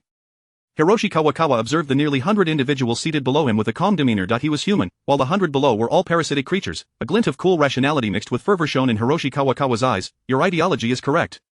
Humans are the toxin of the earth, requiring an antidote for detoxification, and parasitic organisms serve as this antidote. There will come a day when humanity realizes that littering is a more grievous crime than murder. There will come a day when humanity comprehends the importance of natural enemies. His voice resonated through the microphone, causing all the parasitic beings to nod in agreement. Though Hiroshi Kawakawa was not a parasitic being, ideologically, he was akin to them, fully articulating from the perspective of the parasitic organisms among the 100 present, those at the forefront held significantly higher status than the others behind. Hiroshi Kawakawa's core subordinates included the formidable combatant Goto, the strategist Ryoko Tamaki, Mizawa, and Kusano, and the 4 individuals from the Sacred Paradise. Next, let us discuss the forthcoming agenda. Hiroshi Kawakawa, exuding strong leadership qualities, spoke slowly. We must deliberate on how to utterly eradicate humanity, this true parasite. The meeting extended for a full 2 hours. In the small conference room atop the tallest building, Hiroshi Kawakawa, along with his 4 subordinates and the 4 from the Sacred Paradise, totaling 9 individuals, sat on the sofa engaged in discussion. Mr. Xiao, what are your thoughts on this action plan? Hiroshi Kawakawa inquired, casting a smile at the 4 from the Sacred Paradise. Goto and his companions exchanged wary glances at the 4 from the Sacred Paradise. In their eyes, the figure named Suwu was likely a fellow parasitic being. The other 3, however, were entirely human, yet, these 3 humans possessed formidable strength and exceedingly cunning tactics. Should a confrontation arise, even the strongest among the parasitic beings, Goto, would not be assured of defeating any one of them. It was precisely due to the formidable strength of these 3 that it served as the basis for their collaboration. Quite satisfactory, Elder Xiao nodded slowly in approval of the action plan. Mr. Kawakawa, your proposed 3-phase plan is quite reasonable. By controlling the upper echelons of various nations, we can direct scientists to research viruses and high-energy weapons that pose a significant threat to humanity. Subsequently, we will deploy these tools to annihilate humanity, thereby achieving a complete purification. During the meeting, Hiroshi Kawakawa detailed many aspects, analyzing solutions to various challenges. However, we still need to bolster our strength, Mr. Xiao stroked his white beard, deep in thought. According to Hiroshi Kawakawa's plan, the next step would involve a public attack on the upper echelons of humanity, yet, given humanity's heightened vigilance against parasitic beings, executing such an assault would not be simple. Thus, I have invited an external ally. Hiroshi Kawakawa replied with a slight smile, appearing quite composed. This is Miss Ryoko Tamaki. She has located an extraordinary individual, akin to you. Instantly, the 4 from the Sacred Paradise raised their eyebrows in intrigue. Akin to them, could it be those 2 from the Reincarnation Paradise? Ryoko Tamaki maintained a calm expression as she approached the door and opened it wide. At that moment, a young man bearing a black backpack walked in, his expression devoid of emotion. Greetings, I am Lin Xu. Chapter 62. Accidentally slaughtered 2 of your companions. A young man, burdened with a hiking backpack, gripped the shoulder straps with both hands, exuding an air of calmness, as if he were merely a tourist. Suwu's gaze was fixed intently on the young man, a sense of familiarity washing over him. Moreover, the aura emanating from him instinctively elicited a feeling of aversion. Goto's eyes darted around, settling on Lin Xu, and he remarked with an impassive expression, he is one of our kind. However, he appears to be a partial parasite. Though partial parasites are relatively rare, they do exist. Shinichi Izumi is one such example. They do not reject such beings, but individuals who are partially parasitic must align themselves with their stance, much like the entirely human Gakawa Takeshi. This individual was introduced by Tamaki Ryoko, so there is a certain degree of credibility. Goto's eyes roamed, with his sole interest lying in assessing Lin Xu's combat capabilities. Mr. Lin Xu, greetings. Gakawa Takeshi offered a slight smile, displaying a courteous demeanor. Tamaki Ryoko had repeatedly assured him that this gentleman named Lin Xu possessed formidable strength. Hello, Mr. Gakawa. Lin Xu returned the smile, appearing exceedingly amiable, radiating an aura of harmlessness. Suwu furrowed his brow, scrutinizing Lin Xu. The 4 parasitic beasts within him confirmed that he indeed belonged to the same ilk. Not right. Suwu's pupils dilated sharply, fixating on Lin Xu's black backpack. This black backpack was too familiar. Suwu's body tensed, a mixture of anxiety and hostility surging through him as he growled, "It's you." Lin Xu regarded Suwu with a serene expression, remaining silent. He had never intended to conceal his identity before the denizens of the Sacred Paradise. Everyone furrowed their brows, as Suwu's overt hostility was exceedingly conspicuous. Old Xiao took a step closer to Suwu. He is the fellow I mentioned encountering on the deserted island. Suwu whispered to the other 3 members of the Sacred Paradise. The trio exchanged glances, suddenly comprehending Suwu's reaction. The eyes of the 3 from the Sacred Paradise were rife with wariness and exclusion as they gazed at Lin Xu. Lin Xu could not possibly belong to the Sacred Paradise. Furthermore, this individual's strength was profoundly terrifying, at least among the elite of the quasi-third stage. Suwu firmly asserted that even old Xiao would face defeat against him. What is it? Gakawa Takeshi inquired, directing his attention towards the members of the Sacred Paradise. The 4 from the Sacred Paradise exchanged glances, momentarily speechless. This individual is not from our faction. Suwu glared fiercely at Lin Xu, nearly unleashing a curse from his lips. The pain etched on his face was not something he had forgotten. Faction? Lin Xu appeared somewhat perplexed, glancing at the members of the sacred paradise. After a moment of contemplation, he remarked, I do not know who you are, but I have already gleaned Mr. Gakawa's ideals from Miss Tamaki Ryoko. Though I am human, I wholeheartedly agree with his philosophy. Lin Xu's audacity had reached an extraordinary level, his words filled with fervor, akin to that of a passionate youth. Humans are the parasites of Earth, and their numbers must be curtailed. Lin Xu's proclamation evoked a sense of admiration from Gakawa Takeshi. Tamaki Ryoko remained expressionless, saying nothing. Her ideals differed from those of Goto and the others. She merely sought to conduct some research. Lin Xu possessed immense power, coupled with certain promises, which led Tamaki Ryoko to recommend him to Gakawa Takeshi's faction. You are talking nonsense. Su Wu instinctively retorted coldly. Lin Xu's smile gradually faded as he scrutinized Su Wu, innocently shrugging. Sir, I believe I have not offended you, have I? Old Xiao maintained a tranquil demeanor, even appearing somewhat amiable as he positioned himself between Lin Xu and Su Wu. He regarded Lin Xu with a smile, his tone gentle. Your ideals align with Mr. Gakawa's, everyone will appreciate your perspective. This child, Su Wu, is simply a bit anxious. Old Xiao pretended to ponder, softly suggesting, if you were to casually slay a few humans and bring back proof, Su Wu would harbor less animosity towards you, and you could also validate your stance. His words, though soft, concealed a malicious intent. Regardless of which faction Lin Xu belonged to, testing him and provoking him would surely not be a mistake. As long as Lin Xu revealed any sign of weakness, they could swiftly eliminate him. The members of the sacred paradise all nodded in agreement, even Goto and the others were in tacit accord. Kill? Lin Xu appeared genuinely surprised, then reflected, I have harbored an intense aversion towards other humans since childhood. I killed for the first time at the age of 8, feeling a thrill at that time. By the age of 18, I had achieved 1,000 kills. If it comes to killing, I certainly have no objections. Lin Xu's words sent a shiver down Gakawa's spine. If this statement held any truth, the implications were deeply unsettling. However, Lin Xu suddenly hesitated. Su Wu seized upon this, smirking coldly, what's wrong, regretting it. Lin Xu appeared innocent, retreating a few steps shyly, waving his hands, no, it's just that my methods of killing tend to be rather brutal, potentially leaving behind evidence that might be a tad bloody. That would be for the best. Su Wu sneered. Gakawa Takeshi pondered for a moment before stating, with your capabilities, killing 2 or 3 individuals should be quite simple, no? Tonight at 9, we have a meeting. Mr. Lin Zhou, we hope you can bring your evidence. With that, the assembly dispersed.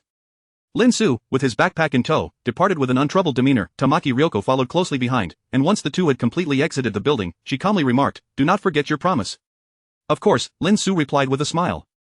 Do you require my assistance in killing 2 individuals? Tamaki Ryoko inquired, regarding Lin Xu with curiosity. No need. I already have my targets. Tamaki Ryoko nodded and departed without hesitation. Nightfall, 9 o'clock. In the conference room, 5 individuals had gathered: Su Wu, Old Xiao, Gakawa Takeshi, Goto, and Tamaki Ryoko. The door swung open, and Lin Xu entered from outside. All eyes converged upon him, with Su Wu's gaze brimming with animosity. Lin Xu smirked, tossing a black bag from his backpack, from which a metallic scent of blood wafted. Su Wu and Old Xiao raised their brows but were not taken aback. Killing was killing. Even if Lin Xu had not revealed any flaws, they felt a sense of satisfaction, at least achieving the goal of unsettling Lin Xu. Lin Xu suddenly recalled something, shrugging helplessly as he remarked, oh, by the way, I have a bad habit when it comes to killing. When I get carried away, I tend to kill indiscriminately. Su Wu and Old Xiao felt an inexplicable jolt in their hearts. Lin Xu sighed. I was originally going to kill a high school girl, and coincidentally, your 2 companions were there. That high school girl ran away too quickly. In my frenzy, I accidentally slaughtered your 2 companions. The entire room fell into a profound silence. Chapter 63 Ryoko Tamiya has defected. Lin Xu's words utterly disgusted Su Wu and Elder Xiao. Cough. Elder Xiao nearly spat out the water he had just swallowed, nearly choking on his indignation. An ordinary high school girl, you say she ran too fast and escaped from your grasp, are my 2 second-tier companions, those 2 who are swifter than Olympic champions, truly not fast enough? Both of them felt deeply provoked by Lin Xu's remarks simultaneously. A surge of fury welled up from their hearts. The blue light flickered in Su Wu's eyes, and the black dragon on his right arm glowed ominously as he cursed, coward. I'll ruin you. The malevolence coalesced, locking onto Lin Xu. Although it was difficult to gauge the combat prowess across various factions, at this moment, Su Wu appeared even more formidable than Elder Xiao standing beside him. What?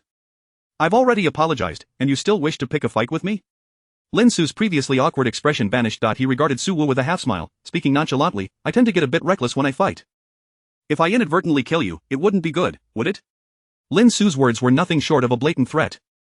I have a bad habit, if anyone dares to insult me, I might just lose my temper and end up killing. Lin Xu chuckled mockingly. He had truly pushed the limits of shamelessness. Hirakawa Gansher, Ryoko Tamiya, and Goto flinched at his words. They were not fools. The notion of a high school girl accidentally escaping and him losing his temper was a farce.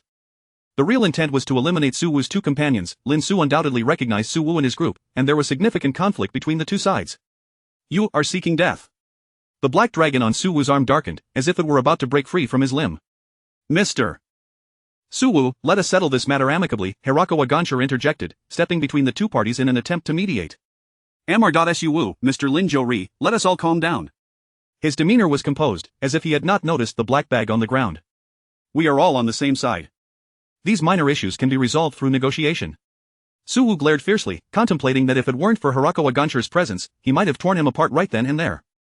He narrowed his eyes, fixing a penetrating gaze upon Hirakawa Gonsher, enunciating each word. He killed my companion. Do you consider this a minor issue? You say this is a minor issue? His tone was laced with lethal intent, as if he were ready to strike at any moment. Hirakawa Gonsher remained silent. Through their recent interactions, he had gained some understanding of Suwu and his companions. Each of the four possessed formidable strength. Although they ostensibly formed a team, their bonds were not particularly solid, more akin to a nexus of mutual interest. Hirakawa Gonsher perceived this clearly. Most crucially, their power instilled a sense of trepidation in him. He disliked pawns that were powerful and might turn against him at any moment. Now that Lin Xu had appeared, he conceived a new strategy. Lin Xu has irreconcilable grievances with them. If I can leverage this, perhaps I can ensure both sides remain wary, facilitating the completion of the human annihilation plan. Goto silently stepped forward, positioning himself beside Hirakawa Gonsher. His arms had transformed into two lethal blades, displaying his readiness for combat. For parasitic beasts like them, survival was paramount. Notions of comrades or kin held little significance. Thus, he found it difficult to comprehend Suwu's fury. Suwu, stand down. Elder Xiao squinted, casting a deep glance at Hirakawa Gonsher and Lin Xu before addressing Suwu. Suwu glanced at Lin Xu's calm, infuriating face, then at Hirakawa Gonsher and Goto. After a moment's hesitation, he snorted coldly and reined in his aura. Now, let us commence today's meeting, Hirakawa Gonsher declared. Lin Xu casually found a seat. Hirakawa Gonsher began to expound his grand plans. TSK. Lin Xu listened attentively and quickly grasped the situation. Many of the plans were only partially articulated. It was evident that he and the two from the Holy Paradise were not regarded as allies. More so, they were viewed as mere enforcers. As the meeting progressed, each individual's thoughts diverged. 2 hours later, the attendees gradually departed, leaving only Hirakawa Gonsher and Goto within the meeting room. Goto, what do you think of Lin Xu's strength? Hirakawa Gonsher inquired earnestly, taking a deep breath. After a moment of contemplation, Goto replied, he is likely in a partial parasitic state. The fluctuations of that parasitic entity are not strong, and his strength can at most be compared to that of Ryoko Tamiya. He then continued in a cold tone, however, there exists a unique power within him, akin to that of Suwu and his companions. Hirakawa Gonsher nodded slightly. Based on Lin Xu's ability to eliminate two of Suwu's companions, his strength is certainly not to be underestimated. Goto concurred, his power may even surpass mine at present. Hirakawa Gonsher chuckled, a spark of wisdom flickering in his eyes as he spoke softly, yet, judging by Suwu and Elder Zhao's reactions to Lin Xu, while his strength is formidable, it is unlikely to be overwhelmingly so. He strode a few steps forward, drawing back the curtain to survey the scene below, exuding an air of confidence in his grasp of the situation. Both parties have mysterious origins and divergent motives. They are no ordinary characters. I was previously concerned about being unable to restrain Suwu's side, but now that Lin Xu has arrived, if utilized correctly, it could create a balance. On the way back, Ryoko Tamiya's eyes darted as she regarded Lin Xu, puzzled. Weren't you afraid that Suwu, Elder Xiao, and Goto would join forces to kill you just now? The earlier actions had been exceedingly reckless. First, they would need the capability to kill me, Lin Xu replied calmly, his expression unruffled. You certainly exude confidence. Ryoko Tamiya scrutinized him deeply. Lin Xu remained composed, saying nothing further. These past 2 months had not been spent in vain. In the earlier scenario, even if Goto and the two from Holy Paradise allied against him, he could easily escape, even if he couldn't eliminate them entirely. Suwu and his companions sought to test him, to provoke him. Thus, seizing the opportunity to eliminate their two companions posed no significant issue. Ryoko Tamiya's belly had also grown increasingly pronounced. Subsequently, Lin Xu infiltrated the upper echelons of the parasitic beasts. He awaited a moment, anticipating the congregation of more parasitic beings. Meanwhile, the two from Holy Paradise were actively encouraging the gathering of parasitic beasts, aiming to harness their power to annihilate humanity in this realm. A month later, in that familiar conference room once more, Lin Xu, Suwu, Elder Xiao, Goto, and Hirakawa Gonsher were seated. Hirakawa Gonsher, with a calm demeanor, slowly announced a shocking revelation. Ryoko Tamiya has defected. Chapter 64. The transaction. With a swift motion, all eyes converged upon Lin Xu. After all, he was introduced by Ryoko Tamiya. Now that Tamiya had defected, what of Lin Xu? Defected? Lin Xu feigned surprise, gazing incredulously at Koji Hirakawa. Hirakawa squinted, scrutinizing Lin Xu intently, before nodding gravely. Indeed, Mr. Lin Xu, she appears to have developed feelings for humanity, and has absconded with some critical documents from our headquarters. His expression darkened. That document was of utmost importance, pertaining to the parasitic beasts that currently harbored malice toward humankind, essentially, a list of all parasitic beasts in their faction. What could she possibly intend to do? Koji Hirakawa pondered, a weight settling in his heart. If that document were to be leaked, the consequences would be dire. How could Ryoko Tamiya betray them? After all, he was one of the original creators alongside Goto, with far greater seniority than Hirakawa himself. Lin Xu, you aren't contemplating flight as well, are you? Su Wu, crossing his legs, smirked coldly. Not at all, Lin Xu shrugged. I had no inkling she would flee. Taking a deep breath, Koji Hirakawa abruptly rose, his voice icy. We cannot allow her to escape. We must retrieve that document. His gaze swept over the gathered individuals. While Tamiya's strength may not rival Goto's, she remains formidable among ordinary parasitic beasts. This time, I implore you all to assist in apprehending Riko Tamiya. If necessary, she must be eliminated. His eyes glinted with cold resolve after a moment's contemplation. He continued, Mr. Lin Xu and Mr. Xiao, I shall dispatch 7 capable parasitic beasts to accompany you, hoping you can bring her back. I have no objections, Mr. Xiao replied, his demeanor tranquil. Lin Xu nodded, a smile gracing his lips. Consider it done. Nightfall, 11 o'clock. In a dimly lit alley, a woman of composed demeanor cradled an infant in her arms, striding purposefully forward. Suddenly, 7 figures materialized before her. Their expressions were devoid of emotion, yet their eyes brimmed with murderous intent. Riko Tamiya. Their voices echoed mechanically, stripped of any warmth. Their bodies began to contort, arms morphing into blades, hair extending menacingly. Tamiya paused, a flicker of alarm crossing her features, and prepared to flee, yet, a faint voice of an elderly man resonated from behind. You cannot escape. Mr. Xiao stroked his white beard, observing Tamiya. Beside him stood Lin Xu, with a soft sigh. Tamiya glanced down at the infant. Is there truly no chance for mercy? In that moment, she exuded more humanity than she had since her parasitism began. This was an exceedingly rare phenomenon, a parasitic beast possessing emotions, even tenderness toward other beings. All of this stemmed from the offspring she had borne. Maternal love, indeed, can be profoundly powerful. Why did you steal the documents? Mr. Xiao inquired, his brow furrowed, his tone icy. I merely wish to conduct some research on parasitic data, Tamiya replied, her eyes flickering momentarily before she added, and to negotiate with someone. Mr. Xiao hesitated briefly, then coldly commanded the other parasitic beasts, eliminate her. Such a woman was far too perilous. Lin Xu, the time has come for you to fulfill your promise. Tamiya's beautiful eyes shifted toward the young man with the backpack. Lin Xu? Mr. Xiao spun around, eyes fixated on the youth. However, he was unprepared for the punch that came barreling toward him. The fist moved with astonishing speed, and given the element of surprise, even Mr. Xiao found himself unable to evade. In the final moment, green patterns flickered across Mr. Xiao's face. The mysterious and eerie green glow surged forth, attempting to thwart Lin Xu's assault. Bang, yet the effect was feeble, failing to even momentarily impede the strike, and Mr. Xiao was sent hurtling backward. In the next instant, Lin Xu flickered, not rushing toward Mr. Xiao, but charging toward the 7 parasitic beasts. Seeking death. The 7 parasitic beasts reacted swiftly, realizing Lin Xu was no ally. They launched their assault, but Lin Xu's speed surged yet again, doubling from before. The velocity was terrifying. Even the strongest parasitic beast they knew, Goto, paled in comparison. With a flash, Lin Xu delivered a punch to each of their chests, the cumulative force shattering their hearts.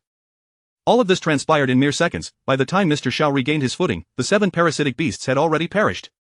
Impressive. Tamiya's pupils constricted, her heart racing in astonishment. Lin Xu had previously demonstrated his overwhelming strength, yet now he surpassed her expectations. Mr. Xiao rose, his body emanating a green hue, roaring in fury. Lin Xu, what on earth are you doing? In his hand materialized a green bow and arrow, the origin of which remained a mystery, as it was secured within a quiver at his waist. Su Wu claims I am no match for you, and I am genuinely eager to test that theory. Mr. Xiao scoffed, yet in the next moment, a terrifying blue wave of energy surged forth. Kamehameha. Lin Xu's expression remained impassive as he unleashed the terrifying energy wave with both hands. Mr. Zhao's complexion turned an ominous green, truly transformed this time. What kind of jest was this? Such formidable energy concentration could not possibly belong to a mere second-tier contractor, not even a novice third-tier contractor. The overwhelming force threatened to engulf Mr. Xiao. Green barrier, he bellowed. A green light erupted from within him, forming a protective barrier, yet he had gravely underestimated Lin Xu's prowess. The green barrier could not withstand Lin Xu's wave for even a second. With a slight hindrance, it was utterly breached. Unmatched power pierced directly through Mr. Xiao's abdomen, a singular thrust, a swift penetration. You! Mr. Xiao fixated his gaze on Lin Xu, his eyes ablaze with fury, yet yielding to defeat as he collapsed, the light of life slowly ebbing away. Lin Xu narrowed his eyes, taking a decisive step forward to stand before Mr. Xiao's corpse, placing a foot upon his abdomen. Still clinging to life, are we? Mr. Xiao convulsed, a surge of life energy manifesting once more. This was a secret technique he had cultivated, believing it would elude Lin Xu's notice, yet Lin Xu proved to be far more formidable than he had anticipated. The essence of life transformed into countless black spikes, piercing Mr. Zhao's body. 5 seconds later, he lay motionless. Lin Xu turned his gaze to Riko Tamiya, speaking calmly, I have fulfilled my promise to you. Now, hand over the documents you pilfered. Chapter 65 Development. Ryoko Tamaki exhibited no hesitation as she extracted a USB drive from her pocket and handed it to Lin Xu. This USB contains all the information regarding the current individual parasites collected by Hiroshi Hirakawa, encompassing both our faction and those outside of it. After a moment's contemplation, she continued, I am uncertain as to your intentions with this information, but it is comprehensive, including names, addresses, appearances, and more. She inhaled deeply, instinctively clutching the human child in her arms, and softly expressed, our parasites are indeed quite fragile. If possible, I hope you will refrain from causing us harm. Lin Xu fell into a brief silence, exhaling a gentle sigh. I shall do my utmost, he replied. He discerned the implications behind Tamaki's words. She had evidently begun to grasp some of his thoughts, which prompted her caution. Thank you, she said gratefully before turning to depart. The entity in Lin Xu's grasp began to stir with excitement. What is it? Lin Xu inquired, glancing at the being. It relayed a series of messages to him, gesturing towards the lifeless human bodies strewn upon the ground. Their hearts had completely ceased to function, yet the individual parasites were not entirely deceased, still struggling in their final throes. Of course, barring any unforeseen circumstances, they would all succumb within approximately 2 minutes. Are you suggesting that by devouring these parasites, you can continually grow and evolve? Lin Xu narrowed his eyes, contemplating before affirmatively nodding. Proceed. In an instant, the being soared from Lin Xu's hand, descending upon the corpses. With its current strength, consuming the barely living parasites was a trivial task. In less than a minute, it had completely absorbed the remaining 7 parasites. Impressive. Lin Xu's gaze reflected a hint of astonishment. The being's aura was markedly stronger than before. If it had previously possessed the strength of a peak entry-level fighter, it now exhibited the prowess of an initial-stage postnatal entity. The being obediently bound itself to Lin Xu's hand, having fully submitted. Accompanying Lin Xu meant sustenance and survival, as well as the promise of growing ever stronger. It appears that your fusion with my hair has afforded you some unforeseen transformations. To Lin Xu's knowledge, the being should not have been able to so effortlessly digest 7 parasites. The sole explanation was that the fusion with his scion lineage hair had brought about this new development. Shall we return now? Lin Xu mused, stroking his chin. 4 out of the 7 contractors had already fallen to his hand. As it stood, the 2 from the reincarnation paradise had yet to make an appearance. Meanwhile, only Su Wu remained from the holy paradise. Maintaining the narrative's momentum is no longer feasible. Su Wu and the others have aided Hiroshi Hirakawa, gathering a number of malevolent parasites that far exceeds that depicted in the anime, potentially by several times, even tenfold. Lin Xu's gaze turned frosty, imbued with a chilling intent as he calmly declared, now, it falls upon me to rectify everything. To end the cycle of violence with further violence. That was Lin Xu's approach. He casually placed the USB drive into his pocket. This was the crux of his plan. Upon returning home, Lin Xu inserted the USB into his computer. Within the drive was a folder, and as Lin Xu moved his mouse, he clicked to open it. Inside lay hundreds of subfolders, each containing information on an individual parasite. Murata Kenji, an ordinary IT employee, 35 years of age, harbors immense hostility towards humanity. Lin Xu perused the contents. The information was thorough, even including photographs. He transferred all the data to his phone and subsequently devised a route. Next, it is time to take lives. A smirk danced upon his lips. Slinging a black backpack over his shoulder, Lin Xu departed from his home. However, his method of killing was certainly not to engage directly. Otherwise, with hundreds of parasite entities mingling throughout the East and other countries, he could never move with such swiftness. His destination was to meet with the upper echelons of the East. 2 days later, Hiroshi Hirakawa fidgeted anxiously within the conference room. Beside him stood Got. Damn it. Hiroshi's expression darkened as he slammed his fist against the table. Ryoko Tamaki has completely vanished. We have been unable to locate her. What chilled him further was the fact that Xiao Lao, Su Wu, and Lin Xu had all seemingly vanished simultaneously the following day. This sudden shift filled him with profound unease. Issue orders for all parasites to disperse. Hiroshi rose, resolute in his decision. However, a knock echoed from outside. A parasite entered, its words icy. We are surrounded by heavily armed humans. Hiroshi, do you not intend to provide us with an explanation? Got's pupils constricted slightly, casting a cold glare at Hiroshi. I did not command them. Hiroshi exclaimed, bewildered, before a realization dawned upon him. This is bad. The information must have leaked. Outside, the sound of explosions reverberated. Though the parasites had amassed considerable power, Lin Xu's presence prompted the authorities to dispatch even greater forces. I will eliminate everyone. Got's eyes glinted with murderous intent, his eyeballs slowly descending from their sockets. Currently, he had fused with 7 parasites. This was 3 more than what was depicted in the original anime. Such power instilled him with the confidence to take on 100 foes, if not more. Got. Suddenly, Hiroshi rose, his voice firm. You must escape. Got furrowed his brow, regarding Hiroshi with an icy stare. Why? I am human, and I fully comprehend the strength of humanity. Hiroshi inhaled deeply, speaking earnestly. If we operate from the shadows, we can easily hunt humans. But if they become aware of our identity, armed with their formidable high-tech weaponry, I implore you flee swiftly. Though Hiroshi was human, he had unequivocally aligned himself with the parasites. He discerned that God's survival would bear greater significance than his own. God weighed his options before coldly replying, I will assess the situation. The ensuing events unfolded in striking resemblance to the original anime narrative. Hiroshi, having assisted the parasites in communication, was perceived by humanity as having been overtaken by them, resulting in his immediate execution. Meanwhile, Got, after slaughtering countless individuals, was forced to retreat due to exhaustion. Among the 37 parasites housed within this headquarters, all but Got perished. At that moment, Lin Xu raced through the forest. In front of him, a figure dashed relentlessly. "Linjuri, you brat!" Suwu bellowed, hurling a dart in his direction. Lin Xu deftly sidestepped the projectile. "Cursed be, just give me a little more time, just half an hour, and I will undoubtedly be able to eliminate Linjuri." Within him, a chrysalis was slowly breaking free.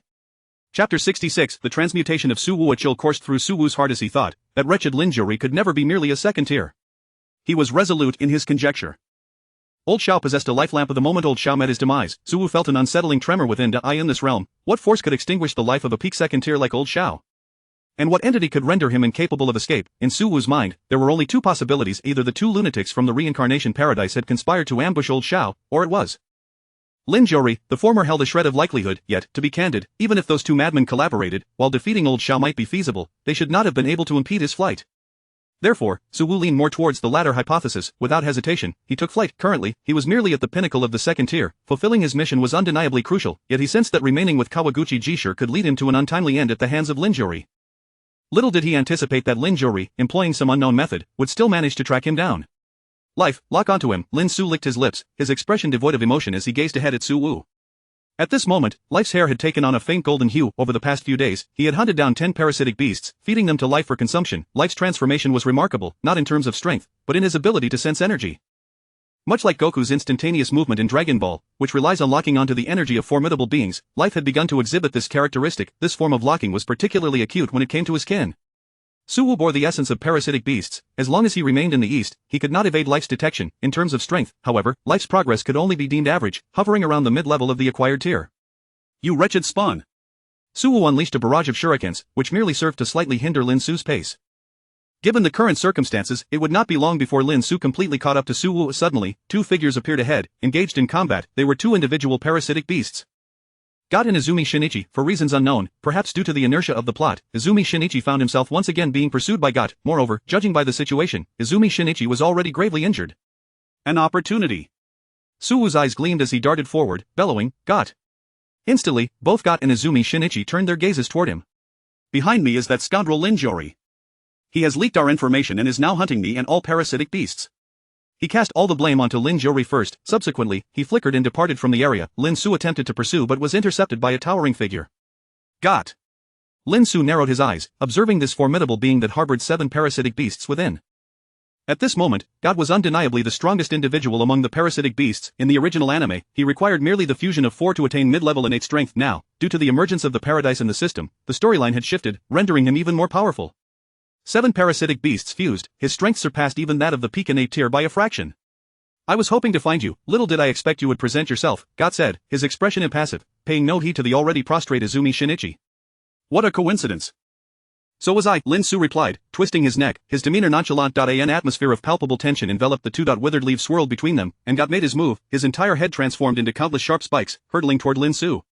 Simultaneously, his hands morphed into razor-sharp blades, cutting through the air with deadly precision. Lin Xu's brow furrowed slightly. In terms of raw strength, Got was only marginally superior to the peak innate level, his advantage being limited. However, the nature of this bodily transformation rendered him particularly troublesome. "Ha!" Lin Xu uttered a low growl, as his aura erupted, dispersing the spikes. He grasped the blade-like hands tightly. Despite their sharpness, they could not breach his physical defenses. With a surge of strength, Lin Xu hurled Got away, sending him crashing into 5 sturdy trees. "Kamehameha!" Lin Xu shouted, assuming a stance to unleash the wave. Engaging in a protracted battle with an adversary like Got was a waste of time. A terrifying blue energy wave shot forth, yet Got contorted his body into a shape, narrowly evading the Kamehameha. Lin Xu stamped his foot, closing the distance to Got in an instant. His speed was so swift that even Got could hardly react. Lin Xu's fist collided with Got's heart. A tremendous force shattered Got's heart in an instant. Got's eyes widened in disbelief, seemingly astonished that Lin Xu could be so formidable. They were clearly not of the same caliber, yet, Got did not relent. Instead, he clung to Lin Xu tightly, his eyes flashing with cold indifference. "I may die, but you shan't survive either." In the next moment, a cataclysmic explosion reverberated through the air. Boom! Lin Xu found himself at the epicenter of the blast. Is he dead? Izumi Shinichi trembled, blood trickling from the corner of his mouth as he beheld the scene before him. His mouth hung agape, wide enough to fit 2 duck eggs. The sight was utterly overwhelming. An area of 7 to 8 meters had been flattened, as if raised by an aerial bombardment. Astonishing. Is he dead? Izumi Shinichi gulped, his gaze fixated on the dissipating smoke. The parasitic beast clinging to his right hand, little Y, spoke softly yet assuredly, he is not dead. As the smoke cleared, a figure emerged from the center, slowly descending from the air. Lin Xu's expression was grim, his clothes tattered and resembling those of a beggar, his body bore numerous lacerations. I hadn't anticipated that move, Lin Xu mused, feeling a metallic taste pooling in his throat. The force of that explosion surpassed even a full-powered blow from a mid-level energy user. Caught off guard, he had sustained significant injuries, though not fatal. They were certainly not trivial. Lin Xu's pupils suddenly constricted. Life transmitted an unexpected message to him. Are you implying that Su Wu's aura is gradually being concealed? Lin Xu furrowed his brow. Su Wu's methods were more intricate and troublesome than he had imagined. Yet, after a brief contemplation, Lin Xu resolved to continue hunting Su Wu. Should he miss this opportunity, finding Su Wu again would be a daunting task. He moved forward, following life's sensing to pursue Su Wu. It took a full 20 minutes before Lin Xu finally laid eyes on Su Wu. At this moment, Su Wu was utterly transformed from before. This change was not merely in appearance, but in his very essence. Sinister, terrifying. Lin Juri, I have awaited your arrival for far too long. Su Wu cackled maniacally, dark patterns swirling across his body. This time, I shall surely slay you. He had now completely transcended the second tier, becoming a third-tier contractee. And not just any ordinary third-tier novice contractee. Chapter 67 Su Wu vs Lin Xu. Su Wu, adorned with deep black patterns that rendered him reminiscent of a black hole, possessed an allure that ensnared the gaze of onlookers. Simultaneously, his aura underwent a profound transformation, surpassing even that of Elder Shao in its might. Third stage, so this is the power of the third stage? Su Wu clenched his fists, feeling a formidable force coursing through his body. The sensation was exquisite, so delightful that he felt confident he could dispatch both the madman from the cycle paradise and the wretch before him. Hunching his back, his azure pupils glimmered with an otherworldly light as he coldly inquired, Lin Juri, I am most curious about the nature of your mission. Why do you oppose us? With victory seemingly within his grasp, he exuded an air of calm. Little did he anticipate that Lin Xu would not engage in idle chatter, launching directly into the fray. A figure, reminiscent of a rampaging Tyrannosaurus, surged forth in an instant. Su Wu's eyes widened in surprise as he barked, Dragon Soul. The black patterns on his body solidified, becoming almost tangible, reinforcing his physique. Rather than retreating, he advanced toward Lin Xu, and in a heartbeat, they found themselves in close combat. It was apparent that Su Wu brimmed with confidence. Bang, their fists collided, the ground beneath them fractured suddenly, and withered leaves scattered to the sides. This strike was evenly matched. A flicker of surprise crossed Lin Xu's eyes. Indeed, Su Wu's strength had progressed at an astonishing rate, yet he remained firmly within Lin Xu's control. Upon entering the realm of parasitic beasts, Lin Xu had reached the pinnacle of the innate mid-tier. After 2 months of rigorous training, his own power had seen a terrifying enhancement. If he were to encounter that semi-special gene warrior from the United States again, Lin Xu was confident he could obliterate him with just 2 punches. Comparing himself to the left envoy seemed unrealistic. The latter was a being of high-level chi condensation. However, Lin Xu had confidence that he surpassed the average beginner in chi condensation. I am uncertain of the precise definitions of the second and third tiers, but it appears Su Wu's strength may even be slightly below that of the initial stage of chi condensation. This was not a hasty judgment on Lin Xu's part, but rather a realization that Su Wu's system was remarkably similar to his own, relying predominantly on etched-like essence to enhance his physique and engage in physical combat. Ha! Gathering chi at his feet, Lin Xu unleashed a whipping kick. Su Wu crossed his arms before him, absorbing the impact of Lin Xu's fierce strike. Nevertheless, the overwhelming force propelled him backward for a good 5 or 6 meters before he managed to regain his footing. You are stronger than I anticipated, Su Wu said, licking his fingers, his eyes alight with exhilaration and madness. Yet, today, you shall surely perish. As the two drew closer again, a terrifying battle commenced. Their movements were so swift that ordinary observers could scarcely perceive even an afterimage. The ground and trees bore witness to numerous craters, as if struck by heavy objects. In less than 10 seconds, hundreds of pits of varying sizes had emerged around them. Dragon Claw. Su Wu's nails turned an obsidian hue, resembling the clawed net of Yushiro from King of Fighters, ensnaring Lin Xu's path. Lin Xu narrowed his eyes slightly, transforming his fist into an open palm. With a seemingly languid sweep from left to right, akin to a leisurely exercise routine, he transitioned from ferocity to gentleness in an instant. Yet this seemingly slow motion was executed with remarkable speed and precision. His hands perfectly countered Su Wu's dual claws, halting their advance. Su Wu's eyelids abruptly contracted as he retaliated, gripping Lin Xu's hands with fury, shouting, Shadow. A shadow, akin to a black dragon, surged forth behind him, lunging menacingly toward Lin Xu. Su Wu's gaze turned icy at this time. His black dragon had absorbed the essence of 17 parasitic beasts he had quietly collected, resulting in a new transformation. With their hands locked, the emergence of the black dragon's shadow threatened to shatter their equilibrium. Live! Lin Xu uttered softly. At his command, a single golden hair on his head erupted, transforming into countless sharp spikes that lunged toward the black dragon. Both entities ascended into the air, clashing in a stalemate for a brief moment. Su Wu's expression turned to one of astonishment before he quickly deduced, the fluctuation of parasitic beasts emanating from you is linked to that single hair? Lin Xu offered no reply. Seizing upon Su Wu's moment of shock, he amplified his power. Descend. Lin Xu's center of gravity dropped as he pressed down firmly on the ground, inhaling deeply. Veins bulged on his forearms as he utilized their entwined hands as a fulcrum, forcefully yanking Su Wu downward with tremendous force. Simple yet ferocious, however, the pain was undeniable. Su Wu's body became akin to a hammer in Lin Xu's grip, relentlessly pummeling the earth. Bang! After 3 strikes, Su Wu felt as though his very bones were coming apart. He sought to break free from Lin Xu's grasp, but Lin Xu would not relinquish his hold, his hands clamped down like a vice. Damn you, wretch! Su Wu's face contorted with rage as his nails dug fiercely into Lin Xu's hands. His fingers could heal himself or inflict harm upon his adversary. The inky blackness of his nails carried a piercing force as they embedded into Lin Xu's flesh, blood gushing forth. Yet Lin Xu remained unfazed, continuing to swing Su Wu with relentless vigor. Su Wu aimed to kick at Lin Xu, but in his unsteady state, the movement was far slower and far weaker than before. Lin Xu sidestepped effortlessly, dodging Su Wu's strike, then executed a swift maneuver, using the momentum of Su Wu's kick to propel himself into a full 180-degree swing. Bang! The ground trembled beneath the impact. Pooh! Su Wu spat a mouthful of blood. I will die here. Su Wu perceived the unyielding murderous intent in Lin Xu's eyes, his heart sinking into despair. It dawned upon him that he was not as formidable as he had believed. Lin Xu was indeed stronger than he had imagined. His poisonous nails, laden with debilitating venom, seemed ineffective against Lin Xu's robust physique, which appeared untouched by their effects. Su Wu's expression darkened with uncertainty, his mind racing, yet, upon witnessing Lin Xu rise, gripping his hands to resume the onslaught, a tremor coursed through him, and he made a resolute decision. Sever. In the next moment, his hands severed at the elbows, a gruesome act of self-mutilation. Ah! The excruciating pain twisted Su Wu's features as he howled in agony.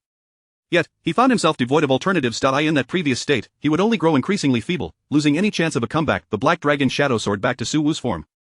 Lin Xu, like a specter, flitted forward, arriving before Su Wu in an instant. With a single kick, Su Wu was sent flying 10 meters, crashing against a massive tree.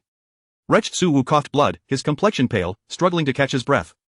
His blue eyes, akin to jewels, now burned with resentment as they fixed upon the man before him. Lin Xu's kick, infused with the power of qi, had thoroughly incapacitated him.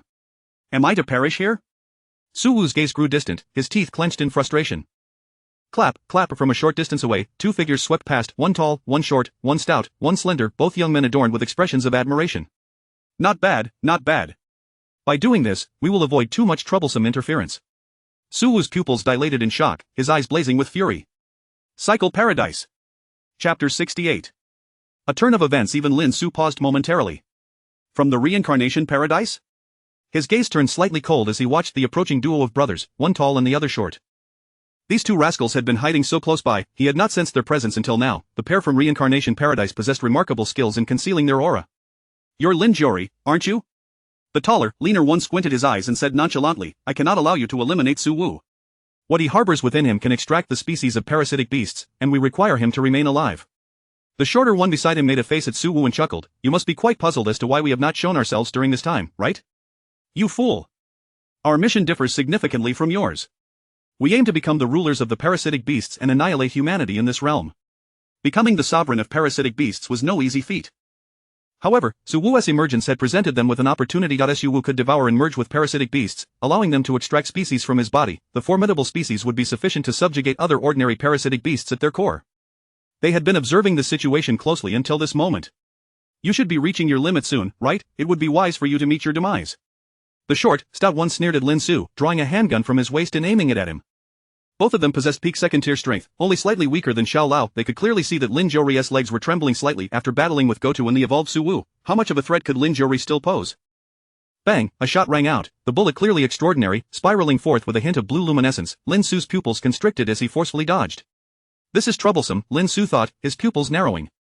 Although he possessed Scion blood, endowing him with extraordinary physical attributes, Su Wu's claws had begun to impact his body. His stamina was gradually depleting, and a flicker of murderous intent flashed in Lin Xu's eyes, a weight settling in his heart. I must swiftly deal with these 2.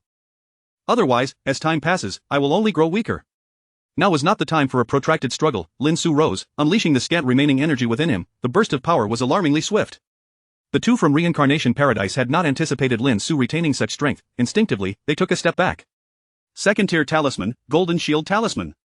The tall, lean man threw a talisman, his hands forming seals with dizzying speed. Instantly, a golden, diamond-like shield rose before them, enveloping the 2. Buzz. Lin Xu's fist struck the shield, producing a resonating hum, and a backlash of force sent him stumbling back slightly. Indeed, you have exhausted your strength, haven't you, ha? The stout one danced with glee, laughing maniacally.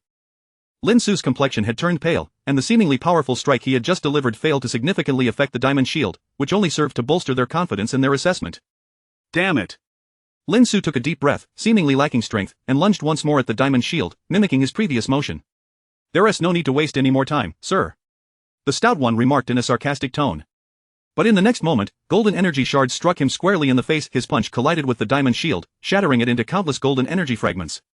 How is this possible? This turn of events caught the two maniacs from Reincarnation Paradise completely off guard. The second-tier diamond shield was supposed to withstand a full-force strike from a novice third-tier contractor. They had considered that Lin Xu might crack the shield with a punch, but to obliterate it entirely was utterly inconceivable. After all, they had witnessed Lin Xu battling Goto and clashing with Su Wu firsthand. Did you truly believe I was holding back? Lin Xu's murderous energy surged as he flickered in and out of sight, appearing between the two, his fists poised to strike. Life itself was his trump card. The parasitic host of life was his very hair. Sharing the same origin, Lin Xu had long cultivated the habit of channeling life energy into the host at any time. When necessary, it could be extracted with minimal loss. This was akin to the principle of a portable charger, available for immediate use. Of course, such power was limited, comprising only a small fraction, and the host would also be significantly weakened. But at this moment, it was more than sufficient for Lin Xu to eliminate these two from Reincarnation Paradise. Second-tier talisman, Wind and Thunder Talisman.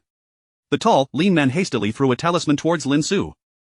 The stout one also instinctively aimed his handgun at Lin Xu, but the three were too close. The combat styles of the two contractors from Reincarnation Paradise were both ranged, and in close quarters, their movements lagged far behind Lin Xu's.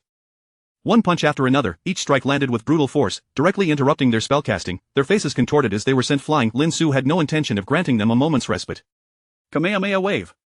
This time, Lin Xu did not push forth with both hands. Instead, he shot in two different directions simultaneously. This was the culmination of his training over the past 2 months. Although the power would be reduced by 60%, the charge time was shorter, and the execution was more agile.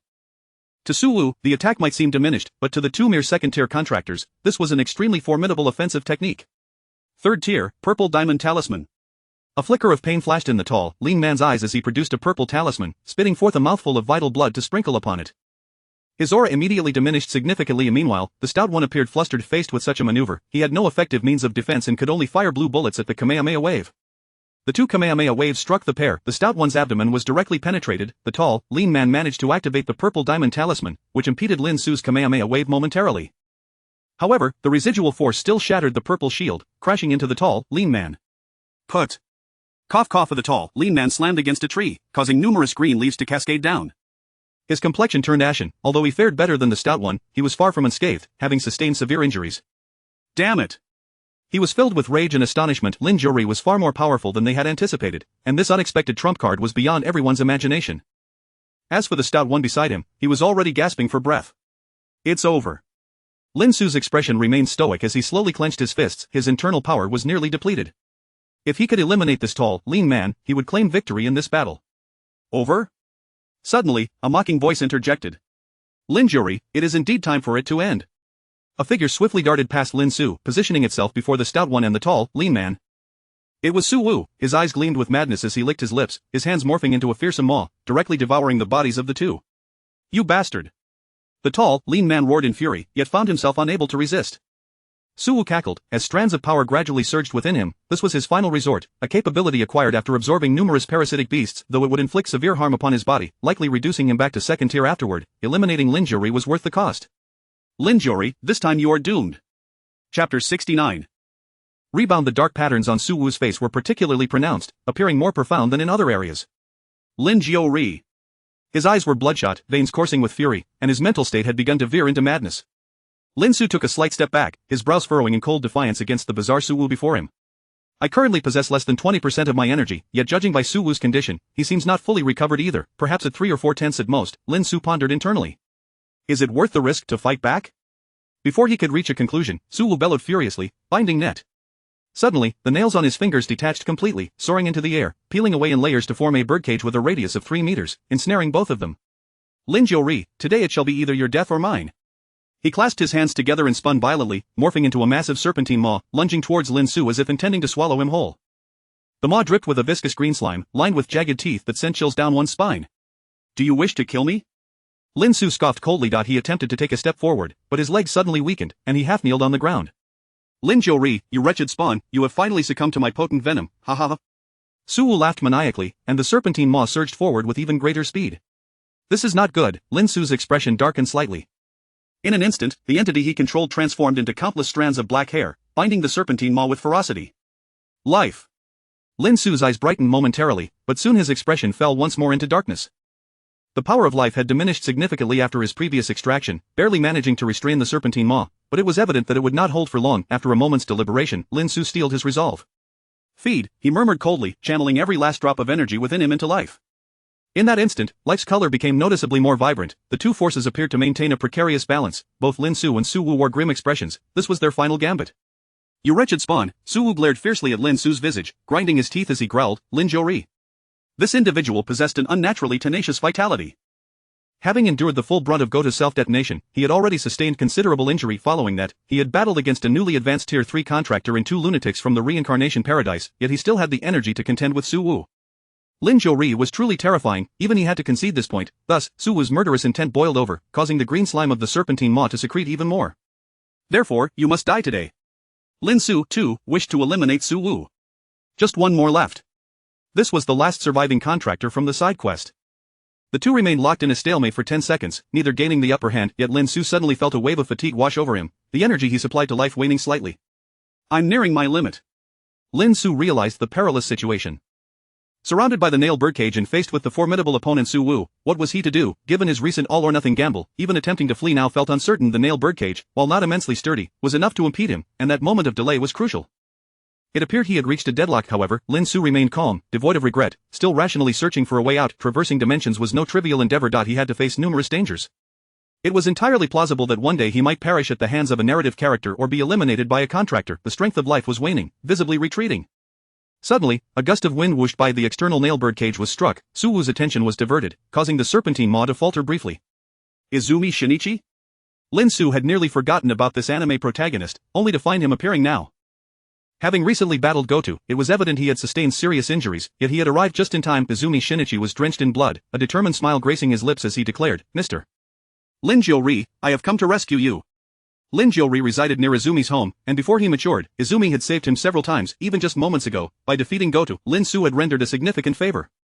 Izumi's right hand, small and nimble, a parasite beast, transformed into a handblade, fervently slashing at the nail birdcage. In less than 3 seconds, he carved a small opening in the cage. The prowess of his small right was superior to that of an ordinary parasite beast. He morphed into a spear, its tip sharp and lethal, thrusting towards the serpentine maw. Izumi Shinichi, do you know what you are doing? Su Wu's eyes bulged in rage as he shouted at Izumi. Just when success seemed imminent, another variable had emerged. Damn it! Su Wu found himself caught in a dilemma. All his energy was devoted to countering life. Should he divert any strength to deal with Izumi, he would undoubtedly be overwhelmed by life. The spear, formed from the small right, pierced directly into the serpentine maw. Su Wu seemed to sense something amiss, bellowing as he attempted to retract his serpentine maw. What are you doing? Do you wish to devour me? Yet Izumi, speaking hurriedly, urged Lin Xu, Mr. Lin Zhou, now is the time, let us consume him together. All right. Lin Xu nodded resolutely. Life's form shifted as countless black needles penetrated the maw. The appearance of the small right disrupted the equilibrium. The two parasite beasts voraciously consumed the power of the serpentine maw. How dare you! Su Wu's serpentine maw writhed violently, but the small right held fast, pinning it down and preventing any escape. Under normal circumstances, he could have dispatched the small right in 3 moves, but now, weakened and with Lin Zhou to contend with, he was utterly powerless. The serpentine maw visibly shriveled at a rapid pace. Su Wu's very skin followed suit, resembling a desiccated husk, drained of moisture in an instant. I refuse to accept this. Su Wu roared to the heavens as the nail birdcage slowly descended from the air. A surge of power is being transmitted back. Yet Lin Xu felt a peculiar force flowing from life towards him.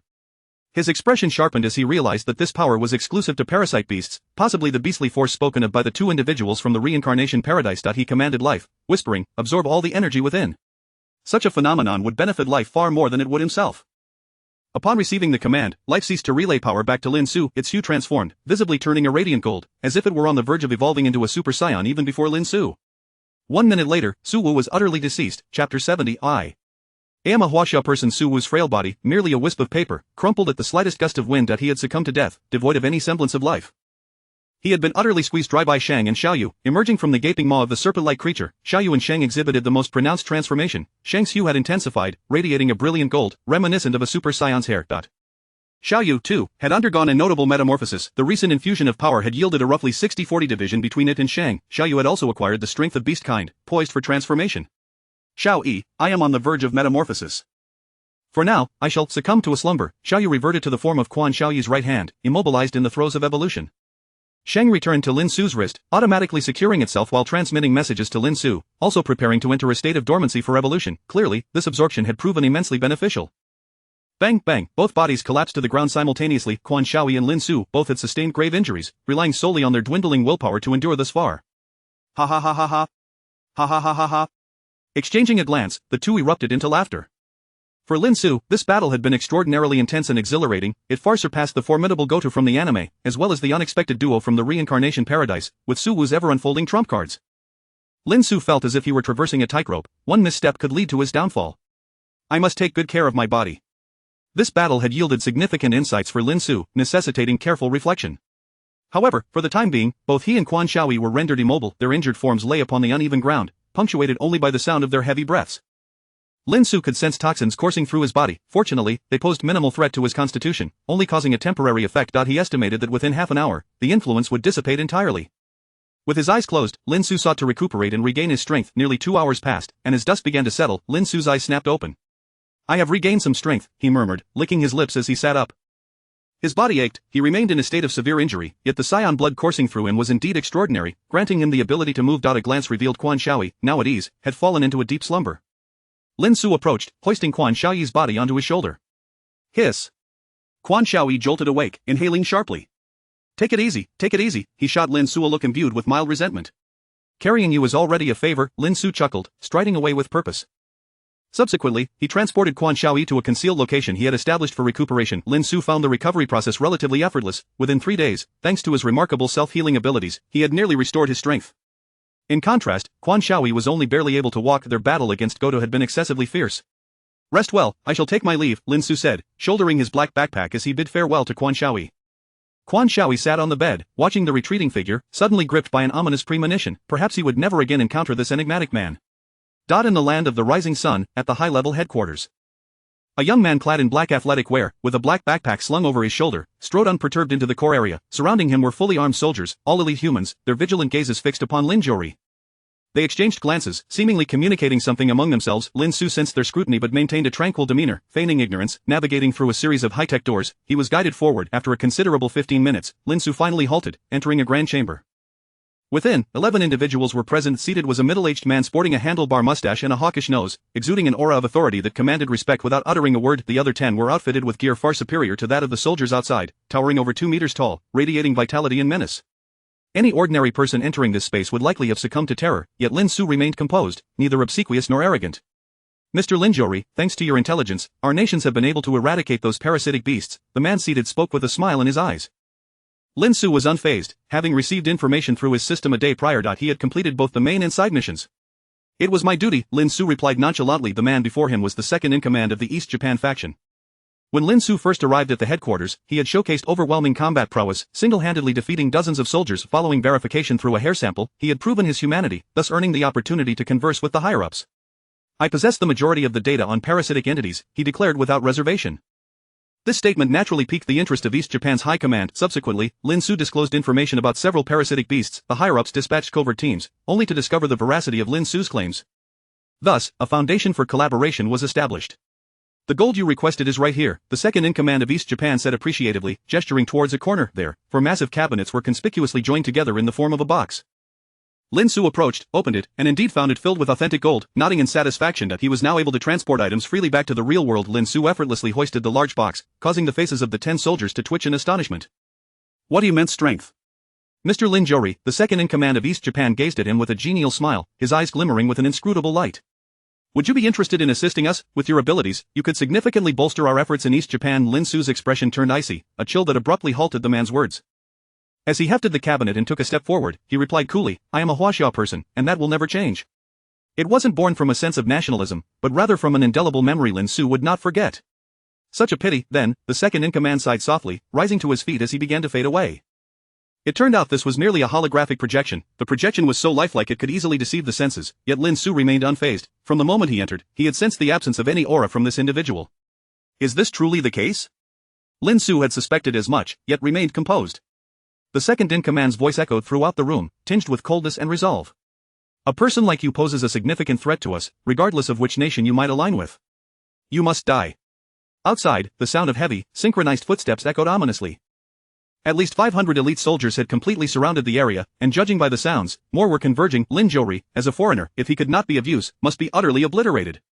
Chapter 71:1 Against 1,000 The mirth in the air dissipated, leaving only the cold indifference and resolute demeanor of the second-in-command. 10 armed warriors raised their guns in unison, poised to pull the trigger at a moment's notice, having meticulously calculated their positions to completely encircle Lin Xu with a few strategic steps.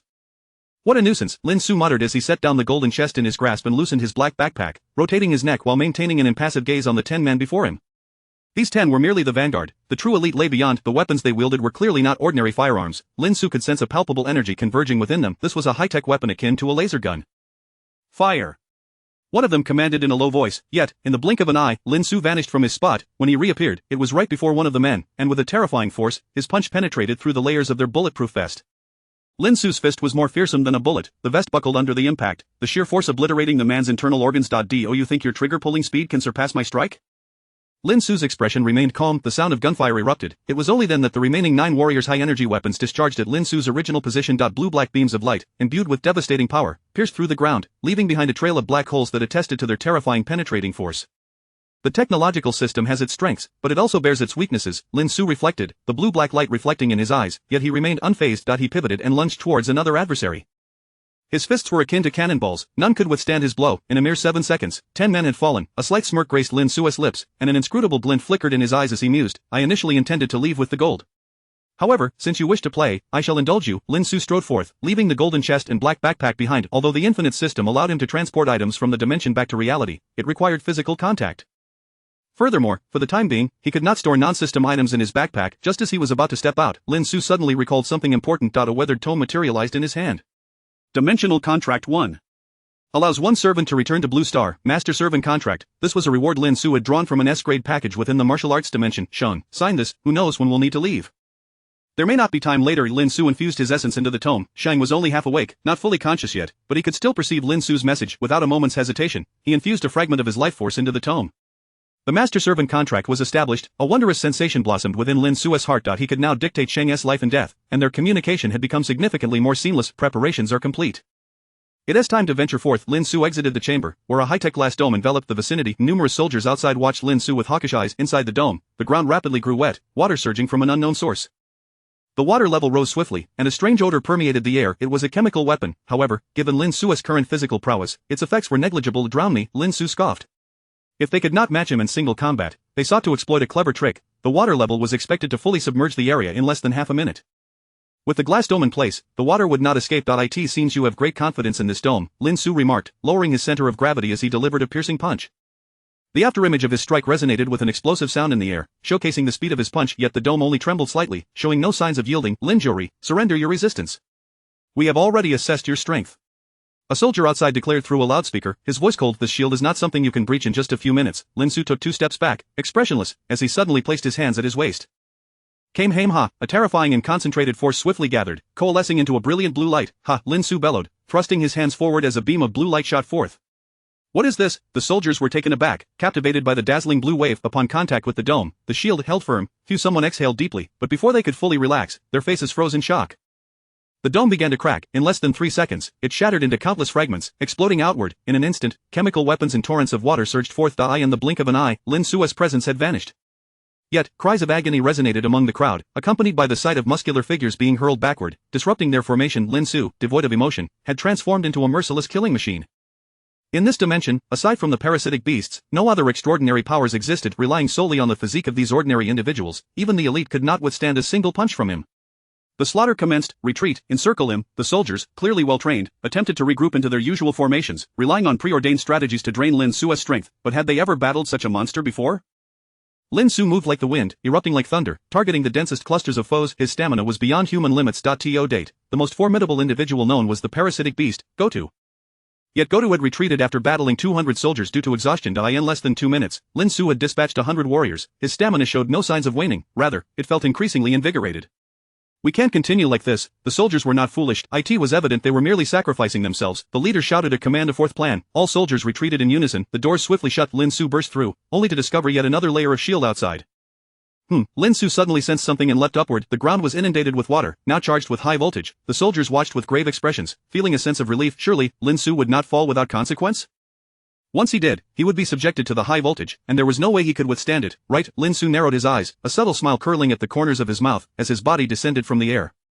It worked. The soldiers rejoiced inwardly. To confront Lin Jiuri, they had prepared 1,000 elite warriors. They had estimated Lin Jiuri's strength could indeed allow him to face 1,000 alone. If they could utilize the high voltage to subdue him, that would be optimal. Lin Xu's body was now less than a fist's height above the water's surface, but in the next moment, Lin Xu halted midair. Chapter 72. The return. This was nothing short of a challenge to the nerves of numerous warriors. What is happening? In the silence, someone swallowed nervously. The crowd exchanged bewildered glances, utterly perplexed. Suddenly, Lin Xu's body levitated. He was flying. How can anyone soar through the skies? This spectacle shattered the warriors' understanding, leaving them agape in disbelief, yet, Lin Xu merely curled the corners of his mouth in a slight smirk. I shall not play with you any longer. He soared to the front of the glass dome, which was evidently much weaker than the previous one, as it needed to cover a larger area. Ha! Lin Xu exerted force, his fist striking like a machine gun in a frenzy of power. The glass dome instantly cracked. Lin Xu flew through the opening into the air. What an opportunity, he is now a living target. Direct all firepower at him, someone hissed, and the crowd swiftly raised their weapons. But Lin Xu was already one step ahead. He spread his arms wide, aiming for the area with the most people. Explode for me. A terrifying wave of energy surged forth from his palms. Such a technique existed in Dragon Ball when Vegeta first arrived on Earth. He could easily annihilate a continent with this fearsome scattering energy wave. Though Lin Xu's current power could not match that scale, he did not need to destroy an entire continent. The dreadful energy waves bombarded the ground in succession. Lin Xu soared through the air at high speed, evading the high-energy weapons aimed at him. Even if one or two shots found their mark, they only caused him a mild sting, inconsequential in the grand scheme. That should suffice. After a full half-minute, Lin Xu began to feel fatigued, his internal energy dwindling to less than 30%. He had no intention of taking risks and swiftly flew back to his original room. Grabbing a black backpack, he hoisted a golden chest as well. Return! In the next moment, Lin Xu vanished from his spot. Outside, the scene was chaotic, and the expressions of the crowd were grim. Nearby lay the bodies of comrades. Before they could successfully encircle him, 300 to 400 companions had already fallen at Lin Jiuri's hands. That monster! However, when they looked up, they found no trace of Lin Jiuri. He hasn't left yet. There are still 3 layers of high-energy water shields outside, and he hasn't broken through. A deep voice resonated through the loudspeaker. He had been monitoring the battlefield through surveillance. The more he watched, the more horrified he became, yet his resolve only solidified. Lin Jiuri was terrifying. He must be eliminated. Yet, half an hour later, Lin Jiuri still did not appear. They drained the water inside and shut off the power to enter. To their astonishment, they discovered that Lin Jiuri's black backpack and the invaluable gold had completely vanished. This news reached the higher-ups, leaving the second-in-command silent and the top leader enraged. Consequently, for a considerable time, the upper echelons of the East Japan were engulfed in fear, dreading the sudden appearance of a monster. In a low growl, the Kamehameha wave echoed. Ryoko Tamagami, along with her child, distanced themselves from the city, seeking a simple life in a rural town to evade pursuit. Meanwhile, the protagonist, Shinichi Izumi, managed to avoid detection due to the new form that Little Yu had evolved into after absorbing the power of the parasitic beast.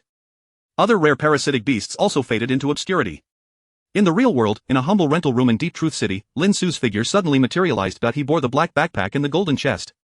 Not good. Lin Xu sensed the ground trembling, as if it might give way beneath him. This was due to the excessive weight he was carrying. He quickly laid the gold horizontally to distribute the pressure, which alleviated the strain. I need to find a time to sell this gold. I could easily fetch several hundred million or even billions. Financial concerns will be the least of my worries. A smile flickered across Lin Xu's face. It was only in the realm of dimensions that he could acquire such wealth.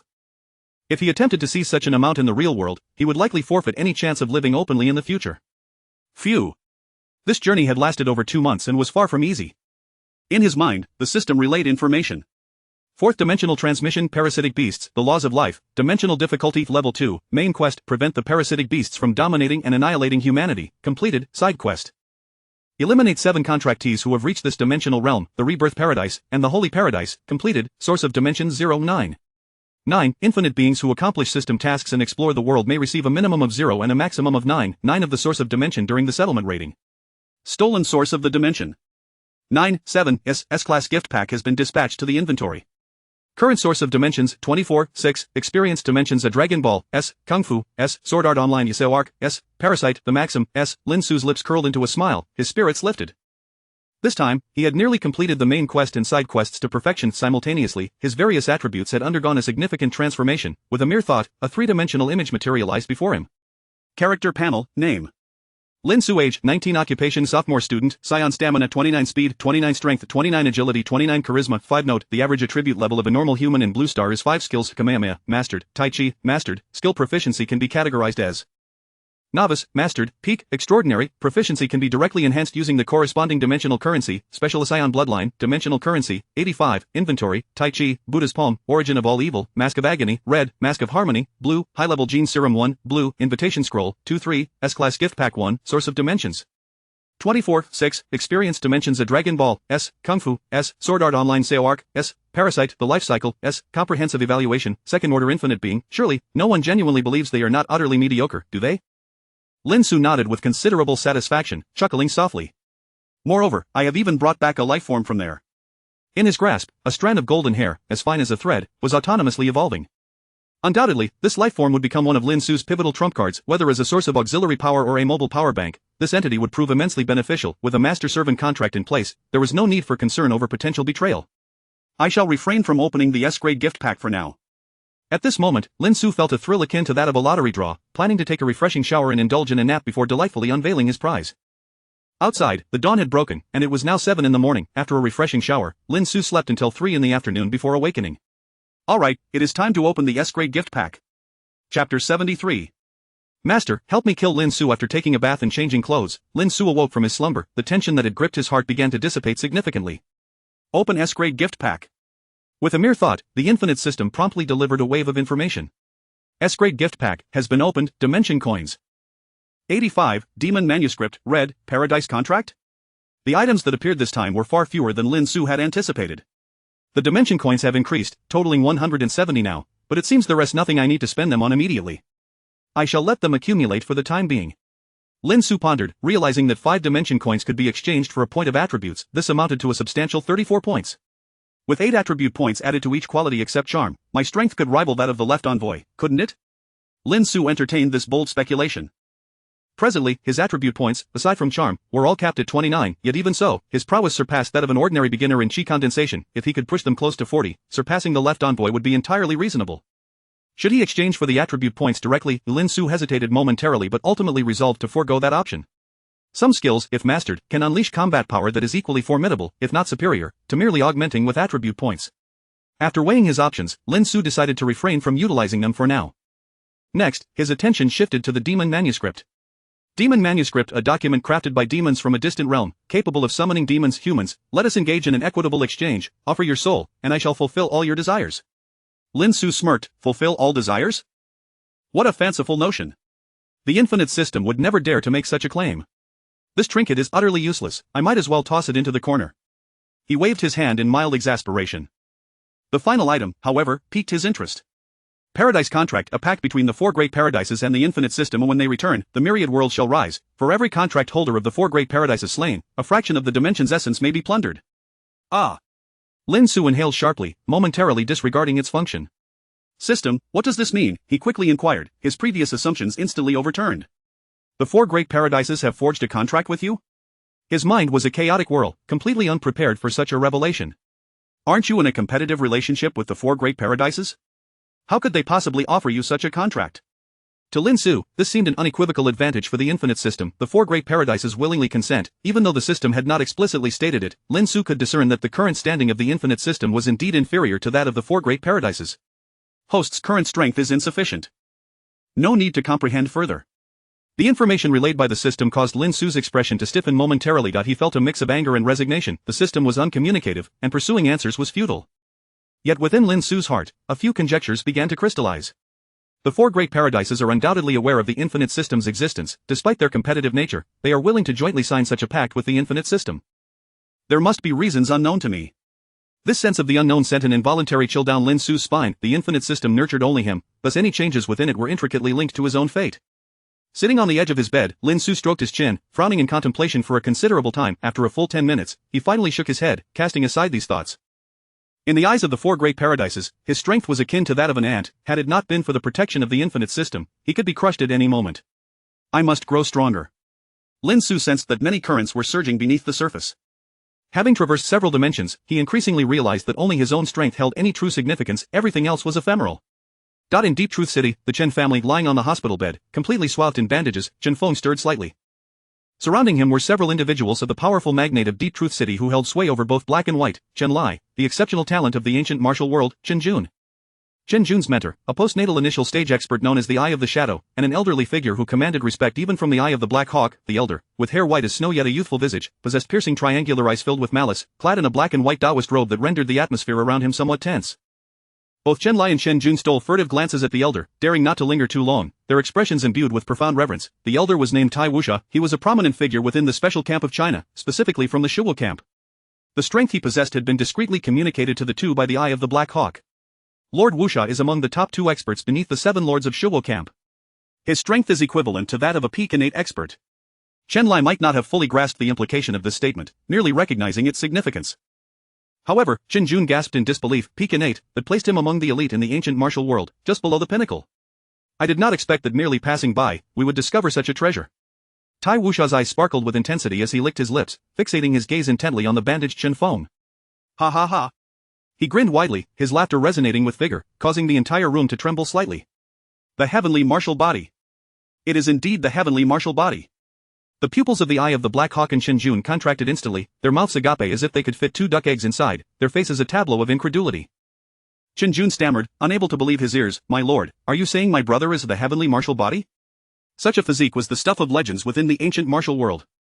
Its occurrence was 1 in 10 million, those possessing it could cultivate ancient martial arts without barriers, rapidly advancing to the innate realm in a short span. Even entering the chi condensation stage would be significantly easier than for ordinary practitioners. According to legend, the most formidable assassin in China was a heavenly martial body, and that assassin had transcended the chi condensation realm, reaching the level of a master. How utterly astounding. Are you doubting me? Tai Wuxia's voice slowly cooled, his gaze locking onto Chen Jun. The oppressive force he exuded was overwhelming. I would not. Chen Jun's voice quivered. He was well aware that Tai Wuxia was a figure of both righteousness and villainy, his temperament capricious. Were it not for the constraints of Shuo camp, he could only imagine the chaos that would ensue. How could he dare to offend such a formidable personage? Poof. Tai Wuxia scoffed derisively, a bunch of uncultured fools, lacking even this basic discernment. If I say he is, then he is. He stepped forward, his tone indifferent. From this day forth, you shall be my sole disciple. From within the bandages, a voice imbued with deep resentment faintly emerged from Chen Feng. I am willing to take you as my master, but you must help me kill a dog named Lin Xu. Chapter 74. The Shuzhuiying camp Lin Xu? This voice echoed within the room, the expressions of Chen Lai and Chen Jun subtly shifted, their minds conjuring the visage of that refined young man. The downfall of Chen Feng was indeed a consequence of Lin Xu's actions, was it not? Even if Chen Lai resolved to let the matter rest, how could Chen Feng himself possibly move on? Lin Xu, that wretched fellow, he must pay with his life. Lin Xu's assault had been ruthlessly severe, inflicting profound injuries upon both his body and spirit. Master, I beg you, help me kill Lin Xu, he implored, repeatedly uttering those words in desperation. Tai Wuxia squinted his eyes, surveying the others around him, his tone indifferent. Who is Lin Xu? The atmosphere in the room instantly shifted. Hai, after a moment's hesitation, gritted his teeth and spoke up. My lord, our investigation indicates he is a young man who stumbled into the ancient martial arts world by chance, possessing strength at the peak of the entry realm. My lord, your intervention may not align with. He had not finished speaking when Tai Wuxia waved his hand, cutting him off. Are you suggesting this does not adhere to the rules? Tai Wuxia's expression turned icy as he regarded Hai, whose forehead was already beaded with cold sweat. Are you instructing me on how to act? Hai dared not respond, hastily shaking his head. I wouldn't, my lord. He refrained from further objections. A person of Tai Wuxia's caliber, affiliated with the upper echelons of Huaxia, wielded immense authority. In some respects, he was already beyond the constraints of certain rules. Merely a fledgling in the ancient martial arts realm. Provide me with his information, I shall pay him a visit, Tai Wuxia stated coldly. This was the first request from his prized disciple, endowed with the heavenly martial body. He agreed, taking lives was a trivial matter for him. Hai dared not utter a word, shifting his gaze towards the 2 members of the Chen family with a resigned smile. He acknowledged that, for Tai Wuxia, the act of killing a few people held little significance. Under Tai Wuxia's insistence, Chen Lai felt compelled to divulge. Lin Xu resides at. A few minutes later, within the room, Tai Wuxia had already departed. Meanwhile, on the sickbed, Chen Feng was consumed by frantic laughter. Lin Xu, I want you dead. He had become somewhat deranged. Yet the 3 individuals present could only manage wry smiles. The current Chen Feng was no longer the same. On another front, Lin Xu descended the stairs and casually ordered 30 large servings at a noodle shop nearby. Soon, the noodles were devoured. Burp. Lin Xu let out a satisfied belch, nodding slightly in contentment. Suddenly, his expression shifted slightly as he caught sight of a figure in the distance. A bus had just stopped, and an elderly man with pale skin, white hair, and a youthful demeanor stepped down. Upon his arrival, the old man's gaze fell upon Lin Xu, not because he sensed anything but rather because Lin Xu had attracted considerable attention. The sheer volume of bowls around him was quite extraordinary. An effortless acquisition. Tai Wuxia's lips curled into a faint smile.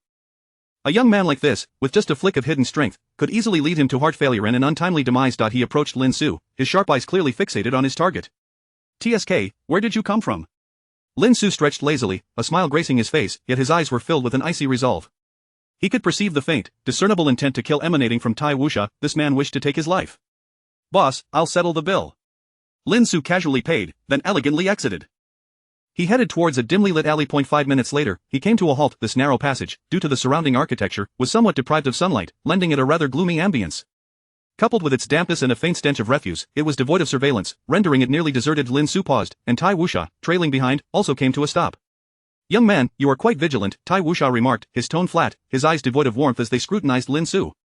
"Not bad." Lin Xu turned, waved his hand nonchalantly, and calmly inquired, "Who are you? What business do you have with me?" Tai Wuxia let out a cold snort. "You truly are an impolite brat." Lin Xu responded with a cold smile, "To harbor intentions of murder yet expect me to be courteous? What a shameless old fool." Tai Wuxia's expression darkened progressively. "Before I send you on your way, I shall ensure you understand your fate." Tai Wuxia's words were laced with chilling intent. The already damp alley seemed to grow even colder. "I have taken on a disciple named Xin Feng. He wishes to kill you, and thus I have come to kill you." Lin Xu narrowed his eyes, chuckling softly. "Have you taken on a disciple, or have you merely gained an ancestor?" Tai Wuxia ceased to speak further. This ignorant brat could only be taught through suffering, his limbs severed, and his cries of despair would serve as his lesson. "Perfect, I have a toxin I wish to experiment with," he thought, his eyes glinting as he reconsidered. This insolent boy's caustic tongue deserved more than a mere heart failure. Letting him perish from exhaustion would be too lenient. Just as he was about to unleash the toxin, a swift motion caught his attention. A coldly composed, refined youth had already traversed the 5 or 6 meters to stand before him. The speed was astonishing, it was merely the blink of an eye. Impossible?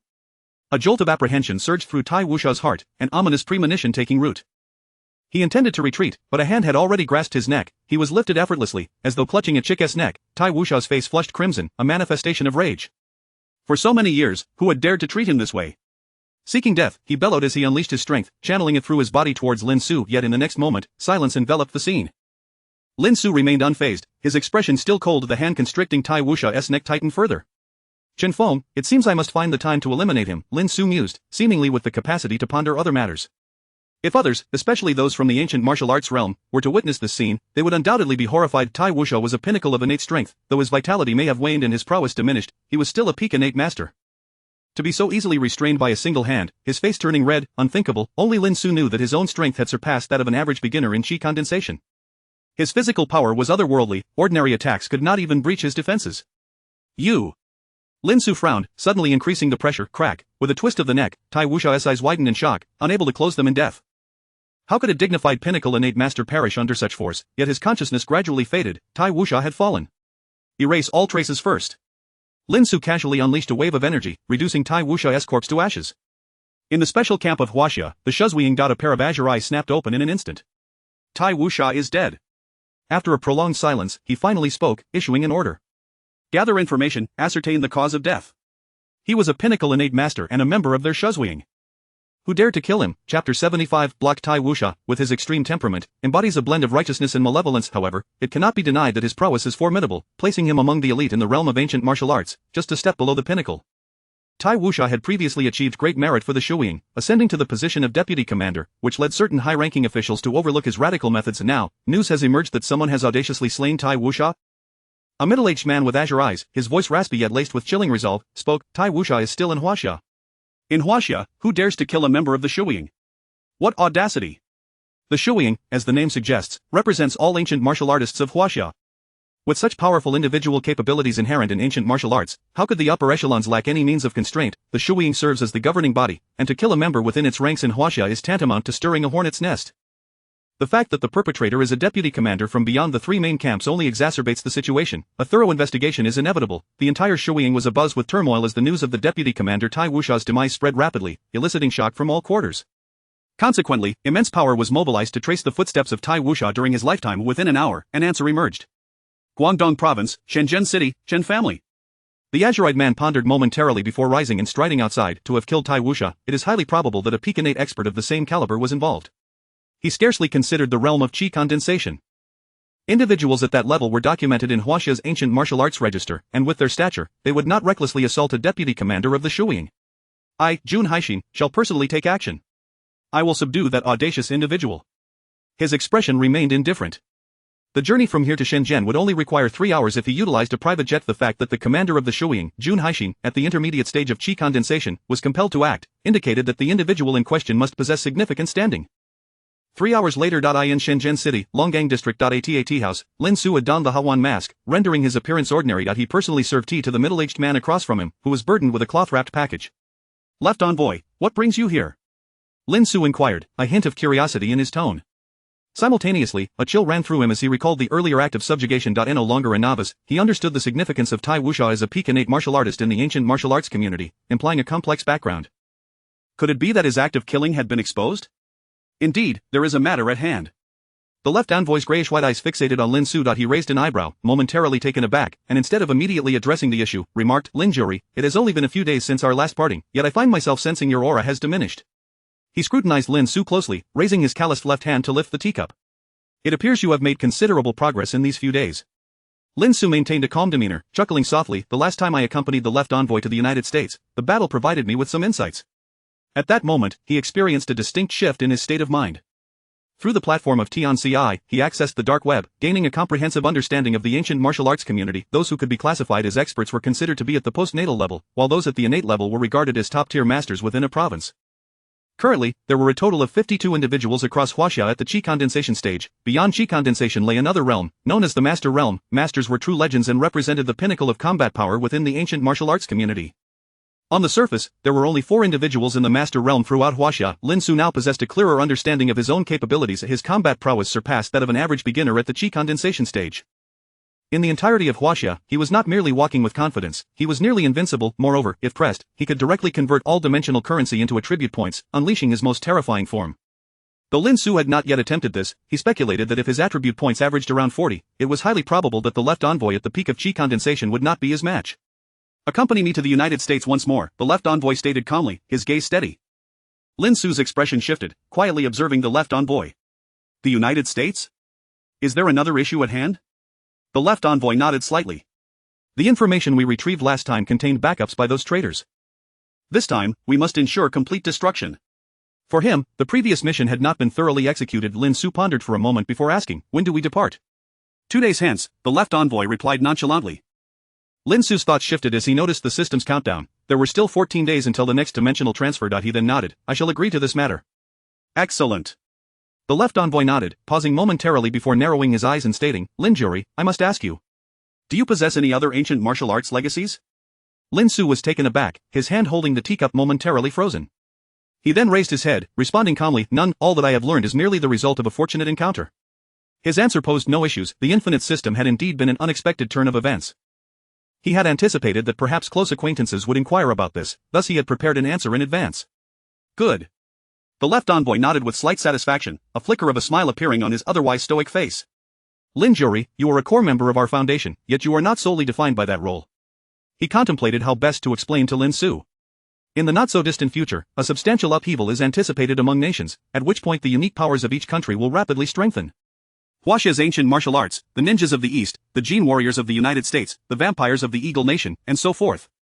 This statement caused Lin Xu's brows to furrow. Unique powers would become significantly stronger within a short time, yet the left envoy did not elucidate further, continuing instead, at that time, there will be notable disparities among the powers of various nations. Moreover, it won't be limited to nations. Significant differences will also emerge among various factions. He gazed deeply at Lin Xu. This information, while secretive, had already begun to circulate among the higher echelons. You are the seed cultivated by our TNCI core. In time, the younger generation may have a greater probability of breaking through to higher tiers. At this moment, Lin Xu began to comprehend, no wonder I have always felt that the left envoy has been particularly attentive to me. It turns out there is such a reason behind it. He could sense that the left envoy was inherently a solitary individual, not adept at communication. It was precisely because of this reason that he held Lin Xu in high regard. I understand, Lin Xu nodded. The left envoy nodded in satisfaction, imparting a few more words of caution to Lin Xu before resolutely preparing to depart. Lin Xu settled the bill, and the two exited together, parting ways midway. As Lin Xu walked through the alley, he removed the Hawan mask, restoring his true appearance. Just as he was about to proceed, his steps suddenly halted. The entire alley had, unbeknownst to him, been blocked off. Leading the obstruction was a middle-aged man clad in a black trench coat, his azure eyes piercing through the gloom. Chapter 76, a bloodied blade descends from the sky. Lin Xu halted his steps, his expression momentarily tightening as his gaze fell upon the middle-aged man with azure eyes standing 8 meters away. His entire being was taut, blood and energy surging within him, instinct and reason alike urged Lin Xu to recognize that the man before him was no ordinary foe. At the very least, he is in the chi condensation realm, and most likely at the mid-stage of it. Lin Xu discerned, although the newcomer exuded hostility, he remained unfazed. Lin Xu's peripheral vision swept across his surroundings. The passageways ahead and behind had been completely blocked by ancient martial artists, at least 30 had arrived. Each of these practitioners bore a formidable aura, none of whom were in the innate realm. A hostile visitor indeed. Lin Xu narrowed his eyes. Are you Lin Xu? Jun Haixin spoke, his voice raspy, akin to sandpaper scraping against a chalkboard, provoking an involuntary grimace. His inquiry, though framed as a question, carried an air of certainty. Jun Haixin squinted, hands clasped behind his back, an aura of dominance emanating from him. He sensed that Lin Xu was somewhat extraordinary, but what of it? Jun Haixin had resolved to take action, and Lin Xu's fate was already sealed. And what if I am? Lin Xu replied calmly, his eyes, imbued with an icy demeanor, scanning the vicinity, poised to strike at any moment. Speak, who killed Tai Wuxia? Jun Haixin demanded coldly. Information about Lin Xu was easily obtainable. His parents were merely ordinary sales employees at a company, and he himself was a mere 19 years of age. He found it implausible that a youth of such tender years could have taken down Tai Wuxia. The only conceivable explanation was that Lin Xu had someone backing him, yet, regardless of who that person was, they must pay the price. Tai Wuxia represented the Shuiying. Tai Wuxia. Lin Xu's lips curled into a slight smirk as realization dawned upon him. So that was Tai Wuxia. He did not deny it. In fact, he subtly indicated that he had indeed encountered Tai Wuxia. He perceived that the situation was now settled, with the other party convinced that Tai Wuxia's demise was linked to him. Speak. Jun Haixin's gaze was fixed on Lin Xu, his tone imbued with a subtle authority, reminiscent of a sovereign, exuding power without anger. I did it. Lin Xu's words momentarily stunned Jun Haixin, his expression darkening in an instant. Do you find this amusing? His entire demeanor shifted, a wave of pressure crashing down like an impending tide, suffocating in its intensity. Yet Lin Xu remained unperturbed, his expression as calm as ever. He sought to kill me, so I eliminated him, such is the natural order, Lin Xu replied coldly, showing no sign of yielding. His strength was no longer feeble, he possessed numerous hidden cards, and even in the face of formidable forces, he felt no trepidation. Given time, it was only natural that he would grow powerful enough to suppress all adversaries. As for his parents, Zhuo had promised to dispatch formidable ancient martial artists for their protection, allowing him to act without concern. Though he had only interacted with Zhuo for a few days, Lin Xu understood that he was a man of his word. The power of the Tianci was undoubtedly terrifying, a fact that reassured Lin Xu. Humph, seeking death. Jun Haixin's patience wore thin, his form blurred as he closed the 8-meter distance in an instant. One hand lunged toward Lin Xu's left arm. I'll cripple this insufferable brat. He thought with a cold chuckle, some people just don't shed tears until they see the coffin.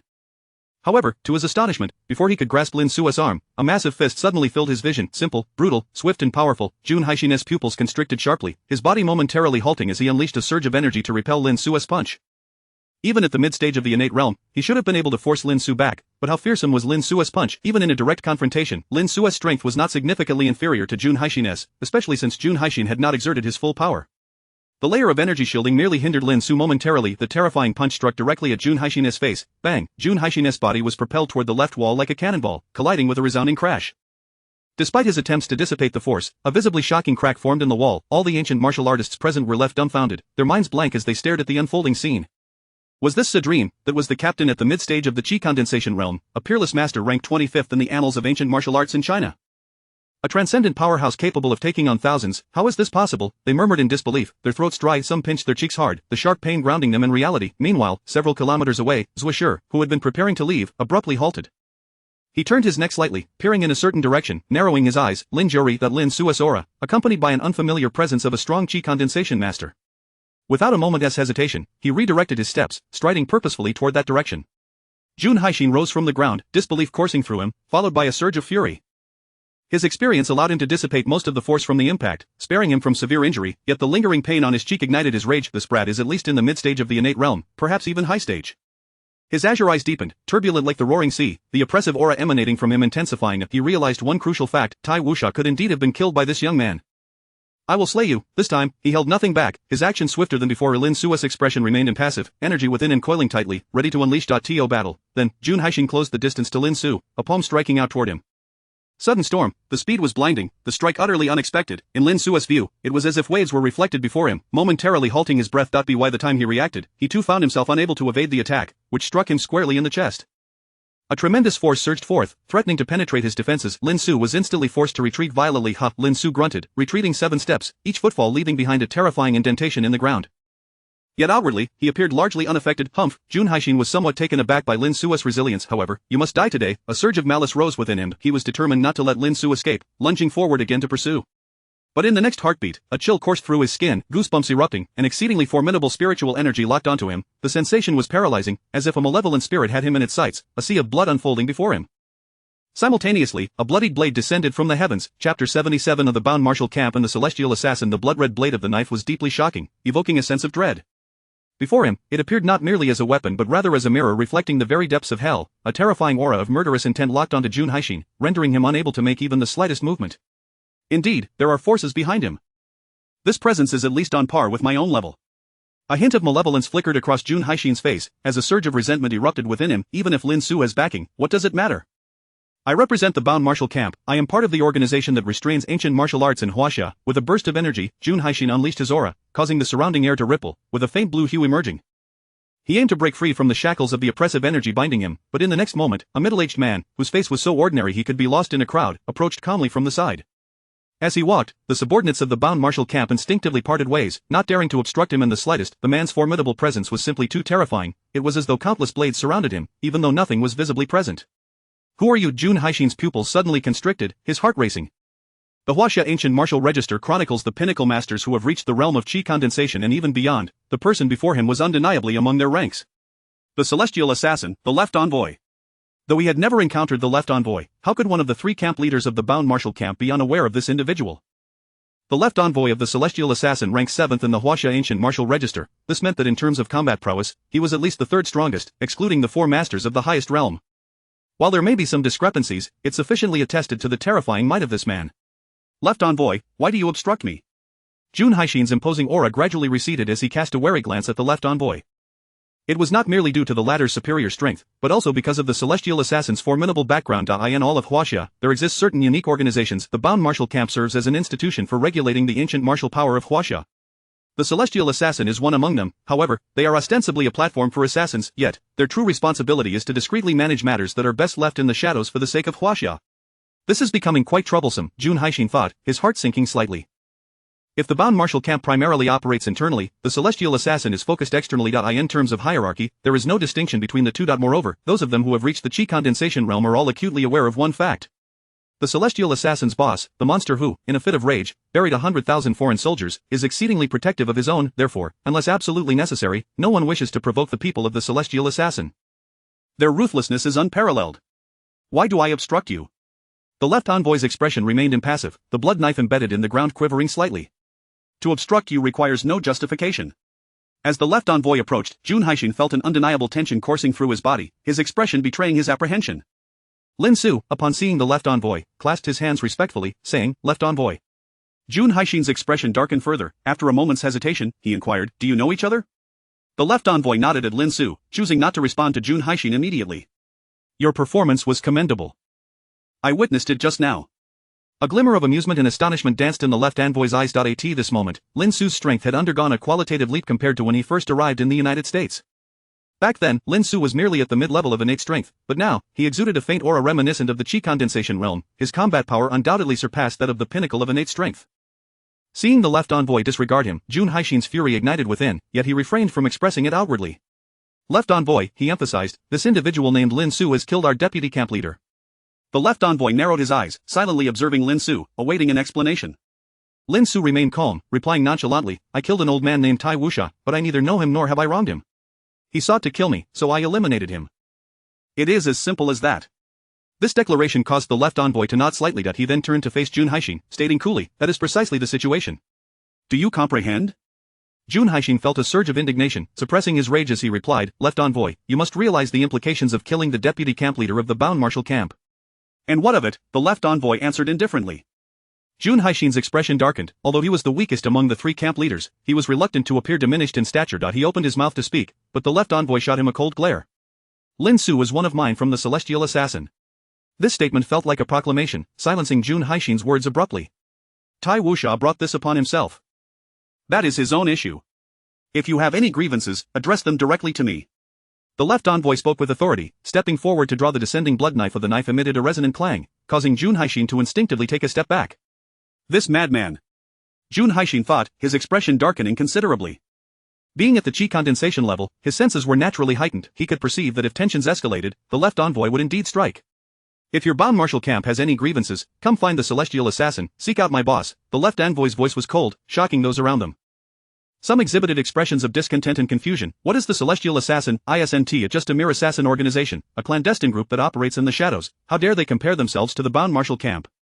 The members of the Bound Martial Camp, regardless of where they went, were afforded respect due to their unique status, even in the presence of those stronger than themselves. Yet, it seemed that such courtesy did not extend to the Celestial Assassin. Jun Haishin's expression fluctuated. Ordinary members of the Bound Martial Camp could not possibly understand that the Celestial Assassin was one of Huaxia's crucial external forces. This time, I will let you off the hook for the sake of the left envoy. After a protracted silence of nearly half a minute, Jun Haishin coldly addressed Lin Xu. He was unwilling, but had no other choice. Furthermore, you are forbidden from making a move against the Chen family. He emphasized this point. With Lin Xu's peak innate strength, annihilating a mere Chen family would be exceedingly effortless. Lin Xu narrowed his eyes, countering, why? Tai Wuxia hailed from the Chen family, a fact he was well aware of, which was why he had intended to visit the Chen family in the coming days. The Chen family's Chen Feng possesses the body of heavenly martial arts. Jun Haishin scoffed, and rather than explaining to Lin Xu, it was more a message to the left envoy. In the near future, a great era would dawn. Even though the Bound Martial Camp and the Celestial Assassin both served the higher-ups, competition still existed between them. The emergence of an extraordinary talent within the Bound Martial Camp would serve to indirectly suppress the Celestial Assassin. The body of heavenly martial arts? Both Lin Xu and the left envoy were momentarily taken aback. This physique, Lin Xu had naturally encountered within the dark web. The body of heavenly martial arts, as the name implies, is innately suited for martial practitioners. For them, there are virtually no bottlenecks in cultivating to the innate realm. Such a physique is almost legendary. The boss of the Celestial Assassin possesses the body of heavenly martial arts. After delivering a few cold remarks, Jun Haishin cast a deep glance at Lin Xu before departing with his subordinates. This time, it felt as though he had been shown the door. Not bad, the left envoy suddenly spoke, fixing his gaze intently on Lin Xu. I had not observed you closely from a distance just now. You are still concealing your strength, aren't you? Chapter 78. The inheritance of the bewildering cloud. Indeed, the young man has concealed a modicum of his strength, Lin Xu replied calmly, nodding at the left envoy. He was not surprised that the left envoy could perceive this aspect. Following his battle with Jun Haixan, his vital energy remained tumultuous and had yet to fully settle. A master like the left envoy, upon approaching, would naturally catch a glimpse of something amiss. The left envoy's eyes sparkled with intrigue. Lin Xu left him increasingly astonished. In truth, the left envoy was already aware that Lin Xu wore a mask and had been communicating under the pseudonym Lin Zhou. After all, to protect his parents, Lin Xu inevitably had to wield the influence of the heavenly. A brief inquiry would promptly reveal the true identity of Lin Zhou. 19, and already at the chi condensation stage? The left envoy's eyes gleamed with a myriad of thoughts. He had encountered his fair share of prodigious talents. The Huaxia Tinglong list documented the exceptional youths under the age of 27. Among them, the top 10 were all extraordinary figures, none below the intermediate level of innate capability. Thus, while he had always held Lin Xu in high regard, he did not find him particularly astonishing. After all, there were countless geniuses, yet how many successfully broke through to the chi condensation stage? This was a chasm that, once crossed, signified a monumental difference in prowess. However, the Lin Xu before him now genuinely possessed the strength of the initial chi condensation stage. Consequently, the impression he left on the left envoy was one of sheer amazement. Suddenly, the left envoy thrust his blood-red blade into the ground, gazing intently at Lin Xu. Unleash your full power, let me witness it. Lin Xu pondered momentarily before reaching a resolve. At this juncture, attempting to conceal my identity has become rather unrealistic, he acknowledged. Then, let me reveal a bit more of my strength and gain greater benefits. Taking a deep breath, the ground beneath his feet began to crack. His vital energy surged, his heart resonating like a copper drum, as a formidable force coursed through his limbs. With a single step, Lin Xu closed the distance to the left envoy. In a sudden flurry, he unleashed a piercing punch with astonishing speed. Even the left envoy, at the pinnacle of chi condensation, could not help but take notice. Excellent. The left envoy extended his left hand, perfectly blocking Lin Xu's strike. The force behind the punch was enough to stir him. The power of your technique has already surpassed that of an ordinary initial chi condensation practitioner. One punch revealed much about Lin Xu's capabilities. Without hesitation, Lin Xu followed up with a swift kick aimed at the left envoy's lower body. The left envoy raised an eyebrow, leaping into the air. Yet, Lin Xu had anticipated this move, crouching slightly before springing forth. He was no longer the novice in the martial arts world. He had traversed numerous realms and amassed considerable combat experience. The left envoy, sensing the shift, commanded, "Consolidate." His energy solidified to a certain extent, allowing him to hover in midair. Lin Xu aimed a kick at nothingness, with the left envoy positioned just 2 or 3 meters above him. An opening had emerged. As the left envoy prepared to descend and deliver a heavy blow to Lin Xu, a sudden alarm flared within him. He saw Lin Xu raise his hand, from which a sphere of light the size of a fist shot forth instantaneously. The left envoy's right hand opened, seizing the blue orb of light, his expression shifting slightly as he took half a step back before letting out a soft grunt, forcefully shattering the blue sphere. Yet, Lin Xu did not cease his assault. With fervor, he launched blue orbs of light from both hands. In a mere 3 seconds, no less than 20 were unleashed. Even the left envoy was taken aback. These 20 orbs locked onto him from every angle, leaving no room for evasion. This young man's control over his energy surpasses my expectations.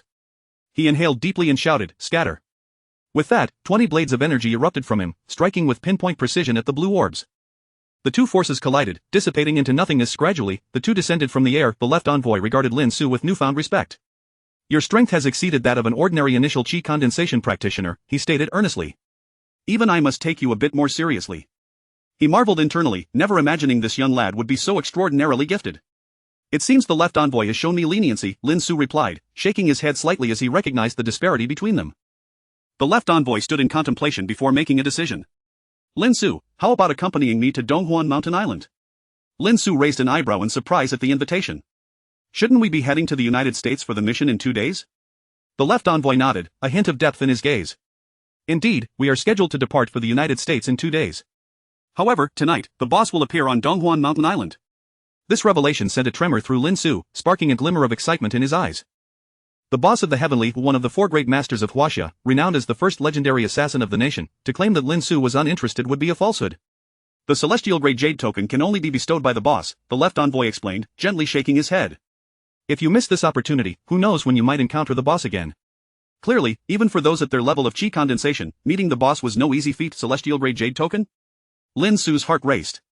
He understood from the dark web how significant this identity was. Within the Heavenly, there were 4 practitioners of chi condensation, 2 were guest elders, while the other 2 were core members.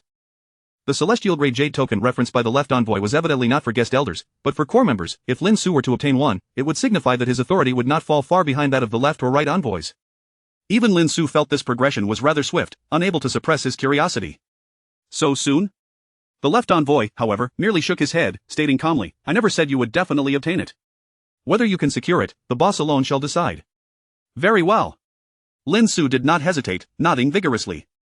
Should he acquire the celestial grade jade token, the protective power available to his parents and loved ones would undoubtedly increase significantly. With that, the two departed from the location. Zhuang family Zhuangxin and Fengyun wore grim expressions as they sat in their chairs, the atmosphere heavy with tension. Many have already discovered the remnants of that shattered secret realm. Zhuangxin's face was grave as he spoke first. This news was exceedingly dire. The dilapidated ruins had trembled, causing certain phenomena to manifest outside, prompting numerous ancient martial artists to take notice. The two had initially intended to privately explore the treasures within, but they had not anticipated such changes in the ruins. Undoubtedly, news of the ruins would soon spread, attracting a throng of ancient martial artists. After discussing for a brief moment, they immediately set off for the ruins. It was a cave nestled within a forest, containing a world of wonders. By the time they arrived, they found themselves surrounded by hundreds of people. Clearly, various factions were eager to stake their claim. However, chaos did not ensue, as the forces of the Shuiying were present to maintain order. Given Zhuangxin and Fengyun's standing, entering the inner sanctum was not difficult. The leader of the Shuiying, a practitioner at the intermediate level of innate capability, nodded slightly at Zhuangxin and Fengyun, stating, "We have ascertained that this is likely the place where the bewildering Cloud Daoist's inheritance was lost 17 years ago." Bewildering Cloud Daoist? Both Fengyun and Zhuangxin inhaled sharply, filled with regret. For the bewildering Cloud Daoist was a figure of mastery. The representative of the Shuiying continued, "Inside, there are restrictions set by the bewildering Cloud Daoist. Only those under 40 years of age may enter." Chapter 79. The second of the Rising Dragon, Yan Wuxia Bone age 40? Upon hearing this news, both Zhuangxin and Fengyun felt a sudden chill in their hearts, realizing the predicament they faced. Did that mean they would be excluded? The specific regulations will be established later. The leader of the Shuiying announced to the crowd those permitted into the inner circle possess certain status. However, before the Shuiying, no one dared to act recklessly. The current society is far removed from the martial world depicted in novels. In those times, everyone operated outside the law through martial prowess, but now, there exists a framework of legality.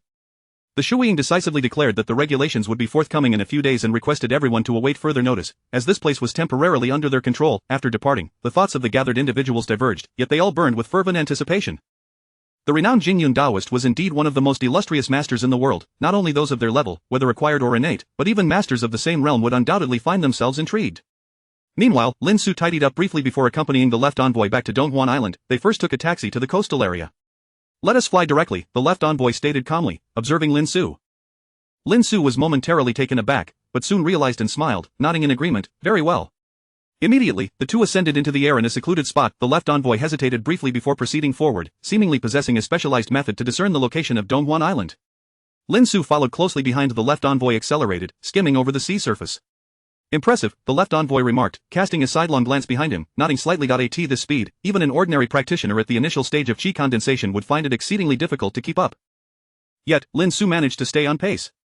"Left envoy, what realm does the master level represent?" Lin Xu inquired. "The master realm?" The left envoy pondered briefly, organizing his thoughts before responding. Beneath the martial arts master, all are but ants. This statement encompassed even himself. Lin Xu's expression shifted, and he listened attentively. You must have seen our boss's achievements in the dark web, have you not? The left envoy retorted. Lin Xu nodded promptly, whispering, one man buried 100,000 warriors from a foreign land.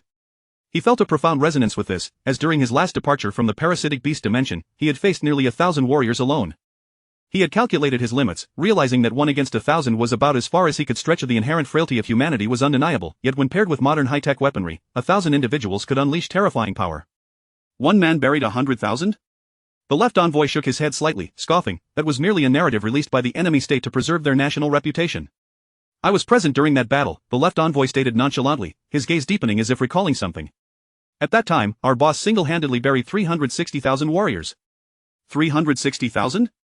Even Lin Xu found himself momentarily speechless at this figure. The left envoy continued without pause, among those 360,000 warriors, there were 3,000 with the postnatal combat power of our ancient Huaxia martial arts, and 200 with innate combat power. Wow! This time, Lin Xu was genuinely astonished. He was certain that even the left envoy's ultimate combat prowess could not match 1 against 108 warriors. Just how formidable was a master, Lin Xu struggled to fathom the vast chasm that lay between the realms of chi condensation and mastery. Thus, I assert that the distinction between those below the master level and the masters themselves is as vast as the heavens and the earth, the left envoy declared with a slight shake of his head. Accelerating slightly, he continued, Lin Xu, generally speaking, the lifespan of an innate practitioner can exceed 150 years, while that of a chi condenser ranges from 200 to 300. A master can live for 500 years. Lin Xu nodded slightly, already aware of this fact. Over the past 5 centuries, how many chi condensers has Huaxia produced? The left envoy continued, yet in these 500 years, the number of masters has definitely not exceeded 7. This was a clear indication of the rarity of masters. Each individual who reached the chi condensation realm did so through a combination of opportunity, effort, and luck, and attaining mastery was even more challenging, with only 1 in 100 among chi condensers achieving such a feat. Lin Xu's heart trembled, and his desire to know more about the boss of the Tianxi grew even stronger. It seems that if I wish to possess combat strength comparable to that of a master, I have quite a long journey ahead of me, Lin Xu mused inwardly. Due to the nature of his own system, he had not distinctly felt the insurmountable gap between postnatal and innate realms, yet, through the left envoy's words, he grasped the magnitude of the difference between a master and the master level.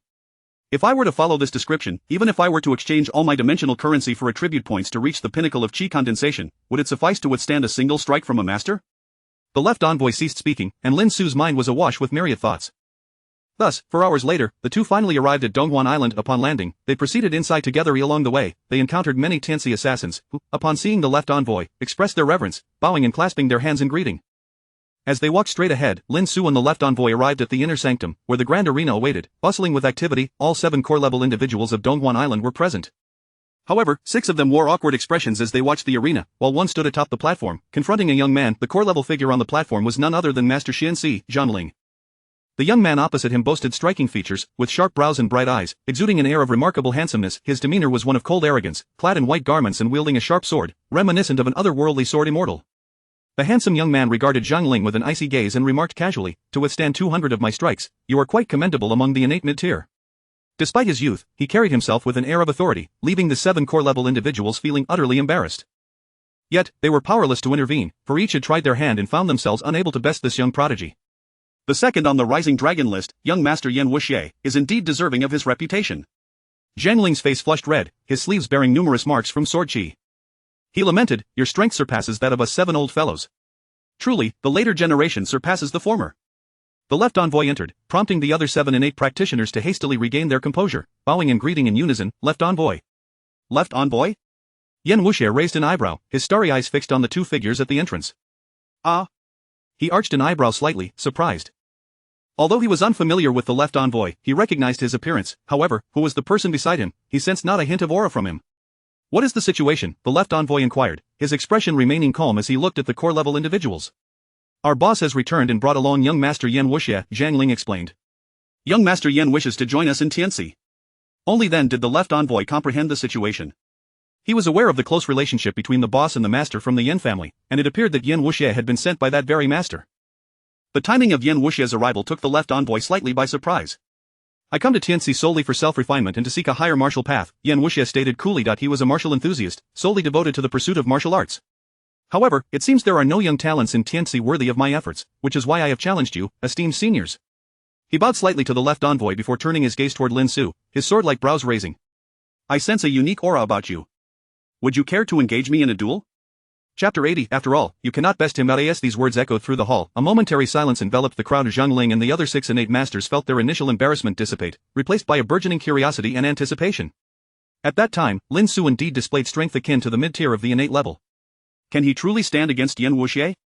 After a moment's contemplation, he instinctively shook his head. Zhang Ling believed that Lin Xu's strength at that time was comparable only to his own. To contend with Yan Wuxie seemed rather implausible. At this juncture, Yan Wuxie's prowess had reached the pinnacle of the mid-tier innate level. Even if he faced an opponent of the higher tier, victory was not guaranteed. Are you suggesting we spar? Lin Xu responded with a hint of surprise and a touch of resignation, shrugging his shoulders. Having only just arrived at Donghuan Mountain Island, how had he encountered such a martial enthusiast? Second on the Tinglong ranking? Lin Xu raised an eyebrow, scrutinizing Yan Wuxie. This individual exuded an aura distinctly different from that of the Zhuang Nima brothers. I suppose it could be arranged. Lin Xu rolled his neck, indifferent to the challenge.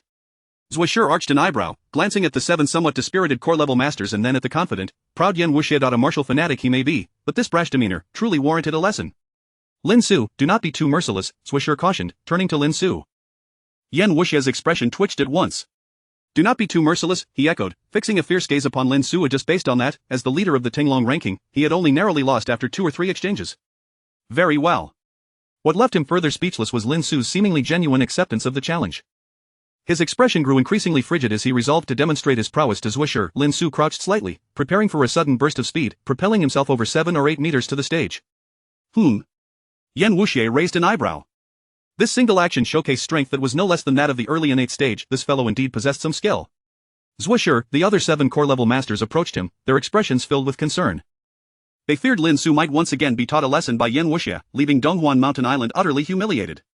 Rest assured, Zhuo replied with a calm demeanor, yet his attitude conveyed unwavering faith in Lin Xu's abilities, surprising the 7 core-level masters. All eyes then turned to the arena. Are you ready? Yan Wuxie asked coldly, his sword-like finger aimed at Lin Xu. Ready, Lin Xu nodded slightly, responding with utmost seriousness. Yan Wuxie's brow knitted into a frown. You are not using a weapon? His fighting style was entirely founded upon the philosophy that each punch was a mere whimsy. That he did not even don boxing gloves. Humph. Yet this attitude sparked a tinge of dissatisfaction within Yan Wuxie. To him, it felt as if Lin Xu was rather dismissive of his capabilities. Even Long Tianji, the first on the Tinglong ranking, approached their confrontation with utmost seriousness, fearing any misstep. How could someone named Lin Xu afford to be so nonchalant? In the next instant, Yan Wuxie unleashed a penetrating aura, his eyes gleaming like sharpened blades. Suddenly, a new set of footsteps echoed from the entrance.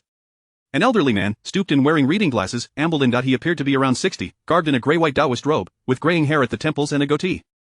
Standing approximately 1.60 meters, he seemed somewhat frail, yet his spirit was remarkably vibrant. He patted his belly and laughed heartily. Finally finished my business, what a relief. Yan Wuxie's poised energy was abruptly interrupted by this ill-timed remark. Boss.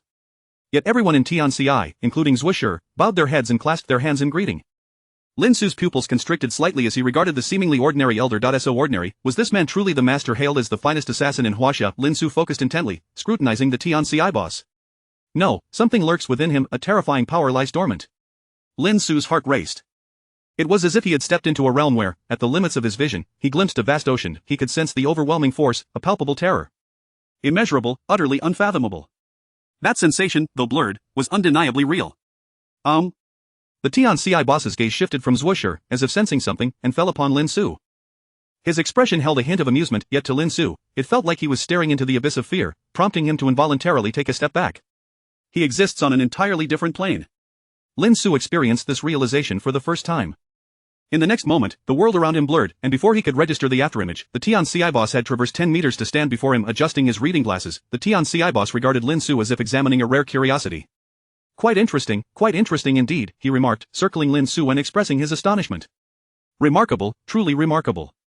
It seemed he perceived something extraordinary within Lin Xu. Lin Xu felt a chill run down his spine under the weight of that seemingly mundane gaze. He feared that all his hidden strengths had been laid bare. Is this what it means to be a master? Lin Xu pondered silently. Boss, this is the young genius Lin Xu, who is yet to reach 25, Zhang Ling spoke with utmost reverence to the Tianci boss. The boss's expression brightened in realization, and he nodded with delight, rising on his toes to pat Lin Xu on the shoulder. Lin Xu, is it? Very good, afterward, do come over for your heavenly grade jade plaque. The entire hall fell into a stunned silence. Everyone stood agape, caught off guard as Zhuo's expression twitched slightly. Though he was already aware of the boss's unpredictable nature, he was nonetheless astonished by this turn of events. So soon to receive a jade plaque? Lin Xu's heart raced instinctively as he questioned. The Tianci boss seemed somewhat different from his expectations. A sudden wave of discomfort surged within Yan Wuxi as an unparalleled genius. His arrival at Tianci should have marked him as the brightest star. How could this Lin Xu, who had yet to earn a heavenly grade jade plaque, be deemed worthy of such recognition? Moreover, the boss's overly favorable attitude towards Lin Xu seemed rather excessive. Discontent surged within him in an instant. There is nothing swift about it. If it were you, you could have received it by now. The Tianci boss gazed at Lin Xu with growing admiration, as if he had discovered a precious treasure. Boss, I have yet to duel him. Yan Wuxie interjected hastily, unwilling to be overshadowed by Lin Xu, especially after hearing Zhang Ling's remarks about this young man being under 25. The Tianci boss turned to him, waving his hand in exasperation. "Yeah, you need not engage in a duel. After all, you cannot best him." Chapter 81 The Way of the Dao. The proprietor of Tianci, appearing both casual and earnest, adjusted his reading glasses and addressed Yan Wuxie. Yan Wuxie's expression twitched, and a surge of discontent welled up within him. However, these words came from the proprietor of Tianci, a master of the craft. He dared not retort. The other core members exchanged glances, their throats constricting in disbelief. The boss holds such a high opinion of Lin Xu? They realized they needed to reassess Lin Xu's standing. There is no point in continuing this fight. I will summon Xiao Zhua, and also Xiao Xia. Lin Xu has some matters to attend to, so everyone should come. The proprietor of Tianci waved his hand and declared it. Upon hearing this, everyone understood that this duel was unlikely to proceed. Who would dare oppose a master's decision? Zhuo wore a somewhat helpless expression. Only the boss would address him as Xiao Zhua, despite the fact that he had already surpassed 70 years of age. We'll have to wait for another opportunity to fight. Yan Wuxie shot a deep glance at Lin Xu, a hint of dissatisfaction lingering, before dissipating his aura. It matters not, Lin Xu replied with a calm demeanor, shrugging nonchalantly. He did not place much significance on this duel. For him, his sole desire was to procure a heavenly grade jade token from Tianci, thereby securing greater protection for his parents. Only then could he traverse the myriad realms without trepidation. Reality was his foundation. From the current perspective, Tianci indeed suits me well, Lin Xu discerned, having no intention of seeking other factions. Lin Xu, Yan Wuxie, and Zhuo followed the boss deeper into the premises. The group ambled along at a leisurely pace. The proprietor adjusted his glasses, hands clasped behind his back, resembling an ordinary elder in a park. Xiao Zhua, have you yet resolved the matter in America? The proprietor inquired, for that task had been delegated to Xiao Zhua. I took Lin Xu there previously and destroyed the relevant materials, Zhuo replied with a calm nod, a flicker of coldness flashing in his eyes. However, those traitors left behind some research results in America. In 2 days, I shall take Lin Xu there once more. Lin Xu remained silent, listening to their conversation. Yan Wuxie, with his spirit sword at his waist, walked alongside Lin Xu, exuding an air of arrogance and speaking little. Very well, you two should take Xiao Xia along as well, the proprietor decided with a wave of his hand. Zhuo pondered briefly before nodding in agreement. Understood. Yan Wuxie narrowed his eyes, secretly contemplating. The gene warriors in America present a splendid opportunity for training. He was seeking an opportunity, a breakthrough to advance to the next stage of innate power. Yan Wuxie possessed a strong intuition that perhaps this trip to America would yield a chance. 5 minutes later, the group arrived at an office. The office contained a round table, where the proprietor of Tianci took a seat, stroking his goatee with a smile. Please, take a seat. Zhuo did not hesitate and sat down immediately. He had followed the boss for decades and was well acquainted with his temperament. After a moment's hesitation, Yan Wuxie and Lin Xu also took their seats.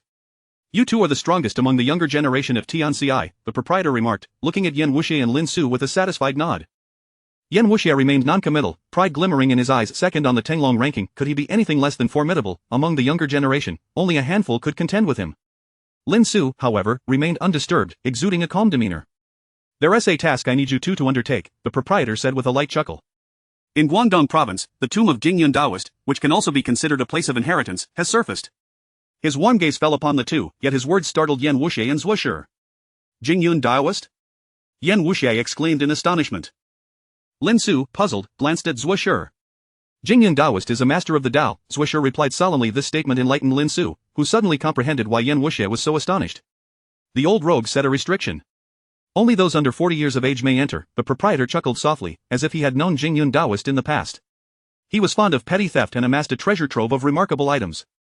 To him, the realm of masters was as commonplace as that of ordinary folk.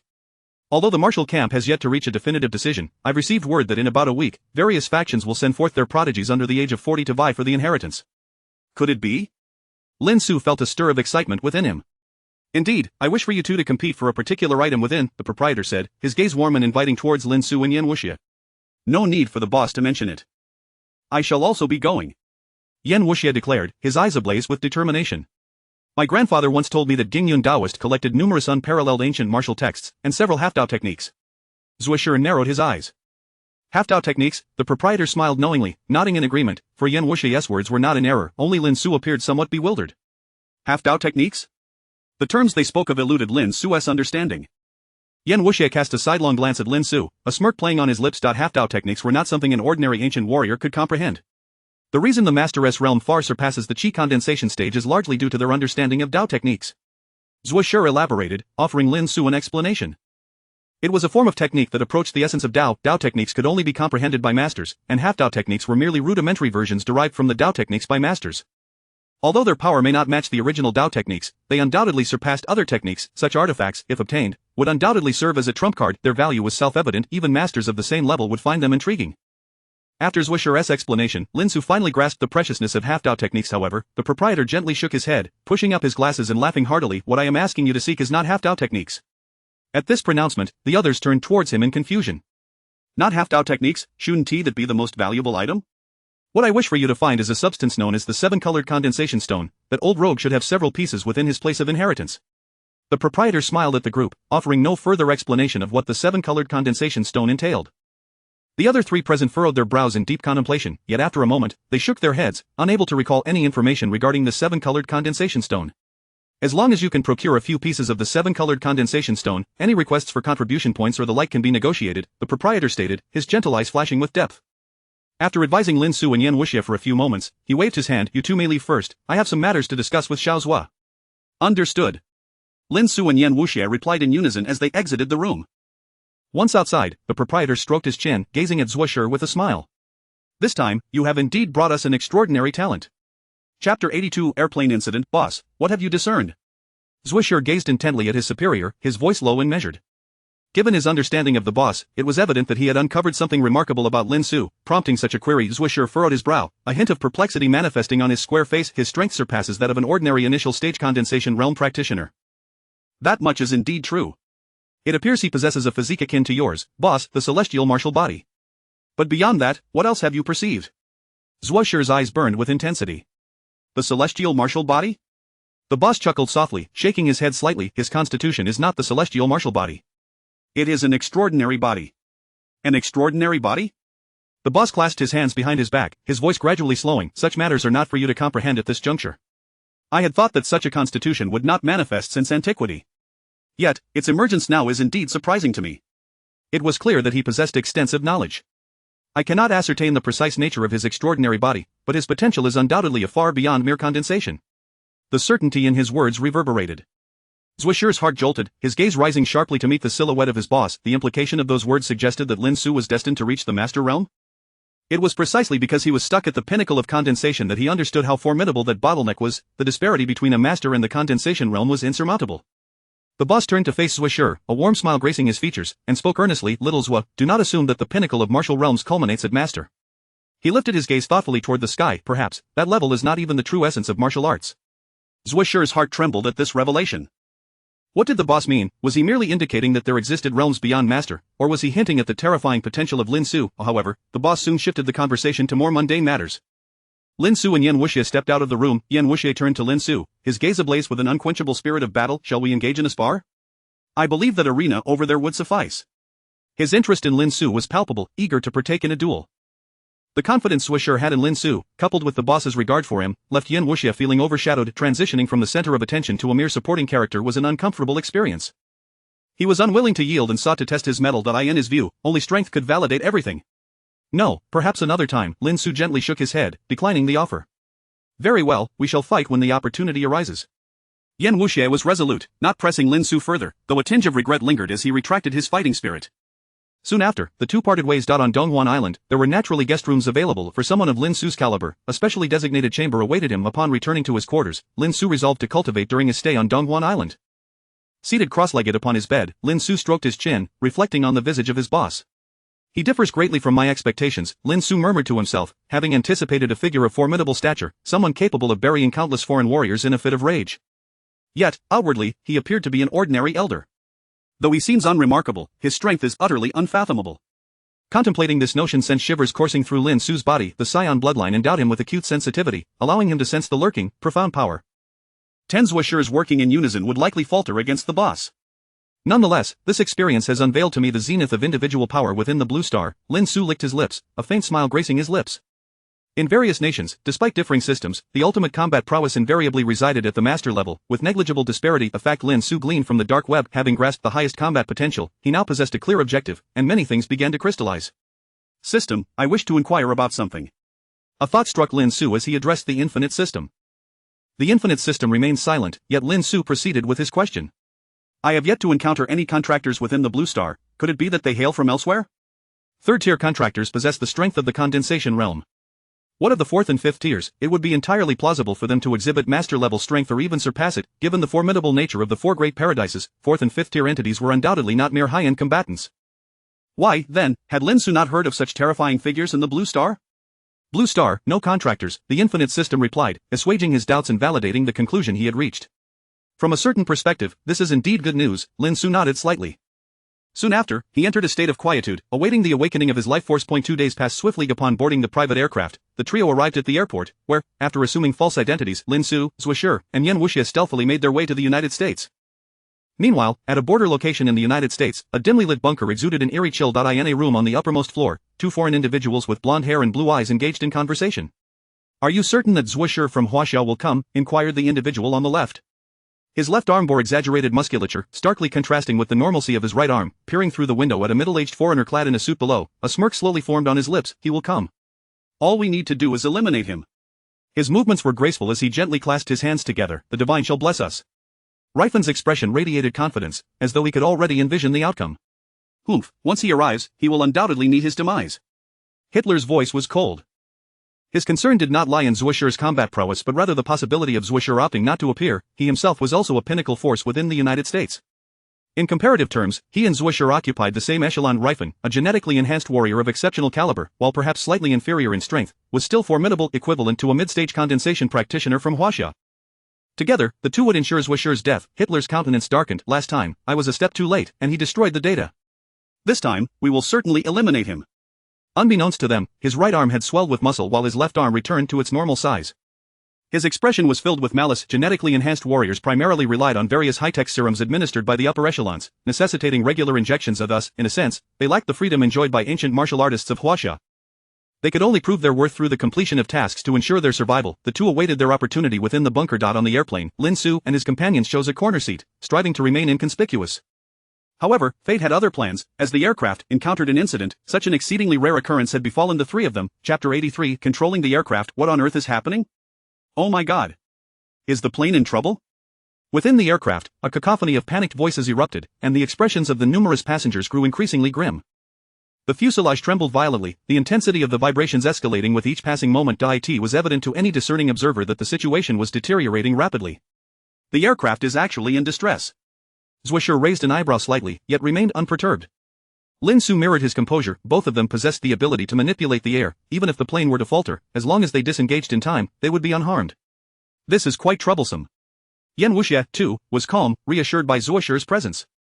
We ought to find a way to stabilize the aircraft, Zhuo suggested, fixing his gaze upon Lin Xu with a tranquil demeanor. Lin Xu arched an eyebrow, responding without hesitation. What should we do? Similar to controlling the air, Zhuo explained. Controlling the air involves condensing energy outward to reach a certain quality, thereby propelling us forward. Now, we shall use that energy to stabilize the aircraft. Undoubtedly, this sounded utterly implausible. Lin Xu furrowed his brow, quickly realizing, the fuselage does not share the same mass as ourselves. He assessed the strength he and Zhuo possessed. Achieving such a feat would be exceedingly challenging. The aircraft itself has some capacity for adjustment, Zhuo remarked, his expression calm as he had already contemplated this. Let us consider it an auxiliary measure. If we succeed, that would be splendid, but if not, we may have to abandon ship. Beside them, Yan Wuxie was momentarily taken aback. Why were Zhuo and Lin Xu discussing such matters? Condensing energy outward, wasn't that only achievable by those at the condensed energy realm? Individuals like him, despite possessing tremendous innate strength, could only apply it to their own bodies, finding it difficult to project it externally. Before he could delve deeper into his thoughts, Zhuo and Lin Xu simultaneously shouted and acted. Perhaps the ordinary passengers on the plane remained oblivious, but Yan Wuxie could feel it. What kind of joke is this? He sensed two terrifying forces emanating from Lin Xu and Zhuo, spreading outward towards the fuselage. Zhuo's prowess was not surprising. After all, he was a top-tier expert in the condensed energy realm, renowned even among the ancient martial arts of Huaxia. But Lin Xu? He truly could condense energy outward. Are you at the condensed energy realm? Yan Wuxie's throat constricted as he fixed his gaze upon Lin Xu, disbelief etched across his features. The condensed energy realm? It was simply preposterous. The foremost figures on the Huaxia Tenglong rankings were all at the pinnacle of the innate mid-tier, even excluding those with concealed depths, they were at most innate high tier. The condensed energy realm was too extravagant. Lin Xu maintained a calm demeanor, shrugging slightly. It's about that level. To Yan Wuxia, this statement was an affirmation. His heart trembled with astonishment. It was impossible to deny the overwhelming sense of disbelief that washed over him. Despite their similar ages, someone had already reached the condensed energy realm. This was no longer something he could easily catch up to while he was lost in thought. Lin Xu and Zhuoshi had no time to spare on him. Although they possessed formidable strength, the task at hand was far from simple. Inside the aircraft, chaos reigned as passengers flailed helplessly, cries and curses filled the air, and some even wept in terror. Mom! If I had known, I would never have boarded this wretched plane. Damn it! Most of the passengers were Huaxia nationals. One flight attendant, despite her pale complexion, displayed commendable professionalism as she reassured the passengers, "Please remain calm, our captain has been flying for 13 years and is currently working to regain control." Such reassurances flowed from her lips, yet their persuasiveness was clearly lacking. Suddenly, Lin Xu and Zhuoshi's eyes lit up simultaneously. "There's an issue with a specific part," Zhuoshi stated gravely, looking at Lin Xu. Upon seeing Lin Xu's expression, he knew that Lin Xu had also discerned the problem. There was some damage at the edge of the wing, which had caused the aircraft's trajectory to become unbalanced. What should we do? The question emerged in both their minds. How about we envelop the entire aircraft with our energy? Lin Xu proposed, turning to Zhuoshi. Zhuoshi raised an eyebrow, astonished by Lin Xu's suggestion. His square face bore a serious expression. "From here to our destination, we still have to fly for at least 6 more hours. Based on their current assessment, he believed that even with both of their strengths combined, maintaining stability for 6 hours would be a monumental challenge. The energy expenditure would be substantial. Moreover, any lapse in concentration could lead to further deviation from the intended course. This required immense energy and precise control. Let's give it a try." Lin Xu responded with a smile, not providing a definitive answer. He possessed his own advantages. His energy recovery rate was extraordinarily swift. Zhuoshi ceased speaking and focused intently on maintaining their effort. Lin Xu, too, closed his eyes, striving to sustain their combined force. An aircraft of such considerable size, hurtling through the skies at such high speeds, posed a significant challenge for even the combined efforts of Lin Xu and Zhuoshi to regain control. Yan Wuxia gradually came back to his senses, shaking his head slightly as a bitter smile crept onto his lips. No wonder Zhuoshi is so confident, and no wonder the boss said there was no need for a duel. Just the fact that Lin Xu had advanced to the condensed energy realm was clear enough to him. He was certain he would not stand a chance against Lin Xu anymore. Meanwhile, Zhuoshi and Lin Xu worked in unison, successfully realigning the aircraft's trajectory. "Everyone, please remain calm. All systems on the aircraft have returned to normal. Everything is heading in a positive direction." The announcements from the cockpit restored the flight attendants' color, and they emerged to inform everyone. Is that true? The passengers were skeptical, yet the aircraft indeed seemed to have ceased its tumultuous shaking. After some time, they began to believe that normalcy had returned. Ah! Thank heavens! What they did not realize was that this was all thanks to the efforts of the two individuals on board. Zhuoshi, who had initially furrowed his brow, gradually relaxed, his astonishment growing. At first, even when he and Lin Xu combined their strengths, it was a considerable struggle, yet now, it seemed to be becoming easier. It must be Lin Xu. He understood that his own energy had reached a bottleneck, making it challenging to increase further. He suddenly tuned into his senses. Lin Xu's strength was evidently greater than it had been a few hours prior, and his control had become more agile. Incredible!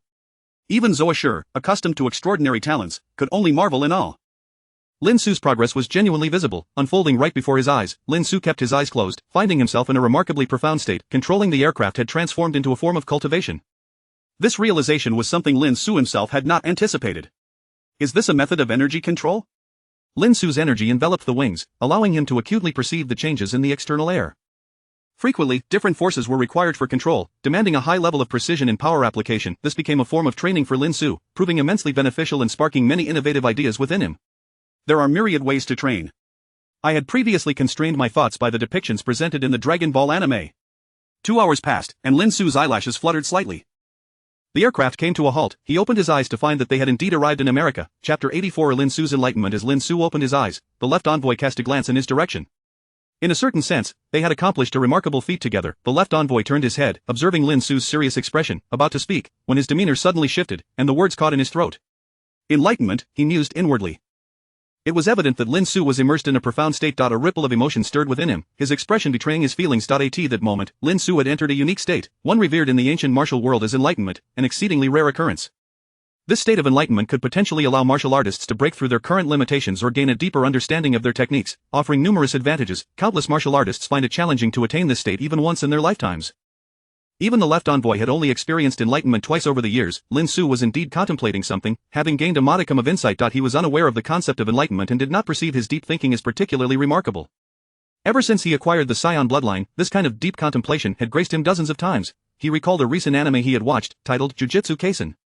In one episode, the top-tier fighter Satoru Gojo casually walked past an ant, which should have been crushed underfoot, yet the ant survived. Moreover, the ants went about their business, utterly undisturbed. This was due to Gojo's unique ability, the infinite void. I can levitate. I could achieve something akin to what Satoru Gojo does. Lin Xu's eyes sparkled with increasing intensity as he pondered. There are challenges, such as the precise control required, which can be quite taxing. But if I could truly master this at will, honing it into instinct, it would be akin to practicing at any moment. Perhaps for an ordinary martial artist, this would be an impossible feat, but Lin Xu felt he possessed the potential to accomplish it. My recovery speed is rapid. That is my advantage. Moreover, my body's adaptability and instinct are beyond human. These two primary conditions were crucial simultaneously. Another thought crossed his mind, perhaps this could also lay the groundwork for my future training in Zizai Ji Gong. Zizai Ji Gong was a fearsome realm depicted in Dragon Ball Super. Unlike prior combat techniques relying on sensing energy, it depended on reflexive movements of the body, requiring no conscious thought, thereby maximizing speed and reaction time. It separated the body from the mind, enabling each part to instinctively perceive surrounding dangers without the brain's prior deliberation. Zizai Ji Gong was also the key to achieving angelic prowess. Lin Xu's mind raced with myriad thoughts, increasingly convinced that this approach suited him perfectly. Lin Xu exhaled deeply, surveying his surroundings. The passengers were gradually disembarking. The left envoy regarded him with astonishment, while Yan Wuxia looked on with a complex and shocked expression. What's wrong? Lin Xu raised an eyebrow, sensing something amiss. Yan Wuxia was rendered speechless. The left envoy, similarly taken aback, pondered for a moment before stating earnestly, perhaps, before long, you will surpass me. Lin Xu shook his head lightly, chuckling, not just yet. Of course, this was merely a courteous remark, one he did not genuinely believe. If he truly aimed to surpass the left envoy, he could simply exchange dimensional currency for attribute points and achieve it, and even with a normal growth rate, it was likely that in the next dimension, Lin Xu could attain a power level akin to the left envoy's. The three disembarked from the plane, each donning disguises. Lin Xu wore a Hawan mask, while Yan Wuxia and the left envoy had their own methods of concealment. One was a top ancient martial artist from Huaxia, and the other was a prodigious talent. Without disguises, they would likely be recognized by informants. Let us first find our contact, the left envoy said, seemingly well acquainted with the United States, as if he had undertaken numerous missions there. He led Yan Wuxia and Lin Xu to a Chinatown. They navigated through twists and turns, entering a narrow alleyway. Hidden within the alley was a Chinese tavern. The left envoy approached the front desk and, using a unique rhythm, tapped 7 times on the surface. Instantly, the receptionist's expression shifted slightly, and she guided the three into the depths of the establishment. There, they encountered their contact, a portly, balding middle-aged man, exuding warmth and amiability. At first glance, he appeared to be a successful businessman. He knelt respectfully, one knee on the ground, and addressed the left envoy, Envoy. Get straight to the point, the left envoy commanded, his gaze fixed on the bald man with an air of authority. Yes. The bald man rose, organizing his thoughts. Then, with a hesitant glance at Lin Xu and Yan Wuxia, he continued. The left envoy replied coolly, they are allies, speak freely. According to the information currently available, the research data has been completely destroyed, but 3 semi-finished products remain, 3 vials of purple potion. Purple potion? Lin Xu raised an eyebrow, unfamiliar with this term. In contrast, Yan Wuxia's expression shifted slightly, clearly aware of its significance. Currently, there is a special-grade genetic warrior among the local forces, whose power may rival yours, Envoy. The United States had evidently dispatched its top-tier genetic warriors.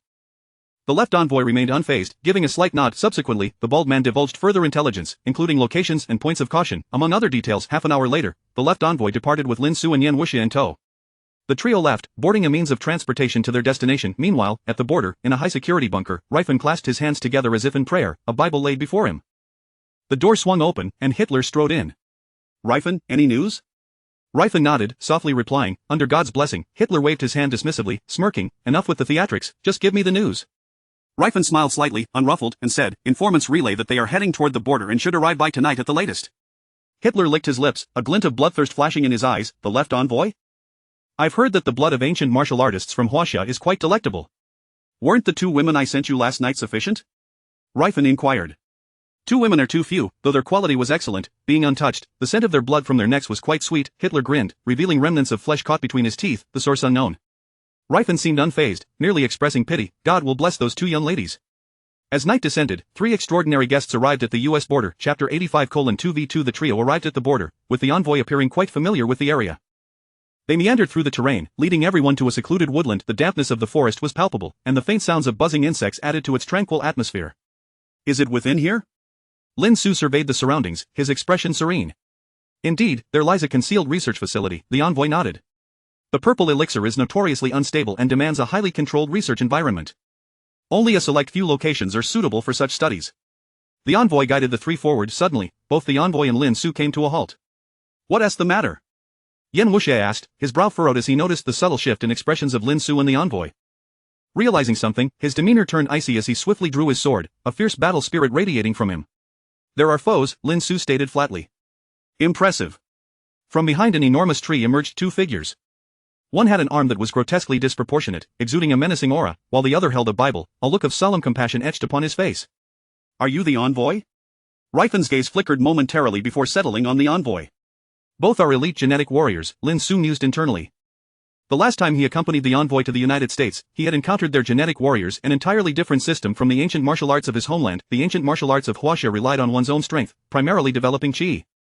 In contrast, the American genetic warriors depended on genetic serums. This method had a dismally low success rate, with countless failures, and the more potent the serum injected, the higher the likelihood of failure. Those who failed often suffered lasting repercussions, with a staggering 80% perishing on the spot. Furthermore, even if the injection proved successful, the genetic warriors required regular doses of related serums to maintain their physical forms. Otherwise, their bodies would deteriorate. However, the benefit was that, as opposed to ancient martial arts, this injection method was expedited. In merely a few months, one could attain innate combat prowess, an unfathomable concept for Huaxia's ancient martial artists. I must be cautious of their combat style, Lin Xu contemplated, as his body gradually became enveloped in qi. The fighting style of genetic warriors primarily focused on their formidable physiques, often incorporating parts of their bodies as weapons. Humph. Yen Wuxie raised his sword, embodying an aloof demeanor, radiating an air of superiority. Just as he was interrupted by a gust of wind rushing past him. The envoy and Lin Xu had already charged towards the adversaries. Yen Wuxie froze, feeling somewhat embarrassed. The envoy and Lin Xu were certainly not ones for idle chatter. You take the left, I'll handle the right, the envoy barked, his blood-red blade slicing through the air with an elegance that seemed to eclipse the moonlight. He faced off against Hitler. Lin Xu surged forward like a raging behemoth, confronting Rifen, each selecting their respective targets. He. A hint of refined amusement played on Rifen's lips as he raised his hand to intercept Lin Xu's punch. Yet, the next moment, his expression shifted drastically as he was flung backward, crashing through several trees before finally coming to a stop. Quite resilient. Lin Xu remained expressionless, feeling a tingling numbness in his right fist. The opponent's right hand was mechanical. God will bless you. Rifen lunged forward, his right arm transforming into a sharp blade, crackling with electricity capable of paralyzing flesh. His speed was astonishing, clearly at the mid-level of qi condensation. Lin Xu evaded Rifen's relentless thrusts, delivering a powerful kick that Rifen blocked. Ascend to heaven, Huaxia man! Rifen exclaimed, unleashing a barrage of bullets from his mouth. The bullets erupted like a machine gun, spewing dozens in mere seconds. The power was undoubtedly far superior to ordinary bullets. Lin Xu could not evade in time. He grunted as the formidable bullets, akin to sniper rounds, pierced through the trees behind him. Yet, his defenses held firm. Qi condensation, another one at the mid-level. After just the initial exchange, Rifen had already assessed Lin Xu's strength, realizing they were nearly evenly matched. A sinking feeling washed over him. This Huaxia man was not among their intelligence. Out of the corner of his eye, he caught a glimpse of Hitler being overwhelmed by the envoy. Hitler was among the elite fighters of the United States, ranked within the top 10. Even though his mind was somewhat frenzied and bloodthirsty due to the side effects of his transformation, he was still an exceptional combatant. In a short span, the envoy had severed one of his arms. The Huaxia fighters were far stronger than he had anticipated. Rifen's instincts kicked in as he contemplated aiding Hitler. If they combined forces, they should be able to withstand the envoy and even gain the upper hand. Yet, before he could act, he felt a sudden tension envelop him, akin to being preyed upon by a beast. He leaped back, only to find Lin Xu appearing right before him. The ground caved in beneath Lin Xu's stoic demeanor, sending chills down Rifen's spine. First, eliminate him, and then assist Hitler, he resolved firmly. Then, he opened his mouth, gathering an immensely penetrating energy. Laser cannon. A terrifying beam of red light surged towards Lin Xu. Lin Xu's stance shifted slightly as he gathered a formidable force in his hands. Kamehameha wave. The red and blue beams collided, each neutralizing the other, resulting in a stalemate. Then, Lin Xu condensed his qi and soared into the air, engaging Rifen in battle. Too powerful. Yen Wuxie observed the two battlefields, swallowing hard. The envoy's performance was unfathomable. His blood-red blade was incomparably fierce, forcing his opponent to roar in frustration yet remain powerless, showcasing absolute dominance. And what of Lin Xu? He was matching the mid-level fighter in qi condensation without losing ground. These two battlefields are entirely beyond my reach. Yen Wuxie clenched his fists, fixating intently on Lin Xu's side. He was at the pinnacle of mid-level innate strength and the second-ranked prodigy on the Ascendant Dragon list, possessing the capability to combat those at a higher tier. Yet, against a beginner in qi condensation, he could be defeated in 10 moves. Against a mid-level fighter, 3 moves would suffice to end him. He realized he had become a liability. At that moment, Lin Xu was reveling in the fight. The evenly matched combat invigorated his spirit. Rifen, with his body entirely mechanized into a fearsome weapon, sporadically launched attacks at Lin Xu, which felt quite abrupt. However, Lin Xu, possessing Scion blood, exhibited extraordinary combat instincts and adaptability, perfectly countering Rifen's assaults. This battle allowed Lin Xu to gain an increasingly adept grasp of his own power. This is bad. Rifen felt an intense heaviness in his heart. It was no mere illusion, this opponent was growing stronger with each exchange.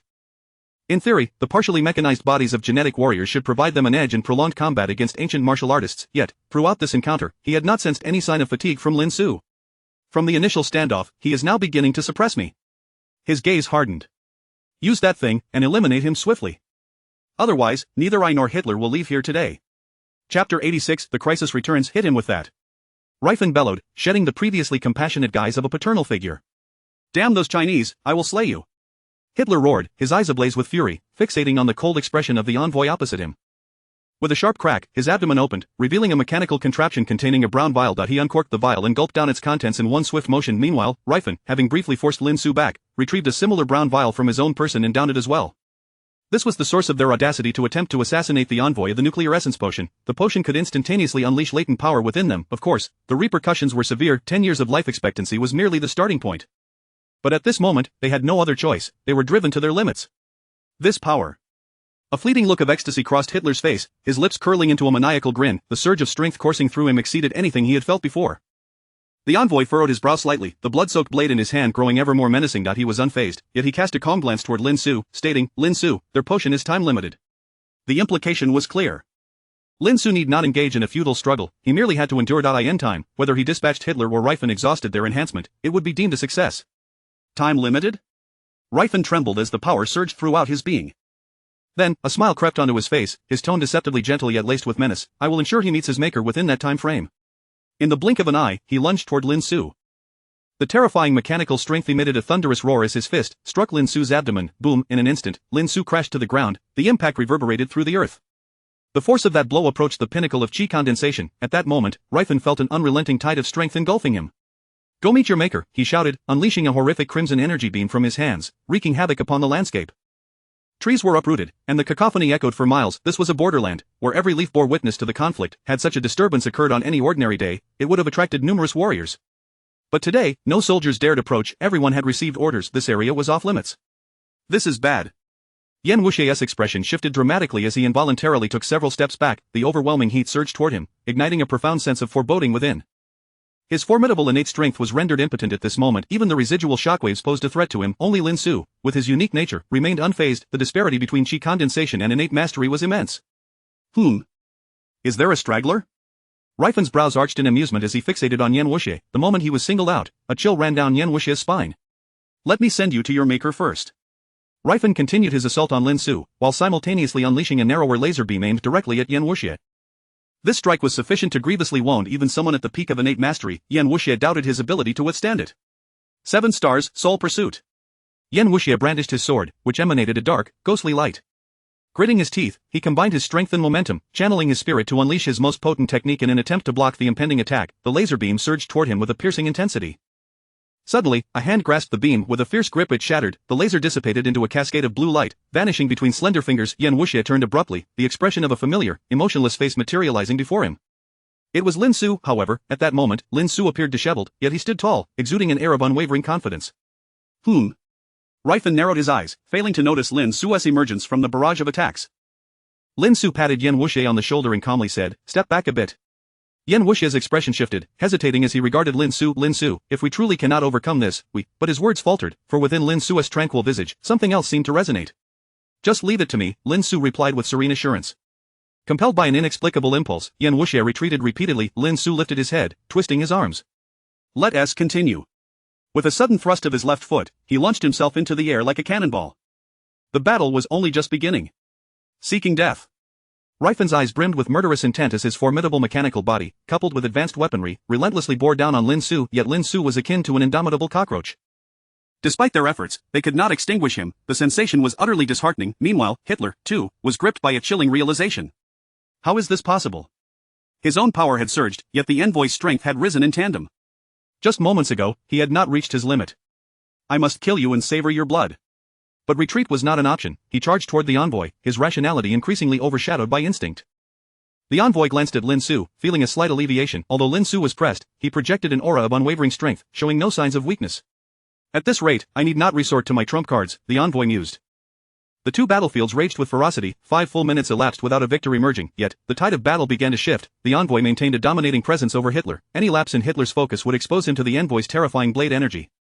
Even the mechanical frame could not withstand it. At that moment, Hitler's vigor waned, his earlier fury dissipating. The envoy was simply too formidable. On the other front, Riefen's frustration mounted, a heavy weight pressing upon his chest. He had amplified his strength in hopes of swiftly dispatching Lin Xu, yet Lin Xu proved as elusive as ever, seemingly growing stronger with each passing moment. It's not entirely that he has grown stronger. With time, my own strength is waning. Riefen's heart sank. Lin Xu had returned to a status of parity with him. Lin Xu reveled in the thrill of battle, whether it was his nature or the influence of his scion bloodline, he too had become increasingly combative. After 2 more minutes, Riefen finally reached a decision. Hitler, we must flee. Hitler hesitated, a flicker of reluctance crossing his features, yet he understood they had reached their limit. The two figures flickered and vanished into the distance. The envoy and Lin Xu did not pursue. The disparity in their strengths was not as substantial as they had imagined. Even if the envoy wished to eliminate Hitler, it would require the unveiling of several hidden cards, hardly worth the effort. Let us depart, the envoy instructed, leading the way. The Zyro potion was not easily transferable. It certainly was not in Riefen and Hitler's possession, but rather still within the laboratory. Their objective was to destroy the Zyro potion. Approximately 5 minutes later, the trio arrived at their destination.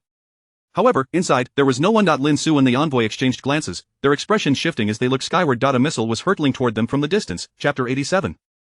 The symbol of the master, the guiding bow's single strike, surged menacingly, locking onto the designated area. The expressions of the three individuals changed simultaneously, their movements unfurled as they sought to retreat. Should such a missile descend, even a 20-story building would be obliterated in an instant. If the trio were to withstand it, perhaps only the left envoy might barely survive, yet, even if he did, he would undoubtedly be gravely wounded. As the three made their way into the distance, their pupils suddenly contracted, and their steps came to an abrupt halt. What is this? Outside, a faint aquamarine energy shield materialized upon their contact. Lin Xu's mind instantly recalled the energy barrier he encountered in the realm of parasitic beasts, where he had faced 1,000 foes alone. The energy shield before him bore a striking resemblance to that. Indeed, the technological advancements of various nations are far more intricate than they appear. This thought flickered briefly in Lin Xu's mind.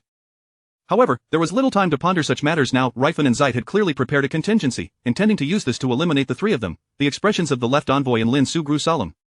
Lin Xu hesitated momentarily but resolutely turned his gaze towards the dimensional currency. In this predicament, he had little confidence in surviving. Must I exchange dimensional currency for attribute points?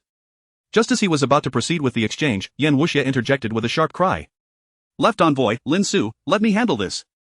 He swiftly retrieved a talisman from his pocket. The talisman resembled a chaotic scribble, its strokes disordered and difficult to decipher, yet it emanated a unique rhythmic aura. The symbol of the master? The left envoy evidently recognized its significance and made way for Yan Wuxia. His eyes betrayed a hint of astonishment, taken aback by Yan Wuxia's possession of such an artifact. It seems your ancestor holds you in high regard. Lin Xu, though puzzled, could discern from the name that the talisman was indeed connected to masters. Within it lies the seal of an all-out strike at 80% of a master's strength, the left envoy explained to Lin Xu. The symbol of the master ignited in an instant, consumed entirely. A faint silhouette emerged slowly, revealing a cold, stern elder wielding a massive axe, a stark contrast to his frail physique. What is this? Lin Xu sensed a terrifying energy fluctuation emanating from the spectral figure. Is this what constitutes a master? Lin Xu's heart raced with astonishment. This was no longer within the realm of ordinary martial arts, it bore a striking resemblance to the practitioners of mystical arts depicted in novels. Split the sky, the elder intoned emotionlessly as he swung the axe towards the guiding bow. In that moment, it seemed as though even the sun in the sky was obscured by its brilliance. The energy shield shattered like tofu in an instant, the guiding bow was utterly annihilated. There was no time for an explosion, it was simply extinguished. In the sky, clouds were cleaved, leaving a gash 100 meters long. The spectacle was utterly breathtaking. Master. Lin Xu found a new definition for those words. Ugh. Yan Wuxia felt a pang of regret, but didn't he feel cheated? Only the symbol of the master could have turned the tide in such a dire situation. Furthermore, he had expended no effort upon arriving here, making it awkward to report back. The silhouette of the master gradually dissipated. All right, now let us obliterate this research facility. The energy shield had been dismantled by the symbol of the master. Even if another guiding bow were to appear, they were now prepared and need not worry. Lin Xu and the left envoy ascended into the air simultaneously. Blood slash. Turtle School Kamehameha. A deep red blade of energy and a blue wave of light erupted simultaneously. The research facility was not extensive, occupying less than 100 square meters. In an instant, the two formidable forces of power obliterated the establishment. Concurrently, 2 wisps of pale violet gas began to waft from the ruins. It's done, the Zilluo serum has been destroyed, the left envoy nodded in approval. Let us return now. Thus, the three departed into the distance. Meanwhile, on the other side, did we succeed? Zaid's eyes were bloodshot, his face contorted with rage as he glared at Ryfan through gritted teeth. Negative, Ryfan replied grimly. The guiding bow did not detonate. It must have been countered by their other means. Zaid slammed his fist against the device, causing it to emit plumes of black smoke as he roared, "Damn those Chinese!" At that moment, he appeared utterly disheveled, both arms completely severed.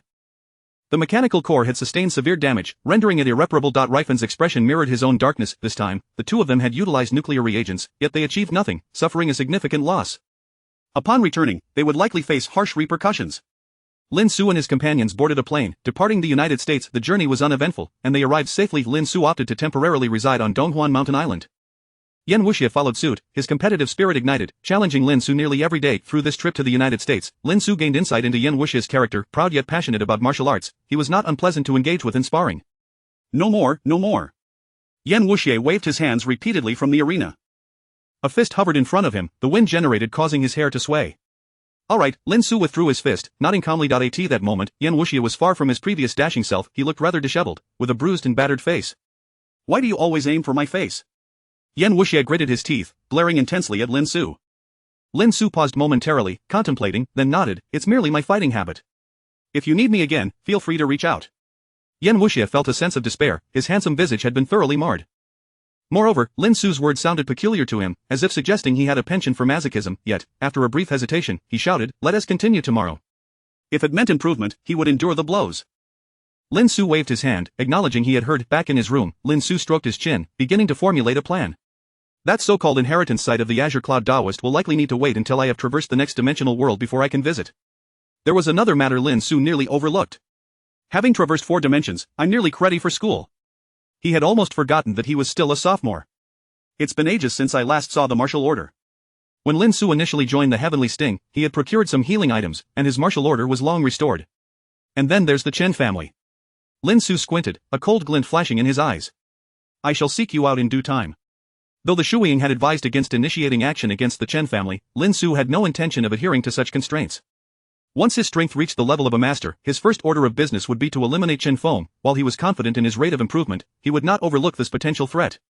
As long as I possess sufficient strength, the rules of the Shuiying will no longer hold sway. Chapter 88. Returning to university after spending a few more days on Donghuan Island, Lin Xu departed under the resentful gaze of the bruised Yan Wuxia. Seated cross-legged aboard the speedboat, he stroked his chin in contemplation. There remains but 1 day until the semester begins. 3 days until the next dimensional transfer. And 5 days until the selection for the inheritance of the astonishing Master Jingyun. Lin Xu meticulously planned his time, realizing that he had quite a bit on his plate. Of course, some matters had ceased to be burdensome and exhausting, for instance, attending school. At the university, all I need to do is follow the procedures, meet with Wu Ling, and sign in. Tianci has already secured connections with the upper echelons of the institution. Lin Xu nodded slightly, feeling a wave of emotion. This holiday has brought about tremendous changes in me. From an ordinary sophomore to someone who can even touch the heights of Chinese leadership. It is almost unimaginable to speak of. In fact, had it not been for Lin Xu's desire to meet Zhang Wuling, he could have entirely skipped university, with others managing the subsequent trivialities on his behalf. With a myriad of thoughts swirling in his mind, Lin Xu returned home. The substantial gold he possessed was not something he could simply leave lying around. He intended to enlist Zhuo's assistance in due time. No matter how one investigates, its origins will remain undiscoverable. As long as there is a channel for disposal, there is no cause for concern. Lin Xu leaned towards selling it for internal consumption within China, even if it meant accepting a lower price. After tidying himself up, he set off towards the university. His institution, known as Windy University, was an unremarkable second-tier university.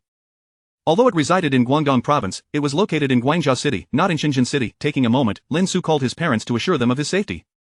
As they chatted about mundane family matters, Lin Xu patiently listened with a smile. Well, I shall head to school now. After hanging up, Lin Xu's gaze deepened. He had arranged for his parents to be reassigned to a remarkably relaxed and well-paying position. Lin Xu mentally reviewed all his affairs and nodded in satisfaction. At Windy University, in the expansive D-Square, throngs of students bustled about, dragging their luggage and laughing joyously as they ventured inside. Their youthful faces radiated with innocent smiles as they engaged in lively discussions about various topics: anime, idol dramas, and more. Within D-Square, numerous stalls were set up. Young women in short skirts, adorned with exquisite makeup, solicited others to join their clubs. Hello, fellow student. Would you be interested in joining the cheerleading association? The strikingly attractive Luo Danman intercepted a seemingly demure student. No, thank you, Lin Xu responded with a slight wave of his hand. After Luo Danman earnestly explained the cheerleading association to Lin Xu, she reluctantly cast him a flirtatious glance as he departed. Danman, that guy was rather handsome, remarked a nearby girl, giggling. Don't be silly. I didn't approach him just because he was handsome, Luo Danman retorted with a scoff, her gaze shifting as she playfully countered, Chingro, how's your pursuit going? Yi Qingru shyly averted her eyes. What's wrong? Are you still shy, little girl? Luo Danman's curiosity was piqued as her eyes sparkled with mischief. Yi Qingru was her close friend, and during a stroll around the school, she had unexpectedly approached Zhang Wuling, who was sweating it out on the basketball court. To Luo Danman's astonishment, her usually reserved friend had boldly asked for Zhang Wuling's contact information. This was entirely out of character for Yi Qingru. As a longtime confidant, Luo Danman instantly recognized that her friend had developed feelings. I've arranged to have dinner with him tonight, Yi Qingru murmured, her voice barely above a whisper. He agreed?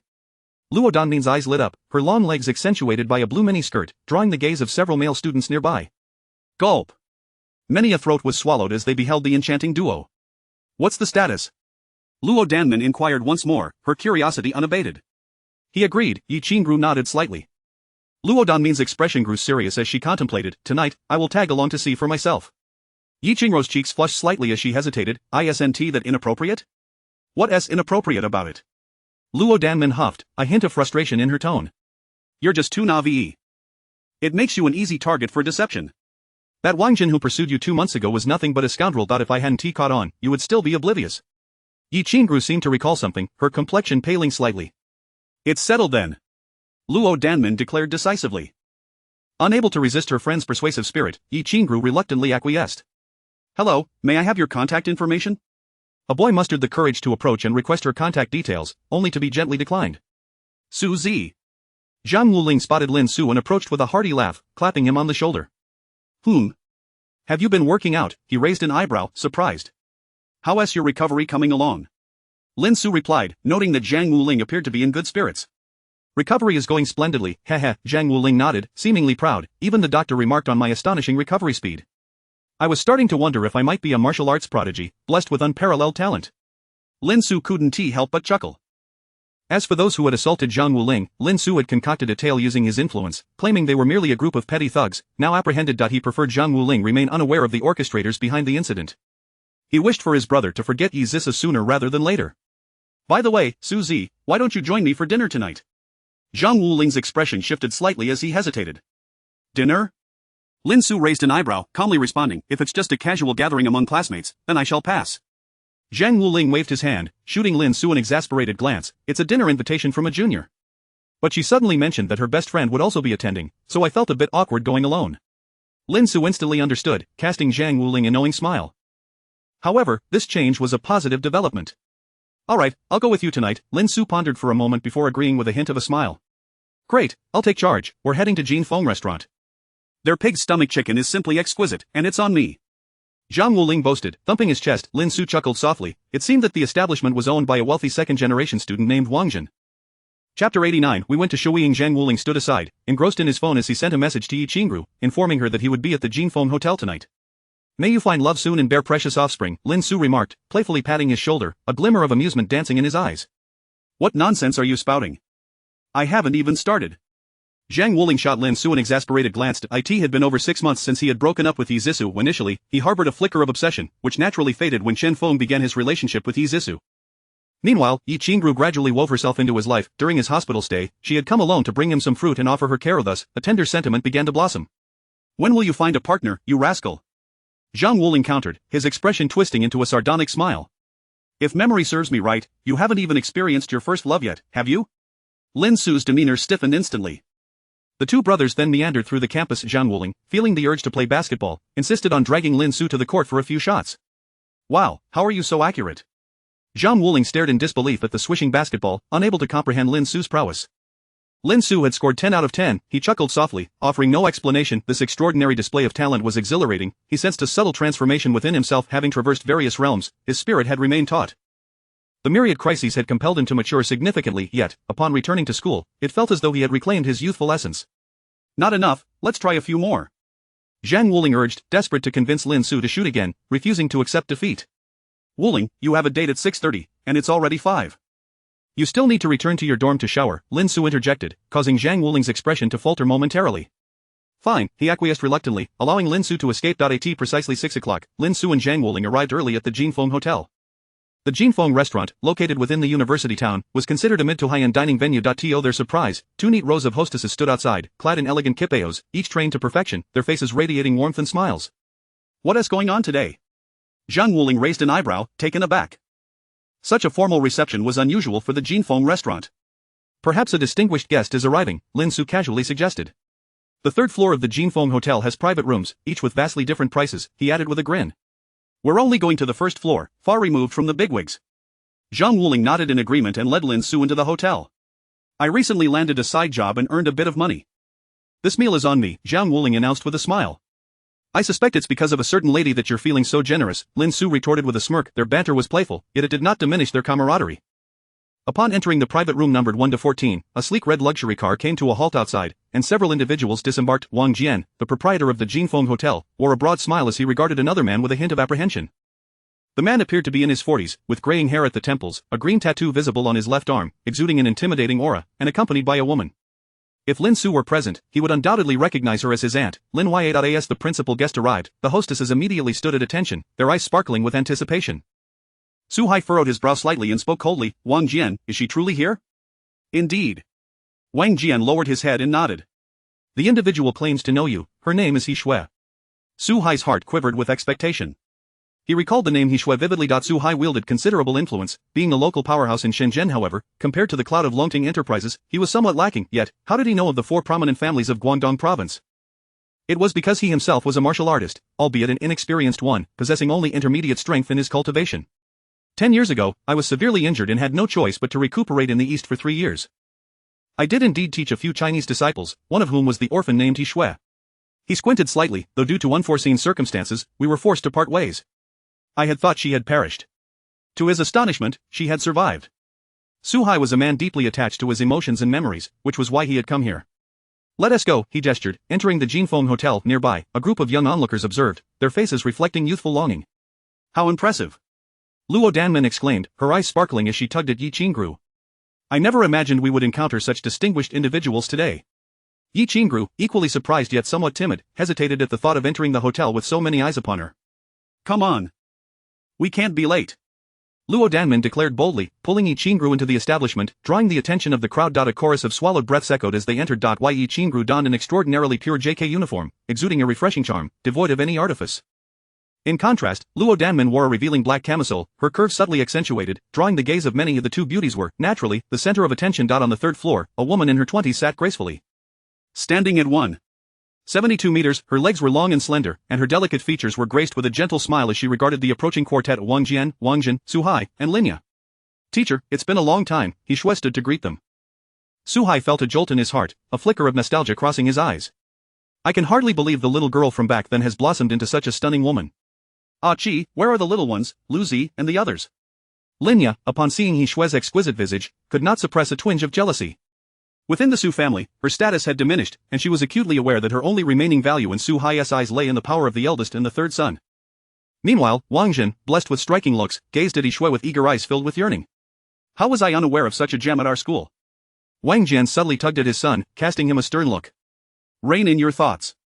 Knowing his son's somewhat extravagant lifestyle, he understood that this young lady was not to be trifled with. We were trained by an organization back then, He Shui said with a hint of amusement gracing her cheeks. Su Hai narrowed his eyes, scrutinizing her. He could not fathom the energy radiating from He Shui. Either she had abandoned martial arts altogether, or her strength had far surpassed his own. What organization? Su Hai could not help but inquire. He Shui paused slightly before responding. We went to Shuiying. Chapter 90. How dare you? Shuiying? Wang Jian, Wang Jin, and Lin Xu exchanged glances upon hearing this, their reactions rather muted. After all, they were mere commoners, far removed from such lofty realms, yet Su Hai was shaken to his core, his countenance shifting dramatically. You all have entered the Shuiying? His mind buzzed, teetering on disbelief. Though his own strength was lacking, he had navigated the ancient martial arts world for many years. The mere mention of Shuiying resonated like thunder. It was a sword of Damocles hanging over the heads of martial artists. Any ancient warrior daring to breach the rules would face dire consequences. As the sole organization in Huaxia capable of sanctioning martial artists, its regulations were such that even those with formidable prowess would not dare to transgress. One could only imagine the terror that Shuiying instilled. He Shui nodded with restraint, letting out a gentle sigh. For many years, we have trained and completed missions within the ancient martial arts camp. We only learned of your presence nearby this time, which prompted Boss Wang to invite you for a meeting. He Shui felt a ripple of emotion within her. Had it not been for Su Hai's earlier assistance, she and her fellow orphans would have perished in the land of the rising sun. Grateful, she wished to repay Su Hai's kindness. After an extended exchange, Su Hai gradually regained his composure, and he came to understand the extent of He Shui's abilities. She had reached the pinnacle of the entry stage at merely 20 years of age. This revelation astonished him once again. No wonder you all managed to enter Shuoying, Su Hai murmured softly, marveling at the trajectory of these young individuals, which had surpassed his expectations. Seventh brother is truly a prodigy. He has now reached the mid-stage of the postnatal realm and is ranked 231st on the Huaxia Dragon Rising list. He Shui shared an even more astonishing piece of news. Mid-stage of the postnatal realm? Su Hai was rendered speechless for a prolonged moment. He had personally nurtured an individual who now stood among the ranks of the Huaxia Dragon Rising list. What had once been an unintentional endeavor had now blossomed into heights he could scarcely fathom. As the two engaged in hushed conversation, the other three listened in confusion. The specialized terminology was beyond the comprehension of those not within the circle. Indeed, seventh brother is currently en route and is expected to arrive within half an hour. We are all here executing a mission. Su Hai's attention was drawn to the term mission, prompting him to raise an eyebrow. Mission? He Shui hesitated briefly before gently shaking her head. Teacher, we cannot disclose mission details. It is against the organization's regulations. In truth, they were merely there to gather information. The 1D Academy had produced an extraordinarily formidable individual. She recalled the youthful visage she had seen on her computer screen, unable to fathom how someone her age could have reached such heights as the innate mid-stage or beyond. My apologies for my presumption, Su Hai chuckled heartily, refraining from further inquiries. His mind raced. Despite appearing somewhat rugged after years of traversing the black and white worlds, he was astute enough to recognize the need to cultivate their relationship. Soon, the four began their meal, and the atmosphere was surprisingly pleasant. Wang Jin couldn't help but be captivated by He Shui's exquisite features. Throughout the years, the women he had encountered could scarcely be counted on both hands, yet he had never encountered someone of such status and allure.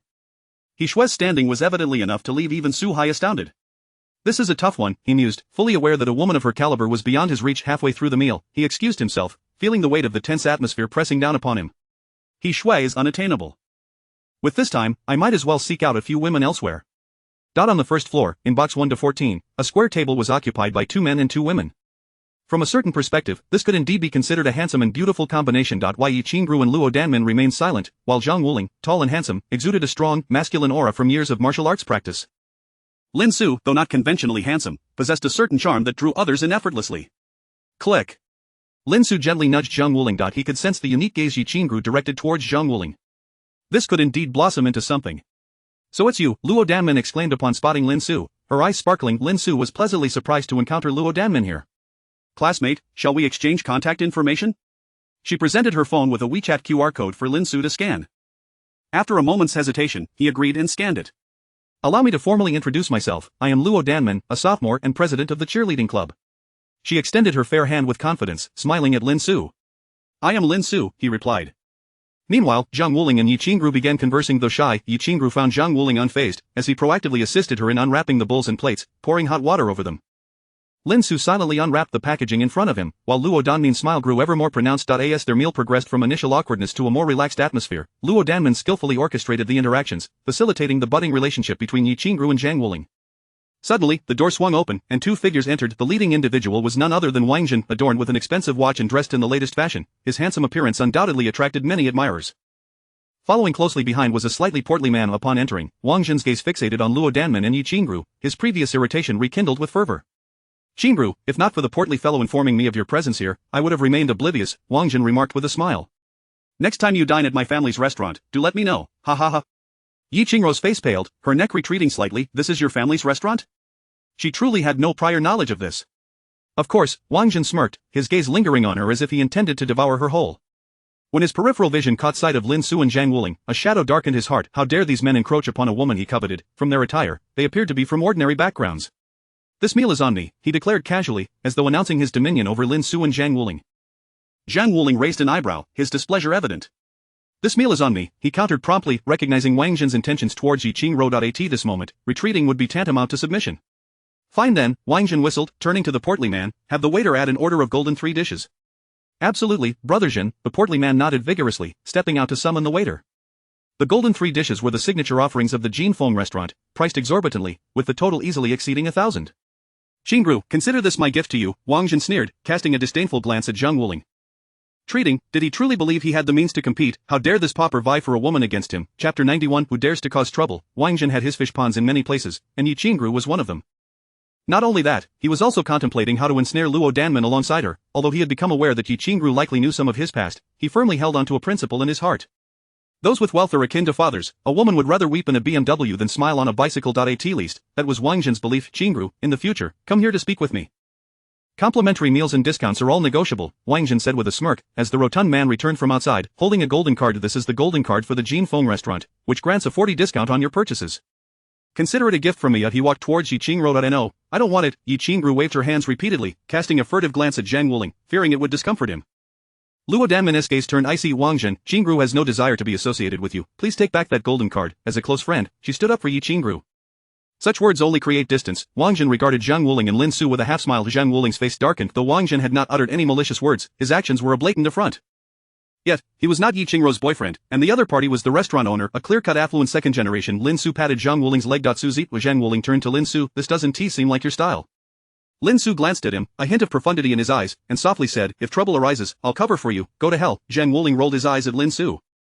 He certainly did not expect Lin Xu to come to his aid. However, Lin Xu's words seemed to awaken something within him. Zhang Wuling suddenly turned to Wang Jin, inhaling deeply, and said, Wang Jin, this meal is my invitation to Qingru, and it has nothing to do with you. Please leave. Wang Jin's eyes narrowed slightly, casting a cold glare at Zhang Wuling. You want me to leave from a restaurant that I own? He replied lightly, posing the question back. Hearing Zhang Wuling address her as Qingru made Yi Qingru blush, but she quickly grew anxious. Below, she kicked Zhang Wuling with her leg, urging him not to provoke Wang Jin. Wang Jin was a rich second generation, someone to be avoided. So what if I do? Lin Xu directed his gaze at Wang Jin, taking over the conversation. Wang Jin's eyes grew colder as he turned to Lin Xu, coldly stating, and who might you be? Do you know that with a single word, I could have you and Zhang Wuling thrown out of Jin Feng restaurant? His expression was fierce, and his tone was laced with threats. He would not yield in front of Luo Danman and Yi Qingru. The rotund man beside him chimed in, exactly, he appeared as a sycophant. Are you certain? Lin Xu shook his head, displaying a hint of exasperation.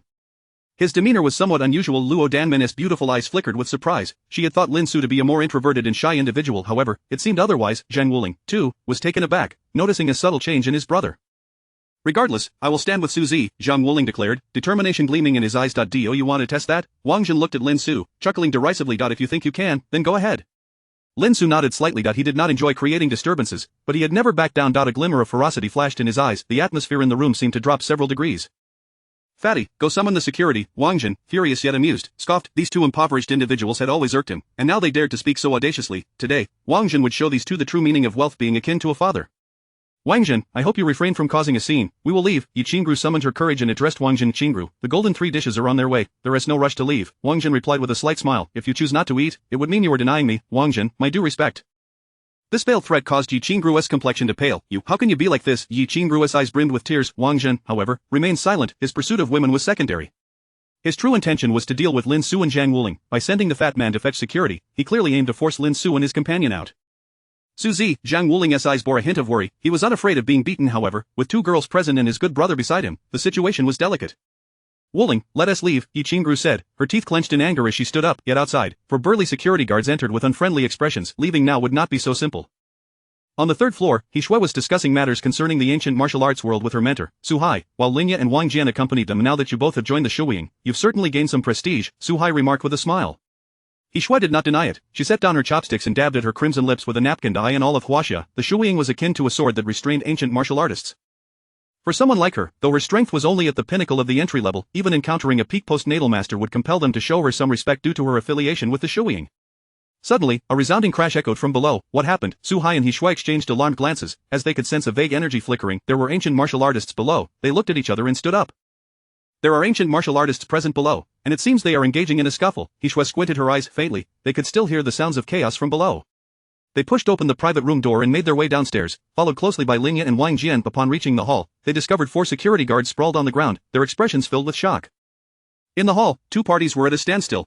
Wang Jin glared at Lin Xu with a profoundly ugly expression, never expecting to encounter a martial artist. Do you believe I will call the police to have you arrested? Lin Xu nodded. I do. Go ahead and report it. His words rendered Wang Jin's expression instantly rigid. Many customers in the hall were startled by the brawl between the 2 parties, retreating to a safe distance to watch the spectacle unfold. Who is he? How dare he confront Wang Jin? Some whispered in astonishment. Wang Jin's father, Wang Jian, was a wealthy businessman with assets numbering in the tens of millions, owning numerous enterprises in the university town. It was rumored that there was a big shot above him named Su Hai, a figure who navigated both the black and white worlds. With such a background, Wang Jin could be said to walk with impunity in this university town. On the staircase, Su Hai and He Shui hurried down. He Shui stepped lightly, and before she could see Lin Xu's face, she called out, "Who dares to cause trouble?" "Oh," Lin Xu remained calm, looking at He Shui as she approached, and coldly replied, "Are you certain it is I who was causing trouble?" When He Shui halted and laid eyes on Lin Xu's face, her expression froze. That visage gradually aligned with the photograph she had seen on her computer. You are, Chapter 92, if you don't come looking for me, you are a fool. Lin Xu raised an eyebrow. The young woman before him seemed to recognize him? Someone from the ancient martial arts circle, a peak practitioner of the inner strength. Lin Xu's eyes flicked over to He Shui, piercing through her cultivation level. Currently, he might have gained some fame within the circle, but the scope should be limited, and it was unlikely that many knew him. "You are, Lin Xu?" He Shui's voice trembled slightly. "And if I am?" Lin Xu replied nonchalantly. He Shui shuddered, her beautiful eyes filled with disbelief. She never expected to encounter the real person here. The information clearly stated that he was the strongest rising star of the Heavenly Thorn organization, possessing at least the peak of mid-level innate strength. In other words, his power was sufficient to rank him within the top 5 of the Huaxia Tenglong list. Moreover, the incident where Jun Haixin was defeated by Lin Xu was not a secret. It circulated among many. Even one of the 3 major camp leaders, Jun Haixin, had no means against Lin Xu because he was backed by the Heavenly Thorn and the left envoy. Before she could speak, Su Hai stepped forward, his cyan tattoos faintly visible, an aura of authority emanating from him. "Kid, do you know whose territory you're causing trouble in?" His expression was indifferent, and the obscure blue-black tattoos indeed exerted pressure on ordinary people. But before him stood Lin Xu. "Apologies." He Shui hurriedly pulled Su Hai back, her expression somewhat panicked. Lowering her head, she said, "Lin Xu, this is our mistake, we apologize." "I'm sorry." Regardless of who instigated the trouble, the first step was to apologize. Who was right or wrong was secondary. The opponent was on an entirely different level, wasn't Chen Jiaqiang from the Longtan group, yet the Heavenly Thorn could easily dispatch a top-ranked Huang-level ancient martial artist to annihilate them. Ancient martial artists were already somewhat different from ordinary people. The Shuiying could certainly oversee ancient martial artists, but it depended on whom it was. For someone like Lin Xu, even the 3 major camp leaders would be at a disadvantage. Su Hai's heart sank as he noticed He Shui's reaction was rather peculiar: apprehension, fear, trepidation. Such emotions were unmistakable. The other party was clearly an ancient martial artist, and He Shui was from the Shuiying. Logically, Lin Xu should be under constraints. Observing He Shui's demeanor, it was evident she recognized him. It's highly likely that the person opposite has a profound background, he speculated silently, immediately falling silent. Wang Jin, hearing He Shui speak, was also taken aback. Upstairs, 2 sets of footsteps descended. It was Wang Jian and Lin Ye. They were merely ordinary people and naturally slower than the 2 ancient martial artists, He Shui and Su Hai. Upon seeing Lin Xu, Lin Ye exclaimed in surprise, "Lin Xu?" But Lin Xu did not spare her a glance. Although he was somewhat astonished to encounter Lin Ye here, he felt no affection for this aunt of his. Lin Ye shrank back, daring not to utter a word. After returning to the Su family, she had never mentioned having a relative whom old Master Zhuang valued. Su Hai raised an eyebrow.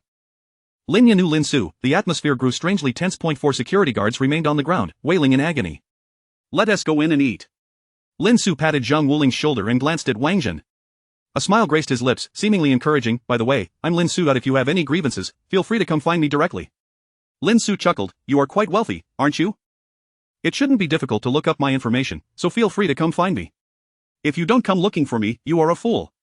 Lin Xu showed no regard for such individuals. Wang Jin's face instantly turned the color of liver. "You bastard," he yelled angrily. With so many people present, backing down now would surely lead to swift gossip about him. Although He Shui's behavior was indeed off, he had been raised in affluence and pampered since childhood. How could he endure this humiliation? Just as he was about to say something, a figure suddenly dashed in from outside. With one kick, Wang Jin was sent flying.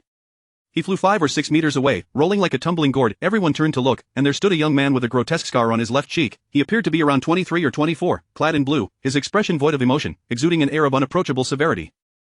After kicking Wang Jin away, he immediately turned to Lin Xu, his demeanor respectful.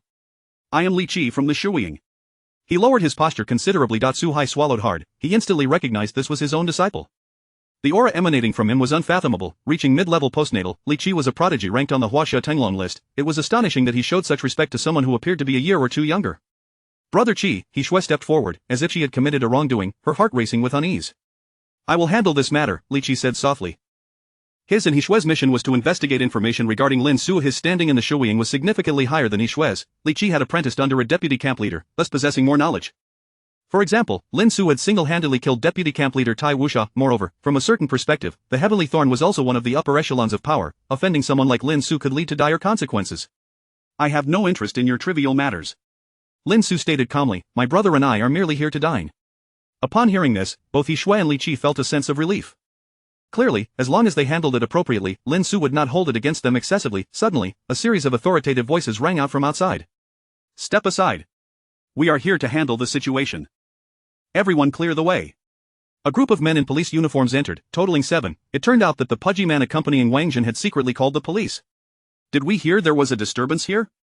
The leader, a man with a square face and an air of righteousness, surveyed the scene. The crowd gasped, all eyes shifting toward Lin Xu, some filled with sympathy and others with a hint of schadenfreude. It seemed Lin Xu would find it difficult to extricate himself from this predicament. The 4 security guards still wailing on the ground served as the best evidence of the brawl. Su Zi, Zhang Wuling inhaled deeply, wanting to claim responsibility for the incident, but Li Qi stepped forward, drawing a blue notebook from his pocket, and declared solemnly, "This is a special operation, and I will take charge here." Special operation? The square-faced man was somewhat skeptical, as he had never heard of such a place. However, the documentation in the blue notebook appeared quite legitimate. "I'll make a call to your superior." Li Qi immediately dialed a number. Once connected, he handed the phone to the square-faced man.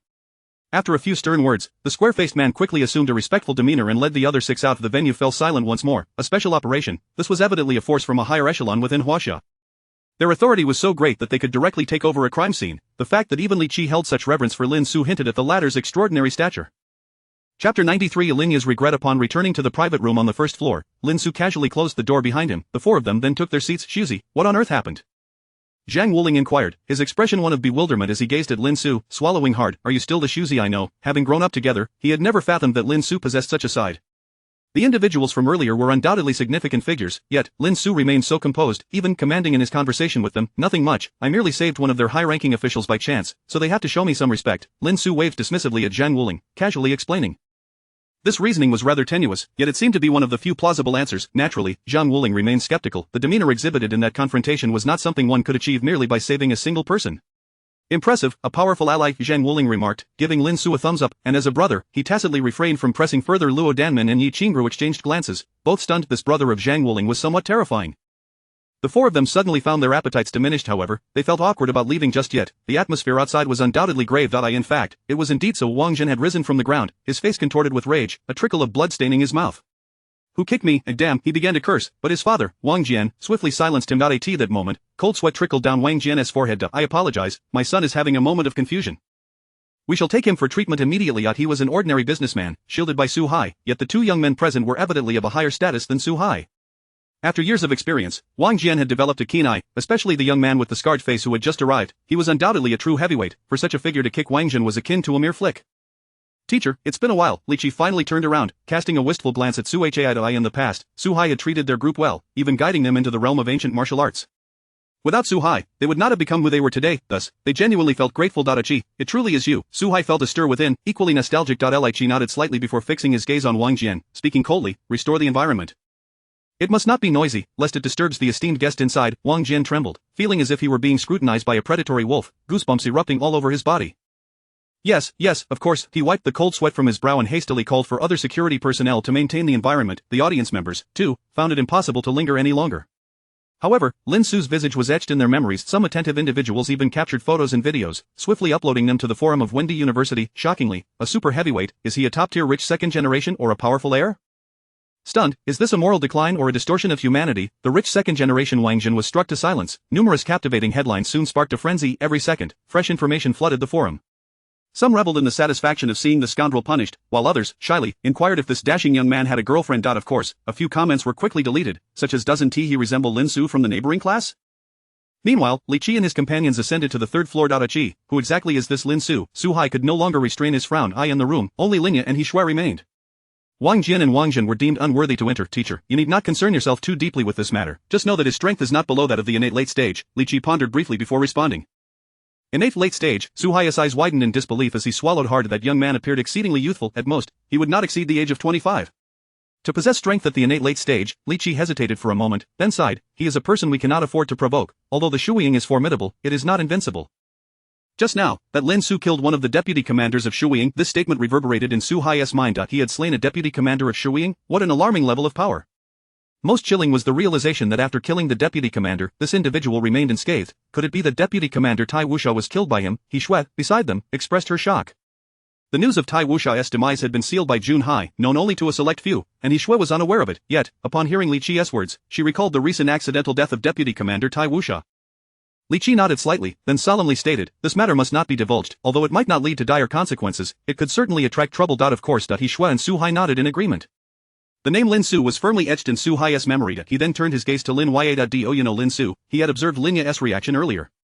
Yes, Lin Ya hesitated, ultimately nodding. He is my nephew. This revelation left the three present momentarily stunned. Su Hai's eyes sparked with astonishment. Nephew, he trembled with excitement. Did this imply he could forge a connection? His mind raced with possibilities. If he could leverage his familial ties to Lin Xu, many future challenges would become trivial, his prospects would undoubtedly flourish. Lin Ya lowered her head, biting her lip, nearly in tears. But, our relationship is strained. This statement abruptly cast Su Hai from the heights of elation to the depths of despair. In what manner is it strained? Please explain in detail, Su Hai urged, taking a deep breath. Lin Ya recounted everything to Su Hai. She was acutely aware that if any concealment were discovered by either Lin Xu or Su Hai, the consequences would be dire. Slap. As soon as she finished speaking, Su Hai, filled with fury, struck her across the face. How could this possibly be termed a strained relationship? It was nearly adversarial. Had it not been for Lin Xu's regard for family ties, Lin Ya and her companions would likely have met a grim fate. He Xuan Li Qi regarded Lin Ya with pity. Had her relationship with Lin Xu been cordial, she could have effortlessly secured a powerful ally, transforming her future entirely, yet she had failed to seize the opportunity. Lin Ya's cheeks flushed crimson, tears welling in her eyes, yet she dared not speak further. It was not due to Su Hai's slap that she wept, but rather from the regret that filled her heart. In truth, she was the one who had recently come closest to securing an influential ally. Chapter 94 of the fifth dimensional teleportation, slaying the Crimson Eye. The outside world fell into a serene silence, and after a brief interval of over 10 minutes, the four individuals eventually departed. We shall take our leave first, remarked Rodden Min and Lin Xu, displaying a keen sense of understanding as they indicated their respective engagements, thus affording Zhang Wuling and Yi Qingru an opportunity for solitary interaction. Following the recent events, Zhang Wuling had, in a preliminary manner, garnered Rodden Min's approval. Qingru, do enjoy a leisurely stroll with Zhang Wuling, Rodden Min whispered with a playful smile. Yi Qingru's cheeks flushed with shyness, yet she did not decline the invitation. Zhang Wuling, ever audacious, waved farewell to Lin Xu and Rodden Min as they departed. The duo walked side by side. Shall we dine out tomorrow evening? Rodden Min inquired, her beautiful eyes sparkling with delight as she regarded Lin Xu, whose recent demeanor had captivated her. To pursue one's affections is her guiding principle. No, thank you. Lin Xu gently shook his head, leaving Rodden Min with a pang of regret in her heart. Upon reaching a fork in the path, Rodden Min reluctantly watched Lin Xu depart. Quite the challenge to pursue, she mused softly, shaking her head with a sigh. Lin Xu, now alone, did not head towards the university dormitory. The dorms were shared accommodations, ill-suited for solitary residence. For convenience, he had arranged a discreet residence near the campus, provided by Tianci. 2 days swiftly elapsed. Lin Xu donned his familiar black mountaineering backpack and stretched lazily. The clock ticked rhythmically, revealing the time to be nearly 1 o'clock in the early morning. 3 minutes remaining. Lin Xu nodded slightly, meticulously checking the contents of his backpack once more. Who knows if he might find himself on a deserted island again. Certain provisions were indeed necessary. Speaking of which, this marks my fifth dimensional teleportation, Lin Xu mused with a wry smile. Memories of Dragon Ball, martial arts, Sword Art Online, and Parasite swiftly flickered through his mind. He awaited in silence. In the next instant, his figure abruptly vanished from the spot. The scene before him transformed abruptly, a wave of dizziness washing over him. However, Lin Xu had grown accustomed to this method of teleportation. He surveyed his surroundings, and a sudden jolt of realization struck him. Clearly, he found himself on a deserted island. What terrible luck! Lin Xu's face twitched, and he shrugged with a hint of resignation. The last time he had teleported to the Parasite dimension, he had also ended up on a deserted island. In his mind, the infinite system inundated him with a torrent of information. Fifth dimensional teleportation, slaying the Crimson Eye, dimensional difficulty tier 3, beginner return countdown 1 year, 6 hours in the real world, current possession of the source of dimensions. 24, 6 has dimensions experienced a Dragon Ball, S, Kung Fu, S, Sword Art Online Yuseo Arc, S, Parasite, the Maxim, S, this realm serves as a source for the plundering of dimensions, from 0 to 19. 6. Upon completing system tasks and exploring the world, infinite beings may acquire a minimum of 0 and a maximum of 19, 6 of dimensional essence during the rating settlement. Rating standards. S, 17, 6 minus 19, 6, A, 13, 1 minus 17, 5, B, 5, 9 minus 13, 0, C, 0 minus 5, 8. Achieving an S rating will result in the issuance of special rewards. World introduction, a decaying empire that has languished for millennia, rife with corruption, under the oppressive policies of the empire. The young swordsman Tasmi, in a bid to save his impoverished village, ventures to the imperial capital alongside 2 companions. However, on their very first day, they are swindled out of their money, and fortunately, they are taken in by the kind-hearted daughter of a wealthy family, Elia. That very night, they are besieged by the most notorious assassin group in the capital, Night Raid. Just as Tasmi resolves to protect Elia, he uncovers the grim truth of the empire and joins the Revolutionary Army's special faction, Night Raid. Thus begins the brutal confrontation between the Revolutionary Army and the Empire. Main quest: assist Night Raid in obliterating the Empire. Warning: please refrain from mentioning anything related to the infinite system in this realm, or the source of this realm will reset to 0. Hint: this realm has a single main quest. Upon completion, you may choose to return or await the end of time for passive departure. Language has been automatically synchronized. Due to the lack of unified order in the paradise, there exist slight deviations in the narrative. Lin Xu spent several minutes digesting this vast amount of information. The red eyes of slaughter. He stroked his chin, brow furrowed. If we follow the conclusion of the anime, with the protagonist Tasmi's death, Night Raid successfully annihilates the Empire without my intervention. But the main quest is to destroy the Empire? Lin Xu suddenly realized that this matter was far from simple. The only possibility is external interference. Another contractor. Lin Xu deduced, his eyes narrowing slightly. He then rolled his eyes, recalling that the last time the system specifically issued a side quest to eliminate contractors, this time only the main quest remained. It seems this is due to the contract I signed with the 4 Great Paradises. Lin Xu opened the system backpack and glanced at the description of the Paradise contract. Paradise contract. A covenant between the 4 Great Paradises and the Infinite System. When they return, all realms shall rise. For each contractor of the 4 Great Paradises slain, a portion of the realm's source may be plundered. This thing is truly sinister. Lin Xu squinted, muttering to himself, it's as if both the 4 Great Paradises and the system are encouraging me to eliminate contractors. Lin Xu shook his head and surveyed his surroundings. Now, I must first leave this wretched place before contemplating the main quest. Flying away? Lin Xu pondered when a colossal flying fish soared through the air above. Its body measured an impressive 20 meters in width and 10 meters in length, a dangerous species. This was a terrifying creature from the Red Eyes of Slaughter, collectively referred to as a dangerous species. The classifications of dangerous species range from super, special, level 1, level 2, level 3, level 4, to level 5. The flying fish in the sky surely reached at least level 1 on the danger scale. Unfortunately for it, Lin Xu had set his sights on it. With a swift leap, Lin Xu propelled himself into the air, landing atop the dangerous creature. Tear. The flying fish, sensing the presence upon its back, emitted a piercing sound. The shockwave surged, yet Lin Xu remained unfazed. Behave yourself. Lin Xu delivered a powerful kick downward, unleashing a terrifying force in an instant. Bang, a tremendous power surged from his foot, causing the flying fish to lose its balance and plummet towards the deserted island. Had it been a super dangerous species, Lin Xu might not have been so confident, but this level 1 specimen was hardly a challenge for him. Half an hour later, the battered flying fish obediently carried Lin Xu in a certain direction, its expression one of grievance and resignation. The human above was simply not to be trifled with. Chapter 95. The infiltrating the Arya family. Upon the back of the flying fish, Lin Xu gazed down at the vast expanse of the sea below. Its speed was remarkable. In a mere moment, the once visible deserted island had diminished into a mere black dot. How magnificent, Lin Xu murmured softly, his eyes beholding the boundless ocean. Seated atop the flying fish, he felt no fear of being thrown off. In the realm of the Crimson Eyes, 2 formidable forces pose a threat to me, Lin Xu recalled from the anime. The first is the dangerous species. Logically, the class of dangerous species should not pose a significant threat to Lin Xu. However, the super dangerous species were an entirely different matter. These monstrous entities appeared infrequently within the anime, yet each appearance revealed the terrifying nature of these super dangerous species. Lin Xu held a deep-seated apprehension towards them. The second force is the Imperial artifacts. Lin Xu inhaled deeply. Approximately a millennium ago, in a bid to secure a lasting reign, the founding emperor of the empire summoned the world's finest craftsmen, wielding unimaginable wealth and power. They utilized the legendary super dangerous species as materials, combined with rare metals like orichalcum and a plethora of long-lost secret techniques, to forge 48 irreplicable weapons. Thus, the imperial artifacts came into existence. In the hands of humanity, these artifacts could unleash devastating destruction if wielded adeptly. The most powerful wielder of imperial artifacts is Esther's. Lin Xu thought of that woman, his expression turning grave. She was the youngest and most formidable general of the empire, the infamous S-class queen, hailing from the northern borderlands. Most frightening was her prowess. The strongest wielder of imperial artifacts was no jest. At the climax of the storyline, she single-handedly contended against numerous other wielders alongside a million-strong army. How terrifying! Her strength is likely not far from that of a master level. Lin Xu compared internally. In this era, technological prowess was undoubtedly inferior to that of reality, thus the combined strength of armies would be considerably weaker, and not every wielder possessed innate chi condensing abilities. The boss of the Heavenly Piercing could entomb 360,000 modern warriors with 3,000 acquired combat powers and 208 powers, indicating his strength was evidently superior to Esther's. However, for now, I am not her match. Lin Xu's gaze flickered momentarily. His current utmost strength was merely mid-tier chi condensing. Even with the awakening of his life force, he would only reach the pinnacle of mid-tier chi condensing. Unless, I exchange all my dimensional currency for attribute points. This was Lin Xu's sole method to contend with Esther's. Yet, the time for that had not yet arrived. Lin Xu stroked his chin, a glint of insight flashing in his eyes. After analyzing combat strength, he turned to the task at hand. The mission is to assist Night Raid in obliterating the decaying empire. One aspect involves Night Raid, while the other pertains to destroying the empire. Lin Xu raised an eyebrow. In other words, if I were to single-handedly annihilate the empire, though it would likely count as completing the mission, the source of the dimensional realm may not be substantial. It seems I must find a way to join Night Raid.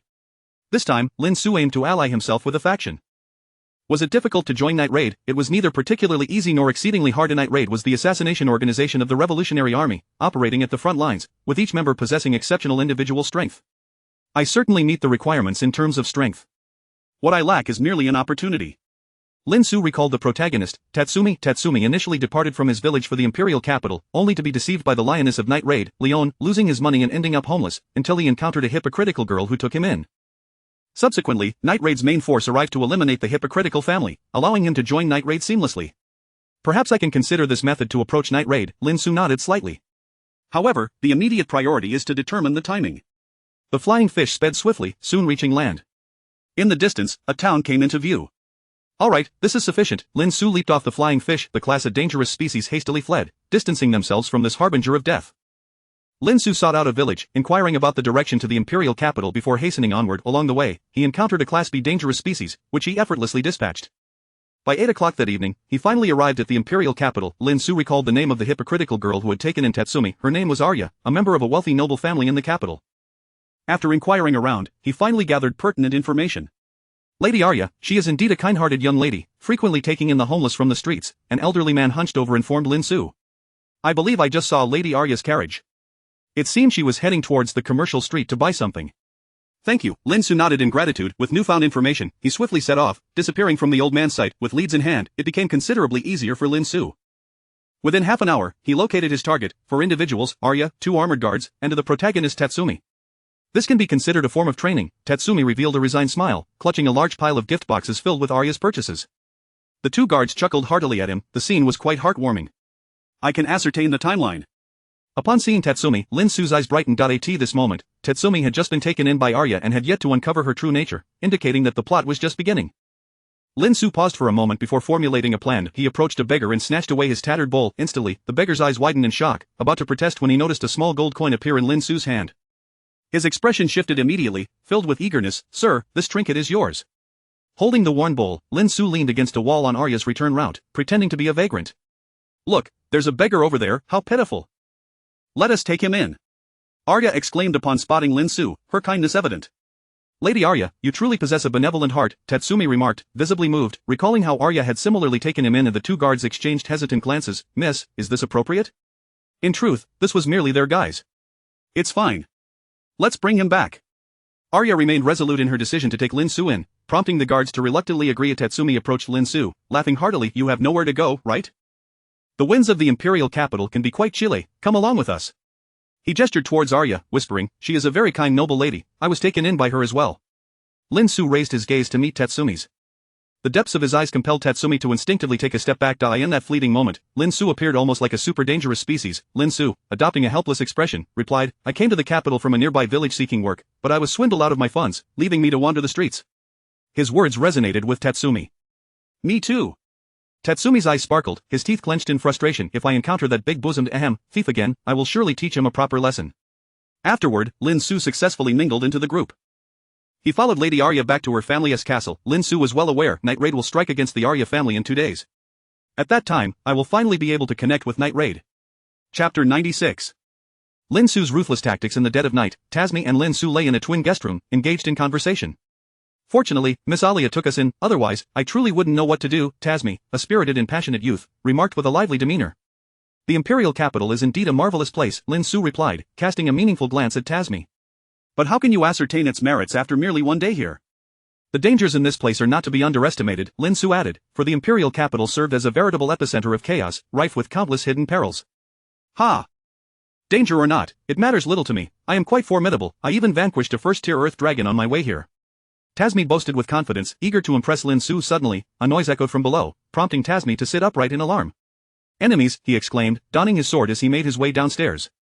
In the castle's courtyard stood the entire Night Raid team. Should heaven fail to punish evil, we shall enact judgment amidst the darkness, they proclaimed, their chilling declaration heralding the onset of slaughter. They stormed into the castle, mercilessly dispatching Alia's parents. What are you doing? Tasmi rushed out, his eyes instantly reddening with fury. Alia's family were unequivocal paragons of virtue, the gentle matron, the affable patriarch, and the kind-hearted, innocent Alia. This warmth had been shattered. He unsheathed his sword, ready to charge at Akatsuki. With narrowed eyes, Akatsuki raised her cursed blade, Muramesa. This formidable imperial artifact could inflict wounds that would channel curse energy, resulting in instant death. You two are not my targets, Akatsuki stated, her exquisite visage betraying no emotion as she regarded Lin Xu and Tasmi. However, should you insist on obstructing me, I shall have no choice but to eliminate you. Lin Xu waved his hand in resignation, squinting at the demonic blade. I can sense a peculiar power emanating from it. Should I come into contact with it, the consequences would be dire. He furrowed his brow, aware that while he would likely survive, his condition would undoubtedly deteriorate significantly in a short span. As he pondered, Akatsuki lunged towards them, an adept combatant. She was among the elite of the initial night raid team, swiftly kicking Tasmi aside as she advanced towards Lin Xu.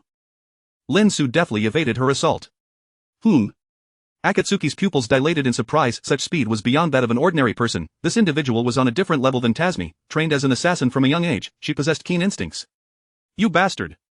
Tasmi seethed as he rose, a shattered pendant hanging from his neck, an amulet gifted by the villagers for protection.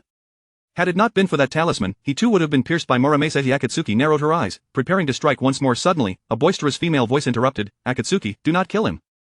Grant me this favor. The imposing Leona appeared, somewhat sheepishly scratching her head.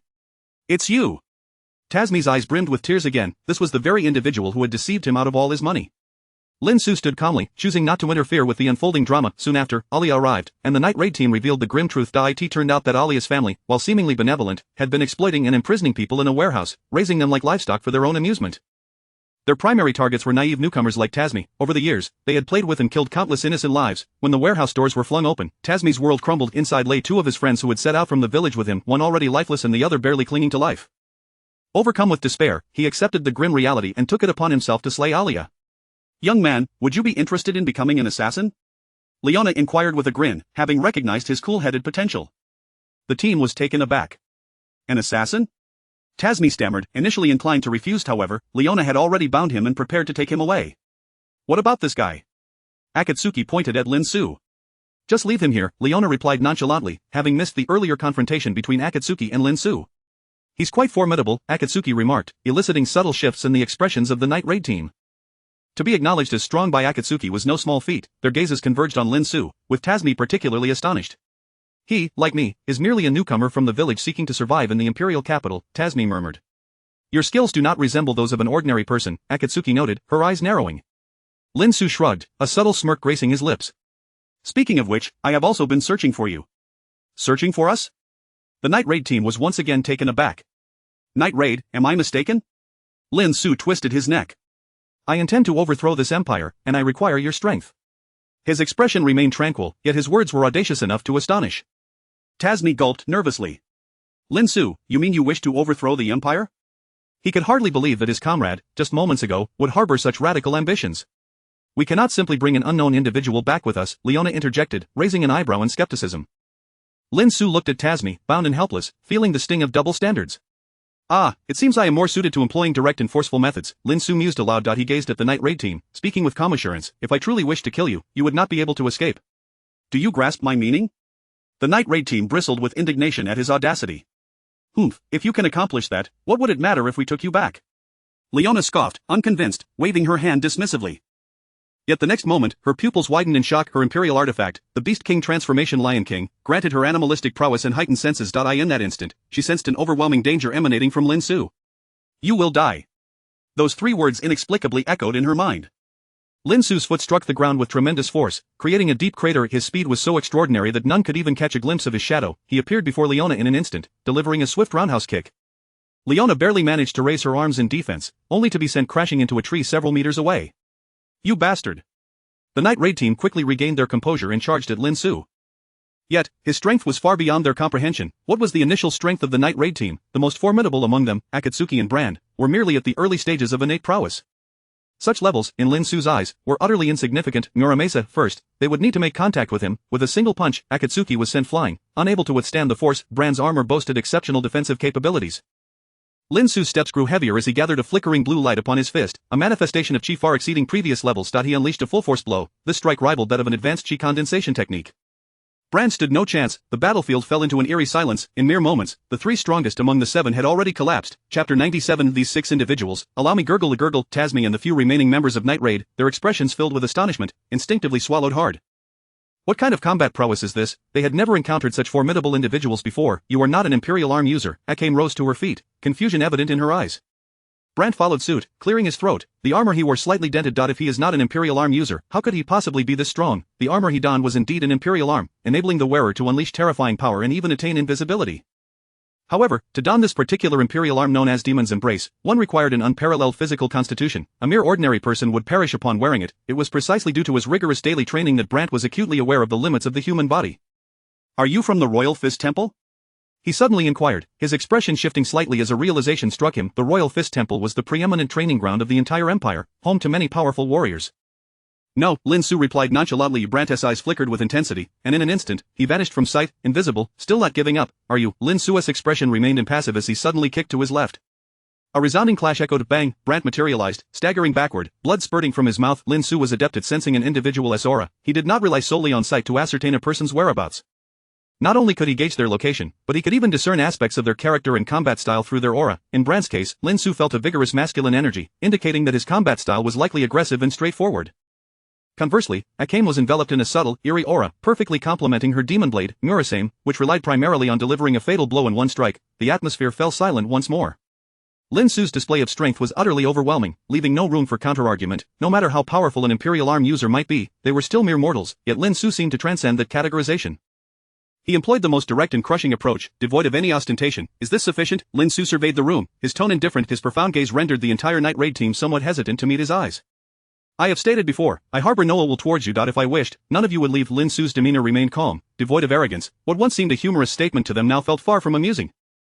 An hour and a half later, Lin Xu and the entire Night Raid team arrived at their headquarters. In the hall, everyone sat in silence. The atmosphere was inexplicably eerie, their gazes fixated on Lin Xu. With a soft sigh, Lin Xu made his way to the main seat and sat down. "The first order of business is to pack your belongings and immediately change our hiding location." Lin Xu understood that the contracted ones had arrived in this world. They possessed an advantage in intelligence. With continuous comparisons, they would undoubtedly locate this place swiftly. "I possess foresight regarding the storyline, and so do they." Lin Xu's eyes glimmered, fully aware of this reality. Therefore, he was resolute in his intention to continuously disrupt the original plot. To put it bluntly, while two individuals might play a game of chess, Lin Xu would simply upend the board, declaring, "I'm not playing anymore."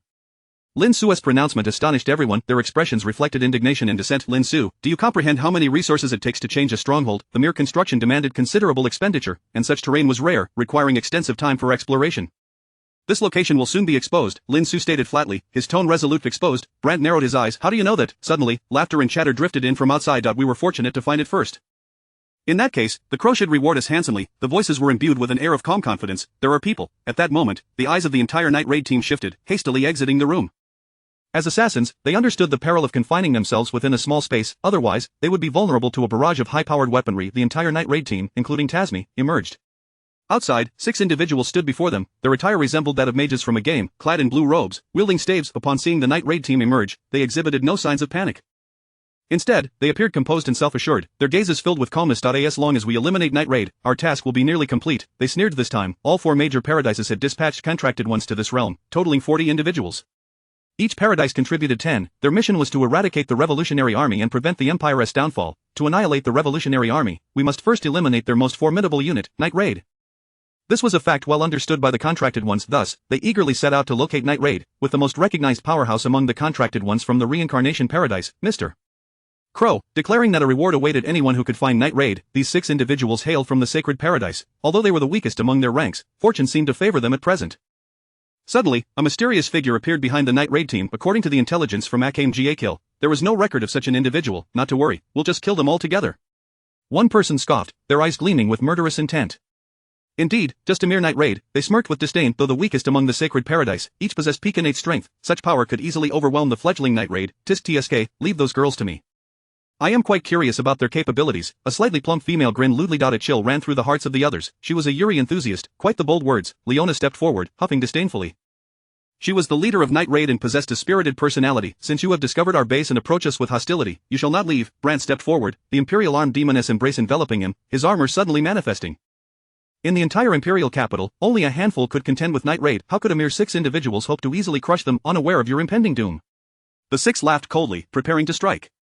The atmosphere was tense and fraught with danger. Both sides faced off, filled with animosity. At that moment, however, Lin Xu stepped forward, positioning himself in front of Night Raid. His expression remained calm as he spoke softly. "These 6, I shall handle." Chapter 98. The Godlike Man. The sudden appearance of Lin Xu and his utterances evoked a remarkable array of expressions from both parties. Leona, her face a canvas of confusion and displeasure, exclaimed, "Lin Xu, this is our affair. Allow me to eliminate them," she sneered, casting a hostile glance at the opposing side. Meanwhile, the other party erupted into laughter. "This is utterly ridiculous. One individual believes he can vanquish us 6? Their faces were etched with disdain, deeming Lin Xu to be exceedingly arrogant. Without turning his head, Lin Xu spoke with an air of calm. Their strength is beyond what you can handle at present. The expressions of the crowd shifted once more. Tasmi, the protagonist, gulped nervously as he regarded the wanderer he had picked up from the roadside. A tempest of emotion swirled within him, leaving him perplexed. Who on earth is this person? Leona, visibly irritated, remarked, Lin Xu, while your prowess is formidable, do you truly underestimate our night raid? Before she could finish, the opposing group grew impatient. Delay may bring unforeseen consequences, we must act swiftly. Instantly, the six unleashed a terrifying aura, their staffs thrust forward, and 6 blazing fireballs erupted forth. The sheer power was utterly terrifying, the scorching waves caused the members of Night Raid to pale in fear. From this singular display, it was evident that the 6 were no ordinary adversaries. Lin Xu stepped forward with a decisive stride, and as the 6 fireballs collided with him, they exploded. I expected something remarkable, yet it turns out to be nothing more than a fool. Ha, foolishly throwing themselves against my techniques. What imbeciles! The 6 members of the sacred paradise, being sextuplets, were all sorcerers. The ground was charred black, and Lin Xu's figure slowly emerged. Remarkably, he was unscathed. Lin Xu had enveloped himself in a protective aura. The combined force of the 6 fireballs barely reached the first stage of energy mastery. How could they possibly harm him? Subsequently, Lin Xu stomped his foot, causing the ground to cave in. Before the sacred paradise could process the shock, they shouted in unison, water condensation. The 6 joined forces to cast a spell, creating ripples that manifested as a water barrier before them. Moreover, it contained a toxic essence that would desiccate any ordinary person who dared to touch it. Lin Xu's gaze turned icy as he unleashed a punch. With a singular strike, the water barrier shattered, unleashing a torrential downpour upon the 6. Damn it!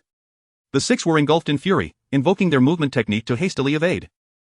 However, a slightly plump woman was inadvertently splashed with a few droplets. Ah, you bastard, how dare you mar my exquisite visage, I shall end you. Yet, her face was already riddled with blemishes. Lin Xu had no intention of indulging her with words. He approached her and unleashed a sudden kick. Earth Spike! The plump woman bellowed, her body sprouting virtual spikes akin to a porcupine. She aimed to repel Lin Xu, yet, the outcome defied her expectations. The earth spikes shattered effortlessly. Not only did they fail to repel him, but they didn't even hinder his advance. At this point, the sacred paradise could no longer deny that Lin Xu's strength far surpassed theirs. The plump woman was sent soaring by Lin Xu's kick. However, she did not plummet to the ground, for a black-red flying carpet caught her. The carpet soared through the air, and the 6 members of Sacred Paradise stood upon it, each wearing an expression of intense dismay, while the plump woman was clearly gasping for breath. Use that technique and eliminate them all. The remaining 5, their expressions fierce, made their decision. It was a formidable skill they had procured from the world of One Punch Man. 5 staffs pointed downward, and an ominous power coalesced. Soon, the glass orbs embedded in their staffs shattered under the strain of such overwhelming energy. Star collapse. Roaring cannon. Together, they unleashed a power capable of obliterating the surrounding area. Their intent was to eradicate both Lin Xu and the entirety of Night Raid. While Lin Xu might survive, the fragile members of Night Raid would surely perish under such an assault. The energy sphere evoked a chilling dread within Night Raid. If that energy sphere descends, we could genuinely perish. Lin Xu narrowed his eyes, astonished that the 6 possessed such a skill. Indeed, this move was no trifling matter. While he himself could withstand it, the members of Night Raid were in dire straits. Kamehameha Wave. Lin Xu executed the Kamehameha with increasing ease. With a single hand raised toward the heavens, a blue radiance began to coalesce. The blue wave clashed with the dark beam, yet, astonishingly, the blue wave gained the upper hand. The disparity in strength was immense. The 5 members of Sacred Paradise were aghast. How is this possible? Seizing the moment while the dark beam struggled against the Kamehameha, they hastily maneuvered their flying carpet. In that critical instant, the 5 finally evaded death. The blue wave surged into the atmosphere, erupting with a force so immense that even those on the ground felt its impact. The most immediate effect was visual. The clouds in the sky were violently dispersed. What sheer destructive power is this? Tasmi's mouth hung agape, his gaze fixated on the sky in a state of shock. Just moments ago, he had boasted to Lin Xu about defeating a lowly earth dragon, and now he realized how naive he truly was. We must flee. The 6 members of Sacred Paradise prepared to retreat. Lin Xu was a terrifying figure, beyond their capacity to confront. His power could undoubtedly rank among the top 3 of the 40 contractees who came here. They had arrived with such swagger, yet now they were fleeing in disgrace. However, how could Lin Xu allow them to escape? With a powerful leap, he soared into the air. The technique of flight left the members of Night Raid in awe once again. Allow me to gift you some little trinkets to play with. With a casual flick of his left hand, a blue wave surged forth. Another Kamehameha, and its intensity was on par with the previous one. He could easily unleash 5 or 6 more without breaking a sweat, yet, to the 6 members of Sacred Paradise, his nonchalance felt akin to the Grim Reaper arriving with his scythe. Block it, they bellowed, their faces wrought with terror as they shattered a glass orb. A protective barrier materialized to intercept Lin Xu's Kamehameha, though it was riddled with cracks. Interesting, Lin Xu narrowed his eyes, then, 3 waves of energy manifested in his hands, he launched them all at once. How could the barrier withstand such a cataclysmic onslaught? In the blink of an eye, it disintegrated. Daybreak.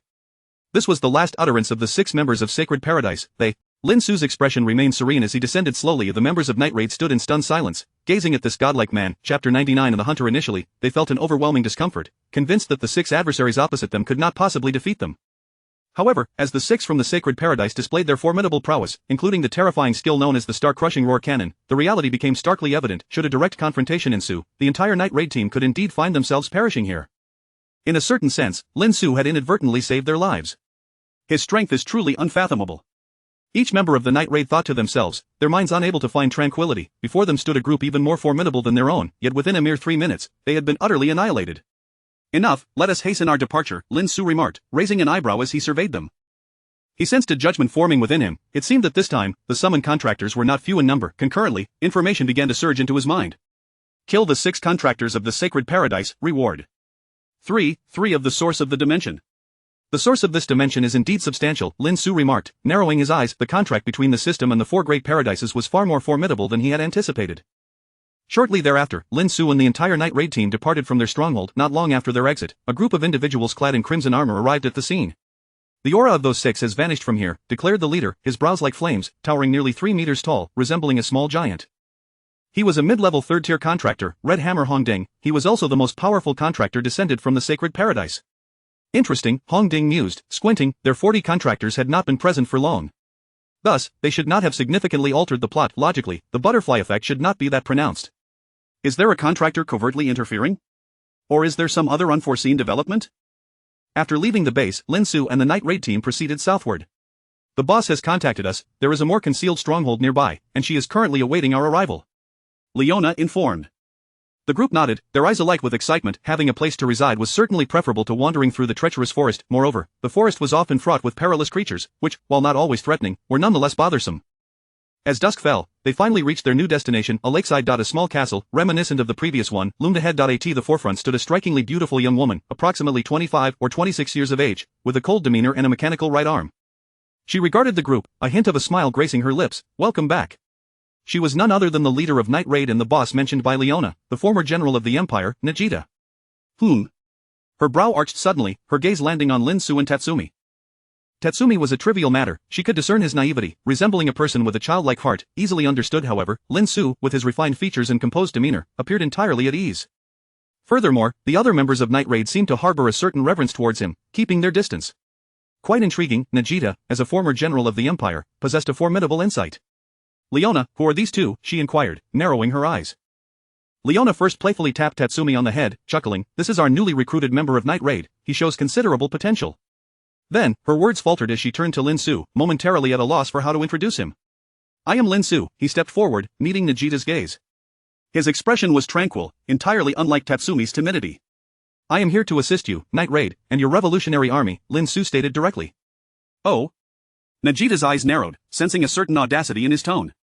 Do you not intend to report on your identity and background? She inquired, her mechanical right arm moving with an imposing force. We at Night Raid do not harbor individuals of unknown origin. There is no need for you to know. I hail from a place unknown to you, Lin Xu replied nonchalantly, naturally unwilling to divulge the existence of the infinite system. The Empire has recently received a new batch of reinforcements, their strength far surpassing that of your Night Raid. Only I can assist you. Lin Xu, disliking superfluous chatter, made his intentions clear. Such bravado. Yet, I wonder how genuine your abilities truly are, Najita said, her mechanical arm coiling with energy, preparing to test this arrogant young man. However, the entire Night Raid team quickly intervened. Boss, do not engage. They were drenched in cold sweat. While the boss's strength was indeed formidable, likely surpassing theirs by a margin, Lin Xu, he was a veritable enigma. They even suspected he might be the embodiment of some super dangerous entity. Lin Xu saved our lives. Leona hesitated before continuing, his background should pose no issue. Indeed, a powerful contingent has emerged from the Empire, with individual strengths exceeding our own. If not for Lin Xu, we might have perished. Only then did Najita sheath her weapon, casting a profound glance at Lin Xu. Lin Xu was exceptionally strong, he could easily vanquish us even in unison, Akatsuki asserted earnestly. This revelation stirred Najita's intrigue. The combined might of Night Raid could not best this individual before her. In her understanding, only his death possessed such power. Lin Xu maintained his calm demeanor, saying nothing. Some matters could not be conveyed through words alone. It seems your claims hold merit. Najita regarded Lin Xu solemnly, extending her right hand. Welcome to the Revolutionary Army, welcome to Night Raid. A slight smile graced Lin Xu's lips as he extended his hand in return. I look forward to working together. He understood that, at this moment, he had only begun to earn the trust of Night Raid. Subsequently, the group entered the castle to organize their affairs. Lin Xu was assigned a guest room. As night had fallen, everyone retired early. The next morning, the entire group gathered in the hall. Lin Xu, could you share with us the details regarding the Empire's reinforcements? Najita inquired from her seat of authority. I perceive you seem well informed about them? Lin Xu nodded slightly, contemplating his words before responding. I do possess a certain understanding. They, like myself, wield various extraordinary powers, which starkly contrast with your imperial weapons. Lin Xu's expression shifted. Your imperial weapons primarily rely on the power of objects. Your inherent strength remains that of mere mortals. However, those individuals may very well possess monstrous levels of physical capability. Do you know how many of them there are? Leona interjected. Lin Xu smiled slightly. That is also what I wish to ascertain. This time, he would be the hunter. To hunt down all contractors, Chapter 100 Hunters, Night Raid. Are you unaware of their numbers? Leona retorted. Lin Xu nodded slightly, his expression earnest as he replied, I require the strength of your revolutionary army to ascertain the true number of these enigmatic figures. Only by understanding the adversary's strength could he effectively strategize his plans. I shall dispatch someone to keep watch, Najita affirmed with a nod, her tone resolute. Subsequently, a meeting was convened, serving as a formal welcome for Lin Xu and Tatsumi into their ranks. Lin Xu's gaze swept across the room, noting there were indeed several striking young women present. The long-haired, crimson-eyed shy girl, the spirited twin-tailed Main, the naturally clueless Hill, and the untamed Leona. Of course, aside from her forthright demeanor, boss Najita also qualified as one of them. In the following days, the revolutionary army was deployed to investigate the internal affairs of the imperial capital, while the members of Night Raid engaged in relentless training to grow stronger. Lin Xu and the others from the Holy Paradise exerted considerable pressure on them. I will strive to catch up to you. Tatsumi, an earnest and passionate youth, declared fervently to Lin Xu. Lin Xu cast a sidelong glance at him, thinking that this fellow might not even be able to match his own hair. The golden locks, which seemed to possess a hint of Super Saiyan qualities, had long since awakened. From time to time, Lin Xu would infuse energy into his hair, both to ensure its survival and to store power. He had calculated that if his own strength were to wane, the feedback from his hair could restore as much as 40% of his energy. Such a ratio was indeed remarkable. Could you accompany me for a sword practice? The crimson-eyed girl inquired, her expression earnest. Of course, Lin Xu responded with a slight nod. Strengthening the Night Raid's capabilities was also a means to assist himself in fulfilling his mission. The crimson-eyed girl casually retrieved a wooden sword, deeming the demon blade Muramasa unsuitable for sparring. She charged towards Lin Xu with surprising speed, her swordplay enveloping him in a flurry of strikes.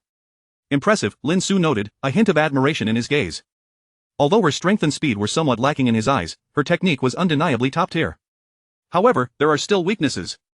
Lin Xu stepped forward, swiftly disrupting her rhythm. In that moment of hesitation, he sidestepped to the right and delivered a kick that forced the crimson-eyed girl to retract her wooden sword, transitioning from offense to defense. In just 2 steps, the disparity was evident. Lin Xu was momentarily taken aback. How was it that he could so easily discern the crimson-eyed girl's flaws? Moreover, he instinctively conjured 3 alternative methods to counter her movements, as though they were innate knowledge surfacing in his mind. It is indeed a rare sword technique. Lin Xu nearly forgot about his own past experiences. His journey had primarily revolved around brute strength, with swordsmanship being a mere secondary skill. Your technique has its shortcomings, he mused before beginning to instruct the crimson-eyed girl. Thank you, she replied gratefully. Half an hour later, she stood in contemplation, profoundly moved. Having been a killer from a young age, her knife skills were exceptional, yet she had never anticipated that Lin Xu could provide such insightful guidance. What an unfathomable man. In the ensuing days, Lin Xu became the sparring partner for all members of Night Raid. Given his formidable prowess, he faced no danger from their powerful techniques. He could unleash his full strength without concern. Remarkably, Lin Xu emerged unscathed throughout this rigorous training. Lin Xu is incredibly strong. He has taught me so much, I feel as though I could defeat the previous 3 versions of myself. Tatsumi exclaimed, his face alight with excitement. True to his role as the protagonist, his capacity for growth was indeed remarkable. We feel the same, echoed the rest of Night Raid in unison.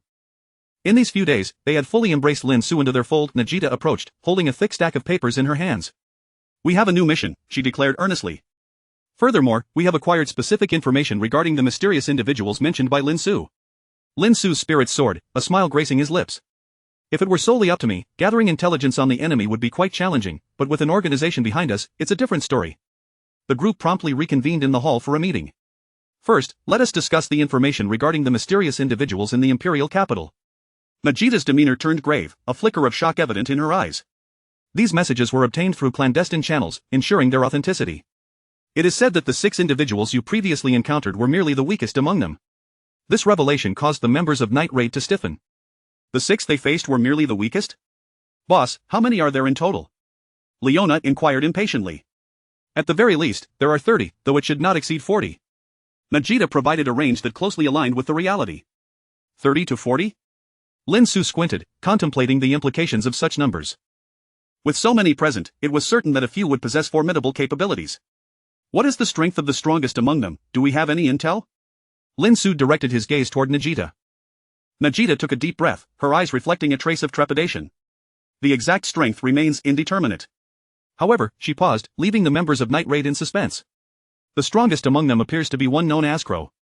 Crow has engaged in combat with his death and was only slightly inferior. The atmosphere grew tense as the members of Night Raid reacted.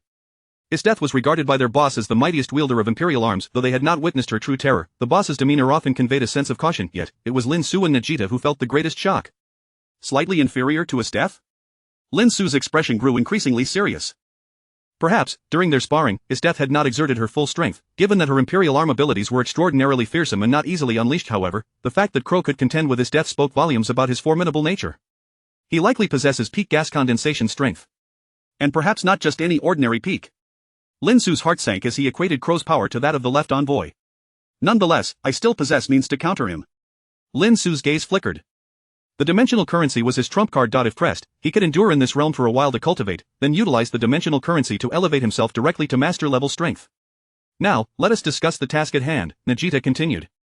His death has returned from the northern border to the Imperial capital, assembling a team known as Hunters, comprised entirely of Imperial arms wielders. This is one of the most formidable teams in the Empire, posing a significant threat to our revolutionary army.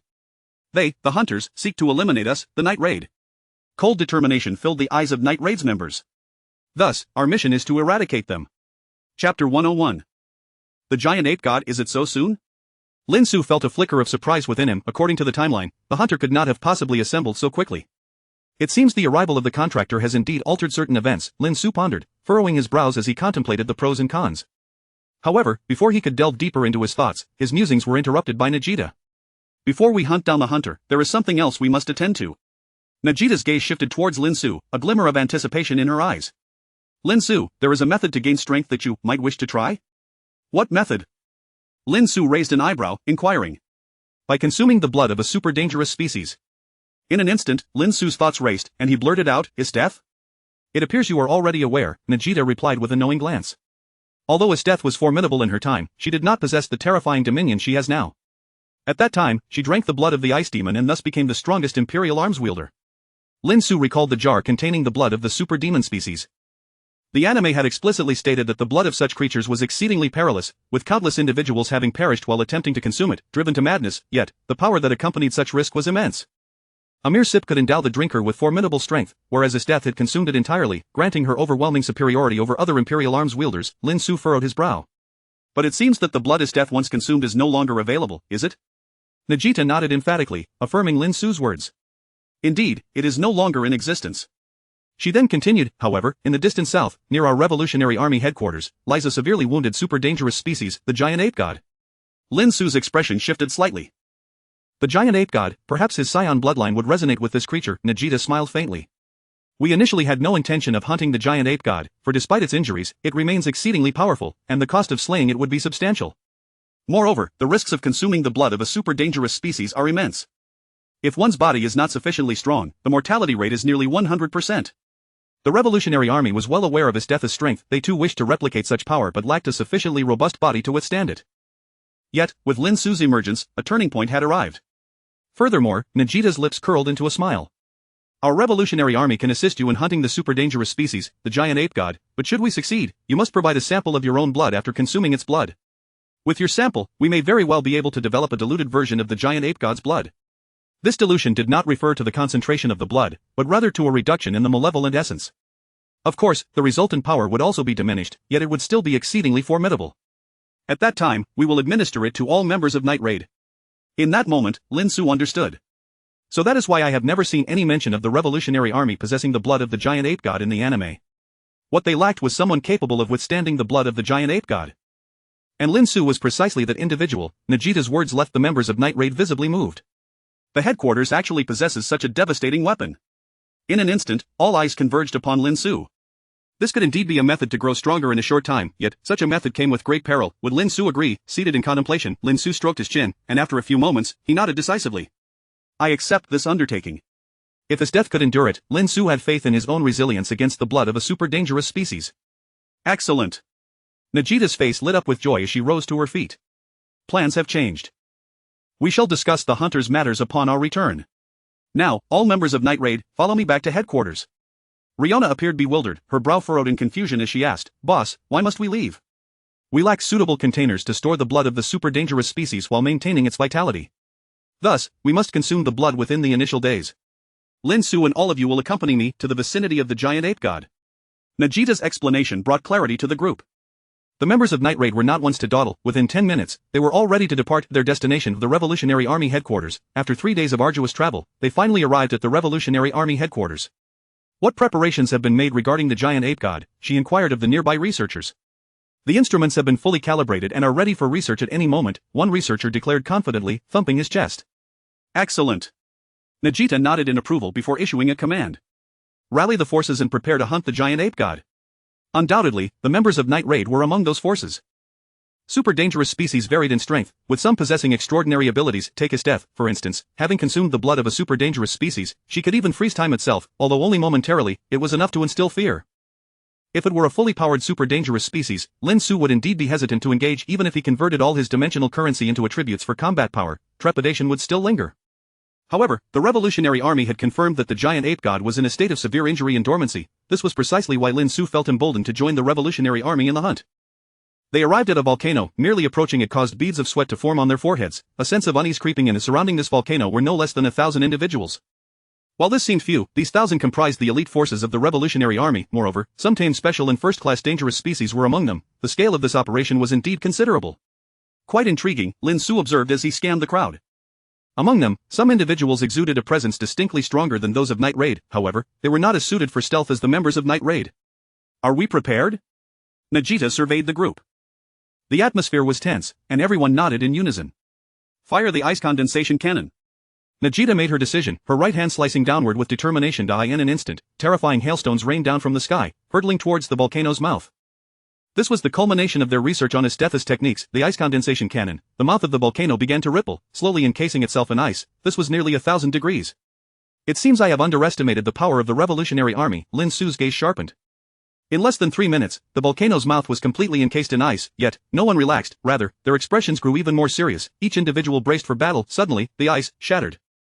A dark figure leaped forth. The giant ape god had made its appearance. Chapter 102 of the Siege of the Giant Ape God took Lin Xu completely by surprise, for it was not enormous. Its height was merely that of an average person. However, its eyes glowed a fierce crimson, and its body was covered in lustrous golden fur, with a tail protruding from its rear, hunched over in a peculiar manner. From certain angles, it bore a striking resemblance to an ordinary monkey. Long-range team, commence attack. Najita commanded with urgency. Countless shells were unleashed in an instant, hurtling toward the location of the giant ape god. The newly emerged creature appeared somewhat dazed, as if still shaking off the remnants of slumber.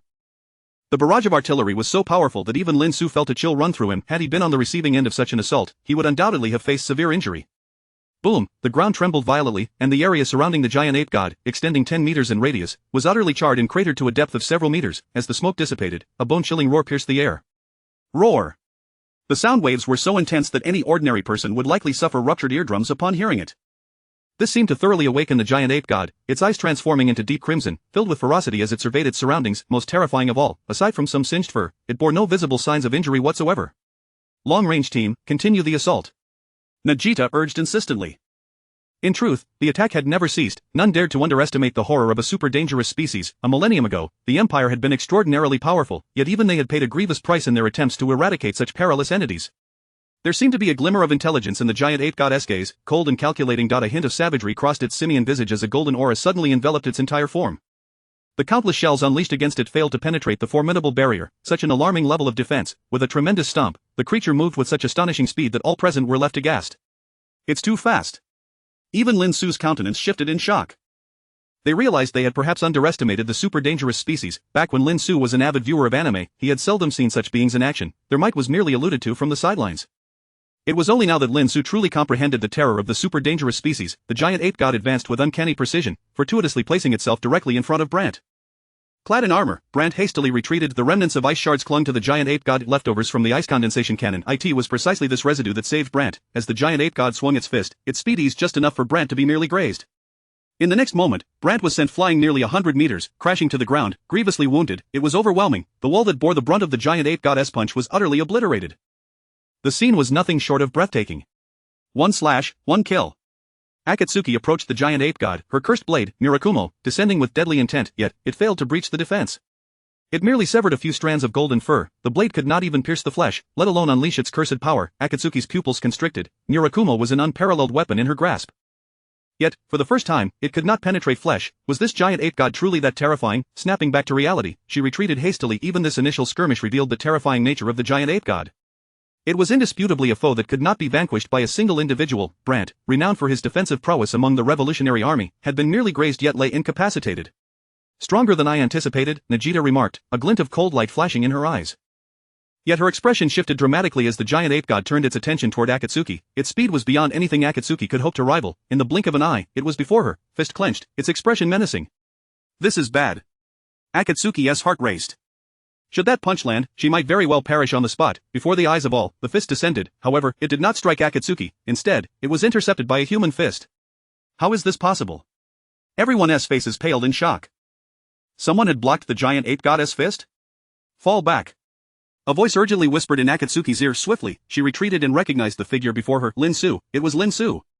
He must be one of the reinforcements brought in by the boss. Isn't he a new member of Night Raid? How could he possibly withstand a super dangerous species? Lin Xu, however, was not without strain. His entire body trembled, veins bulging in his right arm. The overwhelming force emanating from the giant ape god's fist was palpable. This is terrifying. Lin Xu inhaled deeply, yet he managed to glean some insights into the giant ape god's capabilities. Its current strength is significantly diminished compared to its peak, most notably its attack power, which is not as formidable as I had imagined. At this moment, the giant ape god's eruption of power was roughly equivalent to that of a high-level chi condensation practitioner. Yet its defense remains largely intact. Lin Xu narrowed his eyes, formulating a plan. He called out, I will hold off the giant ape god. When the opportunity arises, you must engage and wear it down. He decisively altered Nagita's battle strategy. Everyone exchanged glances, and after a moment of hesitation, Nagita resolutely declared, follow his lead. Instantly, the battle reignited. If Lin Xu were to confront the giant ape god alone, even with all his attribute points maxed out, he might stand no chance, but with the aid of numerous allies and the power of the imperial tools, the situation shifted dramatically. Roar! The giant ape god bellowed, its fists raining down like cannon fire upon Lin Xu. Yet those around him employed various methods to restrain its movements, from the threads of the Night Raid's imperial tool, Leibach, to freezing weapons. They managed to impede the creature, albeit slightly, allowing Lin Xu to evade. Bang! Lin Xu executed a sweeping kick toward the giant ape god, sending it flying several dozen meters. However, the creature merely winced, sustaining no real damage. Its defense is utterly terrifying. A chill ran through Lin Xu's heart, yet he felt a surge of anticipation. If he could indeed consume the blood of the giant ape god, it might yield a monumental increase in his power. The giant ape god roared, its maw agape, unleashing a terrifying golden beam of energy. Kamehameha! But Lin Xu was not without countermeasures. This time, he summoned all his strength, his body trembling uncontrollably as he was forcibly pushed back. The clash of their powers was truly astonishing. The 1,000-strong present, all elite fighters of the Revolutionary Army, were rendered helpless, completely astonished. What kind of destructive force was this? The mere pressure sent them staggering backward. Moments later, a horrifying black chasm marred the ground. The two forces were evenly matched, yet, the giant ape god's fur appeared somewhat dulled. Continue to wear it down. Lin Xu shouted triumphantly as he once more engaged the giant ape god. Chapter 103 Has a tale emerged? This was a fierce battle, a perilous confrontation. Lin Xu could not ascertain the extent of the giant ape's remaining power, nor the terrifying abilities it might possess, so he remained ever vigilant. He instructed his subordinates to alert him immediately upon noticing any anomalies. This clash persisted for a grueling 7 hours, transforming the vicinity into a desolate wasteland and leaving the revolutionary troops, numbering in the thousands, with bloodshot eyes. Fortunately, it all came to an end. After a fierce struggle, the giant ape ultimately fell. As Nagita had anticipated, it was gravely injured, its strength reduced to a mere fraction, barely able to resist the revolutionary forces. Exhausted, the giant ape collapsed heavily to the ground, creating a deep crater upon impact. Cough, cough. Blood trickled from the corner of Lin Xu's mouth, his black athletic attire tattered and torn. It is over. Lin Xu did not witness any other innate skills of the giant ape, perhaps due to its inherent limitations or its current state of injury preventing it from unleashing them. Yet, even this terrifying base strength, speed, and defense are already formidable enough. Nagita, standing nearby, patted her chest and exhaled deeply. Withdraw. Assess the casualties and transport the giant ape's remains. Upon returning to the headquarters of the Revolutionary Army, Lin Xu and several high-ranking officials, including the entire Night Raid team, gathered in the main hall. The death toll stands at 6, with injuries exceeding 500, though most are minor wounds incurred from the residual shockwaves, reported a man on the left in a grave tone. This figure is significantly lower than I had anticipated, Nagita remarked with a gentle sigh and a nod. Had Lin Xu not intervened, the casualties could have easily reached 200 to 300. The blood from the giant ape is still being extracted. It is expected to be ready in about half an hour. Please prepare yourselves, the man continued, his gaze shifting to the Night Raid members and Lin Xu. You are the hope of our revolutionary army against death. I hope you can successfully absorb the blood of the giant ape. The members of Night Raid nodded solemnly. We will do our utmost. The pressure weighed heavily on them. Having expended such resources to eliminate the giant ape, failure to absorb its blood would bring deep regret. Lin Xu closed his eyes to gather his thoughts, for he was the most fatigued from the battle. Yet, he also recovered the quickest. We are ready, Lord Lin Xu, please come quickly. A hurried, excited voice called from outside. Lin Xu suddenly opened his eyes, finding all eyes in the tent fixed upon him, filled with eagerness and anticipation. Let us proceed. Lin Xu rose and walked outside, followed closely by Najida, the Night Raid team, and the high-ranking officers of the Revolutionary Army. They arrived at an open area, where everyone felt a mix of anxiety and trepidation. The choice of an open space was made to prevent any potential destruction should Lin Xu fail to absorb the blood. Despite the harshness of the situation, such a possibility had to be considered. At the center, a vial containing golden blood tinged with a hint of purple awaited them, estimated to hold about 500 milliliters. Lord Lin Xu, this is the essence extracted from the entire body of the giant ape, a researcher explained. Due to limitations in our data and technology, we cannot completely analyze its composition or determine the precise amount needed for effective absorption. After a brief hesitation, he added, however, a minimum of 100 milliliters is required. Understood. Lin Xu regarded the seemingly fiery yet slightly sinister blood with a nod. He gestured for everyone to step back, aware that over 100 pairs of eyes were on him. Gulp. Tension filled the air. Lin Xu grasped the essence of the giant ape and forcefully poured it into his mouth. What? The researcher stood dumbfounded, frozen in place. He had warned Lin Xu to consume at least 100 milliliters to avoid underdosing, as this was a matter of life and death, yet Lin Xu drank it all. His scalp tingled. His immediate reaction was one of dread, but recalling the terrifying power Lin Xu had unleashed on the battlefield, a flicker of hesitation arose. Perhaps he could indeed succeed? What is this sensation? Lin Xu felt the blood in his throat pulsating with vitality, flowing downward through his body. Waves of terrifying power erupted forth, coursing through his limbs and bones. It is continuously enhancing my physique. Lin Xu rejoiced inwardly. The magnitude of this enhancement far exceeded his expectations, yet, that power bore an ominous quality. A violent desire for destruction surged within him. Lin Xu lifted his head, his eyes marred by bloodshot veins, and those who met his gaze felt a profound shock, momentarily entranced. What is this gaze? Violence, chaos, filled with a desire to destroy. It resembles the giant ape's eyes exactly. Everyone tightened their grips on their weapons. There was also the possibility that Lin Xu might fail and, instead of dying, succumb to madness. If that were the case, they would need to eliminate Lin Xu. However, none wished for such an outcome. Roar! A guttural sound erupted from Lin Xu's throat, as if he were desperately trying to suppress something. Najida furrowed her brow deeply, her heart sinking. Lin Xu was far too reckless, consuming all the blood in one go. Hesitating, she slowly raised her right hand, signaling everyone to prepare for Lin Xu's potential transformation into a frenzy. Lin Xu realized he had underestimated the potency of the giant ape's blood. Threads resembling runes surged throughout his body, seemingly the very essence of the giant ape's power. It sought to dominate him. A fool's dream. Lin Xu coldly rebuked himself, preparing to unleash his power to suppress it. Yet, to his astonishment, his own blood stirred. The scion bloodline within him awakened from its slumber, enraged by the provocation. Though both the scion and the giant ape's bloodlines bore a connection to apes, they were vastly different, not to mention the disparity in their ranks. The scion bloodline's growth potential was extraordinarily formidable. Once stimulated, it began to consume the giant ape's blood. Lin Xu remained unaware that even his death, after drinking the blood of a super dangerous species, allowed that blood to alter her body, merely exerting control over the malevolent intent it carried. This transformation could potentially unleash 70 to 80% of the super dangerous species power, yet Lin Xu was completely consuming it, achieving 100% efficacy. Initially, the blood of the giant ape could barely contend with the scion bloodline, but as the scion bloodline further absorbed it, it grew increasingly powerful. Within merely half an hour, the blood of the giant ape was completely devoured. Lin Xu's blood glimmered faintly with gold. To onlookers, however, Lin Xu appeared flushed and strained. Suddenly, Lin Xu opened his eyes, sensing something unusual. It felt as though a tail had sprouted from behind him. Chapter 104 Terrifying Progress. The sudden transformation of Lin Xu startled everyone. The atmosphere was tense, as if every blade of grass and every tree was on high alert. Each person's gaze towards Lin Xu was tinged with a hint of caution. All right, I have succeeded. Lin Xu waved his hand, his voice somewhat hoarse. Succeeded. It was only then that everyone let out a sigh of relief, followed by an outburst of joy. Indeed, Lin Xu's appearance suggested that he had achieved something remarkable. A collective breath of ease washed over the crowd as they gathered around him. The members of the Night Raid scrutinized Lin Xu intently. Could it be that after drinking it, we too will grow a tail like you? A few girls pondered, feeling a bit odd at the thought. Lin Xu's expression shifted slightly as he gently shook his head. I don't think so. He had a faint inkling of how his tail had manifested. Initially, when I acquired the Scion bloodline from the Dragon Ball realm, I did not grow a tail. Now, stimulated by the bloodline of the great ape, it has unexpectedly appeared. After some contemplation, Lin Xu decided against severing his tail. This tail will cause me to transform into a giant ape and lose my sanity during a full moon, but conversely, in that state, my power will be tenfold. Lin Xu considered that this might serve as a unique trump card for him. As long as I avoid looking at the moon on that night, I will be fine, Lin Xu resolved. Meanwhile, the researchers hurried over. Lord Lin Xu, we require approximately 50 milliliters of your blood for sampling. Without further ado, Lin Xu made a swift incision, allowing the required blood to flow.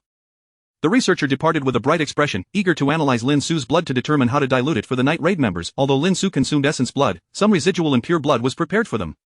Lin Xu, how strong are you now? Najeta approached, her gaze piercing as she scrutinized him. How strong? Lin Xu tilted his neck and replied earnestly, very strong. The overwhelming power surging within him was indeed astonishing. This recent progress was nothing short of terrifying. The most apparent improvement must be my defensive capabilities. Lin Xu's eyes flickered slightly. And there is something else. He raised an eyebrow, feeling as though he could wield a certain skill. However, the sensation was vague, preventing him from pinpointing exactly what that skill was. After a moment of reflection, Lin Xu mused, the infinite dimension system. Skill module. Suddenly, 3 options materialized before Lin Xu. The host can directly exchange dimension coins for learning progress, skills. Kamehameha, Peak Mastery, Tai Chi, Flawless, Void Shattering, Entry-Level, Skill Proficiency can be classified into Entry-Level, Flawless, Peak Mastery, Extraordinary. Corresponding dimension coins can be spent to directly enhance proficiency, Void Shattering? Lin Xu's eyes brightened instantly. This name was rather significant. He immediately thought of Estetha's ability to freeze time and space. Indeed, this dimension may be weaker compared to others, but certain skills are extraordinarily formidable. Lin Xu gasped, feeling a rush of excitement. In ordinary high martial arts dimensions, where could one find skills like void shattering or time freezing? Upon further inspection, Lin Xu noted, to upgrade the void shattering skill from entry level to flawless, I need to spend 50 dimension coins. This amount is far beyond my expectations. Exchange it. After a moment's hesitation, Lin Xu made his decision. He lacked raw strength but desperately needed such extraordinary skills. He had long planned to exchange dimension coins whenever he encountered a valuable skill. In an instant, a refreshing sensation washed over him as his dimension coins decreased from 170 to 120. Simultaneously, the vague feeling within him became crystal clear. Everyone, step back. Lin Xu inhaled deeply, surveying his surroundings. Everyone understood and promptly moved aside. Let me see just how strong you truly are. Najeta's eyes sparkled with anticipation. Lin Xu took a few steps forward, feeling apprehensive that he might inadvertently unleash his power and wreak havoc on the environment. Once he was 10 meters away from the crowd, he faced a massive stone wall towering 20 to 30 meters high. Without hesitation, Lin Xu unleashed a punch. It was a straightforward strike, devoid of any skill. Yet, the ground erupted beneath him, leaving a deep scar that stretched 100 meters ahead. This spectacle left everyone in awe. Who could withstand such a blow? Only Lin Xu knew that he had only exerted 60% of his strength, and that was after holding back. This strike provided him with a clearer understanding of his destructive power. Now, my strength surpasses what it was before by at least tenfold. Lin Xu was astonished. He was unsure if this strength stemmed from the blood of the great ape or if it had awakened the Scion bloodline, but the power was undeniably real. At this moment, I am undoubtedly stronger than the left envoy. Lin Xu had witnessed the left envoy's strikes multiple times, but never at full strength. Yet he felt confident now. This was because he had become overwhelmingly powerful. Based on the left envoy's displayed strength, Lin Xu believed he could eliminate him in less than 5 moves. Currently, my raw strength is comparable to Estetha's, if not superior. Lin Xu took a deep breath, even beginning to ponder, how do I measure up against a master? However, without having seen a master in action, he could not be certain. Then, Lin Xu's gaze fell upon the stone wall before him. Void Shatter. In the next moment, he seemed to vanish from his original position without a trace. No one could catch a glimpse of his figure, as if he had disappeared from this world. There, someone exclaimed suddenly, their keen eyesight catching sight of Lin Xu standing on the stone wall. Power of traversal and destruction? Lin Xu distinctly felt that, in that fleeting instant, he had crossed space at an incredible speed, obliterating everything in his path. This level of destruction was immensely terrifying. Without a point of reference, he could not ascertain its limits. This power can be unleashed a maximum of 2 times consecutively. It was not a matter of insufficient strength, but rather his physical body could not endure it. Even with his current physique, he struggled to withstand the load during high-speed movement and destruction. If I could reach the extraordinary realm, perhaps I could truly shatter the void. Lin Xu inhaled deeply. At present, he could only achieve extreme speed, barely brushing against the fabric of space, but had yet to fully harness it. Lin Xu stamped his foot down heavily, almost nonchalantly. The continuous stone wall crumbled into fragments. This was to demonstrate his power to the revolutionary army. Such overwhelming strength. Everyone gasped in astonishment. In their eyes, Lin Xu now seemed more terrifying than the besieging great ape. Chapter 105. Joining the hunters. Lin Xu tested his skills briefly, nodding in satisfaction. He leaped down from the cliff, unleashing his full power, and in the blink of an eye, he rejoined Najeta and the others. Excellent.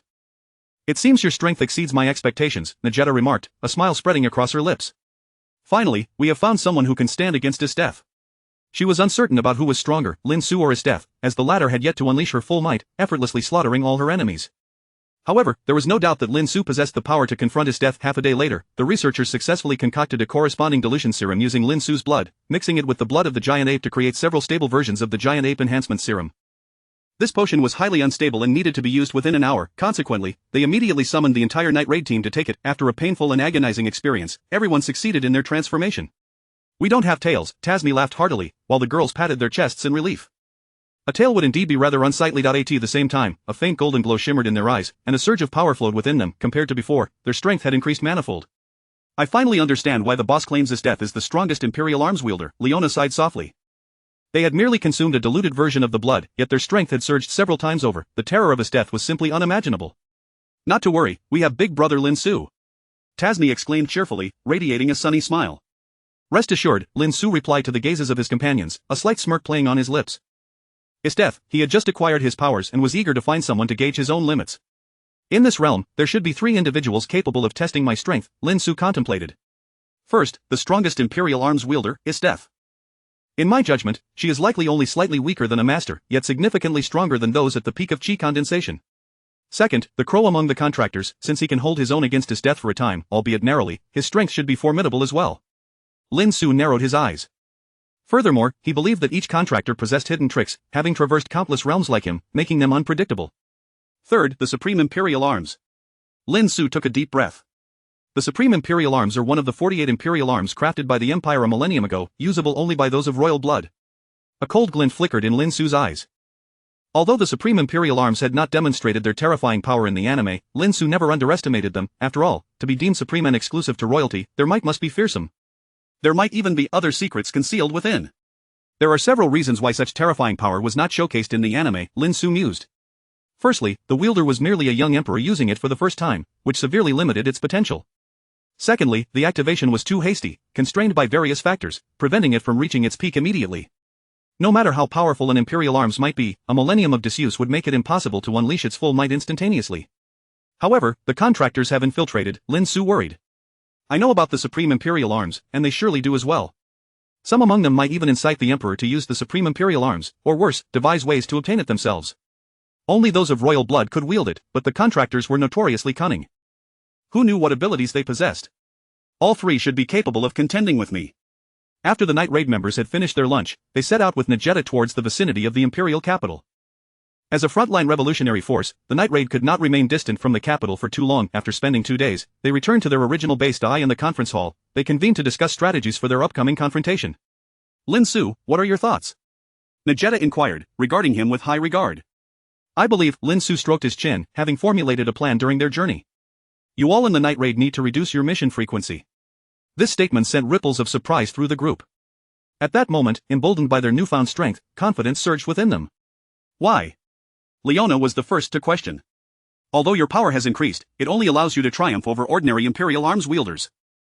I doubt you could defeat those mysterious individuals who have recently appeared." In Lin Xu's eyes, their strength had only reached the peak of innate capabilities. They were indeed stronger than before, but still insufficient. "Therefore, I will infiltrate the imperial capital and quietly join the hunters." A glimmer of determination sparkled in Lin Xu's eyes. This declaration took everyone by surprise. "I will ascertain the strength of the Imperial arms wielders and those mysterious visitors within the hunters. Moreover, I will secretly eliminate some key figures." Najeta's eyes lit up. "I see." At present, Lin Xu was an unexpected presence. There was surely no record of him in the imperial capital. Furthermore, with his formidable strength, even if the imperial forces were gathered, along with his death as pursuit, they would likely be unable to prevent Lin Xu's escape. In many ways, he was indeed well suited for this role. "That's a brilliant idea," Najeta nodded emphatically, affirming Lin Xu's proposal. After a thorough discussion, the plan was finalized. The night raid would reduce their mission frequency and await further intelligence from Lin Xu before deciding on subsequent actions. Meanwhile, Lin Xu would enter the imperial capital, join the hunters, ascertain the enemy's strength, and hunt them down. Coincidentally, his death is hosting a tournament aimed at recruiting candidates for the hunters. Najeta wasted no time in informing Lin Xu. "It will take place in 2 days. You should go directly." Lin Xu nodded with a smile. This tournament was indeed part of the original plot. However, it was Tasmi who had inadvertently participated and been captured back then. Now, it would be Lin Xu who took part. 2 days later, in the imperial capital, a location reminiscent of a Roman Colosseum was filled to the brim with spectators, the uproar of voices resonating throughout, creating a lively atmosphere. This was the recruitment camp for hunters under Isteth's command. The imposing Isteth sat at the highest seat, a smile of superiority gracing her lips, exuding an aura of an icy goddess. Come forth, let me see if there are any worthy candidates to join my hunters.